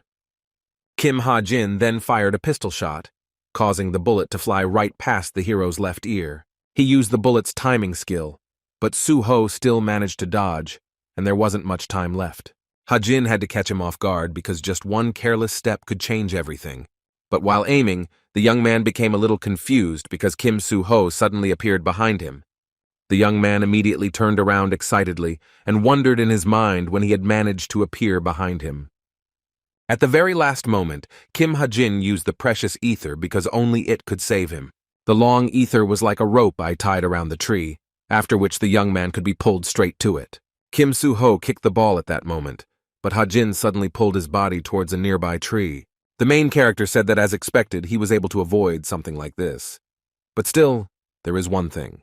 He suddenly made a dash forward to attack the enemy and catch him off guard, which he did. Within a few moments, Kim Soo-ho was only a few centimeters away from Ha-jin's forehead. Ha-jin himself understood that there was still just a little bit left, and Soo-ho, meanwhile, continued to approach with slow steps. Ultimately, the main character fell into the young man's trap and was thrown up several meters. Kim Ha-jin silently watched everything that was happening and understood that he had managed to win after all. After a few seconds, he began to smile, because he was convinced that his strategy had worked and the enemy had been defeated.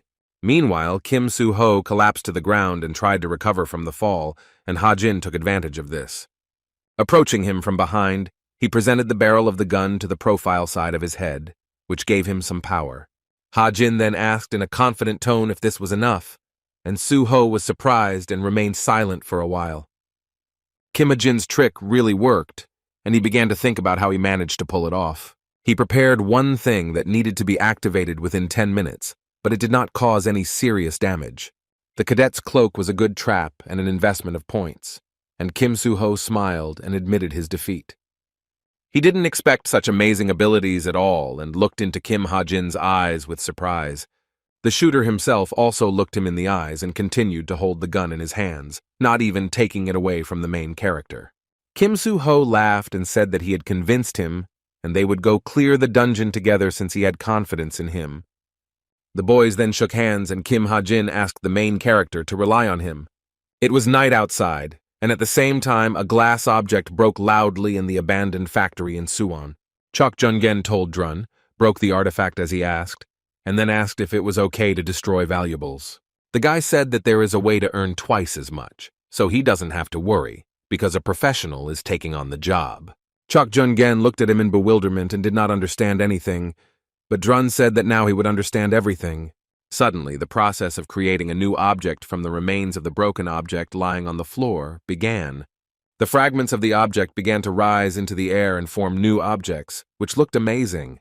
Chok Jung-gen knelt down on one knee and silently watched everything with amazement, while magical things happened around him. Drun asked what he could say about this and said that replicas could be created from the remaining fragments. He said that with the help of this crystal, they will get many partial artifacts, which will greatly simplify their task. The young man said that about 30 swords could be created from one relic, and the crystal's mana capacity would allow for the creation of about 600. Drun added that if they were sold for 800 million won, it would not be difficult to calculate that their earnings would be 500 billion. He then threw one of the balls into the hands of Chuk Jun-gen, who understood the gist of the topic and said that it was like a goose laying golden eggs. After that, the big guy clapped his hands and said that it was impressive, and the result of all this was excellent. Suddenly, Jane appeared, said that she had one important announcement, and asked everyone to listen carefully. She said that it seemed like the Pack Horse Master Guild had launched an attack on the Suwon Devil's Nest. Someone asked if it was true that they were their next target, and the boss responded emotionlessly that it was. The leader then said that the Chameleon Group would not go to the Pack Horse Master Guild to catch them off guard. Meanwhile, Kim Soo-ho walked along the street lit by lanterns and thought about Kim Ha-jin's movements during the fight. They were quite slow and he was constantly opening himself up to attack, but he still dodged all of the attacks. In the end, Kim Ha-jin even managed to get the main character, who was shocked by this and did not understand what it was. Kim Soo-ho wondered if it was a physical blow or if he had released a huge amount of magical power. Still, he laughed and said that he was giving up because he couldn't find the right answer no matter how hard he tried. A person with great strength will inevitably attract attention, so he needs to do something to protect himself. Kim Soo-ho muttered softly that he thought he was the only one hiding the true strength, but it turned out that was not the case. The protagonist realized that there was someone else sharing his thoughts, but he did not understand who it could be. Suddenly the young man stopped because he heard strange sounds behind the thick foliage, which attracted his attention.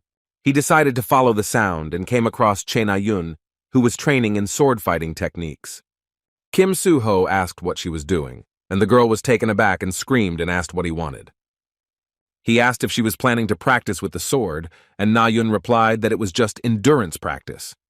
Then the girl asked him where he was coming from so late, and Su-ho didn't know what to answer. Still, he came up with an excuse and smiled because he was sure that it would work and she wouldn't care. Kim Su-ho said that he had met Kim Ha-jin, and Che Na-yun asked in surprise what they had done together. The provocative young man replied that they said they, and the girl immediately began to get angry and frown. She screamed at him to stop talking nonsense, and Su-ho smiled and said that they were sparring. Che Na-yun asked if Ha-jin was too weak to fight against him or if there was some special reason. Kim Su-ho apologized and said that it would remain their secret, and the girl asked why.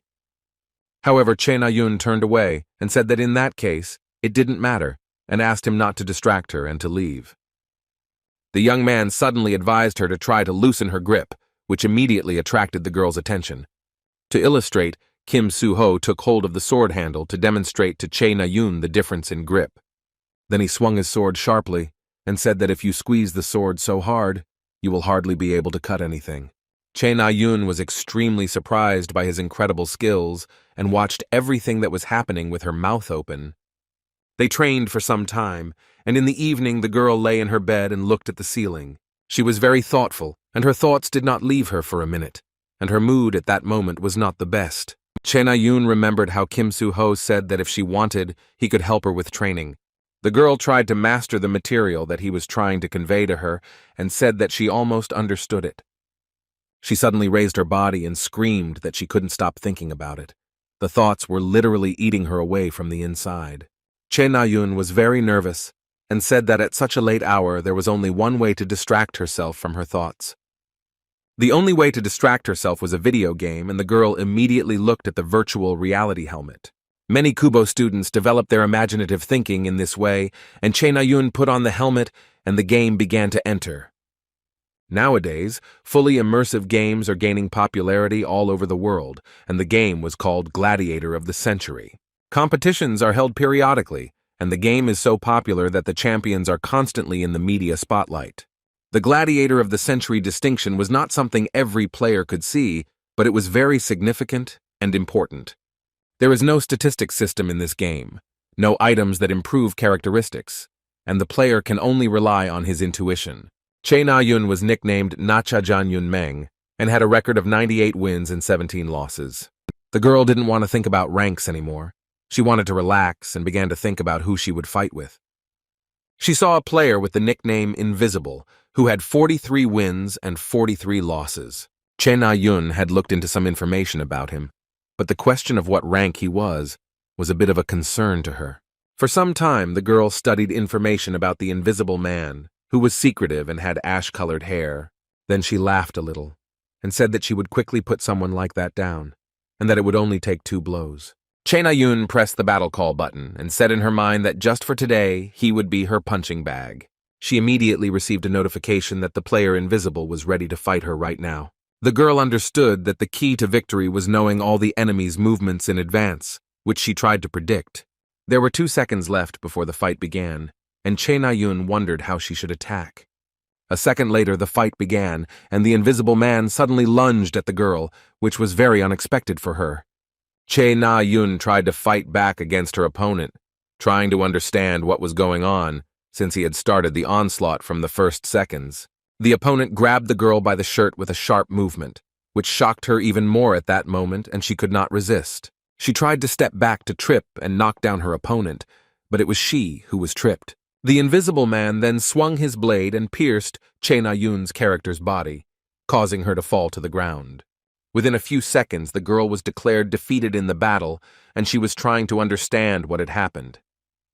Che Na-yun immediately became very angry and began asking questions about whether he could really defeat her with just a footstool. She was not going to give up and offered to fight again, and the Invisible Man immediately accepted her invitation. But in the end, after just a few minutes, she was defeated again, and her character was lying on the ground. Che Na-yun once again sent out a proposal for a duel, and Invisible Man accepted it once again. The girl was defeated once again, but her assertiveness prevailed, and she continued to try. But nothing changed, and Che Na-yun continued to lose to the Invisible Man over and over again, which made her very angry. Her character was once again getting up from the floor, and she was worried that she couldn't win. Chae Na-yoon suggested playing again, but Invisible Man said that it was time for him to sleep and was about to pass out. The girl asked if he always came at this time of day, and the young man replied that this was indeed the case. Na-yoon asked him to teach her the tricks he uses during fights that help him win. The Invisible Man looked at her and said that he could do it since she insisted so much, and it was not at all difficult for him.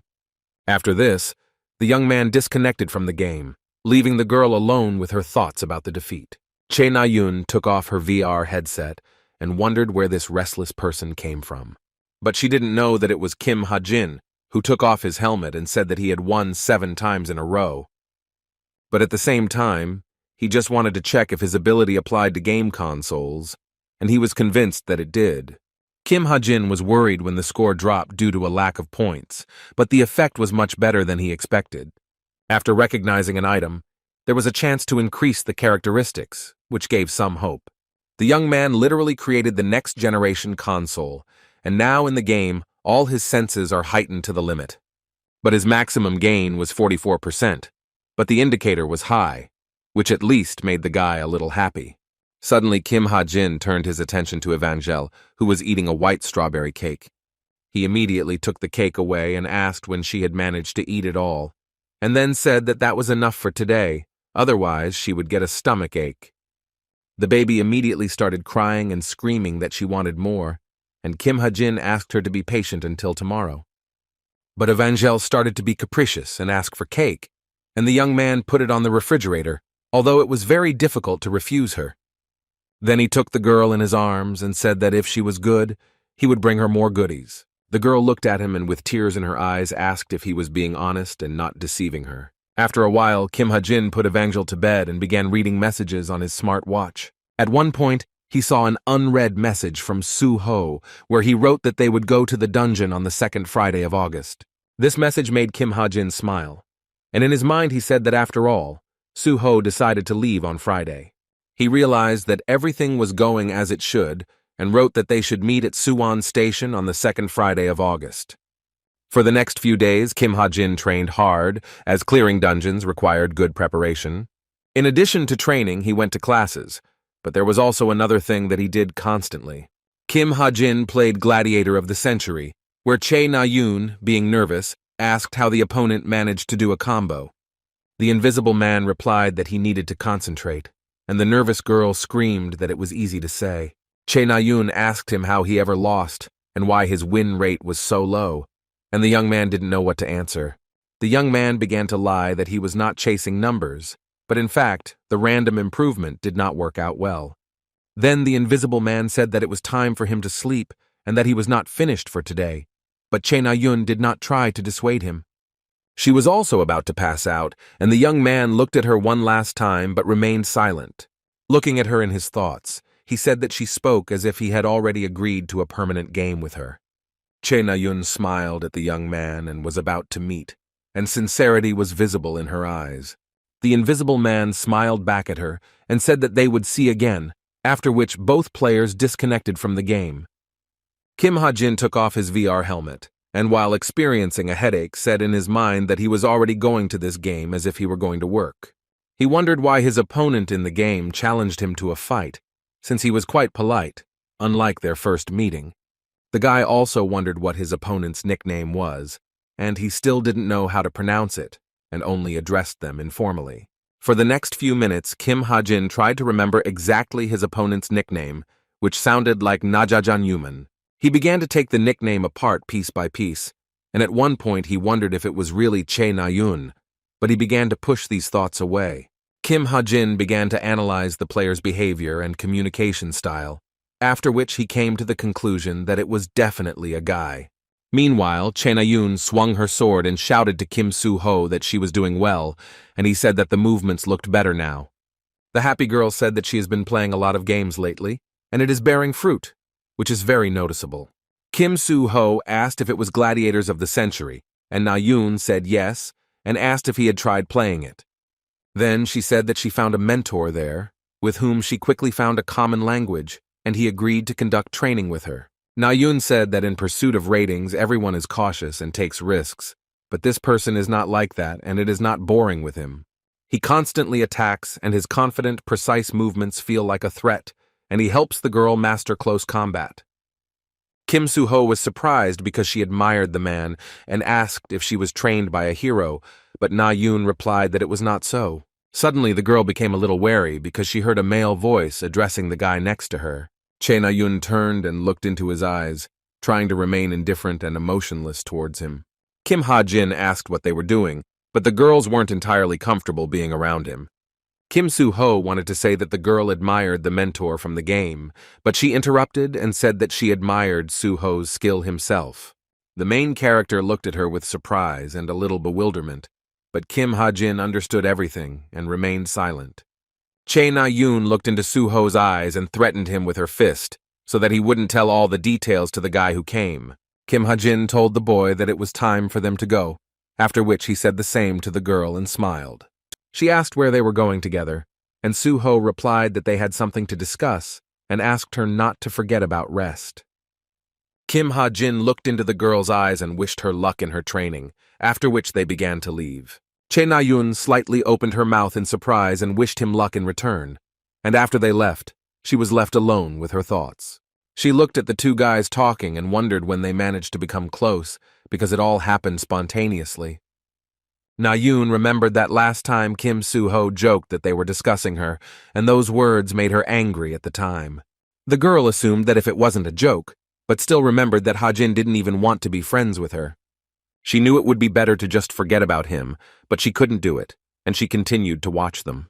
Na-yoon peered out from behind the tree cautiously, and with some apprehension, trying to eavesdrop on the boys' conversation. At one point, she pricked up her ears even more because she heard her name, which made her feel even more anxious. Kim Ha-jin asked Kim Soo-ho how Na-yoon was doing and whether she was coping with her duties. The girl was shocked and broke into a sweat as she realized that they were mentioning her in their conversation. After some time, the boys were sitting in a restaurant, and Kim Ha-jin asked if it was true that the dungeon was located near Suwon. Kim Soo-ho replied that this was exactly the case and that they needed to be very careful while enjoying the delicious food. Suwon was the most dangerous place in the capital region, and after the outcall, it underwent huge changes. Once one of the largest cities, it has turned into a rocky wasteland, which has shocked everyone who has looked at photographs of the city. As a result, the western part of Suwon became a restricted area, and Ha-jin remembered that Mount Hamak was located right on the border. When creating the world, the author decided to add several secret places that the villain could not be allowed to reach before him. Ha-jin analyzed the situation and realized that together with Kim Soo-ho, who was not inferior in strength to a mid-rank hero, they could do something. They would be able to find secret places faster than the enemies, which he was 100% sure of at that moment. Kim Ha-jin handed a napkin to Kim Soo-ho, who got his face dirty and thought that this was another child on his head. He also realized that Soo-ho hardly had enough money, and he would have to take care of the supplies, as well as their quantities. A mysterious stranger, dressed in a long black coat with a hat and a mask, suddenly entered the cafe. Kim Ha-jin noticed the stranger and wondered in his mind who this suspicious person was. The secretive man immediately began to nervously cover the exposed areas of his body while carefully looking at the guy. It turned out that it was a woman who approached the manager and said that she had called them recently, after which he began to check it. Kim Ha-jin found the mysterious stranger suspicious as her hands began to sweat from nerves. But at one moment, everything became clear to him.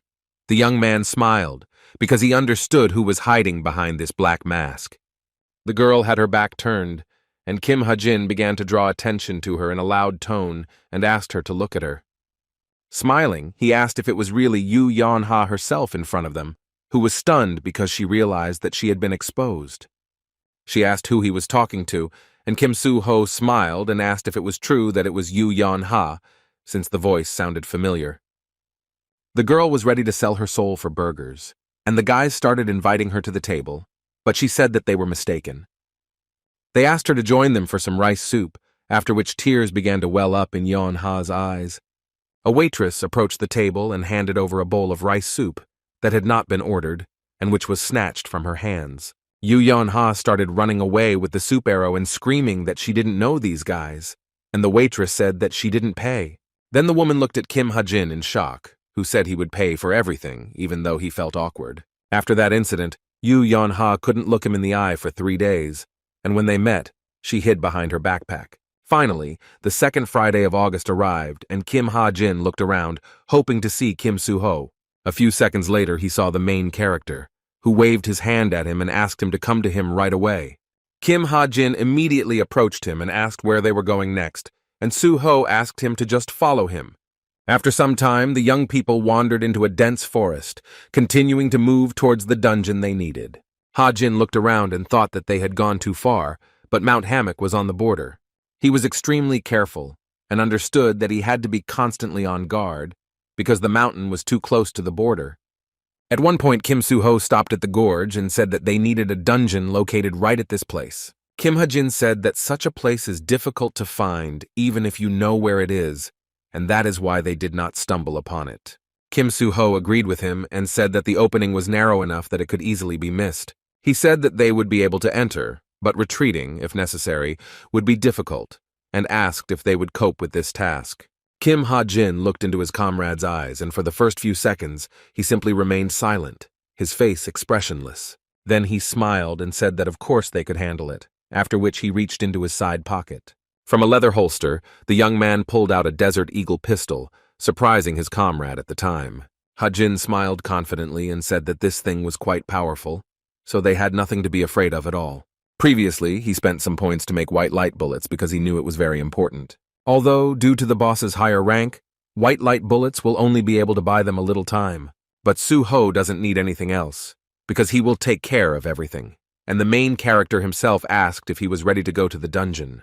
Kim Ha-jin stood at the entrance to the dungeon, then extended his hand to his comrade, who looked at him with bewilderment. The young man asked him to give him his hand so that they could go into the dungeon, but it was still a little confusing. Soo-ho asked why he was doing that, and Ha-jin replied that it was dark inside and it would be better to hold hands and he would lead them through. He pointed out that if they used the flashlight, it would attract the monster's attention, and Kim Soo-ho said that he understood everything. Kim Ha-jin took his comrade by the hand and began to move forward, holding a pistol in his hands and ready to fight. Kim Soo-ho looked around and said that it was quite spacious inside, although it was very dark and he could hardly see anything. He then called the place very creepy, while Kim Ha-jin stopped and looked ahead in surprise. He asked his comrade to stop in place and freeze, but he himself was very careful at that moment. With the help of the method, Kim Ha-jin saw a long pipeline and wondered if there was a passage there too. In the original story, there was no other entrance to the dungeon, considering they came from the east. The young man used his ability again and decided that he needed to take a closer look at it and draw conclusions. Ahead, he saw strange silhouettes, which surprised him even more, but he tried not to show this to his comrade. Kim Ha-jin still held Kim Soo-ho's hand, looking ahead carefully and analyzing the situation around him. With the help of his ability, he made sure that he was not mistaken and really saw silhouettes not far from them. The young man became even more nervous because someone unknown was walking towards them, which made him nervous. 2 men were heading towards them, looking very serious and carrying weapons on their backs. Kim Soo-ho asked with trepidation what happened, but Ha-jin immediately interrupted him and asked him to be quiet for a while. One of the men asked what this place was, and the other replied that it looked like some kind of hidden level of a dungeon. Kim Ha-jin became even more nervous because he didn't understand who these people were and didn't know anything about them at all. Although he didn't know men, the aura exuded something bloodthirsty and terrible, and the young man realized that they were in trouble. Then his attention was drawn to a message on his smartwatch, which came very unexpectedly and scared him even more. The message stated that the problem was that the reward for clearing the dungeon did not correspond to its difficulty. Kim Ha-jin became worried because Mount Gamek became the hidden level of Suno Devil's Nest. Everything fell into place, and he realized that the one he had seen earlier was a very important center. That passage connects the Suon Devil's Nest with Mount Hammock, where it was located at the time. Suddenly he asked Kim Soo-ho what day it was, and the surprised young man replied that it was August 14th. Kim Ha-jin put the puzzle together in his head and realized that their end today was inevitable, which was hard to admit. It is on this day that the Human Monster Guild Pack Horse Master attacks the Suon Devil's Nest. He realized that the 2 men were human monsters, and also assumed that they were scouts, since there were only 2 of them. The situation was very tense, and Kim Ha-jin gritted his teeth, and Kim Soo-ho asked what happened, and if he could see something. The young man replied that there were two people walking towards them, which surprised Soo-ho greatly at that moment. The master of the pack horse is the strongest guild of human monsters, which is feared by many. Each of the members of this guild was equal to a hero of average rank or even higher, which was even more frightening and alarming. The author understood that Kim Soo-ho would have a hard time dealing with them and began to think about what to do, while clenching his fists tightly. Kim Ha-jin continued to be very nervous and kept an eye on the scouts who were heading their way.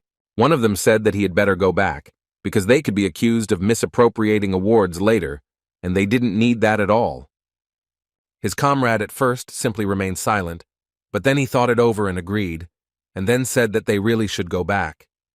The human monsters suddenly started to retreat, which was surprising and unexpected for Kim Ha-jin. He was very surprised by their sudden departure, after which hope appeared in his soul that everything would work out for him. Ha-jin knew he had to deal with the boss while he could, and decided to enhance his abilities with the stigmata. The youth then used the ability of Thousand Lee Sight to inquire about the location of the fall boss. He looked around the cave for a while, concentrating so as not to miss anything. At one point, he came across a strong wall with inscriptions in ancient Chinese written on it. Kim Ha-jin managed to translate the signs and said that they needed to go straight ahead and then right twice. He turned around and told Kim Soo-ho that that was where the boss's room was, that he needed to go to that dungeon. The young man suggested doing everything quickly, and the main character looked at him with some surprise, because he understood little. Meanwhile, in the Suwon Devil's Nest, there was a team of human monsters who were resting after the fights. Many of them complained of being extremely tired, and the leader spoke on the radio to James and Jo Hong, who were on Mount Hammock. Kim Jin-gyung, guild leader, the pack horse owner, asked if they had found anything else.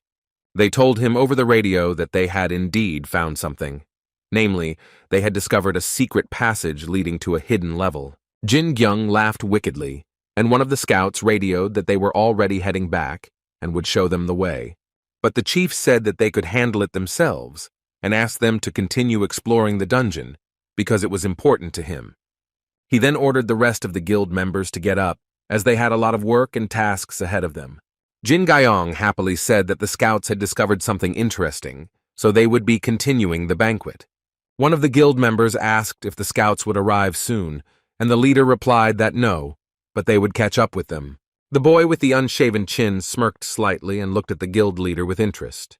He asked if he understood correctly that they had lost 2 guild members, which was proven by the words of the head of the pack horse master. After these words, Kalen tapped the earpiece in his ear twice, intending to contact someone on the radio and discuss everything. The guild member with the scar on his face noticed this and began to carefully listen to his conversation on the radio. The chief asked Kalen what he was doing there and asked him to hurry up because they were in a hurry. The young man became very wary and immediately turned his attention to the rest of the guild members while remaining silent. But everyone was shocked because Kalen took off his sunglasses from his forehead and stood near the entrance to the portal. Jin Gyeong was quite surprised and asked the young man what all this meant and who allowed him to open the artificial portal. But Kalen held up his sunglasses and tried to formulate a clear answer to make his intentions clear. He said it wasn't a portal, a phase shift connecting 2 nearby points, but he was too lazy to explain all that. Kim Jin-gyung became nervous and asked if he had gone deaf, then ordered the artificial portal to be closed immediately. But Kalen wasn't going to obey him, after which he put on his sunglasses and put his headphones in his ears with a smile. The head of the guild became very angry with him and shouted, asking if he really thought he would stand on ceremony with him. The young man suddenly waved his index finger, but the meaning of this action was unclear to everyone. All the guild members stood to the side and watched everything that was happening with surprise, and the guild leader suddenly fell silent. After Kalen's gesture, a sharp blood rod was thrust out of the portal and pierced Kim Jin-gyung's head. The rod ripped open the insides of the guild leader's skull, and his blood splattered in all directions. The ordinary members of the Pack Horse Master Guild looked at everything that was happening in surprise, but none of them intervened. After a few minutes, Kim Jin-gyung's corpse stood up to suck in the portal, while Kalen stood next to the portal and did nothing. The guild members were stunned, and their eyes almost popped out of their heads, because everything that happened was very unexpected. The hand of the dead guild leader was sticking out of the portal, and the other members began to ask in horror if Kaylin had gone mad. Suddenly, a long-haired girl in white pants appeared from the portal and stood next to Kaylin after her appearance. The guild members were shocked because they understood that this was the boss of the chameleon group, whose appearance was incomprehensible. The girl herself looked at everyone with a cold-blooded gaze and remained silent, while the rest trembled with fear. Suddenly, she sprayed an incomprehensible gas, from which the guild members' eyes gradually began to sink in. Within a few seconds, having inhaled an unknown poison, they all began to lose consciousness and fell to the ground. Soon, all the guild members were lying unconscious on the ground, and the group's boss, Chameleon, was left alone with Kaylin. She began to take arrogant steps forward, while starting to talk about stock prices and their destruction. The boss said that it was better to leave the guild members alive so that the stock price wouldn't collapse, and Kaylin said that he fully supported it. He asked if she wanted to explore the hidden level, but the girl asked him to stay here, and he asked why. Kaylin folded his hands over his chest and asked with a little trepidation if there was some kind of problem. The boss of the chameleon group replied that there were currently 2 uninvited guests on the hidden level, which was very inconvenient. The girl looked at Kaylin and called the young men candidates, which spoke volumes to her. The guy laughed and asked if this was a test, and the boss said that they needed to check if they were worthy of becoming part of the chameleon group. She then froze in place and focused on her sensations to use her ability. At that very moment, a purple liquid spilled onto the floor, which in its consistency was similar to human blood. As a result of its use, ghouls, which were 9th-rank monsters below average, appeared in the dungeon. One of the monsters rushed at the heroes and began to intimidate them, but a magic bullet immediately flew into his forehead. Kim Ha-jin fired a precise shot straight into the monster's head, causing white smoke to billow out of the gun's barrel. The young man blew effectively, dispersing the white smoke a little, after which she began to look around, being on the alert. He didn't relax, because there were still a lot of monsters around him, and he began to aim carefully again. The magic bullet flew straight into the left eye of another monster, causing it to scream very loudly from incredible pain. Kim Soo-ho, in turn, finished off the vile ghouls with his magic ball, which made the shooter's task much easier. Then he began to look around, and in his thoughts he said that it was very dark around and he could see practically nothing. Soo-ho was pleasantly surprised that Kim Ha-jin hit the vulnerable spots clearly and quickly took out all the monsters around him. He then smiled sincerely and told his comrade that he was amazing, and Ha-jin felt uncomfortable hearing the praise. He didn't dwell on it and said that they needed to go immediately because time was running out. The heroes began to move forward, and there were still many vile ghouls around, which they successfully destroyed. Kim Ha-jin fired precise shots with his pistol, while Kim Soo-ho finished off the monsters with his magic sword. The shooter managed to fire a shot right into the center of one of the monsters' backs, which looked very impressive. After defeating his opponents, the young man did not relax for a second, because he understood that they could jump out of nowhere. Monsters were waiting literally on every corner, but the good thing was that they were low-ranking, and they scattered them in no time.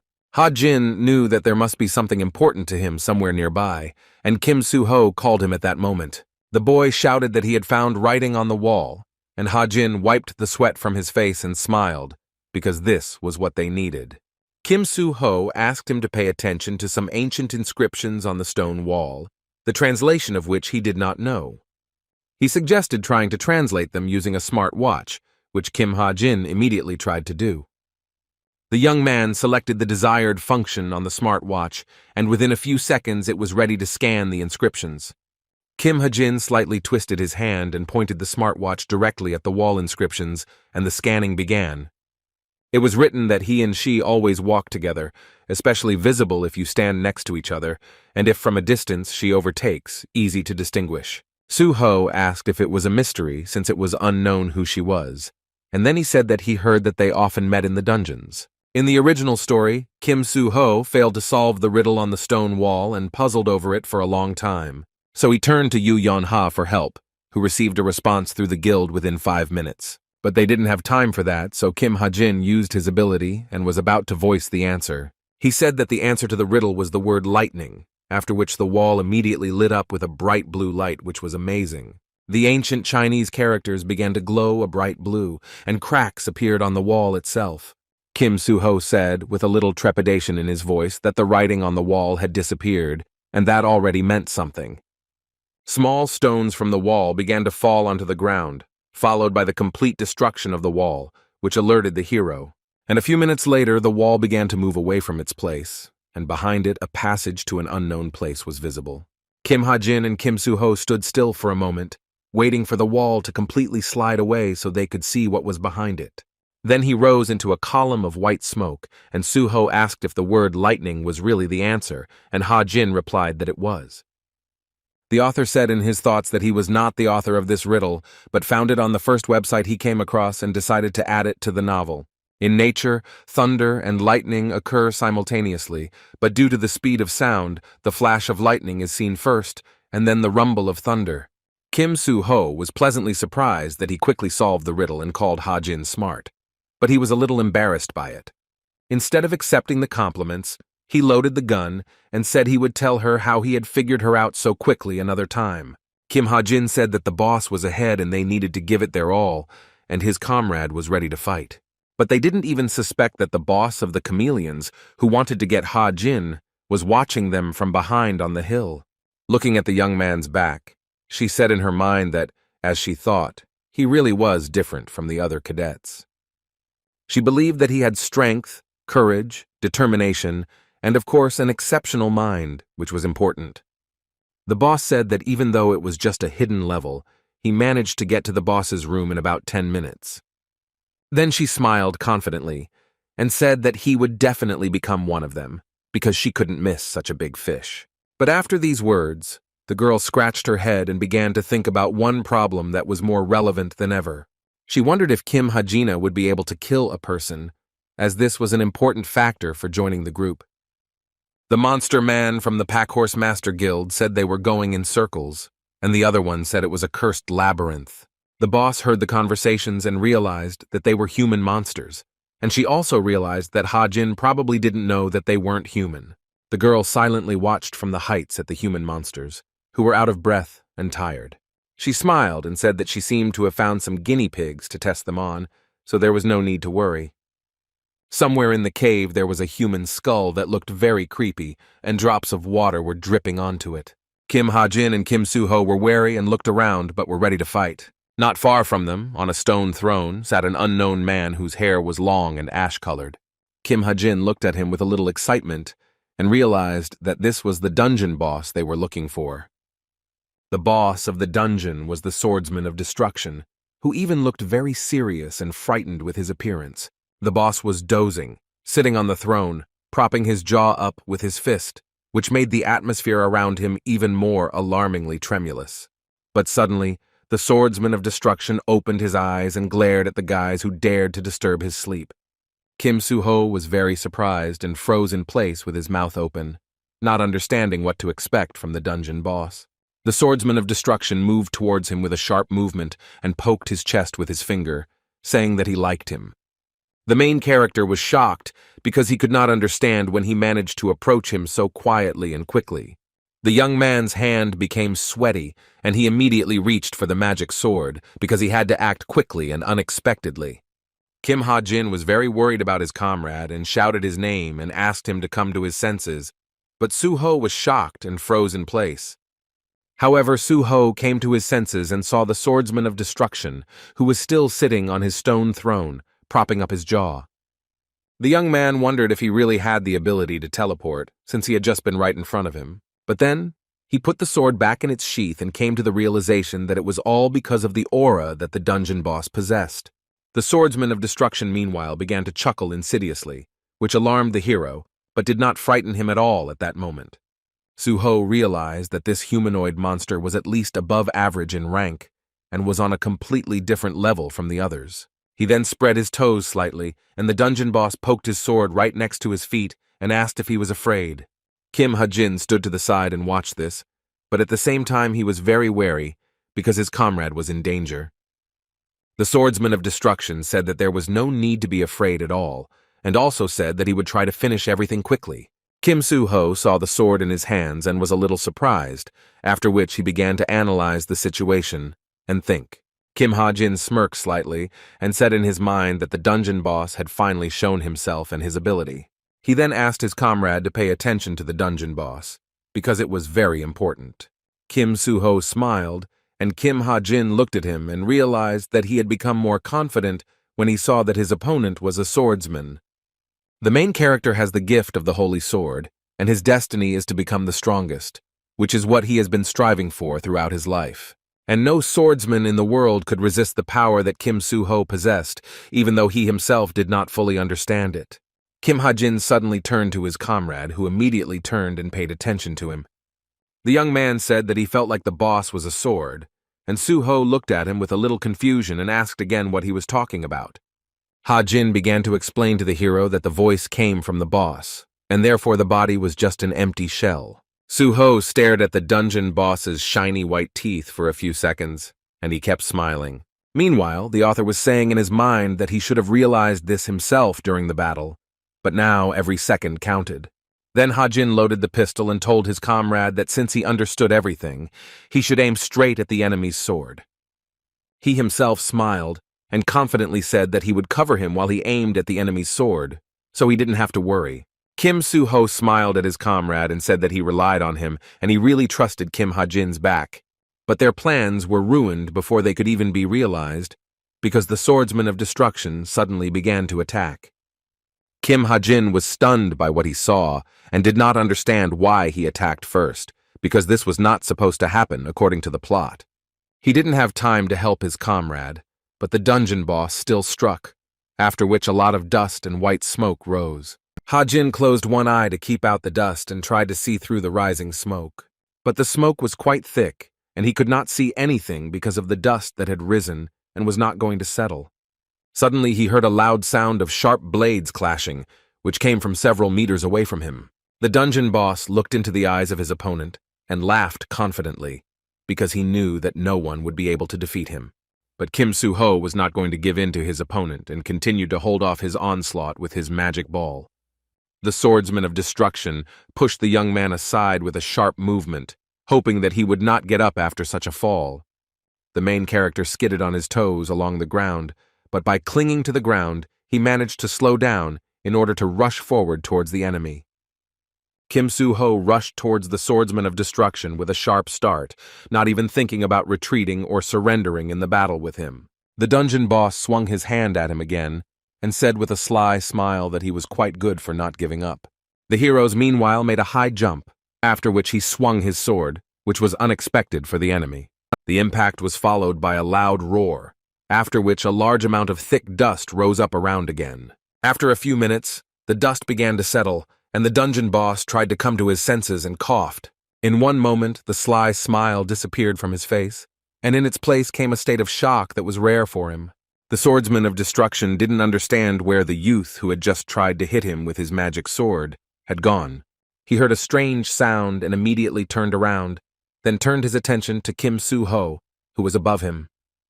The protagonist held the sword tightly in his hands and was about to attack from above to prevent the enemy from dodging. Kim Soo-ho tried to keep a cool head and understood that his main goal was the dungeon boss's sword. He gripped the handle of his magic sword tightly and was ready to deliver a precise blow to defeat his opponent. The hero put a lot of effort into sticking the opponent's ball in, and Kim Ha-jin looked at it all in surprise, holding a gun in his hands. Kim Soo-ho still held the ball's handle tightly and was a little wary because things weren't going according to plan. A small part of his sword entered the dungeon boss, but he still remained on his feet and did not even scream in pain.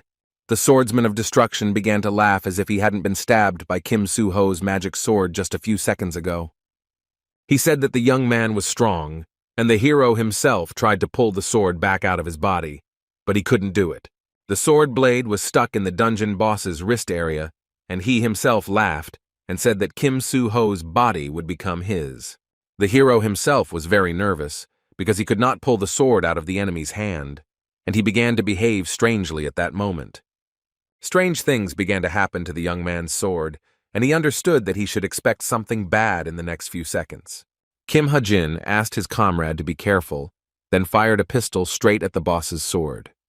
Soo-ho pulled his sword back out and thanked his comrade, because without him, he risked losing his life. After that, Ha-jin turned to Suho, who looked at him in surprise, being very wary. He told the hero that the dungeon boss had revealed their plan, while the boss himself continued to laugh despite the loss of his arm. Kim Ha-jin, with sweat on his face, said that if they had just a little more, they would have lost. But still, they were lucky in a way. The young man admitted that the opponent was quite smart, and Kim Su-ho looked at him warily, listening to everything he said. He then waved his magic sword and said that this meant they would have to become more serious in order to defeat the enemy.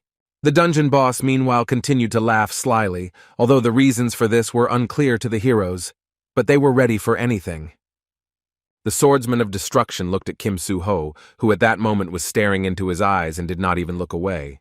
In his mind, the boss said that the boy had put so much effort into that blow, and the power of that blow was explosive, which could not be denied. He laughed again, that sly, annoying laugh, while thinking of something against the boys and preparing to carry it out. Then the dungeon boss shouted at the top of his voice that he had been waiting for an eternity and that finally what he wanted would come true. He fully extended his fingers and exclaimed that at last a body that could withstand all his power would belong to him. His severed arm suddenly regenerated and was as good as new, which was quite surprising to his opponents. Kim Su-ho was surprised by this, and Ha-jin said that the body is just a tool, and the damage to the dungeon boss will not work. But the hero stepped forward and said that if they destroyed the copper, everything would end, so they had to act. He made a sharp lunge forward and exclaimed that they would try again, his confidence sky high at that moment. The swordsman of destruction meanwhile laughed in his face and was not at all afraid of the boy's sudden attack. Kim Su-ho jumped high and swung his sword at him, but the dungeon boss was not asleep and also swung his sword. Their blades met in midair, causing a loud screeching sound that sent out a multitude of bright sparks. Kim Ha-jin covered his eyes from the blinding light, and in his mind he said that such incredible pressure could drive one crazy. He watched the fight and understood that at this rate, Su-ho would definitely win, but they didn't have time and it was time to end this. The young man analyzed the situation and came to the conclusion that a shotgun would definitely not work, because he could hit his comrade. He also understood that a sniper rifle was useless at such a distance, so he needed to think some more. Then, Kim Ha-jin slightly raised the hand that held the gun and said that this was the only best option. Kim Su-ho and the swordsman of destruction continued to fight and were extremely focused on their attacks. The dungeon boss became angry and wondered what was going on and why he couldn't handle some kid. He knew that a normal sword would have broken long ago, but there wasn't a single scratch on his opponent's blade. The swordsman then wondered if this was all because of the golden mana, and Kim Su-ho continued to press the blade firmly into his sword. The dungeon boss clenched his teeth in anger and tension, because he no longer knew how to resist this boy. He then exclaimed and asked the boy not to think that he would give up so easily, and Kim Su-ho was thrown back a little. A large amount of sweat was running down the young man's face, and he looked warily at his trembling hand. But soon, Su-ho smirked as the enemy's movements became more and more predictable, and that said a lot. He once again gripped the hilt of his magic sword tightly, and he had no doubt that he would be the winner. With a grin on his face, the young man prepared for another attack from the enemy, not going to give up and not tormenting himself with doubts at all. The swordsman of destruction screamed at the top of his voice, and Kim Su-ho swung at him with a sharp movement, helping his hand by turning his body. The young man was completely confident in his strength and cover, because he had a reliable ally who would help him win. Once again, a magic bullet flew into the dungeon boss's hand, which made him very wary at that moment. As it turned out, Kim Ha-jin once again fired an accurate shot from a pistol, hitting the enemy in the wrist area. His original goal was to distract the enemy for at least a second, which he did more than superbly. Kim Su-ho took advantage of the enemy's confusion and prepared to deal a crushing blow to finish him off once and for all. Although the boss wasn't that strong in the original novel, he's still very far from the main character's level. Su-ho made a sharp movement with his magic sword, causing the opponent's sword to immediately fly away. The force of the protagonist's blow was incredible, so he managed to knock the sword out of the dungeon boss's hands. Kim Su-ho immediately rushed for the sword and grabbed it in midair with his agility, making the enemy even more nervous. The dungeon boss's sword began to disintegrate into small pieces, indicating that his end was coming soon. Following the sword, the hand of the swordsman of destruction also began to dissolve, and he could not believe that his end had come. He dissolved more and more quickly, and finally asked the main character who he was, since he had managed to defeat him.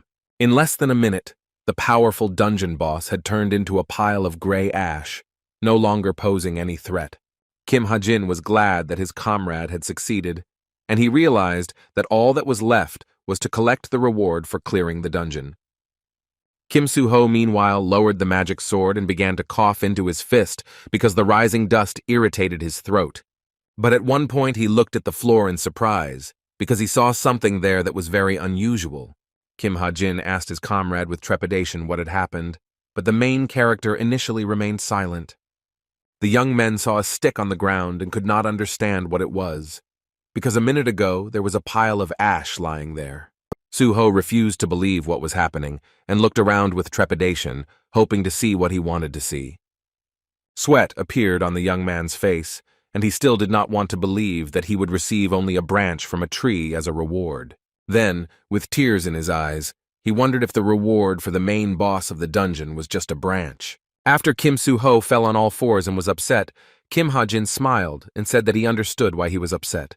He wanted to explain to him the properties of this branch, but suddenly he was interrupted by the human monsters that were behind him. Kim Ha-jin turned around abruptly and was very careful because the voice was very familiar to him, but not. The young man looked at the faces of the men who had arrived and wondered if these were really the human monsters from the master of the pack horse. He wondered if they weren't supposed to return to the main party, and one of the monsters asked who they were. The bald man monster started kicking up dust and cheekily asked what they were doing there, but his comrade held him down with his hand to calm him down. After that, he said that their guild had made an official request to clear this dungeon and asked who they were. Kim Ha-jin replied that they were Cuban cadets and had wandered here by chance while exploring an area that was important to them. James asked the cadets what they were doing there, and the boy replied that they were fighting a monster, which sounded unexpected. After this, the stern man asked what the reward was for the killed monster, preparing to take it from the cadet by force. Kim Ha-jin spread his arms out to the side and said with a smile that, as they could see, they didn't receive anything as a reward for the monster. James remained silent in response to this, after which he turned to the head of the guild on the radio to report everything that had happened. He reported that they had an emergency, namely, they had come across 2 cadets from the Cube Academy. The guild leader gave them an order via radio to immediately kill any cadets who might stand in their way and hinder them. The 2 cadets became very wary because they heard the order and began to think about how to get out of this situation alive. James remained emotionless and said that they heard everything themselves, and his comrade was already ready to deal with them. After that, he looked at them with cold blood and, using his ability, said that they had no business sticking their noses in where they didn't belong. Suddenly, a strong wind arose all around, which almost knocked you off your feet with its incredible power and the force of its gusts. Kim Ha-jin was very worried about his comrade, but he could not get closer to him because of the strong wind. Kim Soo-ho shouted his comrade's name and also tried to get closer to him, but he was not successful at all. After a few minutes, the strange phenomenon ended, and Kim Ha-jin, left alone, began to look around. Having analyzed the situation around him, he realized that he had found himself in an isolating barrier, and now everyone was on his own. He really hoped that Kim Soo-ho would cope with the test that awaited them in the near future. The bald monster man looked at the guy and said that once again he got some weakling and it was already boring. Kim Ha-jin looked closely at the symbol that was depicted on the man's shirt and understood its meaning. The young man said that he was a mid-ranking hero, and the bald man looked into his eyes emotionlessly. Ha-jin then asked why the mid-ranked heroes were willing to get rid of the ordinary cadets who couldn't do any harm.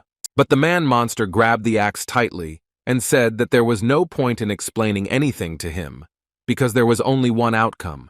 He swung a huge axe and, looking bloodthirstily into the guy's eyes, said that he would die at his hands very soon anyway. Kim Ha-jin didn't show his excitement, but in his mind he was saying that the monster man had incredible mana.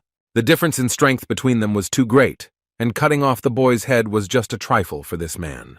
But still, the young man clenched his fist tightly and told himself in his mind that even in this case, he still had a chance.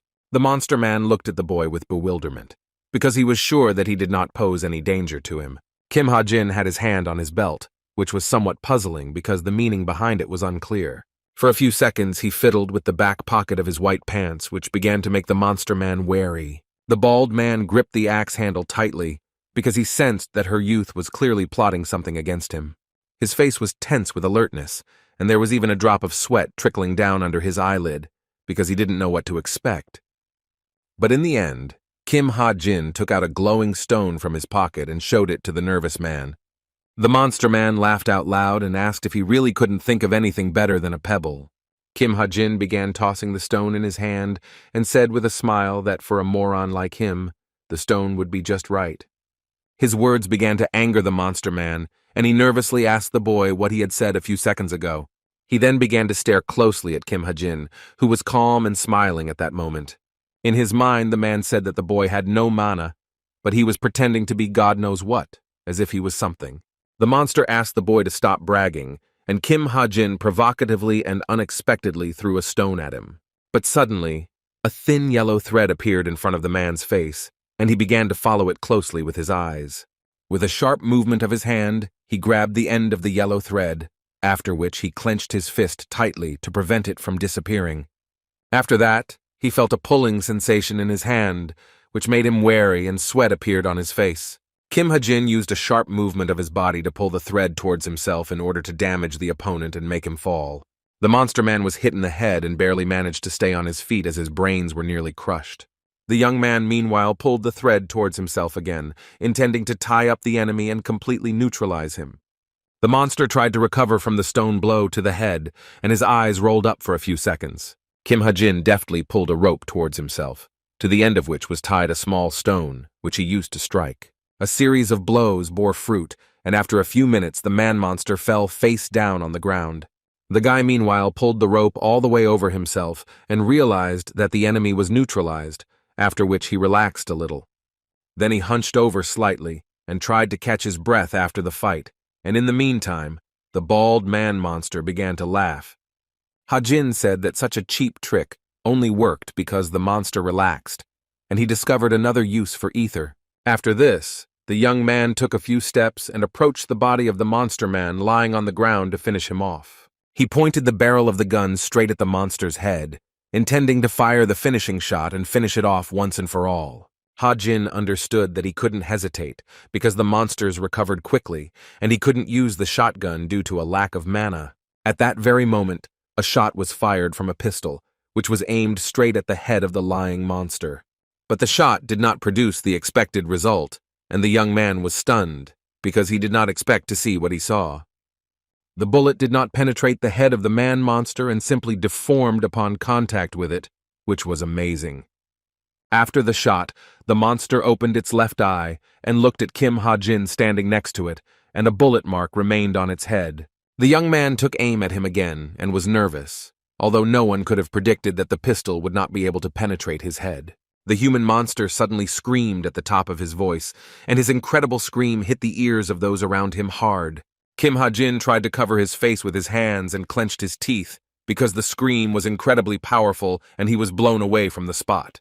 A few seconds later, he was thrown aside and hit his back against the wall as the screaming continued. The blow was very strong, causing Kim Ha-jin to spit out his own blood into his hand, which left him stunned. Then he began to rise and said that he was in great pain, and this despite the fact that he had softened the blow with the help of ether. Ha-jin tried to understand how strong the monster was, because he put so much mana into his voice, and the human monster addressed him.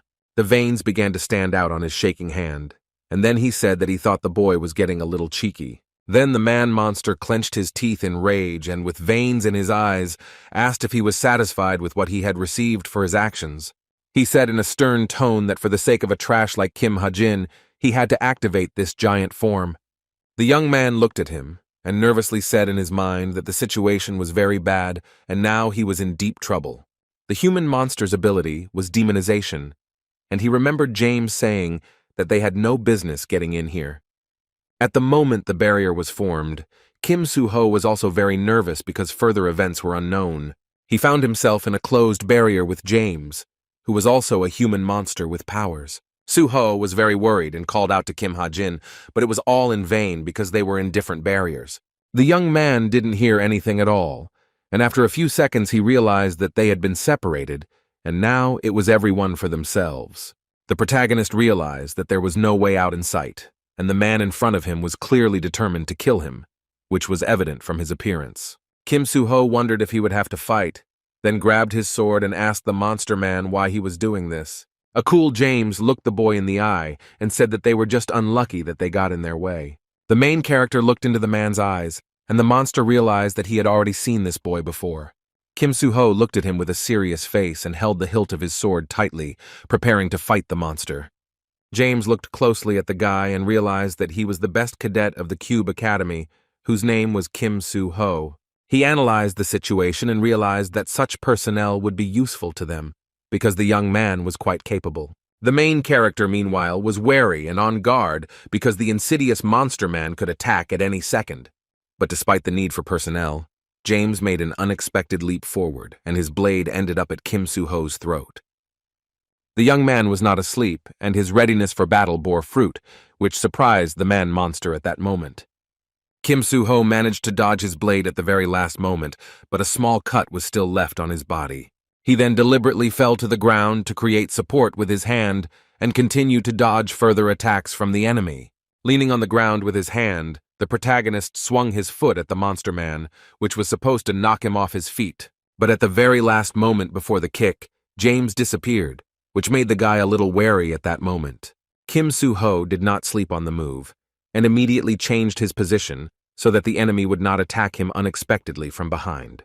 The monster man still started running at him from behind, but the main character immediately turned around because he heard his steps. He looked warily at his opponent and wondered when he had managed to get behind him, since he was right next to him. After a few seconds, Kim Soo-ho froze in place because he felt something strange and very sudden. His leg immediately bent at the knee, and he pressed it into the ground, after which he realized that the enemy had wounded him in the leg. Kim Soo-ho began to analyze the situation and realized that the enemy was fast, because he managed to wound him in a split second. He suffered from the unpleasant pain in his leg and remained wary, because he did not know what to expect from the enemy.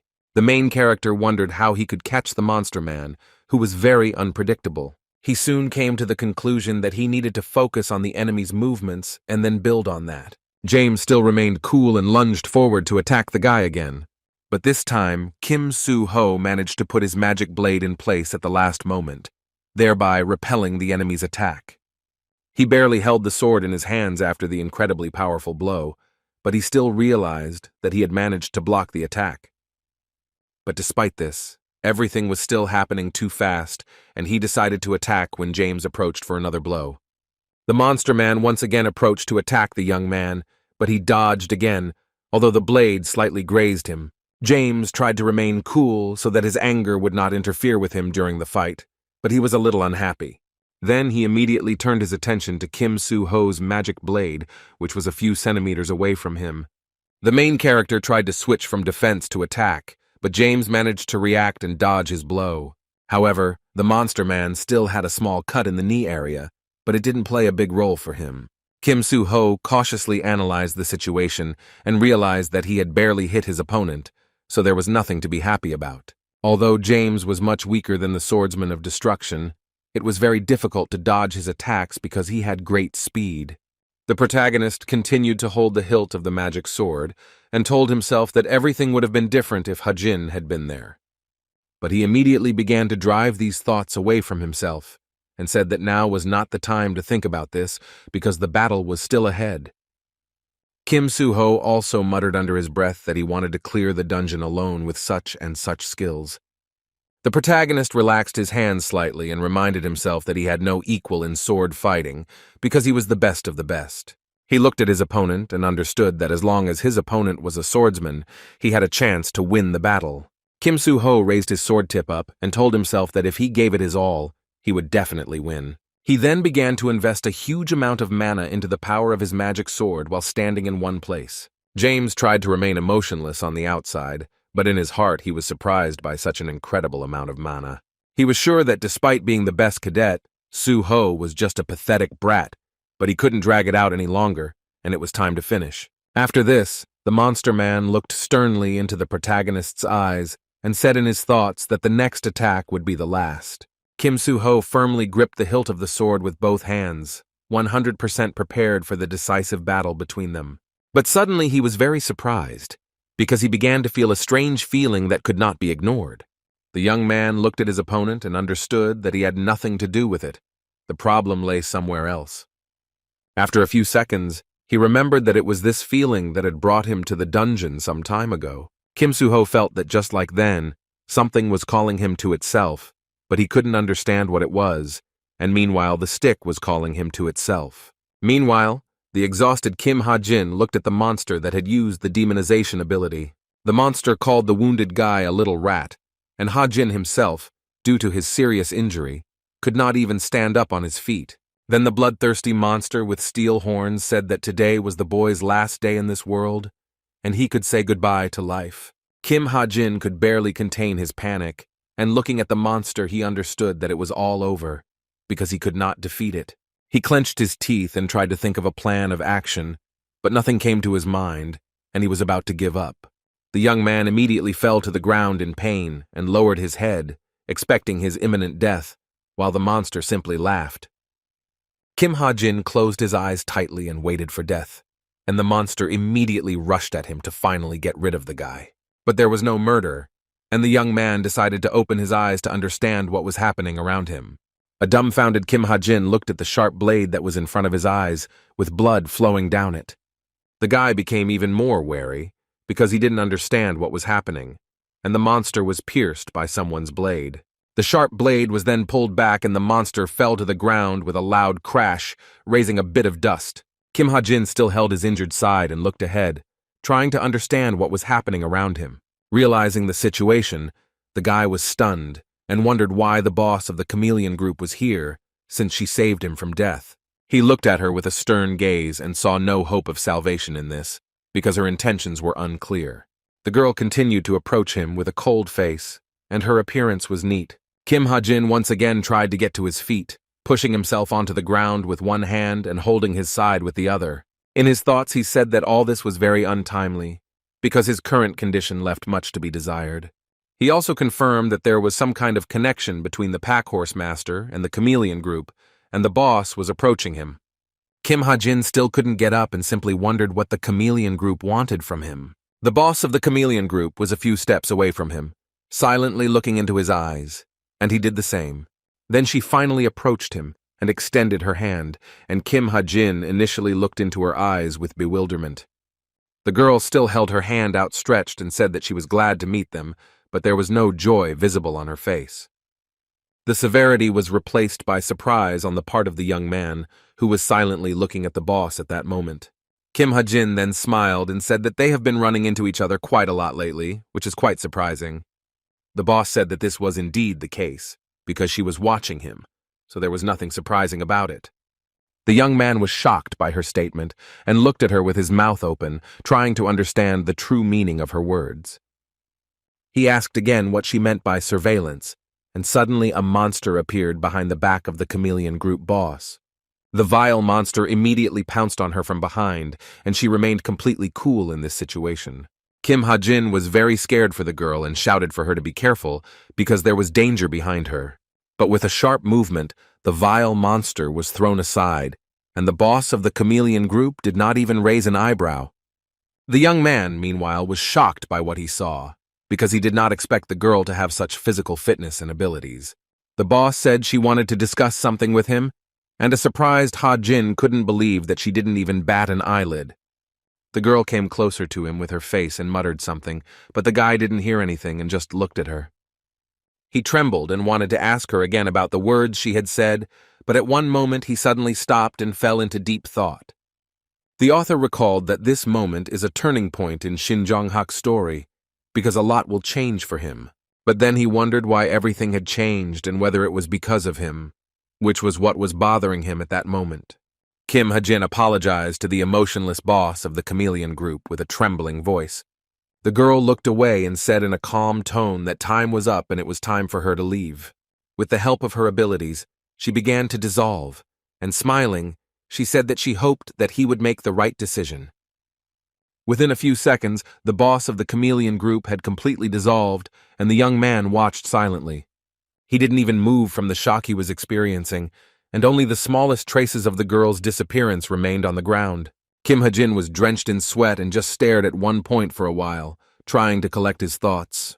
But suddenly, he heard a voice calling him, after which he looked around the corner because it caught his attention. It turned out to be Kim Soo-ho, who asked him with trepidation how he was feeling and if he was okay. Ha-jin replied that everything was fine and asked if he had done well, and the protagonist replied that he had and asked if he could walk. The boy told his comrade that he could probably walk, after which Soo-ho extended his helping hand to help him stand up. He began to support his wounded comrade and asked if everything was okay, and Ha-jin replied that he would rest and be as good as new. The main character looked back and asked what they were going to do with him, while looking at James lying on the ground. Kim Ha-jin realized that since the monster man's body had not disappeared, it meant that he was simply lying unconscious and still alive. Kim Soo-ho asked if it was true that they should notify the association, and his associate was shocked by these words at that moment. Ha-jin said that they had no evidence, and no one gave them permission to clear the dungeon, so they would be punished. The author has invested all his savings in the Packhorse Master's stock, and it would be very bad if they were exposed right now. Kim Soo-ho suddenly asked his comrade what happened to his opponent, since he was nowhere to be seen.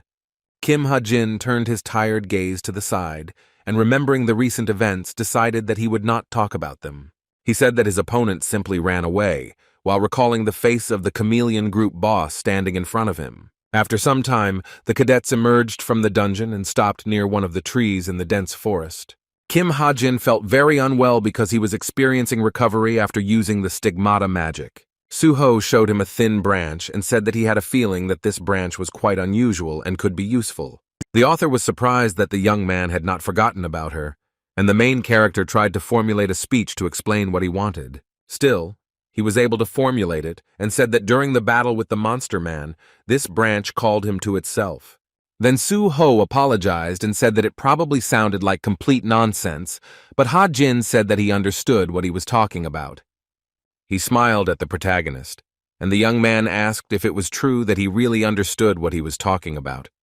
Ha-jin said that he knew at first glance that there was a special power hidden in this branch, and Soo-ho asked if this was serious. The reward for defeating a boss is always a unique item, but only by knowing the ancient myths can you recognize the true value of the branch. Kim Ha-jin asked his comrade if he had ever heard of Mistletoe, which was also related to ancient mythology. It was a legendary weapon of Scandinavian mythology, with which, according to legend, the god of light Balder was killed.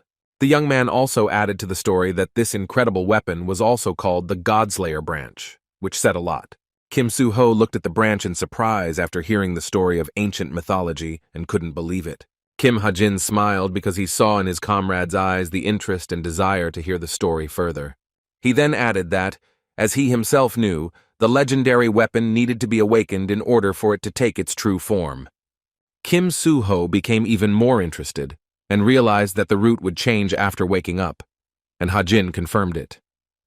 The protagonist said that he knew it because it was a reward for clearing the dungeon, and his comrade said that it was really confusing. The energy of the yet-to-awaken Mistletoe helped Kim Soo-ho deal with the human monster, so it is very powerful.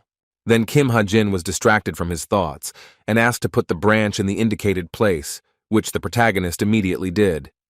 After completing the request, he began to look at his comrade's actions with surprise and absorb the information. Kim Ha-jin took out a bag of pollen from a butterfly seedling from his pocket, the color of which was a pleasant blue. Kim Soo-ho looked at the contents of the bag in surprise and asked what it was, since he had never seen it before. In response to this, Ha-jin said that this was the relic with which he would be able to awaken Mistletoe, which was even more surprising. In the original, the pollen from the butterfly seedling was supposed to go to Kim Soo-ho, and the writer was trying to think of something to tell him.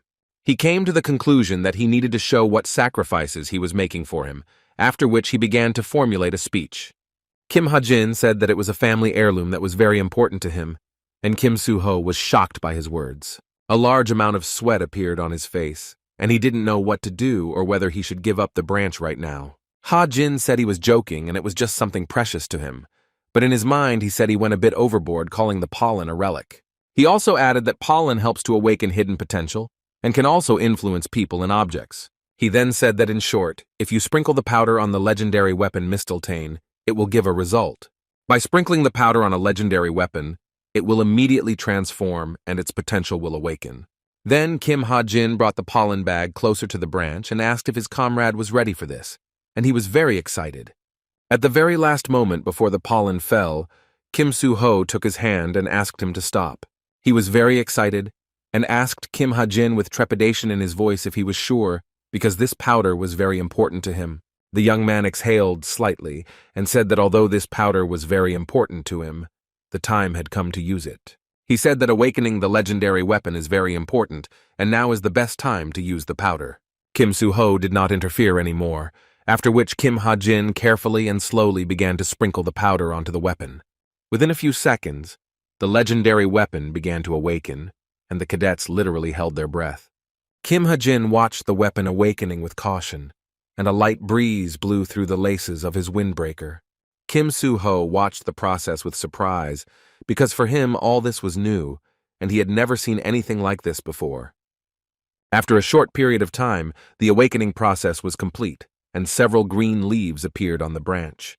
The protagonist took the weapon in his hands in surprise, and Kim Ha-jin smiled and said that he was right in his statements after all.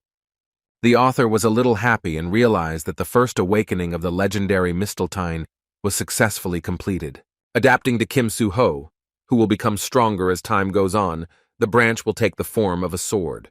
Then Kim Ha-jin stood up from the ground and leaned forward slightly, about to start a conversation on a slightly different topic. He picked up a green sprout and asked the protagonist if he remembered their agreement with the ratio of 9-1.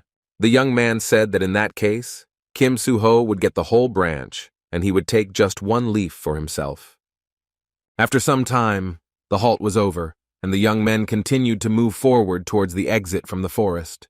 The protagonist asked his comrade if he was really happy with this arrangement, and Kim Ha-jin said that he had already said that everything was fine. He said that he had no use for Mistletoe because close combat was a ridiculous death for a shooter, and he had no use for him at all.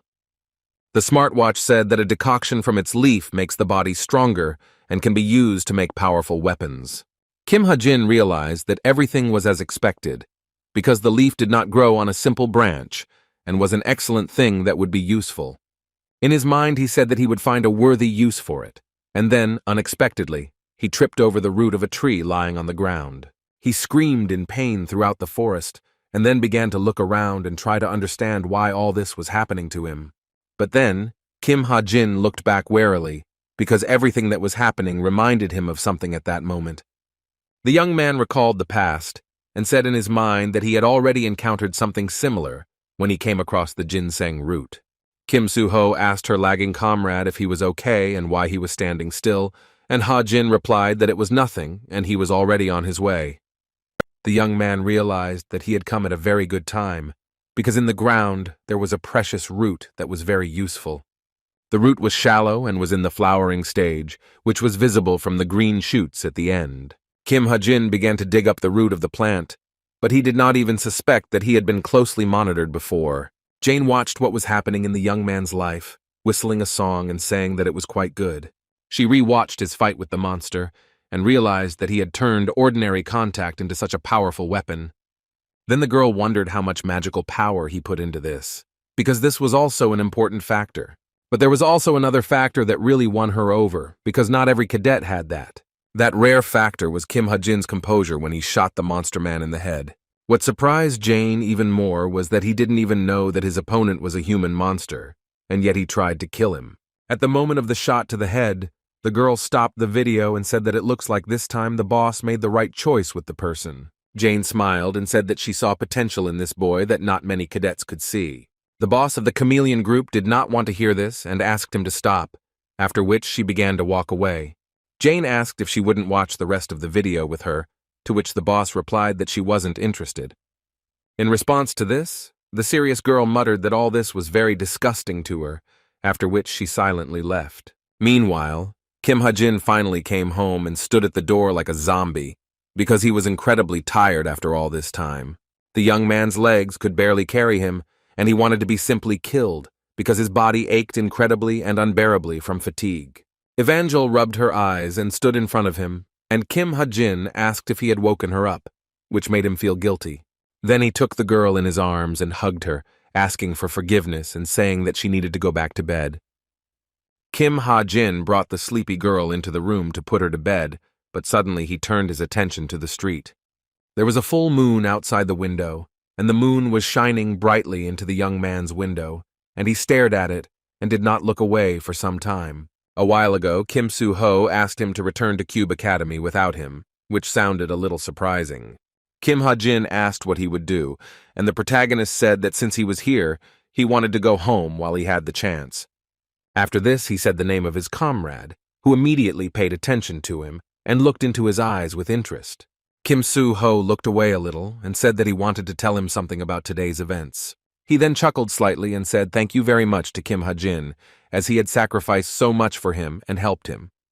The young man said nothing in response to his gratitude, and the main character turned around and began to go home, leaving him alone with himself.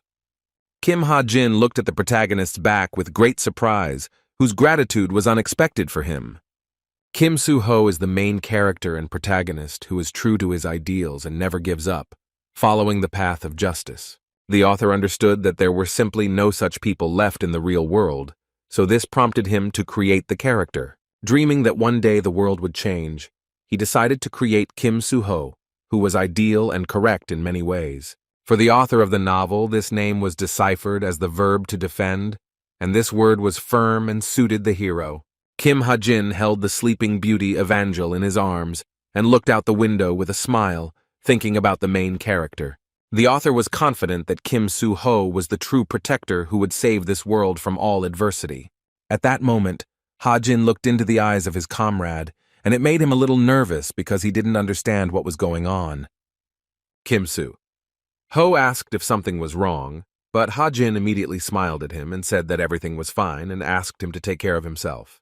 He asked him to take care of himself because there was no one in this world he could trust more than Kim Soo-ho. The Hero Association nicknamed the 9 strongest human monsters the 9 evils, and the explanation for this was not simple.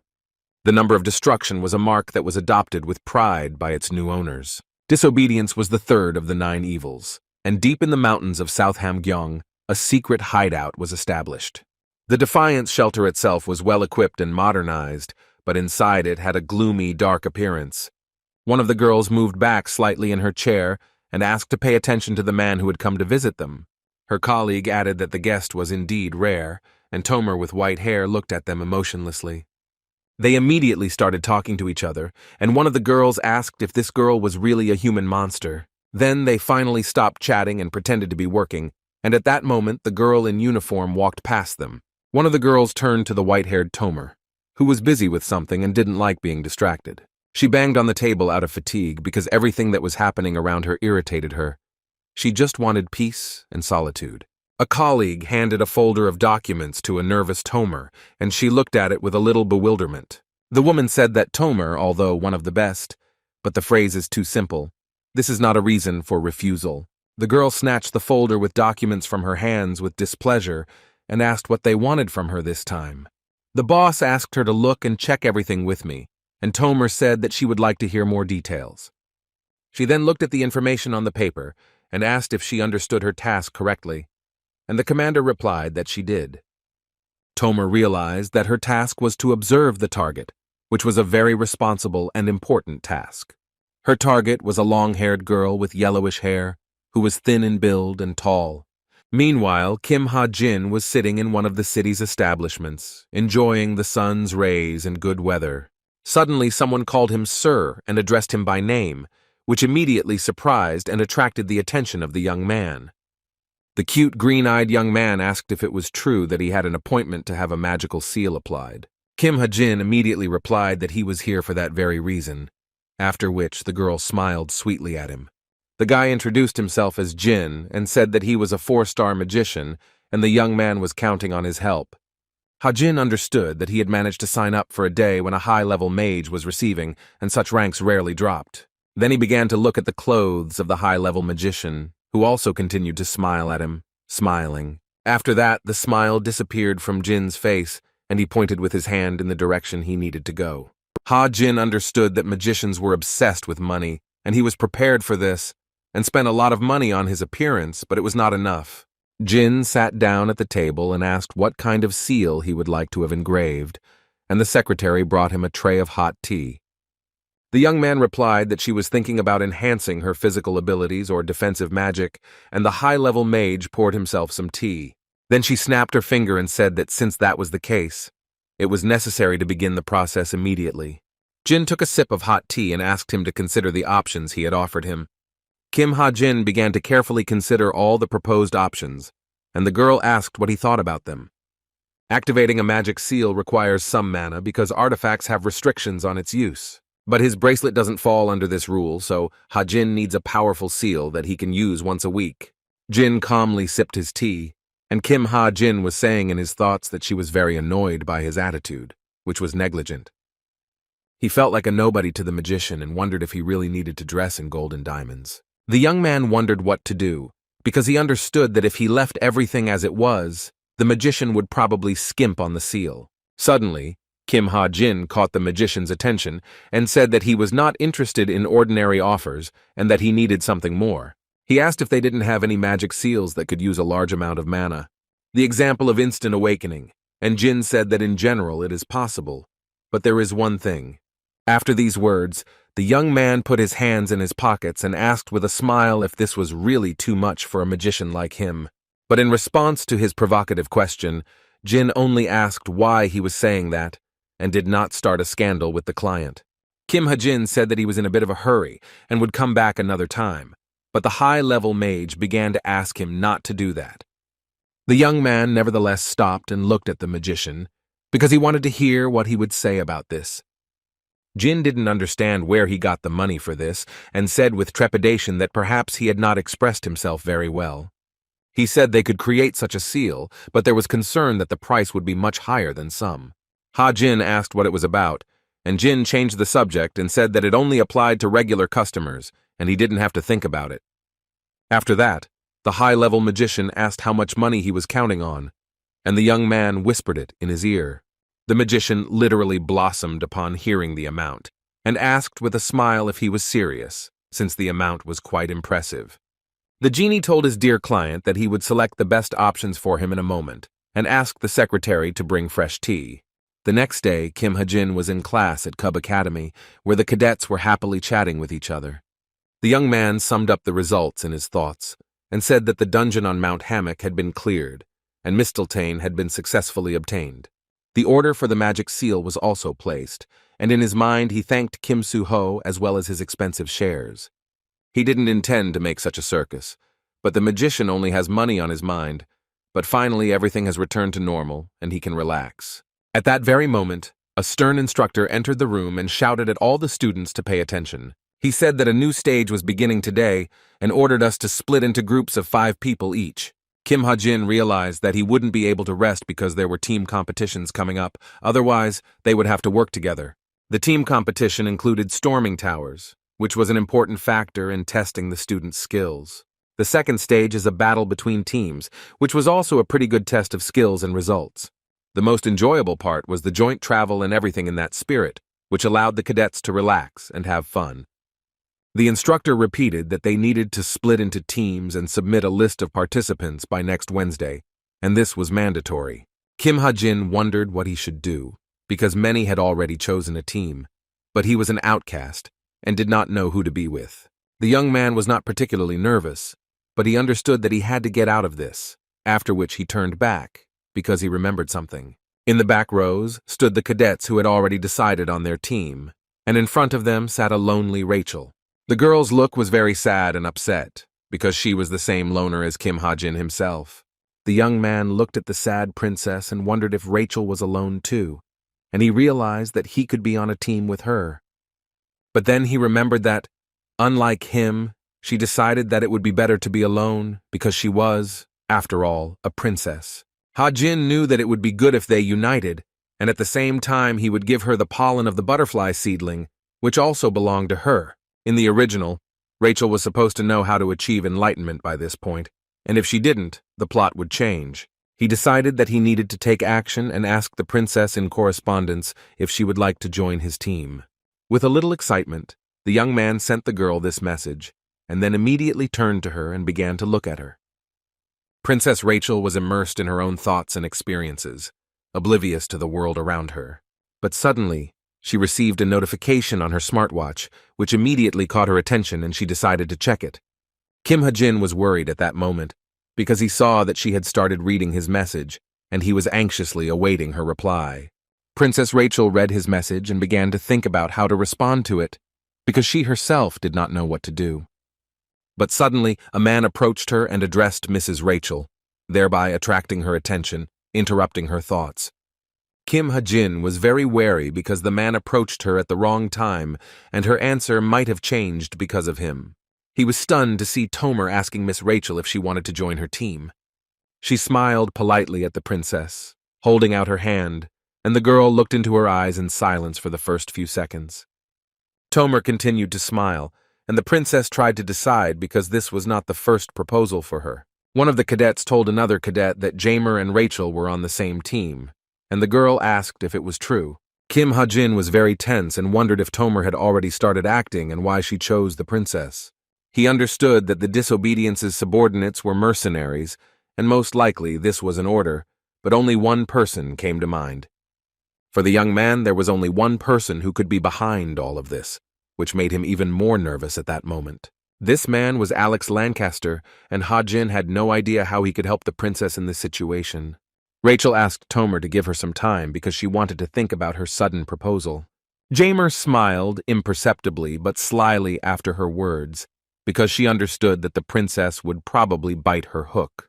After that, she did not detain the princess any longer, and Rachel remembered that she had received a message on her smart watch. As it turned out, she had not read the message before, and was surprised after she read who sent it to her. Rachel was surprised because the message was sent by Kim Ha-jin, after which she immediately looked at him. The young man himself was also looking at her and smiling at that moment, and this made the princess even more nervous. The girl felt very awkward and immediately began to look away, and Ha-jin wondered why she looked away. He began to fear that he would receive a rude refusal from her, after which he received a notification on his smart watch, and he began to look through it. Princess Rachel told him that she would think about his proposal, and Kim Ha-jin simply began to smirk at what he saw. Then he looked at the girl again, her cheeks slightly red, and in his thoughts he said that waiting was not a problem. The young man admired the beautiful Rachel for a while, who was propping up her jaw with her snow-white hand. Meanwhile, Chae Na-yoon was in class, where she was very bored and tried to write something down in her notebook. The girl faced a difficult choice of which of the candidates not in the top 100 to include in her team. It was very difficult for her to choose, and she understood that extra points were awarded for them, but she knew where to get good ones. But then Chae Na-yoon remembered that she had someone in mind, and she was going to talk to that person. The man turned out to be Ha-jin, who was approached by another cadet and asked if he had chosen his partners. A cadet also approached him, who was going to the museum to look at Napoleon's gun, since he already had a ticket for 2. From all sides, the cadets surrounded Ha-jin, offering to join the team, and Chae Na-yoon realized that everyone was already clinging to him. She analyzed the situation and remembered that one of the stages of the team competition would be knowledge of theory, where he had no equal. The girl was sure that if she wanted, she could easily get Kim Ha-jin into her team. Then she propped her chin on her hand and said that she was a little worried about this, because she might be left without a team. But what worried Chae Na-yoon more was the fact that Kim Ha-jin might think that she had some feelings for him. She then began to calm herself down and reminded herself that it was just a task, and Shin Jong-hak suddenly asked what she was thinking. But in response to this, the girl said that it did not concern him, and the guy sighed with displeasure after hearing these words. Shin Jong-hak advised not to worry and choose someone more decent and then boost their fighting spirit. Chae Na-yoon stuck her tongue out at him and asked him to leave, and then said that she would sort out her problems without him. The young man snatched her notebook with a sharp movement and said that he would look at what she had scribbled there, and the girl was stunned. Shin Jong-hak stood up to open the notebook and wanted to see who she had her eye on, but Chae Na-yoon tried to snatch the notebook back. He began to read out names, among which were Hazuki and Raymond, and Chae Na-yoon tried with all her might to snatch the diary from his hands. But at one point, every smile disappeared from the young man's face and was replaced by a state of shock and a lack of understanding of the situation. Shin Jong-hak was taken aback by the fact that Kim Ha-jin, whose name he had just said out loud at the time, was also on the list. The cadets noticed the screams and wondered what was going on, and realized that someone else had taken a fancy to the coveted Ha-jin. Everyone began to look at Che Na-yun, who at that moment blushed and froze in place, angrily looking at the floor and remaining silent. Shin Jong-hak asked since when did she pay attention to worms like this guy, and the girl could barely contain her anger.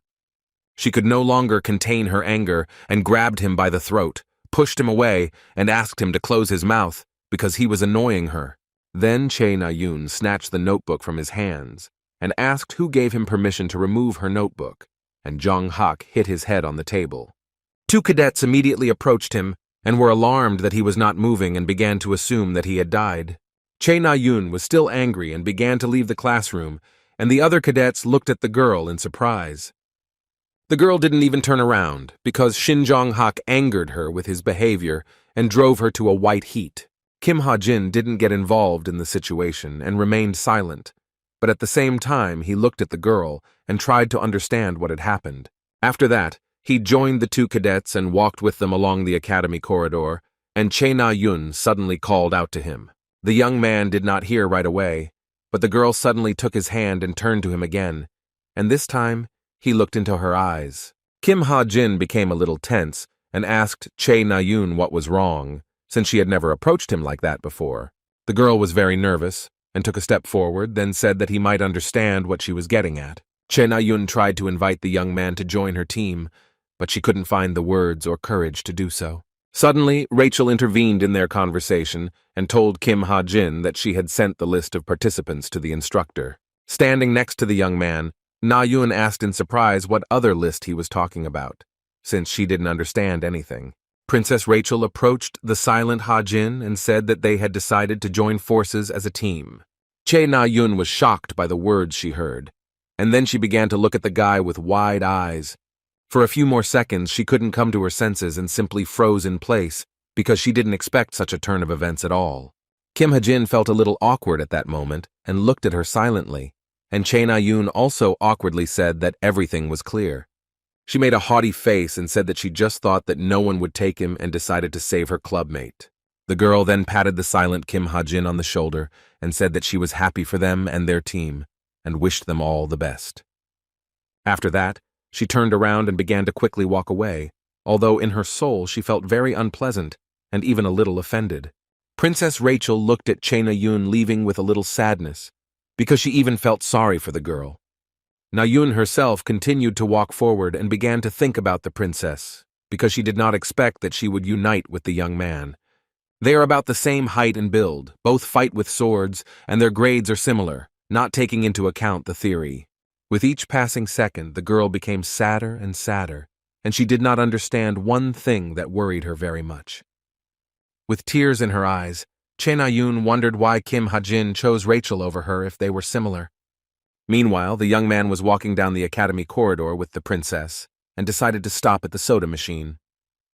Suddenly, Princess Rachel broke the long silence and turned to Kim Ha-jin, who immediately looked at her. The girl asked excitedly if he would leave for another team, because the recent conversation had made her a little wary. Kim Ha-jin knew it was because of the recent scene with Che Na-yun and said he wouldn't leave, and suddenly a cadet called him. The young man looked at Ho-seung and greeted him, and he thanked Ha-jin for choosing him. He also admitted that he really wanted to work with him, and Ha-jin wanted to say that they should have thanked Rachel instead of him. Ho-seung suggested going somewhere together, and Ha-jin was a little worried about Tomer, but he pushed away the bad thoughts.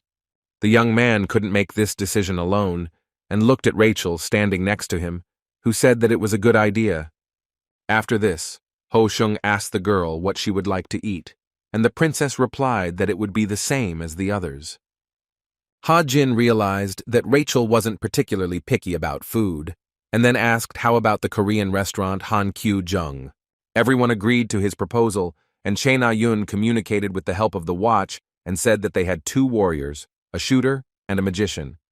Hazuki said that Che Na-yun is 2 in 1, both a warrior and a shooter, so she is the treasure of their team. Then the girl suddenly said that she thought Kim Ha-jin would be with them, and her words shocked Che Na-yun. She decided to wriggle out of it and said that she simply decided not to invite him to the team, and Hazuki looked at the monitor screen in surprise. The girl said that Ha-jin often helps out, and Na-yoon asked them to stop talking about him and asked if she should send a list of their team. Tazuki said that she could send a list of their teams, after which the girl sent the list to the academy instructor. Then, Chae Na-yoon put all her work aside and collapsed onto her bed to get some rest after a hard day. Although she felt very tired mentally, she was wide awake and didn't know what to do about it. If she had known, she would have definitely invited Ha-jin earlier, and there would have been no need to worry about the theoretical material. Chae Na-yoon blamed herself a little for being too shy to approach, but in the end, the young man was now on Princess Rachel's team. She remembered her failure in the midterm exams well, because it left a deep mark on her soul. Failure in the exams was almost the main reason why she decided to switch to a sword instead of a bow. Then Chae Na-yoon became very angry and started hitting the bed with her hands and feet because all this irritated her. The girl became very sad and upset about what was happening in her life, and she thought about it non-stop. Meanwhile, Kim Ha-jin was in a restaurant with Rachel, who wanted to eat, but did so carefully because she was shy. After some time, the first team training began, which consisted of exploring a frozen dungeon. The cadets' task was to explore the discovered dungeon, and they were very cold, and Rachel asked everyone to look ahead. The other two cadets were a little unhappy that they had been walking for 20 minutes already, and the landscape around them still hadn't changed. The cadets saw 5 passages in front of them, after which one of them asked what their further instructions would be. Tomer said that they were all the same and suggested choosing the one she pointed to, but she immediately heard a firm refusal. Kim Ha-jin said that they would not go there, and this sounded surprising to the cadets around him. The girl asked a little nervously why they didn't go there, since the passage was no different from the others. Ha-jin knew she was leading them into a trap, and he said they were unlikely to get out through that passage, and he had a keen eye. Tomer was dissatisfied with his distrust and looked into his eyes, after which she was going to continue to insist on her own. The girl asked the team leader to judge them, and Princess Rachel said that in this matter they would trust Ha-jin. The young man looked with a smile at the angry Tomer, who was unhappy that even the leader did not support her. The upset girl said that she still felt like they were going there, and Ha-jin looked at the pitiful sight emotionlessly. After some time they came out of the passage, after which they saw in front of them a huge white beast that was sleeping. Ho Seong said that it seemed that Kim Ha-jin was not mistaken, and the girl who was arguing, meanwhile, simply remained silent and was dissatisfied. Despite constant failures, Tomer continued her desperate attempts to trap them time after time. At some point, Kim Ha-jin even became imbued with her persistence, but he still couldn't let her get what she wanted. Ho Seong asked the young man how he was able to find the right one so easily, and he replied that he was just lucky. Tomer was getting angrier and angrier, and couldn't understand why it was so difficult to trap even one of the team members. In her mind, she said that Kim Ha-jin left her no choice, after which she turned into Princess Rachel. The girl was very angry at that moment, and asked the princess to go with her, immediately holding out her right hand to her. Tomer said that important decisions should not be made by one person, and that it would be better for them to split up, but Rachel did not want to agree. Kim Ha-jin intervened and said that they didn't have time to argue, after which he decided to take responsibility for everything. He abruptly took Princess Rachel by the hand, and then began to walk forward while Tomer was dumbfounded and froze in one place. She became more and more angry with the young man and at one point turned to him, after which she asked why he was behaving like this. Ha-jin couldn't say that he was acting like this because he knew the way thanks to his ability to see 1,000 miles. He used his ability again and saw the destination, after which he said that he knew where they needed to go. The young man began to walk forward and pulled Princess Rachel along with him, who looked at him in surprise, but walked forward after him. Ho Seong asked if they had passed, and the other team member said in surprise that it looked like it. The team members came across a stern instructor who stood in the middle of the dungeon and silently looked at them. Princess Rachel turned to Ha-jin, who looked at her and didn't understand what she was unhappy about. The girl asked him to pay attention to his hand, and the young man realized that he was still holding her hand tightly. Kim Ha-jin immediately let go of her hand with a little trepidation and asked for forgiveness, and Rachel said that there was nothing wrong with it. She pulled his hand towards her, and her cheeks turned a little red, after which she said that he had nothing to apologize for. The instructor asked for a report from the team, after which Ha-jin said that a snow golem, a tree, a yeti, and a white dragon had been found. He said that considering the levels of the monsters, the dungeon boss should be at least rank 3 mid-level. The instructor smiled and said that everything was correct and the result was excellent, and the team members immediately began to rejoice. Ho Shung said that they did a good job because the instructor praised them, and Ha-jin looked at him with a smile. The young man said that they would then continue to count on him, while Tomer stood behind everyone. She looked at Kim Ha-jin very angrily and secretly because she hated him for preventing her from achieving her goal. Tomer recalled how she had previously been briefed by her superiors that she would have to conduct surveillance of the target. The boss said that Rachel had to be taken out of action by any means necessary, and that there were people in the cube leadership who would help. He said that once she completed her part of the task, the agents would take care of the rest and asked if Tomer could handle it. The girl smiled and said that any fool could handle it and added that the cadets were still just children.